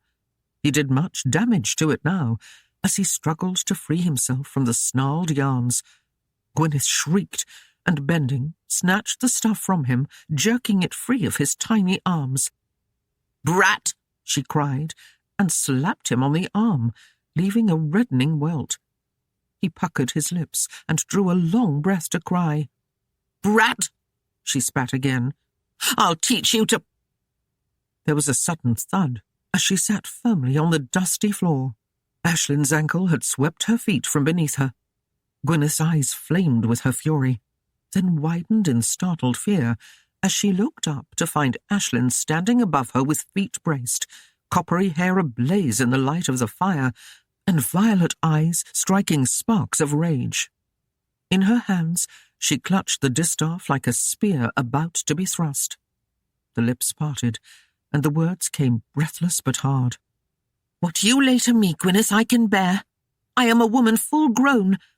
She leaned forward, and the distaff moved threateningly. "But Norman or English, light, dark, red or green, that baby is mine, and if you would lay hand to him again, you would best seek a sword, for I will tear you end from end." Aislinn paused but a moment before demanding, "Do you hear me?" With gaping jaw, Gwyneth nodded slowly.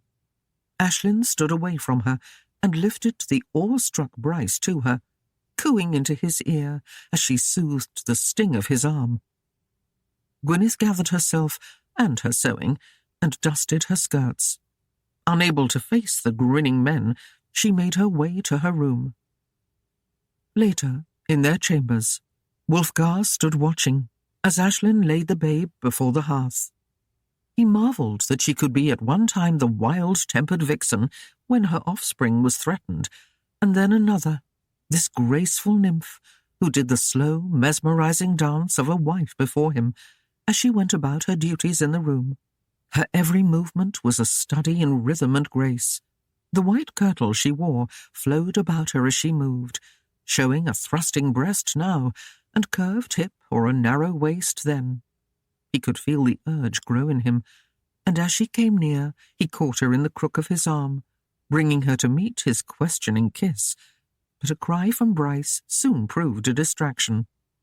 "Wait till the child is asleep," she whispered against his lips. "Then we will see your ratting ways well met." "Ratting?" he grunted, disappointed. "And who is the maid who swings her coltish hips and fondles me in public until I would fair burst my seams?" He kissed her again softly before stretching out in his chair, and from beneath lowered lids watched her closely. She bent low to pick up her wool cards from the hearth and presented him with a view of her swelling breasts, pressed almost free of the open front of the kirtle. "Have a care, my love," he murmured softly, "or I may yet startle the babe." She rose quickly, blushing at his boldness, but knew full well it was no idle threat. "Watch the child for a while," Aislinn bade him sweetly. "I must see Minid about some things and set tomorrow's fair." Gathering a shawl about her shoulders, she left him to Bryce's care. Wulfgar closed his eyes for a moment and relaxed, feeling the sense of peacefulness that seemed to flood him with the warmth of the fire. He opened his eyes again at a tug on his ankle, and saw that Bryce had rolled to him and now struggled to sit up with the help of his leg.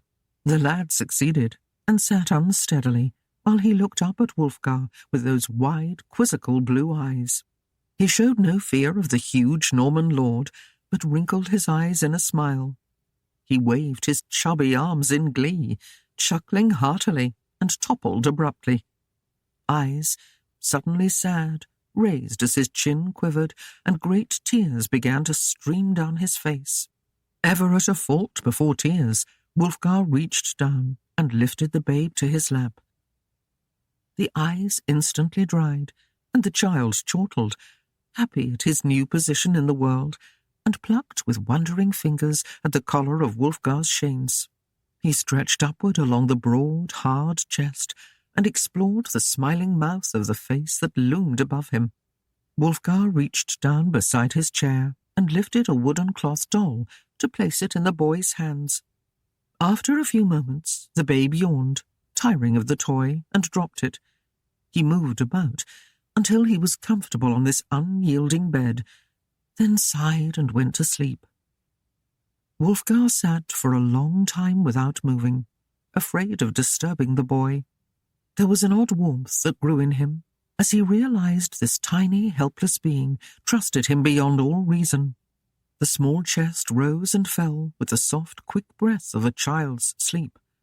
could this one have sprung from his loins, and the lust he had eased on a young, beautiful captive? This lad lies lovingly and in full trust upon my breast, Wulfgar mused. Still I shun his love. What is his motive that he comes hither, though I gave no word to him? Wulfgar's mind was in a turmoil, yet he slowly became aware that he was bound by more than vows. There were other ties that sank tender hooks within the heart of a man and would never set him free without deep scars that marred the soul. The vows of wedlock were a promise, just the fulfilment of which chained him more firmly than the words. He gazed down at the innocent, slumbering face, and knew the sire made no difference. This would be his child from this day forth. The fierce Norman knight bent low, and gently kissed the head that rested on his chest. He felt a presence beside him, and raised his gaze to meet Aislinn's shining eyes. She looked down upon the man holding her child, and felt an overwhelming love for them both. The new day dawned, and Wulfgar set out with his men, riding to the west as planned. It was not long before a flash from a hill warned of an attack to the east of Darkenwald. Wulfgar swore, and swinging about pressed his men to a hard pace, as one stayed long enough to give word of his direction.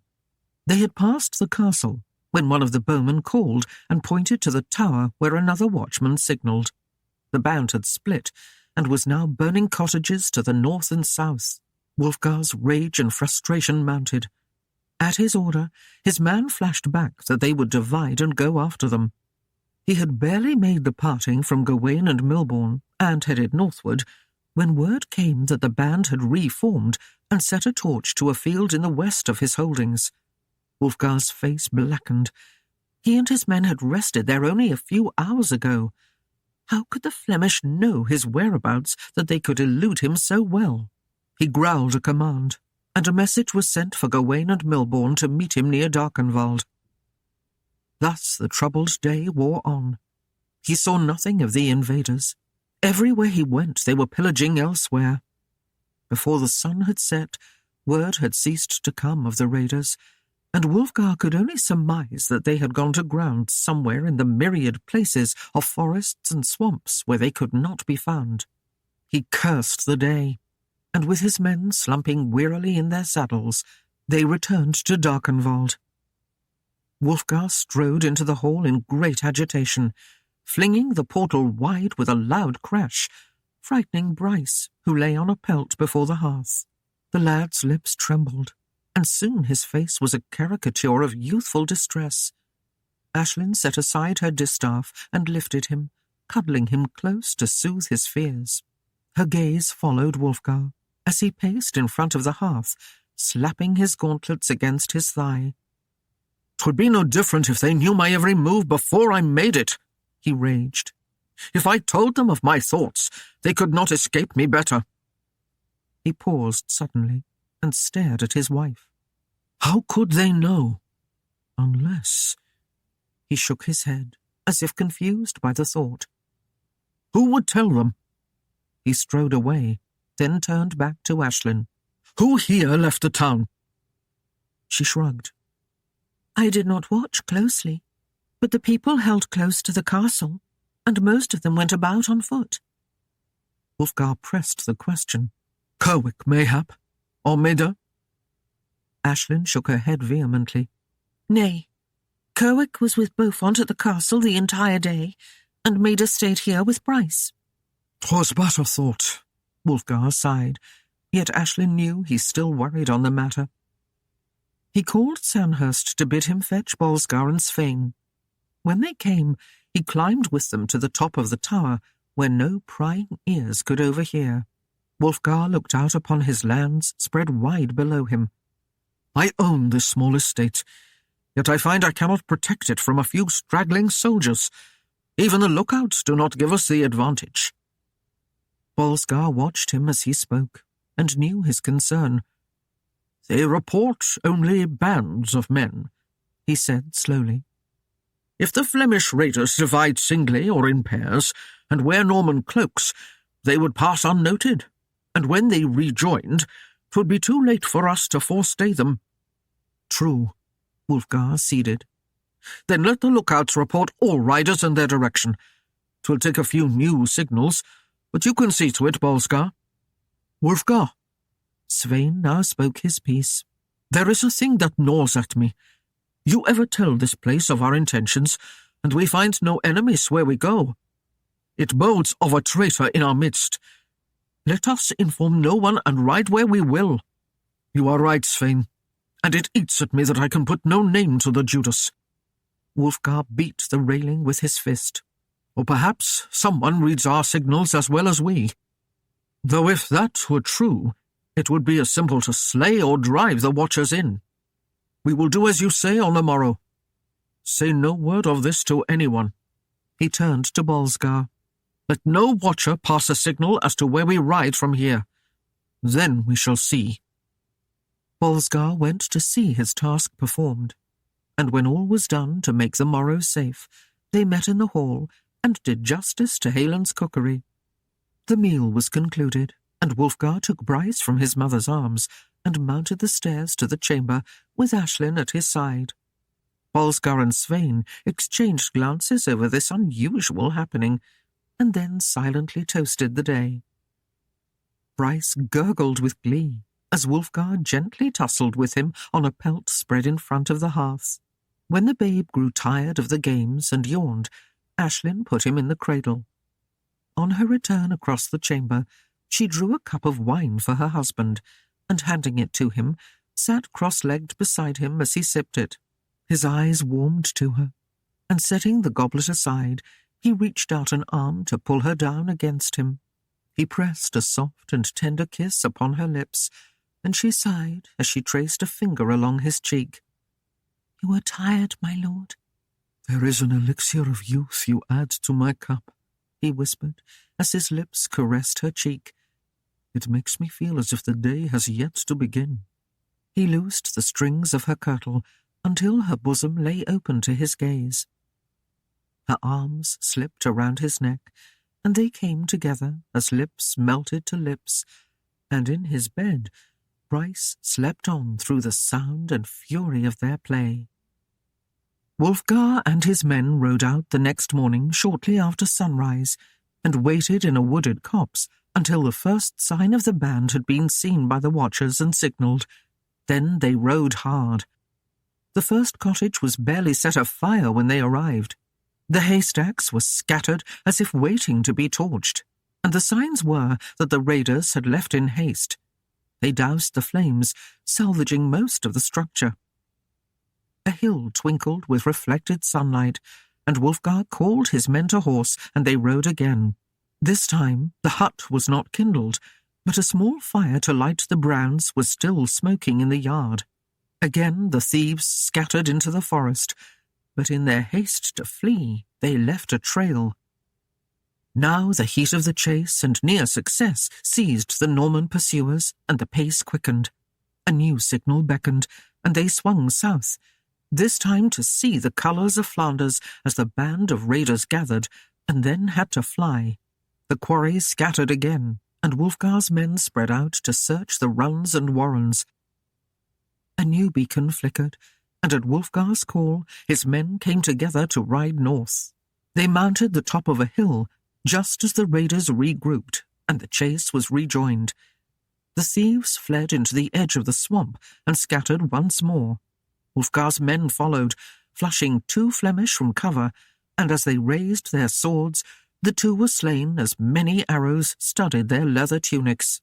Wulfgar confirmed they were Flemish, but they bore no coat of arms to name their leader. The others had eluded the chase, and as Wulfgar waited for his lookouts to come to life with further news, he and his men rested their mounts and took a light repast. The hunt bore ever closer on the invaders, and thus the day was filled, until, with the dark, no further sign was visible. A return was made to the hall, and Wulfgar felt secure. The pillaging marauders had found no rest or food, and would be hard-pressed to meet their own needs, at least till dawn. He vowed he would wear the raiders down, until they fled his lands or surrendered, and to that other thought his mind had already formed a plan, yet who it was who worked against him, in his own hall or town, he could not name, though he considered and rejected several possibilities. Much later that night, he drew Aislinn and Wulfgar out for a stroll in the frosty evening, brightly lit by a full moon. "There is one who betrays us here, and we must find him out," he told them. "'Tis my plan that my men will leave by twos before first light and wait beyond the hill. I will go with Svein and Gawain, as if to seek signs of the raiders." Aislinn decried his scheme, clinging to his arm. "But Wulfgar, there is danger in you riding with so few. There are still a score or more of them. 'Tis folly." "Nay, my love, hear me out," he bade.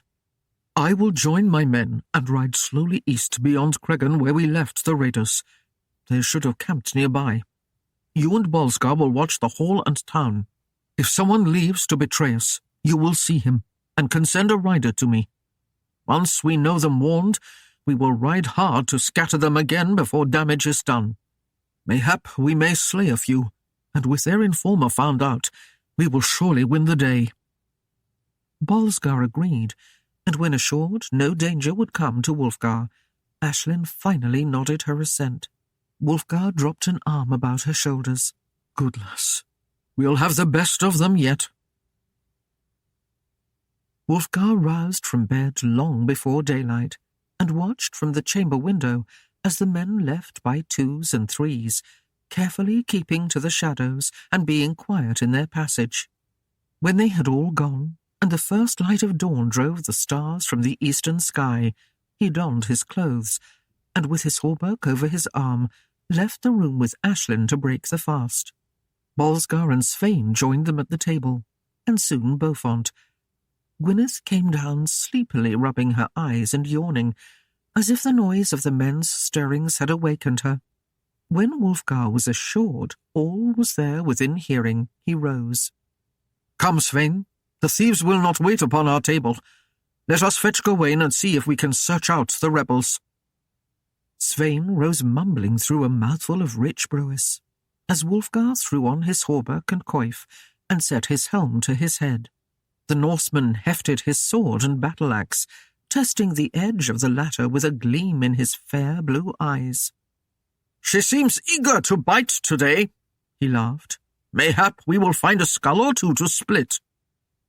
Gwyneth sneered. "Let us hope you fare better than you have in the days past. Forsooth, I'll have to bolt the doors of Darkenwald against those scavenging few to save my maiden's virtue."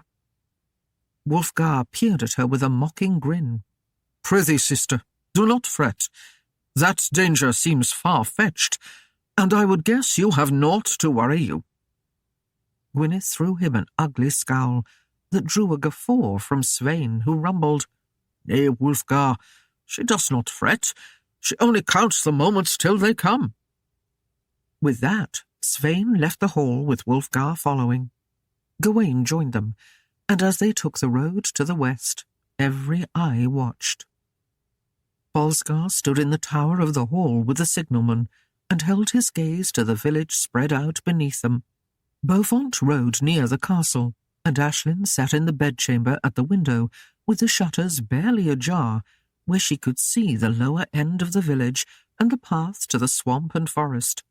She could not see Maida's hut, where it crouched by the willows, yet worried that her mother might have found a way to spend her vengeance upon Wulfgar without her daughter's knowledge.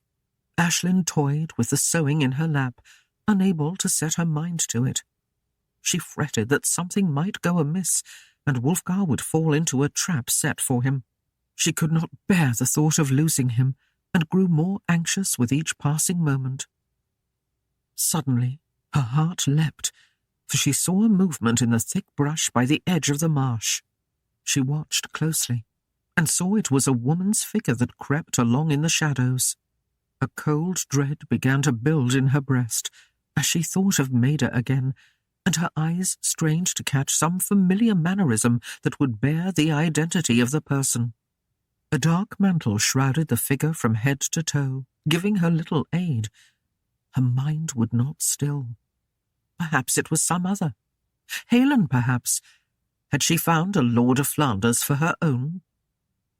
The figure passed an open spot, and she saw that it was not her mother, for it moved with an agility and speed the old woman would be hard-pressed to match. Now the figure stopped and turned to glance behind her. Aislinn smothered a gasp. Even from this distance and in the shadow, she knew the slim, bony face as Gwyneth's. Aislinn watched as the woman made her way deeper into the willows, and straining, she could see the shape of a man dressed as a peasant, who met her in the shadows there.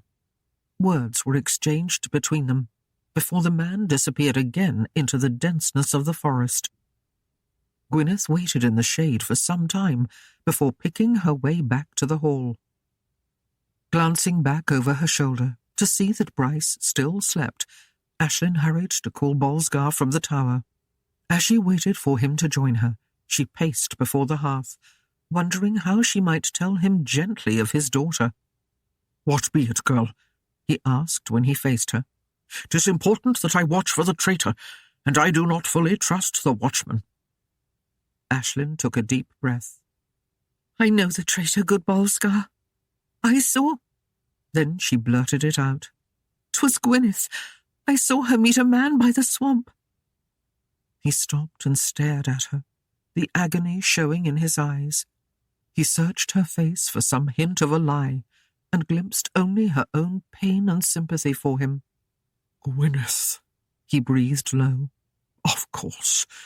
She would be the one." "She will be here soon," Aislinn warned him. The father nodded, his mind grown distant. He went to stand before the fire, with his broad shoulders sagging, and stared into its depths. Gwyneth swung open the door and strode in, humming to herself, as if light of mood. She was almost striking, with a rosy bloom upon her cheeks and her flaxen hair tumbling over her small bosom. Wulfgar swung to glower at his daughter from beneath beetled brows. "What ails you, father?" Gwyneth chirped gaily. "Does your breakfast sit ill on your gut?" "Nay, daughter," he growled. "Another matter eats at my heart. One of a traitor who betrays her own kin." Gwyneth's eyes widened, and she swung to Aislinn. "What lies have you set in his head now, bitch?" she snarled. "No lies!" Wulfgar roared. Then he continued in a calmer voice. "I know you best of all, and never in your life have you given care to aught but your own ends. Yea, traitor, I believe. But why?" He turned his back upon her, for his eyes found little ease in beholding her. "Why do you aid a cause that will only bleed the life from our land? What friends you choose! First that Moorish boor Ragnar, and now the Flemish."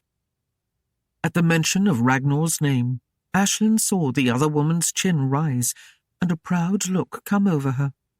At once, everything seemed to settle in place, and all of Aislinn's questions were answered, and she knew the cause of Gwyneth's actions. She came out of her chair with a cry. "'Tis Ragnar! He leads the raiders! Who else would know the land so well and where each cottage lay? 'Tis Ragnar she betrays us to." Wulfgar swung around, and with a dark scowl on his face, bore down on Gwyneth. "By God, I swear," he ground out, "you have made this day the blackest of my life."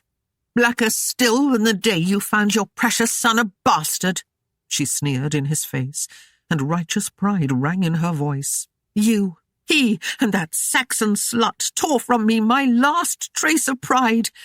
What was I here but a nothing in a hall where I should have been the lady? I was forbidden the right to answer the lies and slurs that were set to me by others.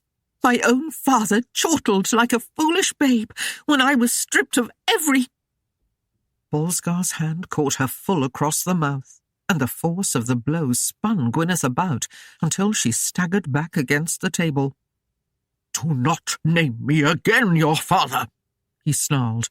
"I give lie to the fact, and deny your kinship. Gwyneth braced her arms behind her on the table and glared at him with hatred burning in her eyes. You love Wulfgar so much, even though the world calls him bastard. She rubbed the bruised cheek. Then draw this day as long as you can, for the night will see him dead. Aislinn gasped at her words. You set a trap for him. Oh, Wulfgar, they will draw him out and kill him. She crossed to Gwyneth, her eyes narrowing, and her hand resting on a small dagger in her belt. Where, bitch? She demanded, all trace of the gentle Aislinn flown.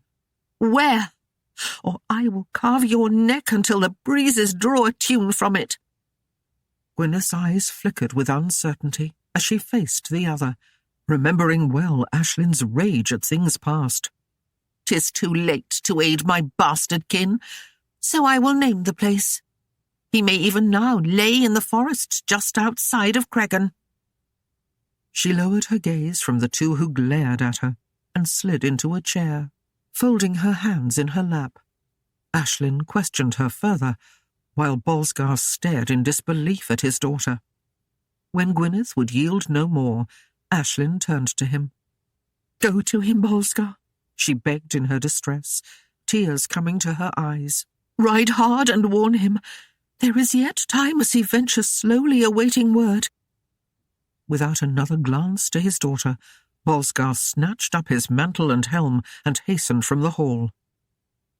Wulfgar had left the hall and ridden out of sight to the west, then swept around and joined his men. There was no haste, and he flung riders wide to guard the flanks and search out any ambush.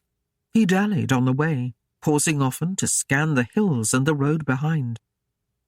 The first hint of a rider was a small cloud of dust that rose to the rear, and they halted to wait. Wulfgar's brows lifted in surprise when he saw that it was Wulfgar who approached them. The old man reined to a skidding halt beside him. "Ragnar leads the Vandals," he panted, "and it was Gwyneth who betrayed us. The Flemish set a trap for you at Cregan. Let us ride, and I will give you the news as we go." Wulfgar set spurs to his horse as Wulfgar began to relate the events at Darkenwald. The younger man's brow had clouded, and now, as Wulfgar ended his tale, he rode in silence, musing on Gwyneth's treachery. A column of smoke began to rise from beyond the forest, and gave more weight to Wulfgar's warning. When they came to the edge of the forest, Wulfgar halted the men. His commands rapped out in quick succession. "Wulfgar, Svein, stay with me. See to your arms. Gawain, Milborn, take half the men and ride deep in the forest. Place yourselves behind the spot, and when you hear my call, charge with lance and sword. We will drive them to the open and see the game met there." The forest was quiet and eerie. It seemed the slightest noise echoed from every tree. Great oaks with moss-festooned trunks stood on every side. Fallen trees blocked the way again and again. But above all, the game had fled. There were no hares bounding to cover, or birds singing, or startled deer fleeing with graceful leaps. There was only silence and the men. Wulfgar's force rode away from the path and deep into the brooding darkness, where only spots of sunlight dappled the shadows and lightened the gloom. Now they turned and paralleled the path, until the light of the farther side could be seen, and the ruins of Cregan were glimpsed through breaks in the brush. They turned again, and went stealthily forward, until they could hear the hushed murmurs of men ahead. The first charge would be with all men mounted, and once the foe was flushed and in the open, the archers would dismount and hurl their barbs into the fray. They waited. Nerves grew taut. Wulfgar decided the others had had time enough to take position, and his wavering war call shrilled through the forest. As one, the men leaned forward and urged their mounts into the charge. The mad chaos of battle was joined, and in the tangle of the wood it seemed 1,000 men charged. The mottled shadows lent to the confusion, as men on horseback appeared everywhere and on every side. The Flemish, seeing the hopelessness of a stand here, fled further to the open fields before the ruined town. The one knight who led them bade them stand and hold their shields up into a wall. He brought a few within the circle to bend their bows and give some protection. Their horses had been left in the forest, and now the raiders stood boldly exposed. Wulfgar dismounted his archers at the edge of the woods, where cover was plenty and full. He brought his 5 knights into view, Wulfgar on his left, Svein on the right, and Gawain and Milborn at either end. He raised his pike with its standard and called out. "Yield yourselves!" he offered. "The day is lost." The single knight shouted back, "Nay, we've heard of William's justice to raiders. Better we die here than under his axe." The knight raised his shield and sword and shook them. "Come to the killing, Norman!" At the last words, Wulfgar glanced to his left, then to his right. He couched his lance, and a shower of arrows fell among the enemy. He set spur to the Hun and charged. His long lance reached past the shorter spear of the man before him and bore him to the ground, opening the wall of shields. They crashed through the defenders and whirled to charge again. The lone knight laboured to form the men again, but Wulfgar and his knights were on them. This time he struck not the centre but the corner of the square. He peeled the foe back and opened the way for the others. Dropping the lance, he swung his long sword out and hacked a path about him as the Hun thrashed forward. Half of the Norman archers drew swords, and with spear and blade joined the battle. The others held back, and let slip an arrow when an opening was presented or a foe sought to flee. The field lay silent, but for a moan here or there, and only the single knight still stood. As Wulfgar drew his men back, the knight rested his arms on the hilt of his sword, with its point upon the ground. Without a word, Wulfgar dismounted, and with shield and sword met him fairly. It was no match, but the knight died with honour. Svein and Bolsgar searched the fallen for Ragnar or Vashel, and found neither. 3 of the Normans were slain, and 6 were wounded, but able to ride. The Flemish were stripped of arms and armour, and laid together to await a grave. Wulfgar scanned the horizon, and sat the Hun uneasily, wondering where Ragnar and Vashel were. Aislinn paced the hall, her mind in a turmoil. Wulfgar was in danger, and all because of a woman's folly. She whirled on Gwyneth in a temper, intending to berate her sorely, but she found the woman's eyes fastened intently upon the door. Aislinn followed her gaze, but could see nothing. She returned her gaze to Gwyneth, who now sat looking at her hands folded in her lap. Aislinn frowned in puzzlement and went to sit at her sewing, setting a stitch now and then as she watched the other. Gwyneth sat quietly, but her eyes continually went to the door as if she waited. "We knew a traitor was in the hall, Gwyneth," Aislinn said with deliberate care. "Wulfgar rides slow and waits for word from us. 'Tis far more likely your Ragnar will be the one to meet his end today." Gwyneth only stirred slightly and returned, "Ragnar will not die. The men rode out early, but only to wait upon Wulfgar beyond the hill." Aislinn further needled and watched Gwyneth carefully. There was no reaction, only the words calmly spoken. "Ragnar will not die." Aislinn clapped her hands to the arms of her chair and came to her feet abruptly, bringing Gwyneth's eyes sharply to her. "Ragnar will not die," Aislinn repeated, "because he comes here." By the triumphant look on Gwyneth's face, Aislinn knew she had struck the truth. She wasted no time, but called up the tower for the sentry there to fetch Beaufont and any men with him. The man went off to do her bidding, as she returned to watch Gwyneth, her hand on her small dagger. There was a rattle of hooves outside, and Aislinn drew her blade, ready to do battle with the slim weapon if Ragnar burst into the room. To her relief, Beaufont entered, with one man running at his heels.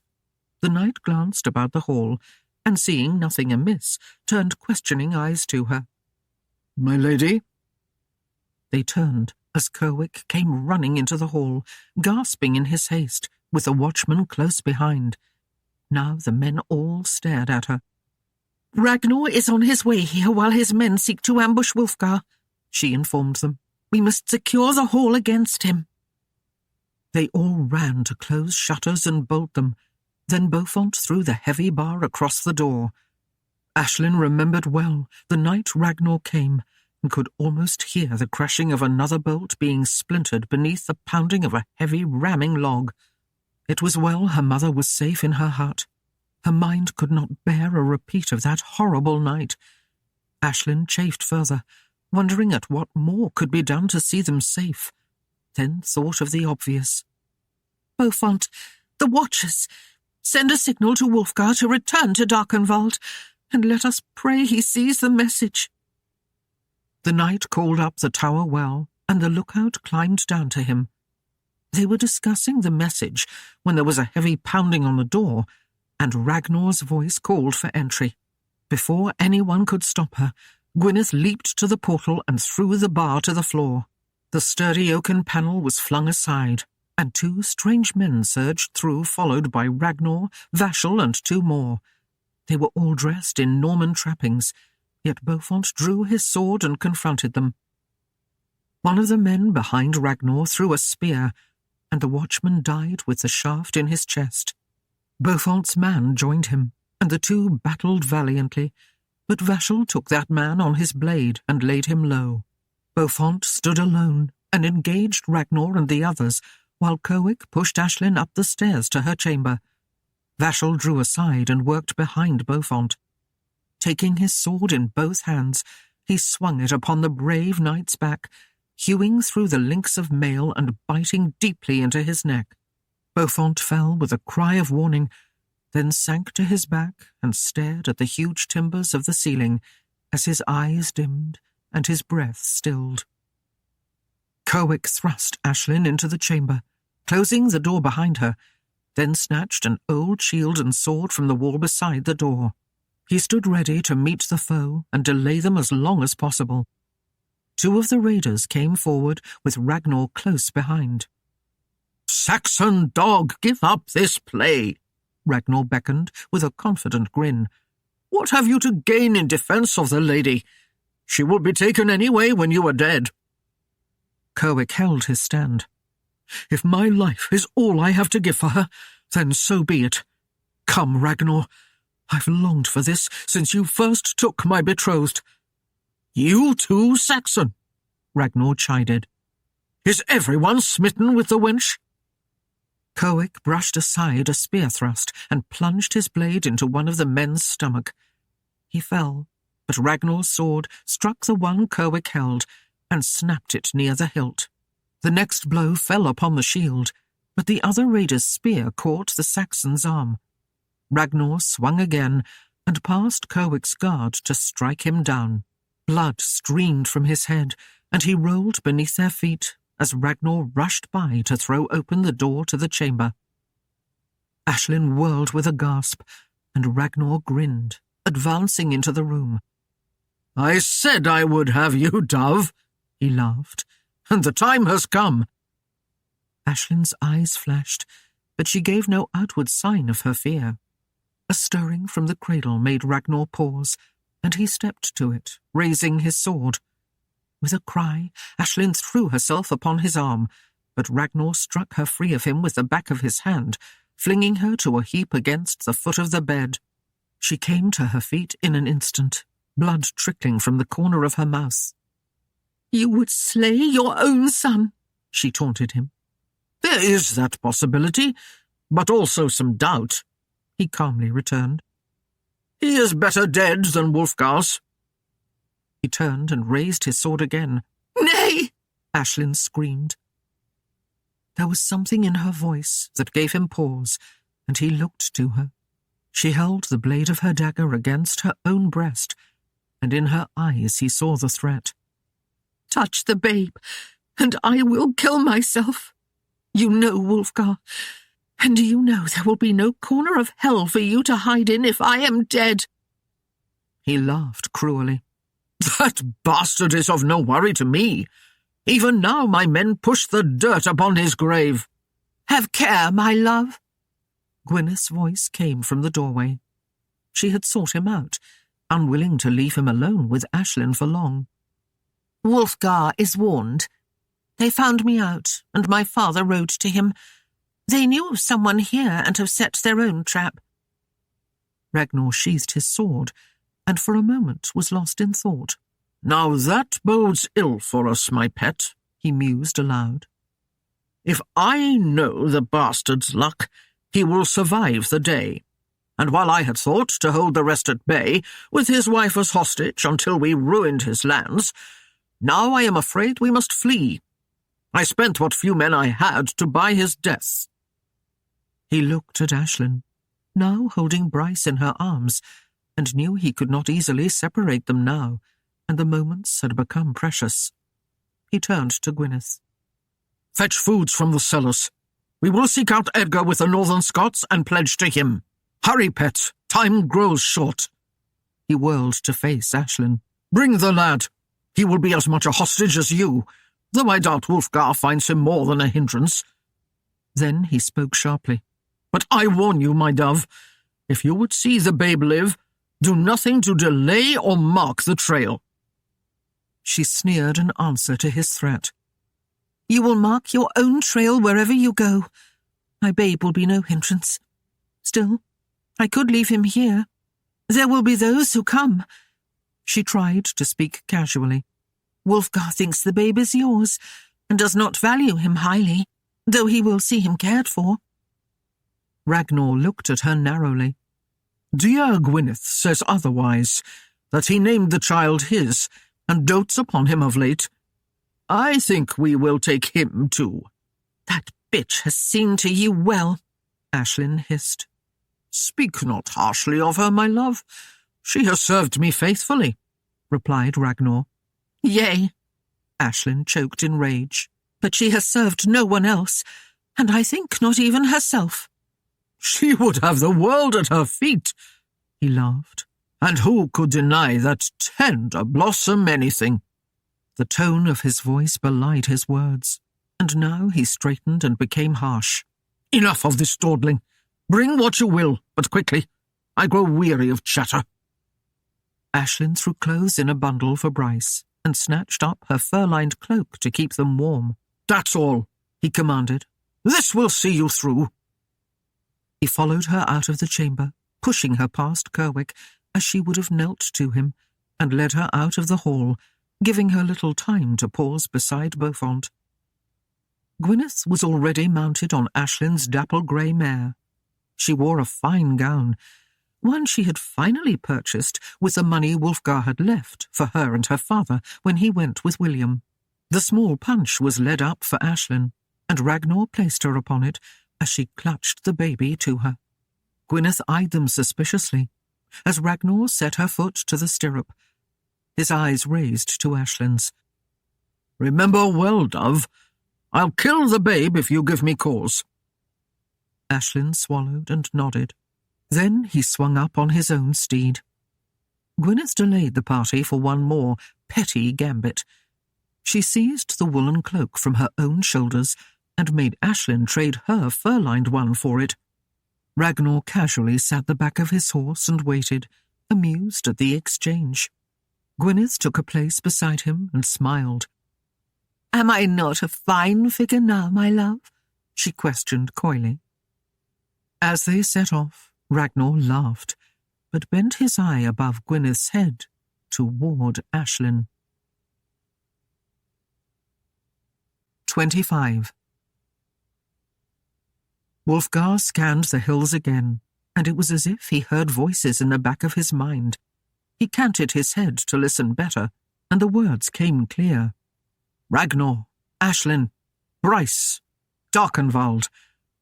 The voices came together, and of a sudden he knew where Ragnar was. The Hun snorted in surprise as he jerked the reins, wheeling the steed about, and he bellowed to Wulfgar. Stay here and see these men into the ground. They fought bravely. Milborn, stay with him and hold 10 here to dig. The rest who can ride, come with me. Svein, Gawain, and 15 or more mounted, some of them wounded, but all eager. They rode apace, giving their mounts no rest until they thundered into the courtyard and brought their horses to a halt before the hall. Wulfgar noted briefly that no shout rang from the tower to mark their approach, and that Aislinn was not out to meet him. He dismissed the worst of his thoughts as he swung from the saddle and threw the reins to Svein. He ran into the hall, and the scene that greeted him was far from his expectations. Wulfgar's blood ran cold as he surveyed the damage. The main hall was a shambles, and the watchman lay slain at the door to the tower. Beaufont was sprawled in a pool of blood, staring with sightless eyes at the ceiling. Propped on the stairs, where Aislinn carefully tended a gash that ran down the side of his head from hairline to chin, was Kerwick. He still grasped in his hand the shattered butt of an ancient sword. A stranger lay near the head of the stairs, with the other part of the blade buried in his gut. Midard wrung her hands and made a coward in a dark corner. "'Twas Gwyneth!" Aislinn half screamed. "That bitch Gwyneth opened the door for them, and she has gone with them." A sob of anger shook her. "They have taken the Lady Aislinn and Bryce." Wulfgar was calm, indeed quiet, but his skin grew pale, and his eyes took on the hue of polished steel. Even Maida, where she crouched by the empty cradle, read death in them. Aislinn blubbered on, crying and sobbing. "They took the babe, and I heard him say he would kill him if she gave them any trouble." Wulfgar's voice was soft and almost gentle as he spoke. Who, Aislinn? Who was it who spoke? She stared at him for a moment in surprise, then answered. "'Twas the one who came with the king, Ragnar. He was with another knight and 4 men. Beaufont killed a man before he was slain, and the other stayed Kerwick's sword. The rest took Aislinn and the boy and fled." Aislinn turned away and bent to carefully fold a fresh cloth against Kerwick's wound. All the while, Maida rocked on her heels by the crib and made a low moaning sound as she rent her hair. Wulfgar came to stand beside Aislinn and gazed down at his battered sheriff. "Kerwick." The young man's eyes opened, and he grinned weakly. "I tried, my lord, but there were too many of them. I tried." "Rest easy, Kerwick," Wulfgar murmured, and dropped a hand upon his shoulder. "You have been twice flayed for my lady's sake." Svein slammed through the door, his axe in his hand and a snarl on his face. "They killed the stable boy, a young lad and unarmed. They slit his throat." His eyes widened as he saw Beaufont, and he muttered a low curse that rolled from the depth of rage. Wulfgar's jaw tightened as he gazed again at his slain knight, but he gave Svein no pause and rasped out orders in a growl. "Feed and rub the Hun and your own." And he added, as an afterthought, "For the ride, no armour, no packs. We travel light." The Viking nodded and spun on his heels, departing as Wulfgar turned to Midard. "Go to the larder," he bade her. "Cut long strips from the dried venison. Bring 2 small bags of meal and 2 skins of water." Before she could move, he had gone up the stairs to his chamber. When a few moments later he returned, he wore no mail or helm, but a soft cap of doeskin and a shirt of the same, overlaid with a rough jerkin of wool fur, held in place by a belt from which hung his broadsword and a well-honed dagger. Over his doeskin boots he wore leggings of wool fur, bound in place in the Viking manner. He passed Aislinn and Kerwick, who now managed to sit, and as he paused, his voice came low and harsh. "This is a thing I have delayed too long, and now it has struck me sore. Until I return, Kerwick, mind this hall. Wulfgar and my knights will give you aid." Midard approached with the required items, and he took them from her, and with no other word hastened out. At the stables, he divided the provisions with Svein, and nodded his approval when he saw that the Norseman was dressed much as he, and had included a goodly bag of grain for each horse. Then the two of them mounted, and in a moment were out of sight. Wulfgar had finished his labour and set the battlefield at peace. The graves were well marked, and he left some 20 horses laden with plunder in the stables, then hastened to the hall, where he found Cerwick seated at the table, still pale and drawn. Aislinn tied the last strips of a bandage about his head, then sat beside him and held his hand. The old Saxon listened to the tale Cerwick spun, and his face grew dark with rage and shame. "Gwyneth sprang from my loins, and I must see this done," he murmured, half to himself. "Wulfgar may give his sister pardon, but not I. I will follow, and if he hesitates, I shall lend assurance that her traitor's days are done."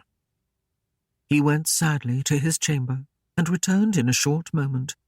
He chose only a bag of salt and a strong bow to add to his sword. In a moment, he too had left Darkenwald. Ragnar rode as if Satan dogged his heels and raged at each delay. Aislinn struggled with Bryce. To keep him still in her arms, yet guide the mare, proved a test of her abilities. She complained bitterly when Ragnar whipped her horse into a brief gallop, but knew that in his rankling mood he would not spare her the blade if she gave him reason. They pressed on, swinging wide of London and any Norman patrols, resting only a brief few hours at night to rise with the first light of dawn, choke down cold gruel and meat, and ride on again. Though it gave her little respite, Aislinn was glad for the brevity of the rests.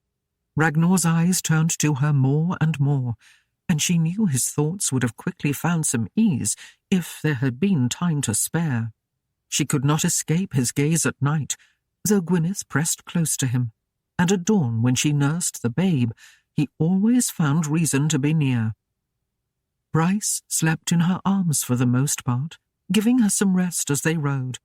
But when he woke, he squalled with renewed vigour at his enforced inactivity. Ragnar grew more savage with each passing hour, and even Gwyneth, who had ridden silently these many miles, began to feel the bite of his tongue. Aislinn wondered at the man. He might succeed in reaching the northern hills and live out a hard life in the bleak, barren lands, stealing from others for livelihood, or join Atheling Edgar and his cause, but there would still be Wulfgar. With his name in her mind, tears came to her eyes. She could only hope that he could somehow contrive to rescue or ransom them. Indeed, she could only hope that Wulfgar had reached him in time to warn him of the trap that lay in wait, and that he still lived. She could not bear Ragnar's boasting of the snares he had set for Wulfgar, and knew a deep fear that he might have fallen. The sun rose high, and the road became dusty. Bryce woke and fed fitfully, then whined and mewled when his mother would not put him down for a romp. Ragnar turned in his saddle and snarled, "Cease that bastard's whining!" Aislinn crooned and sang softly to her son, rocking him in her arms, and he finally quieted and settled himself for another nap. They had left the lowlands of the rivers and entered the rolling, heath-strewn Midland hills.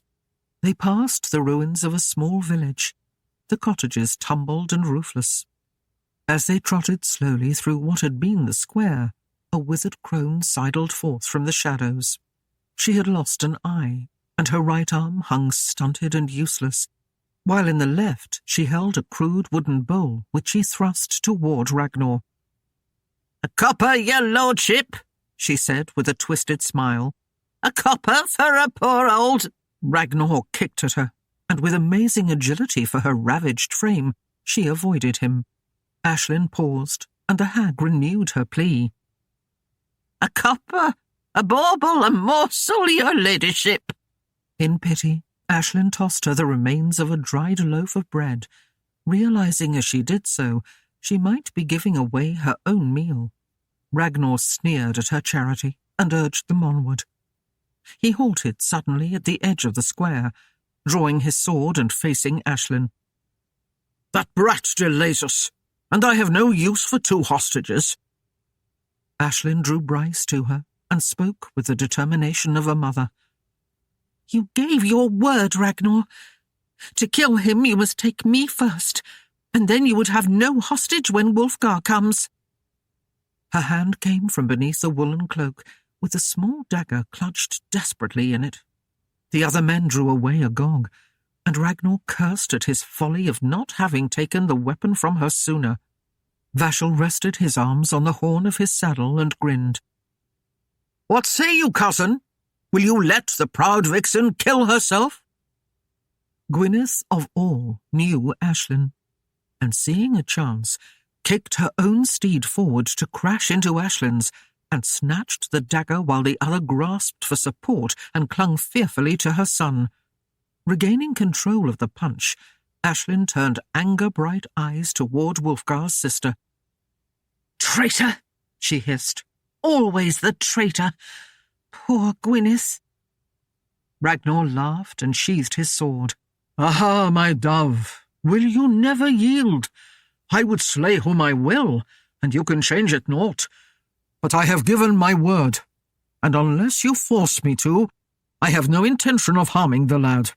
I would but leave him with yonder hag, and give her ample food and a few pence for her trouble." "Nay," Aislinn gasped. "You cannot." "There are goats in yonder glade," he argued, "and the old woman would have no shortage of milk. And if, as you say, Wulfgar, Svein, or others do follow, they will surely find the child and fetch him home." Aislinn found hope in the last statement, and realized she bore a better chance to escape unburdened. Finally, with a heavy sob and tears flowing down her face, she yielded her son to Gwyneth, who took the babe and carried him back to where the crone squatted in the dust, clutching her crust of bread. Bryce raised a howl in a lusty voice for one so young, and even from a distance, Gwyneth seemed glad to lay him in the arm of the old crone. She could be seen to haggle, and then she counted out coins, gave over a small skin of wine and a portion from their supplies. Mounting the dappled mare, she returned in haste, as the old woman raised wondering eyes after them. Now the journey began in earnest. Ragnar pushed the band as he could not before. Soon their steeds began to wheeze and gasp for breath. They halted in a shaded spot, and the saddles were drawn off the exhausted beasts and placed on fresh mounts that Ragnar had taken from Wulfgar's stable. As they rested, Ragnar and Gwyneth drew off to one side and could be seen laughing and talking as if they exchanged some jest. When the new steeds were finally readied and watered, Aislinn dragged herself again into the saddle and watched with saddened heart as her own dapple grey was turned loose and trotted slowly away. Ragnar closed up beside her on his mount, and with a strange smile on his lips, took the reins from her hands, shaking them over the destri's head. "I'll lead a while, my dove, in case you would like to return." He led off slowly, letting Gwyneth and Vashel and the other men move a distance ahead. After some moments, he laughed aloud and slowed until they rode side by side. "It seems Gwyneth has done us both one better," he chuckled. To Aislinn's raised brow he explained, "She convinced the hag she would soon need someone to beg for her, and that a young lad, well trained, would be worthy aid." Aislinn gasped, fear making a cold hollow in her stomach, but Ragnar continued. "And before Gwyneth left, she warned the hag of an evil Norman knight who might possibly come searching for the boy." He laughed aloud, and before Aislinn could recover, spurred his horse to a gallop, dragging hers with it. She clutched for support, and as they neared the others, he shouted back over his shoulder, "Don't think of jumping, Aislinn. You'd surely break a bone. And even not. I'd tie you across the saddle, and that, my dove, might somewhat bruise your dignity." Aislinn held on in dejection and fear, and with lowered eyes watched the flashing hooves beneath her churn mile after mile between her and Bryce. That night she choked down a meal, barely warmed, before the fire was doused. She was lashed by her wrists to a tree, and drained by hopelessness, she soon sank into the full stupor of utter fatigue. Wulfgar and Svein rode side by side. The two great destriers, lightened of heavy chain and armour, loped easily along. No word was spoken, but in absolute necessity, and then brief questions at village and farm. Thus the trail was drawn, and the pace never slackened. The close observer might have seen that the great axe never left the Norseman's grip, and that the hilt of the long broadsword was fondled constantly by the Norman knight. There was a deadliness about the two, and a sense of purpose that would not be denied. When a halt was called, a double handful of grain was carefully fed to the huge horses, and then they drank, and briefly grazed, while the men chewed on leathery strips of meat and caught quick naps in the sun. Well past midnight, a restless peasant wondered at the steady drum of hooves thundering by his cottage. Wulfgar knew no exhaustion. He was well trained to the hardship required by the martial calling. He rode relaxed in the saddle, yet his thoughts ranged far ahead. Perhaps Aislinn and the babe had both been slain by now. His mind recoiled at the idea, trying to imagine life without Aislinn's happy laughter ringing in his ears, and here his musings found only a black, gaping dread. It came to him, as bright sunlight in the night, that he loved Aislinn beyond all reason, beyond his own life. He accepted the fact, and found he relished the taste of it. He smiled to himself in the blackness, and spoke to the Viking who rode at his side. Though his voice was soft, there was a note of death in it that made Svein try to see his face in the gloom. "Ragnar is mine, come what may. Ragnar is mine." Soon there was a trail to follow, the cold coals of a campfire, the flattened grass where a maid might have rested. The eagerness of the two men became intent, and they rode steadily past other wayfarers who paused to stare after them.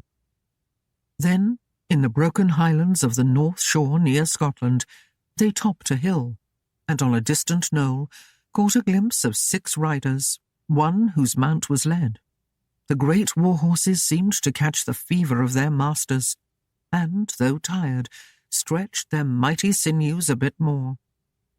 3 slowed slightly in the group ahead, dropping back, while 1 knight and 2 women fled on. The distance narrowed, and the 3 saw a favour in that only 2 pursued. At a shout from Vashel they halted, drew swords, and braced themselves against those 2.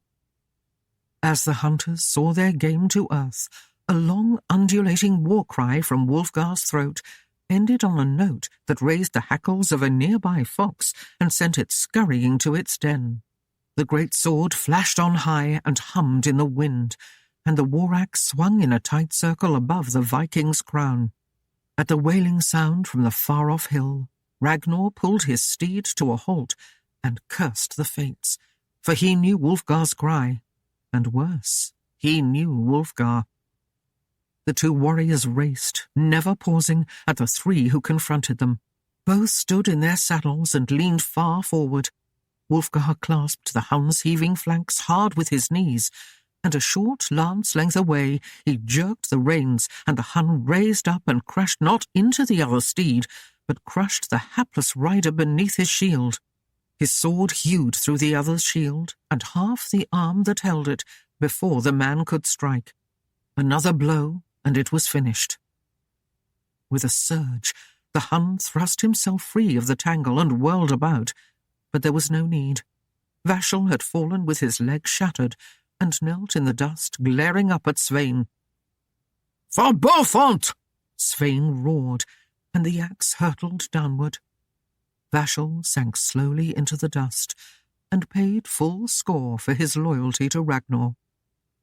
Svein jerked his axe free from Vashel's helm, and shouted thanks to Woden, but too soon. His great destrier slowly slid to its knees, with the hilt of Vashel's sword protruding from its ribs. Svein stepped free, and as the horse writhed in agony, the Norseman's broad face mirrored the pain he saw. His axe rose and fell, and the loyal charger collapsed in the dust. Wulfgar dismounted and cleaned his sword on the cloak of one that had fallen. With his foot, he turned Vashel face up, with eyes wide and unseeing, and with trickles of blood marking uneven paths from his brow to his jaw. Wulfgar's gaze lifted to the now dwindling figures that rode beyond. "I must go on," he said. He met Svein's eye. "See to these, and return to Darkenwald. God willing, I will meet you there with Aislinn and the babe." Svein nodded and gave a last bit of warning. "See to your back." They grasped each other's hands for a moment. Then Wulfgar swung back into the saddle and was off at a merciless pace that spared neither man nor beast. Ragnar had wasted little time. As Wulfgar's battle cry ended, he led the women off again as fast as the winded steeds could race across the steepening hills. Aislinn rode behind him, strangely calm. Assured now that Wulfgar lived, she knew a warmth in her breast, and a smile half parted her lips. Glancing over his shoulder at her, Ragnar found little ease in the serenity he saw in her face. The afternoon drew out, and still they raced on, the horses stumbling and wheezing, froth covering their sides, but whipped ever onward. The three riders paced along a cliff above a wide, still loch that glistened silvery in the lengthening shadows. They came to a break in the sheer wall and began a slow, careful descent. Their breath frosted and swirled out before them. Aislinn's hands, gripping the horse's mane, grew numb with the cold, yet she dared not loosen her hold for fear of tumbling down the rocky ravine. Before them stretched a thin bar of sand, leading to a low island where there was the tumbled remains of some ancient Pictish stronghold. Ragnar led them down the break in the cliff, along the sandy bar into the ruins. They halted in a large courtyard, bordered on three sides by a low stone wall, and on the seaward side by the higher remaining wall of a temple. Within the ancient courtyard rose a block of stone, with crude loops at its corners, possibly where the living sacrifices of pagan rites were offered up. Ragnar snatched Aislinn from the saddle and bore her to the stone, leaving Gwyneth to dismount herself and tie her mare secure with the other two horses. Ragnar bound Aislinn's wrists together to a loop with the use of leather strips, and as she shivered with the cold, removed his own mantle and drew it close about her. He lingered a moment beside her, gazing upon her fine features with an odd mixture of lust and respect, and he wondered how it might have been with this woman had their meeting been different. Perhaps the world would have been an easy apple for him to pluck with her at his side. His thoughts took him to that sorry night he first laid eyes upon her. How could he have known then that in his efforts to have her he would be led to ruin? Now Wulfgar, if he had managed to escape Vashel and the other two, was on his trail like a wolf scenting blood. Wulfgar pushed the Hun to his limit, and as the beast stood wheezing, knew that he had given his last. He dismounted and gave the horse the rest of the grain and rubbed him well with the empty bag. Turning the steed back towards Svein, he slapped him on the rump and sent him off in a flurry of hooves. Wulfgar started walking, and as he went, he chewed a mouthful of dried meat and grain, adding water until he could swallow, then washed it down with a healthy draught. He took off the belt and broadsword and slung it over his shoulder, so the blade lay along his spine, with the hilt easily reached just behind his neck. Now he broke into a trot, loping along, his head down, following the faint trail of hoofprints on the hard ground. He was in the gloaming when he came to the brow of a cliff and saw an island and the glimmer of firelight on it. The tide was rising, and the sandbar was slim. By the time he reached it, dusk had deepened, and a good foot of water covered the strip of sand. Ragnar had planned well, he thought. Now a silent approach was impossible. Withdrawing to a rock in the shadows, Wulfgar waited the rising of the moon, chewing another mouthful of dry food as he watched the mists rise from the water in the frosty night. The black hills about the loch seemed to gather their shoulders and hunch their backs against the darkening night. He climbed the cliff a ways that he might look down into the square, and from there he could see 3 figures in the firelight, Gwyneth moving about near the fire, Ragnar standing where he could watch the shallow strand, and Aislinn huddled in the folds of a mantle by a great block of stone. And the babe, where was he? Slowly the night lightened, and a great orange half-moon rose to perch on a moor. Wulfgar knew the hour had arrived, and he smiled. Tipping back his head, he gave vent to his battle cry, a low, pealing moan that rose on the night winds and echoed from the cliffs, ending in a wail of rage. In the tumbled ruins below, Ragnar started and flung up his head. The howling cry that resounded across the loch held him motionless, as if he could hear naught but the ring of death in it. Beside the stone, Aislinn lifted her gaze to peer into the blackness beyond the fire. She knew Wulfgar's battle cry, yet the raising moan sent a shiver up her spine. It brought to mind a great black wolf who had stared at her across another fire with the wisdom not of his kind. With a gasp, Gwyneth whirled to Ragnar with a fearful look, her pallor appearing ghostly white in the glow of the meagre light. But as the last echo of Wulfgar's war-cry ended, Ragnar's face twisted in a snarl. With long, angry strides, he crossed to Aislinn, slipping a short knife from his belt. Aislinn's breath caught in her throat. Then she glared at him in open defiance, expecting to feel that sharp blade plunging into her breast. But with a quick motion, Ragnar cut through the thong binding one wrist, setting it free. She stared up at him, wondering what next would follow. But he gave a cruel smile, sheathing the blade, and pulled her to her feet. He crushed her against his mail-clad chest, and his dark eyes pierced hers to their very depth. She gave him no resistance, but hung limp in his arms. His hand moved slowly, caressingly, down her cheek, as if he were held for a moment in a trance by her beauty. His lean brown fingers took her chin in their iron grip, with no regard for Gwyneth, who gaped at them in stunned surprise. He kissed Aislinn, bruising her soft lips as he forced them apart beneath his. Her hand came up against his side, straining to push him away, but he gave her no respite. His lips lingered above hers, with his breath falling hot and heavy against them. "He'll not take you, dove, I swear," he muttered huskily. "He'll not have you." Gwyneth approached behind him, and her tired face struggled to shape itself into an alluring smile. "Ragnar, love, what is it that makes you bestow your favours on her? Do you seek to raise my brother's ire? Take care, dear one.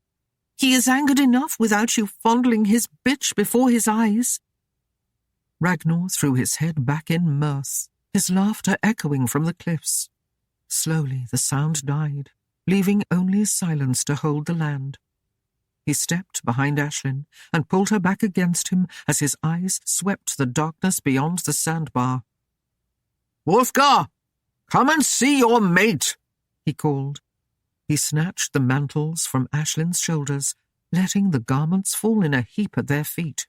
The fire cast its flickering light against her slim form, clothed in velvet gunner, and with a slow deliberateness that made Aislinn gasp, his hands moved over her breasts, fondling them leisurely, as if to torture the man who might be watching somewhere in the ebony shadows of the cliff.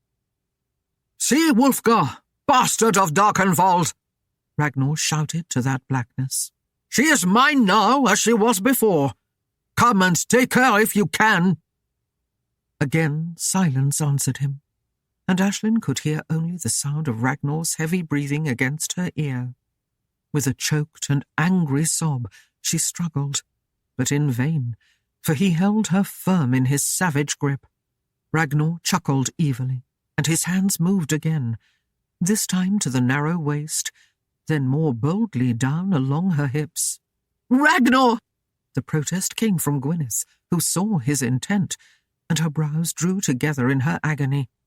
Would you torture me also? Be still, he flung. Leave me be.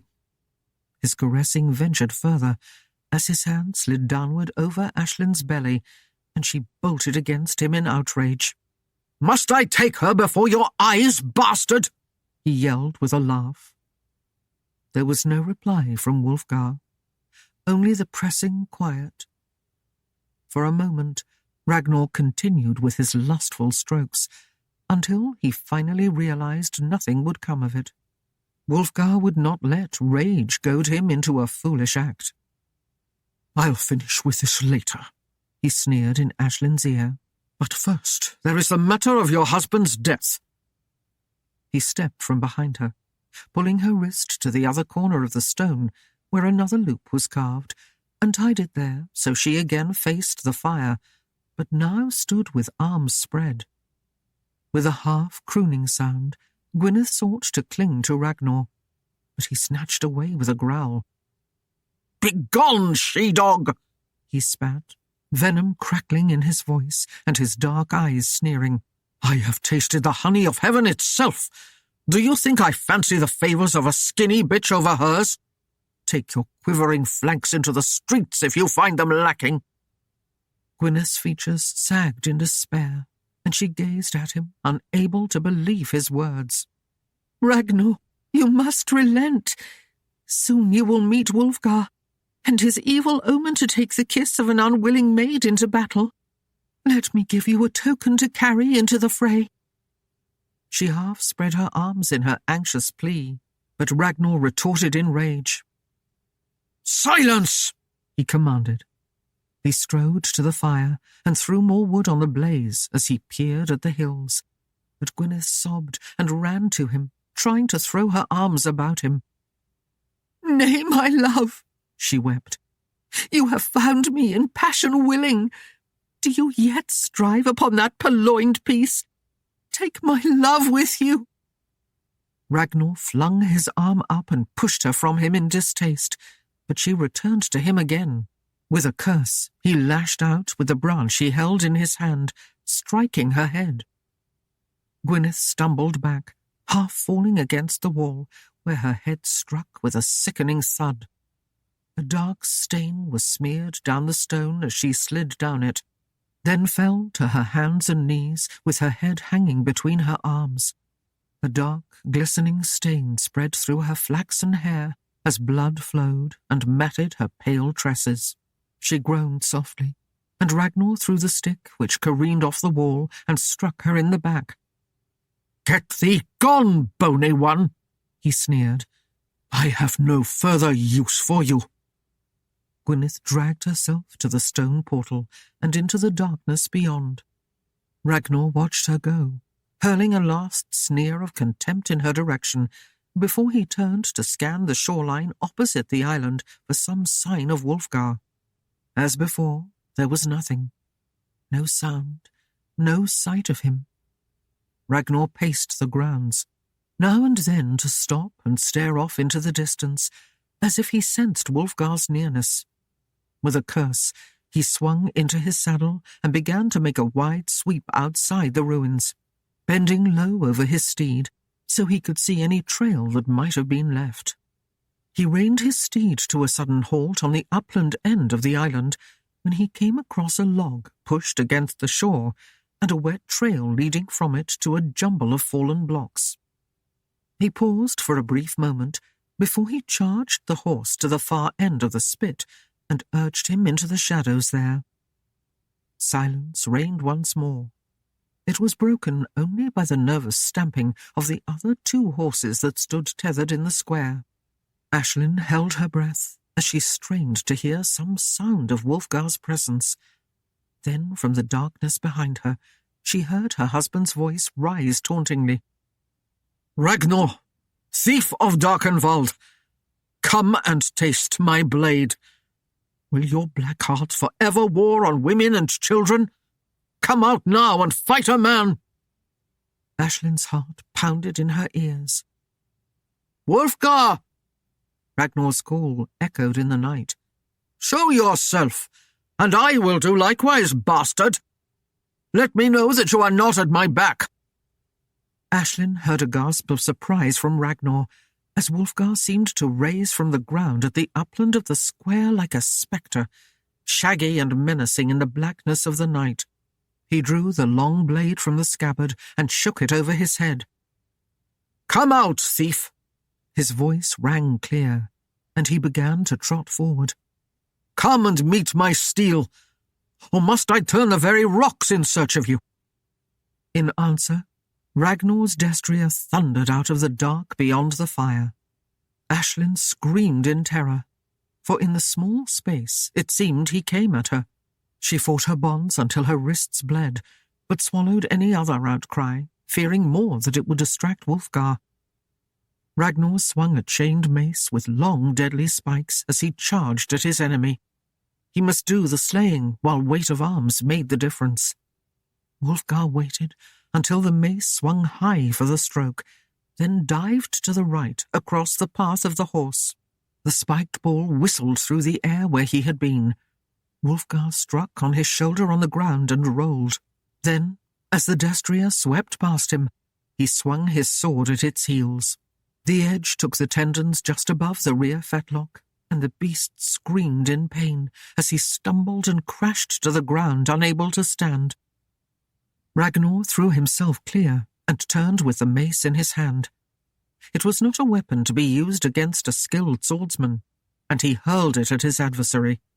Wulfgar easily avoided it, but it gave Ragnar a chance to draw his sword and set himself for battle. His eyes flashed in hatred as he faced the other, and he gained confidence in seeing that Wulfgar was unarmoured and bore only the long broadsword. Any touch of his blade would scar and maim. A warrior once lamed was worthless, and Ragnar held a brief vision of the great Wulfgar begging in the streets. He laughed and braced his shield against his shoulder as he closed to combat. Ragnar swung, but Wulfgar moved swiftly away and left a wide gash ringing on the edge of the Dark Knight's shield. Ragnar could only stand feet planted and take the brunt of the two-handed blows on his shield and strike when Wulfgar closed with him.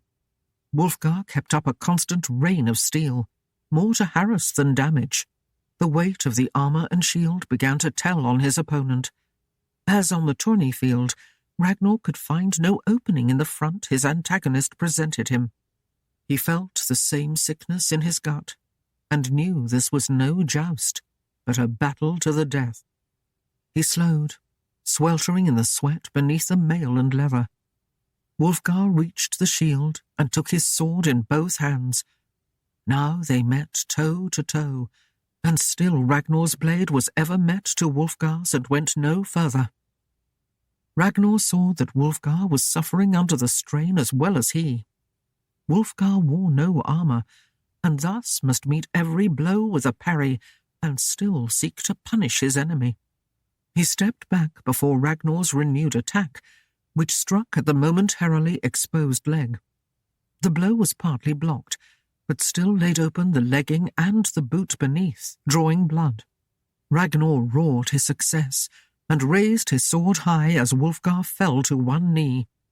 Aislinn cringed in terror for her husband, but Wulfgar saw Ragnar's intent. Still crouching, he laid his sword flat-side along his shoulder to turn the chopping stroke away and send it into the ground, half numbing the other's arm. Wulfgar's vest and tunic were cut through by the force upon his own blade, and blood streamed from his shoulder, yet he struck in return, and Ragnar staggered back, his arm severed to the bone. Ragnar shrieked, clutching his arm, and leapt across the fire. He snarled in frustration, then paled as he saw Wulfgar approach him with the long blade ready. He looked death in the eye and fled. He ran to the doorway in the standing wall, and there stopped short, seeming to pause. A rattling gasp came from his throat, and he grasped the doorway to brace himself.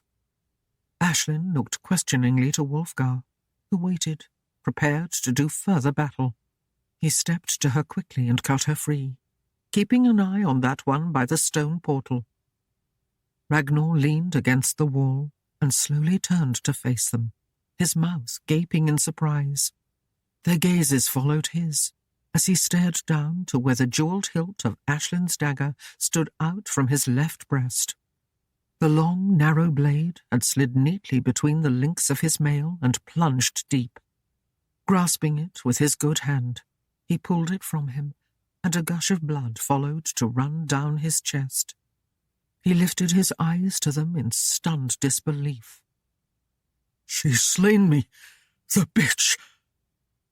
His knees crumpled slowly, and he pitched forward onto his face and lay still. A movement in the darkness behind him drew their attention, and Gwyneth staggered from the shadows. An ugly bruise swelled on her temple and stood stark against her pale, ashen face as she gazed down at Ragnar's form. It was a macabre mask she turned to them. A slim trickle of blood ran from her ear and another from her nose. Her eyes were blank, and the sad pathos of her seemed to plead their forgiveness. "He said he loved me, and took all I could give. Then he cast me aside like some dirty—" She sobbed and took a step toward them, but stumbled and fell to lay still weeping in wretched misery. Aislinn flew to her and cradled the flaxen head upon her lap. "Oh, Aislinn, I've been a fool," Gwyneth sighed, as her eyes found the others. "I listened to naught but my own vanity and desires. Forgive me, for I baited you cruelly in my lust to have some worthy post and honours. 'Twas never mine to possess. What is a bastard's lot?" Wulfgar came to stand near her feet and gaze upon his sister. She lifted her eyes to him and smiled lamely, as if at some wry jest. "I could not bear the thought of walking in your stead and taking the world's abuse, though you tutored them well on the merits of honouring a bastard." She coughed, and a red spittle came to her lips. "Our mother spoke to hurt your father, and began an endless lie, Wulfgar." She closed her eyes and took a deep breath. "On her deathbed, she pleaded that I should bear you the news and set all aright. But I could not. I was a coward. So now you will finally learn." She opened her eyes and gazed at him once more. "'Tis no bastard you be, Wulfgar, but true son of Bolsgar." She smiled at his lifted brows. "'Twas I and our brother, long dead, who should have borne your title. Falsworth and I were sired by her lover when Bolsgar roamed the lands to do battle for the king. Forgive me, Wulfgar." She coughed again. "O Lord, forgive my sins. Forgive my—" With a long sigh, she relaxed and gave up her life. Wulfgar knelt and watched in thoughtful silence as Aislinn carefully wiped the blood and grime from Gwyneth's, at last, serene face. When he spoke, his voice was soft and husky. "I hope she has found her peace. Be it known that I forgive her. Most of the sin belonged to our mother, and in her twisted vengeance she tortured us all." Aislinn's voice came sharper. "I will forgive her only if we can set this one thing aright. She gave our son to some haggard crone, one who begged among the ruins of a town." Wulfgar rose, his face twisting in anger. He went to where the two remaining horses stood and seized a saddle from the ground, but suddenly calmed, remembering the scavenging gulls which would come with the dawn. He could not bear the thought of his sister's bones lying bleached and naked on the sand. Replacing the saddle, he turned to Aislinn and sighed. "One more night will make no difference." He spread pelts upon the ground away from the two who lay near the portal, and drawing Aislinn down with him, pulled the mantles tightly about them against the chill winds that sighed among the tumbled stones. Aislinn lay with her head upon his shoulder, and took comfort in his strong arms that encircled her and held her secure against him. In their exhaustion they found sleep. The first hint of dawn broke the eastern haze to find them awake, and while Aislinn prepared food, Wulfgar scraped 2 shallow graves in the hard-packed sand. He buried Ragnar with his saddle, shield and sword, and Gwyneth with her hands clasping the small dagger that formed a cross upon her breast, and the fur-lined cloak shrouding her thin frame.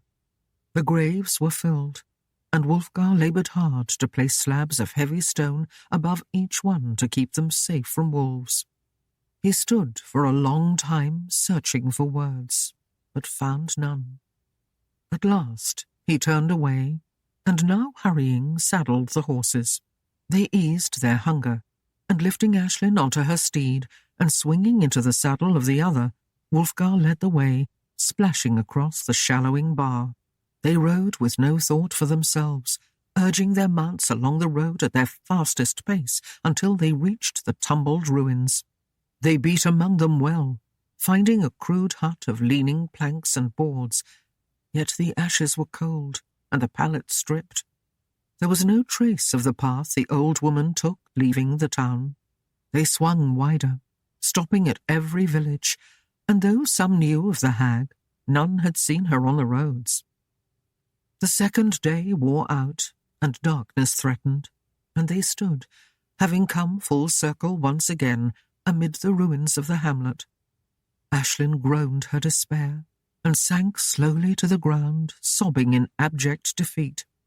Wulfgar bent and tenderly raised her to her feet, wrapping her in the shelter of his sturdy arms. Her cries were muffled against his pelts as he gently brushed her hair away from her ear and kissed her there. Of all the trials Aislinn had known, this was the one that broke her. She had no more spirit, no will or drive. She was robbed of strength and simply hung in his arms, sobbing her sorrow against his chest. It was a long while until the tears would come no more. Her chest ached with the weeping, and her throat was raw. Wulfgar lifted her gently in his arms and bore her to the shallow shelter of a broken wall, where he sat her down. He laboured until he had a small fire to drive away the chill of the lowering night. The sky to the west was stained red as blood, but faded and arched above their heads with a deep blue, and as he gazed up, Wulfgar saw cold, bright stars appear one by one. It seemed he could almost touch them. He glanced down at Aislinn, where she sat dumbly staring into the fire. Kneeling, he took her hands in his, and would have given her of his own strength if he could. She turned violet eyes to him, and there was nothing in them but the empty agony of her loss. "My son, Wulfgar," she moaned. "I want my son." A racking, dry sob shook her shoulders, and he sat beside her, drawing her across his lap until she lay cradled in his arms. He stared into the fire for a long time, and his voice was low and tender as he spoke. "I know little of love, Aislinn, but much of things lost. The mother's tenderness I could never win. A father's love was torn from my aching arms. I have hoarded my love with a miser's zeal, and now it all burns within me here." He looked into the eyes that watched him carefully now. His grey ones were light with the open innocence of a youth. He smoothed a coppery curl from her cheek. "First love," he whispered softly. "Heart's love. Do not betray me. Take what I would give, and make it part of you as it is all of me. Bear my love within you full time, as you did with the child. Then, with a glad cry, bring it forth, and we shall share it evermore. I offer you my life, my love, my arm, my sword, my eye, my heart. Take them all.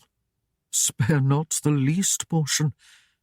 If you cast it away, then I am dead, and shall wander the moors howling like a mindless beast." Aislinn smiled now, and he kissed her lips with tenderness. "There will be other sons, perhaps a daughter, and none shall doubt the sire." Aislinn threw her arms about his neck, and with a low sob murmured, "I love you, Wulfgar. Hold me tight. Hold me for all time." He whispered softly in her ear, "I love you, Aislinn. Drink of my love. Let it be your strength." She drew back and lay against his arm, caressing his cheek. "Let us go," she said, half pleading. "I cannot stay here another night. Let us go home to Darkenwald. I have a need to feel my own things around me." "Aye," he agreed, and with the word he rose and began to scatter the fire. As she neared the horses, Aislinn grinned ruefully and rubbed her bruised posterior. "I shall never again enjoy a ride as much as of old," she mused. Wulfgar stopped and considered her thoughtfully. "There is a craft I spied while quenching my thirst. Aye, 'twould ease your plight considerably. Come, 'tis but a short way." Taking her hand and leading the horses, he led her to a nearby copse of willows. Parting the hanging branches, he showed her where beneath them lay a boat, a long and narrow craft hewn from a single trunk. He bowed graciously. "Your royal barge, milady." At her puzzled frown, he grinned. "This stream joins the one that sweeps the marsh near Darkenwald." Her relief at not having to take to the saddle again was complete as she lifted her gaze to him. He nodded and turned the horses loose to wander where they would, placing the trappings and gear in the prow of the boat. He seated Aislinn in the middle, where she could lay back comfortably against the saddle, and tucked her mantle around her. Pushing the craft into the water, he stepped in and seated himself near the stern. Then, lifting the short paddle, steered it into the swift current. Time ceased to be. Aislinn slept for a while, then woke briefly, feeling the even thrusts that drove the boat onward. She stared upward at willows that waved against the sky, as if sobbing their anguish to the world. She watched stars drift through the gaunt, barren branches of an oak, and the moon rise blood-red, then golden, paling as it tore itself free from the breast of the moor. She drifted again into restless slumber. Thus through the night it was. For her a snatch of sleep, a moment of waking, and Wulfgar ever driving the boat along the winding stream. Wulfgar's mind was blank. The son he had just begun to love was lost from him now, and he might never again see that bright tousled hair or hear that cheery gurgle. His thoughts began to churn, and against that labour he lifted his arms, dipping the paddle again and again, until the ache drove some of the pain from his brain. The first grey light of dawn outlined a friendly oak on a well-known hill. A sleepy town, then the great hall looming black in the midst of it, and on a further rise, the near-completed castle of Darkenwald. The boat grated on the sand, and Wulfgar stepped into the water to drag it ashore. He returned, and taking Aislinn in his arms, carried her to where her feet could touch the dry, leafy bed of the shore. He led through the trees, holding her hand behind him on the narrow way. The path was familiar to him now. It had been another November morn, a little warmer, perhaps, that had seen him on the back of the Hun, searching out the unknown trail leading through the woods and copse, and finally to a fair maid bathing in a cold stream. So time did fly, with joy mending the wounds, or the hurt wrenching the gaiety from their hearts. Aislinn sighed, and lifted a sad and weary gaze to the growing light of dawn, holding an empty ache within her. They neared the manor, and Wulfgar held the portal open as she entered, then stepped in behind her. They stopped and stared about them for a moment in confusion. stunned by the light and noise of the place. No one, it seemed, was missing. Wulfgar and Svein were loudly debating with Gawain and Milborne, and Kerwick, sitting in a chair by the hearth, was carefully tended by Aislinn. His leg and head bore bandages, but his spirits seemed high. When his eyes met Aislinn's, there was a mutual softening, and in a dark corner with her back to the rest sat Maida, giving no recognition of the arrivals. The entire scene was completely out of place for a hall that should have been hushed and in mourning, especially at this early hour. Both Aislinn and Wulfgar were unwilling to break the easy mood of the place with the dark news they bore, yet approached closer to the hearth, until Wulfgar spied them, and with a jovial greeting came up from his chair. "So you are finally here," he chortled. "Good, good. The watchers saw you coming from the tower." He turned his gaze to Aislinn, and with a quick perusal formed his own conclusions. "Well, daughter, I see that smitten knave did you no harm." He peered at Wulfgar as he lifted a questioning brow. "Did you kill him, I hope? I've grown to favour this lass's company, and would take it much amiss if that dandy would threaten her again." Wulfgar shook his head negatively, and before he could explain, Svein jumped to his feet. "What is this?" the Viking roared. "Can I not leave you foundling youths to perform a simple deed?" His laughter rumbled in his throat, and he gave Wulfgar a hearty clap on the back that left him at a loss for breath. "'Twould seem we two must take up the chase and see this matter finished. Mayhap this time you'll not find an excuse to delay you." Wulfgar glanced from one to the other, unable to correct the two, as Svein's comment roused another question in his mind. "Aye," Wulfgar returned with jovial sarcasm. "And I would not trust you to lend a hand in the slaying, as you seem to have a penchant against sparing me any labours." Svein hooted. "Why, you old Saxon warhorse! Could you not see my hands were full already keeping that rutting stud from those flimsy mares Ragnar let loose? When I passed you on the road, I could do naught but wave a hand." The Norseman turned to Wulfgar and explained. "I camped at night, and the Hun awoke me in the cold morn with his nose in my face." He chuckled, glancing briefly at Lynn, who stirred a brewis at the hearth, and continued loudly. "Why, I dreamt at first 'twas some fair young lass who nuzzled me. Then that stinking stallion snorted down my neck, and it seemed the only thing to do was ride him back behind those other steeds I found along the way." Svein guffawed. "They all turned out to be mares, and that braying mule of yours, Wulfgar, nearly killed me in his ear, especially when I came across that dapple grey of Lady Aislinn's." He gestured toward Wulfgar. "Now, this ornery Saxon claims I deserted him when he was in dire need. A lame excuse." Wulfgar grunted. "You could see it was I the more burdened."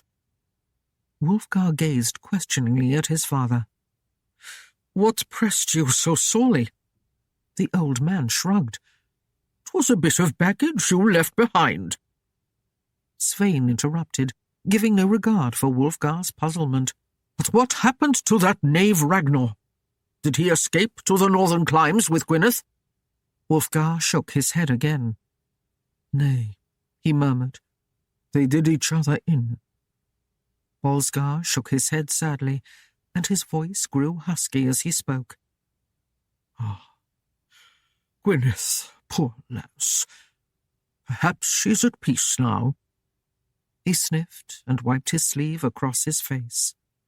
A brief, mourning silence held the room, and Aislinn leaned wearily against Wulfgar, who drew her close with an arm about her shoulders. She felt the warmth of home, yet it fell lacking. There was an emptiness in her that did not fit with the gaiety and laughter that had greeted them. Her eyes roamed about, noting Aislinn and Kerwick in close companionship, Midard and Lynn labouring at the kettles to prepare the morning meal, and Maida, still huddled in her corner. Svein coughed, breaking the quiet. We buried good Beaufort. Gawain rose from his chair, nodding. Aye, we did. But the three of us and the friar were poorly met to keep the Viking from laying him in a boat and setting a torch to it. Forsooth, Milborne chuckled. We did see our friend laid to rest, but Svein's manner of mourning has put us all to rout. Yea, Wulfgar agreed. In truth, it has lowered by no small amount the supply of ale and wine for the winter's chill. 'Twas to honour a valued friend, Wulfgar murmured. He looked to Svein. Rest the day. For tomorrow we must be upon the roads again with Gawain and Milborne to search out an old woman with a withered arm. Why need you that old crone? Wulfgar inquired. She'll rob you blind. Wulfgar gazed at the elder in some surprise. Do you know of her? He demanded in anxious tones, and he became aware that Aislinn's attention had perked up with his father's words. Was it too much to hope Wulfgar could lead them to the old hag, and mayhaps to the babe also? I had dealings with her, Wulfgar replied. She sold me a bit of baggage upon my urging, and it took some haggling, for she was set on the piece and would not easily come around. But with a handful of silver and a show of my blade, I managed to best the bargain. Wulfgar peered at him suspiciously. Of what baggage do you speak? Wulfgar called over his shoulder. Maida? Yea? That one answered, as if piqued at being so rudely summoned. Fetch the baggage here. We must teach these two not to cast aside their baggage so carelessly. Yea, fetch me my grandson. Aislinn's head snapped up, and Wulfgar turned a surprised gaze on his father. Maida rose and faced them, holding a bundled form in her arms. At sight of the tiny head adorned with coppery curls, Aislinn gave a happy shriek, tears flooding her eyes, and ran to her mother to snatch the babe from her arms. Cuddling him close against her, she whirled around in an ecstatic circle, as everyone looked on with broad smiles. Wulfgar laughed as Bryce let out a squall of protest at being so heartily squeezed. My love, take care. He cannot bear so much loving. Oh, Wulfgar, Wulfgar, she cried gaily, coming to him, and she found no better words to speak. Wulfgar smiled down at her tenderly, and then feeling as if a great burden had been lifted from his chest, he took the lad from his mother's arms, swinging him up in the air to Bryce's delight. He squealed in glee and chuckled, but Maida clucked as if she were a mother hen. That youngling will rue the day at having a sire such as you. Go gently with my grandchild. Wulfgar looked at her, doubting her sanity, and held Bryce more carefully. Yet he saw in Maida a new-found firmness of mind and body, and glimpsed a beauty he had never noted before. The scars on her face had faded, and a healthy glow replaced them. He knew that in her youth she would have rivaled Aislinn to behold. What is it that assures you that I'm his sire? He asked. Of course he's your son, Wulfgar broke in, just as you are my son. Wulfgar raised a questioning brow to him, but the old man reached out a finger and pulled Bryce's swaddling down to reveal a reddish mark upon his buttock. 'Tis a birthmark of mine, if you will accept my word, since I will not display it for your eyes. As I brought the babe back home, there came a need to change his breeches. As soon as I saw the mark, I knew you were my son and he your son. Wulfgar seemed bewildered. But I have no such mark. Wulfgar shrugged. Neither did my father. But his father bore it, as well as the grandsons of each so marked. Gwyneth gave the news to me that I am your true son, Wulfgar murmured, and our mother gave Gwyneth the tidings on her deathbed that she and Falsworth were sired by another. Wulfgar sighed deeply. Perhaps if I had left your mother less in my venturing after war, she might have been content. Now it seems I failed you all sadly." Wulfgar clasped his shoulder and smiled. "I have gained a father, but lost William's sympathy. Still, the trade is one of wealth unknown." In Wulfgar's arms, Bryce gazed wonderingly about, chewing on a small fist, his eyes wide with curiosity. Maida crooned as she reached out to pet him, then looked askance to his father. "There was never any doubt he came by your seed, Wulfgar. Can you not tell a virgin when you've laid one?" "What is this?" Wulfgar demanded. "Have you gone daft again, woman?" "Ragnar," Maida cackled and turned to peer at her daughter. "This one wielded well what Ragnar could not raise, eh, daughter? And that crowing Norman cock claimed what he never had." "Mother," Aislinn pleaded. Maida lifted a small packet hanging from her girdle and waggled it before her daughter's eyes. "Know you this?" Aislinn gazed for a moment at the small bag, feeling a bit perplexed. Then suddenly she giggled. "Oh, Mother, how could you have dared?" Her laughter drew a confused frown from Wulfgar. "Aislinn, what is it she bears there?" he asked. "A sleeping herb, my love." Aislinn smiled, with adoring eyes turned to him. "Aye, 'tis true," Maida agreed. "The night she and Ragnar would have bedded, I slipped a potion in the wine. For him. Just for him. But he made Aislinn drink of it too. I was in the room and he did not know. He sought to take her. He tore her clothes and cast the shreds aside." She gestured up the stairs. "He fell upon her, on the bed," Maida cackled gleefully. "but before his body met his will, they both did fall into sound sleep, and there they rested, thus entwined, until I roused her with the morning's light, and we did fly." She shrugged. "I would have killed him, had I not feared his men would then fall upon my daughter and kill her." Wulfgar continued to scowl at the woman. "There would have been other signs." "I took the proof away," Maida laughed, her eyes a-sparkle. "Her torn kirtle of your night on her with the virgin's stain still on it." "Mother," Aislinn interrupted, her voice of a sudden angry and questioning. "why did you let me go these many months a-doubting?" Maida turned to her and raised her chin proudly, showing a shadow of the beauty she once bore and had passed to Aislinn. "Because he was a Norman, and you would have flown to him to tell the news." She shrugged her thin shoulders again. "Now he is only half Norman, and the other part Saxon." Wulfgar threw back his head and relented to the hearty laughter that swelled within him. After a while, he managed to calm a bit and muttered, "Poor Ragnar. He never knew." Aislinn came into his beckoning arm, and as Maida took the babe from him, Wulfgar drew his wife in the circle of his embrace. His eyes swept the hall, and he felt the warmth and friendliness of the place which Aislinn had always known. His gaze took in the knights, Milborn and Gawain, who had fought by his side in the thickest of battles. Svein, who had brought him up from his youth. Wulfgar, a father restored.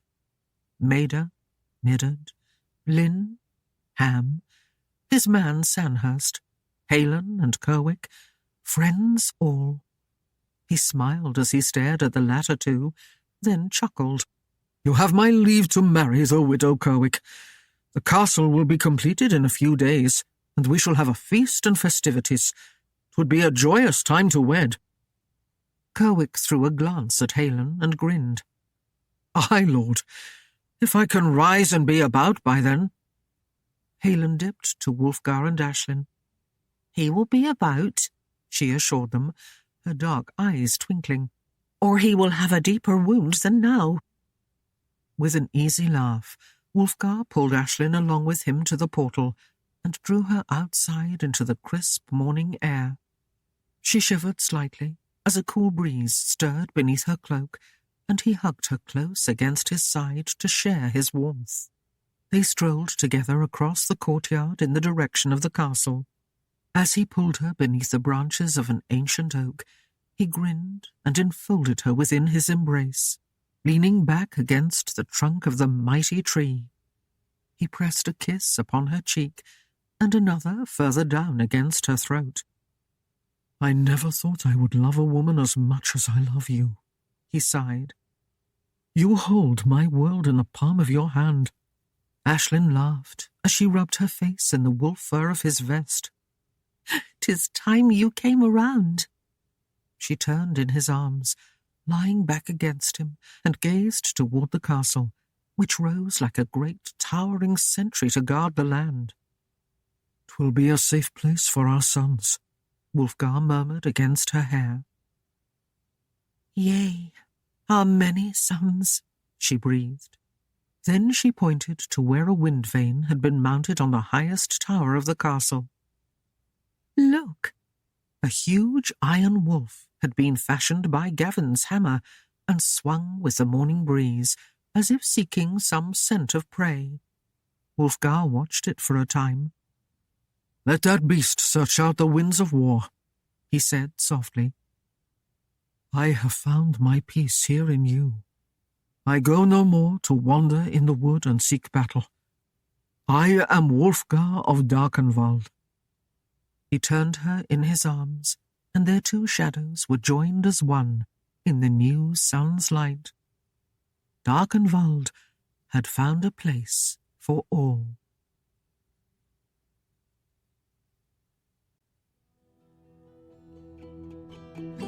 This is Rosalind Land.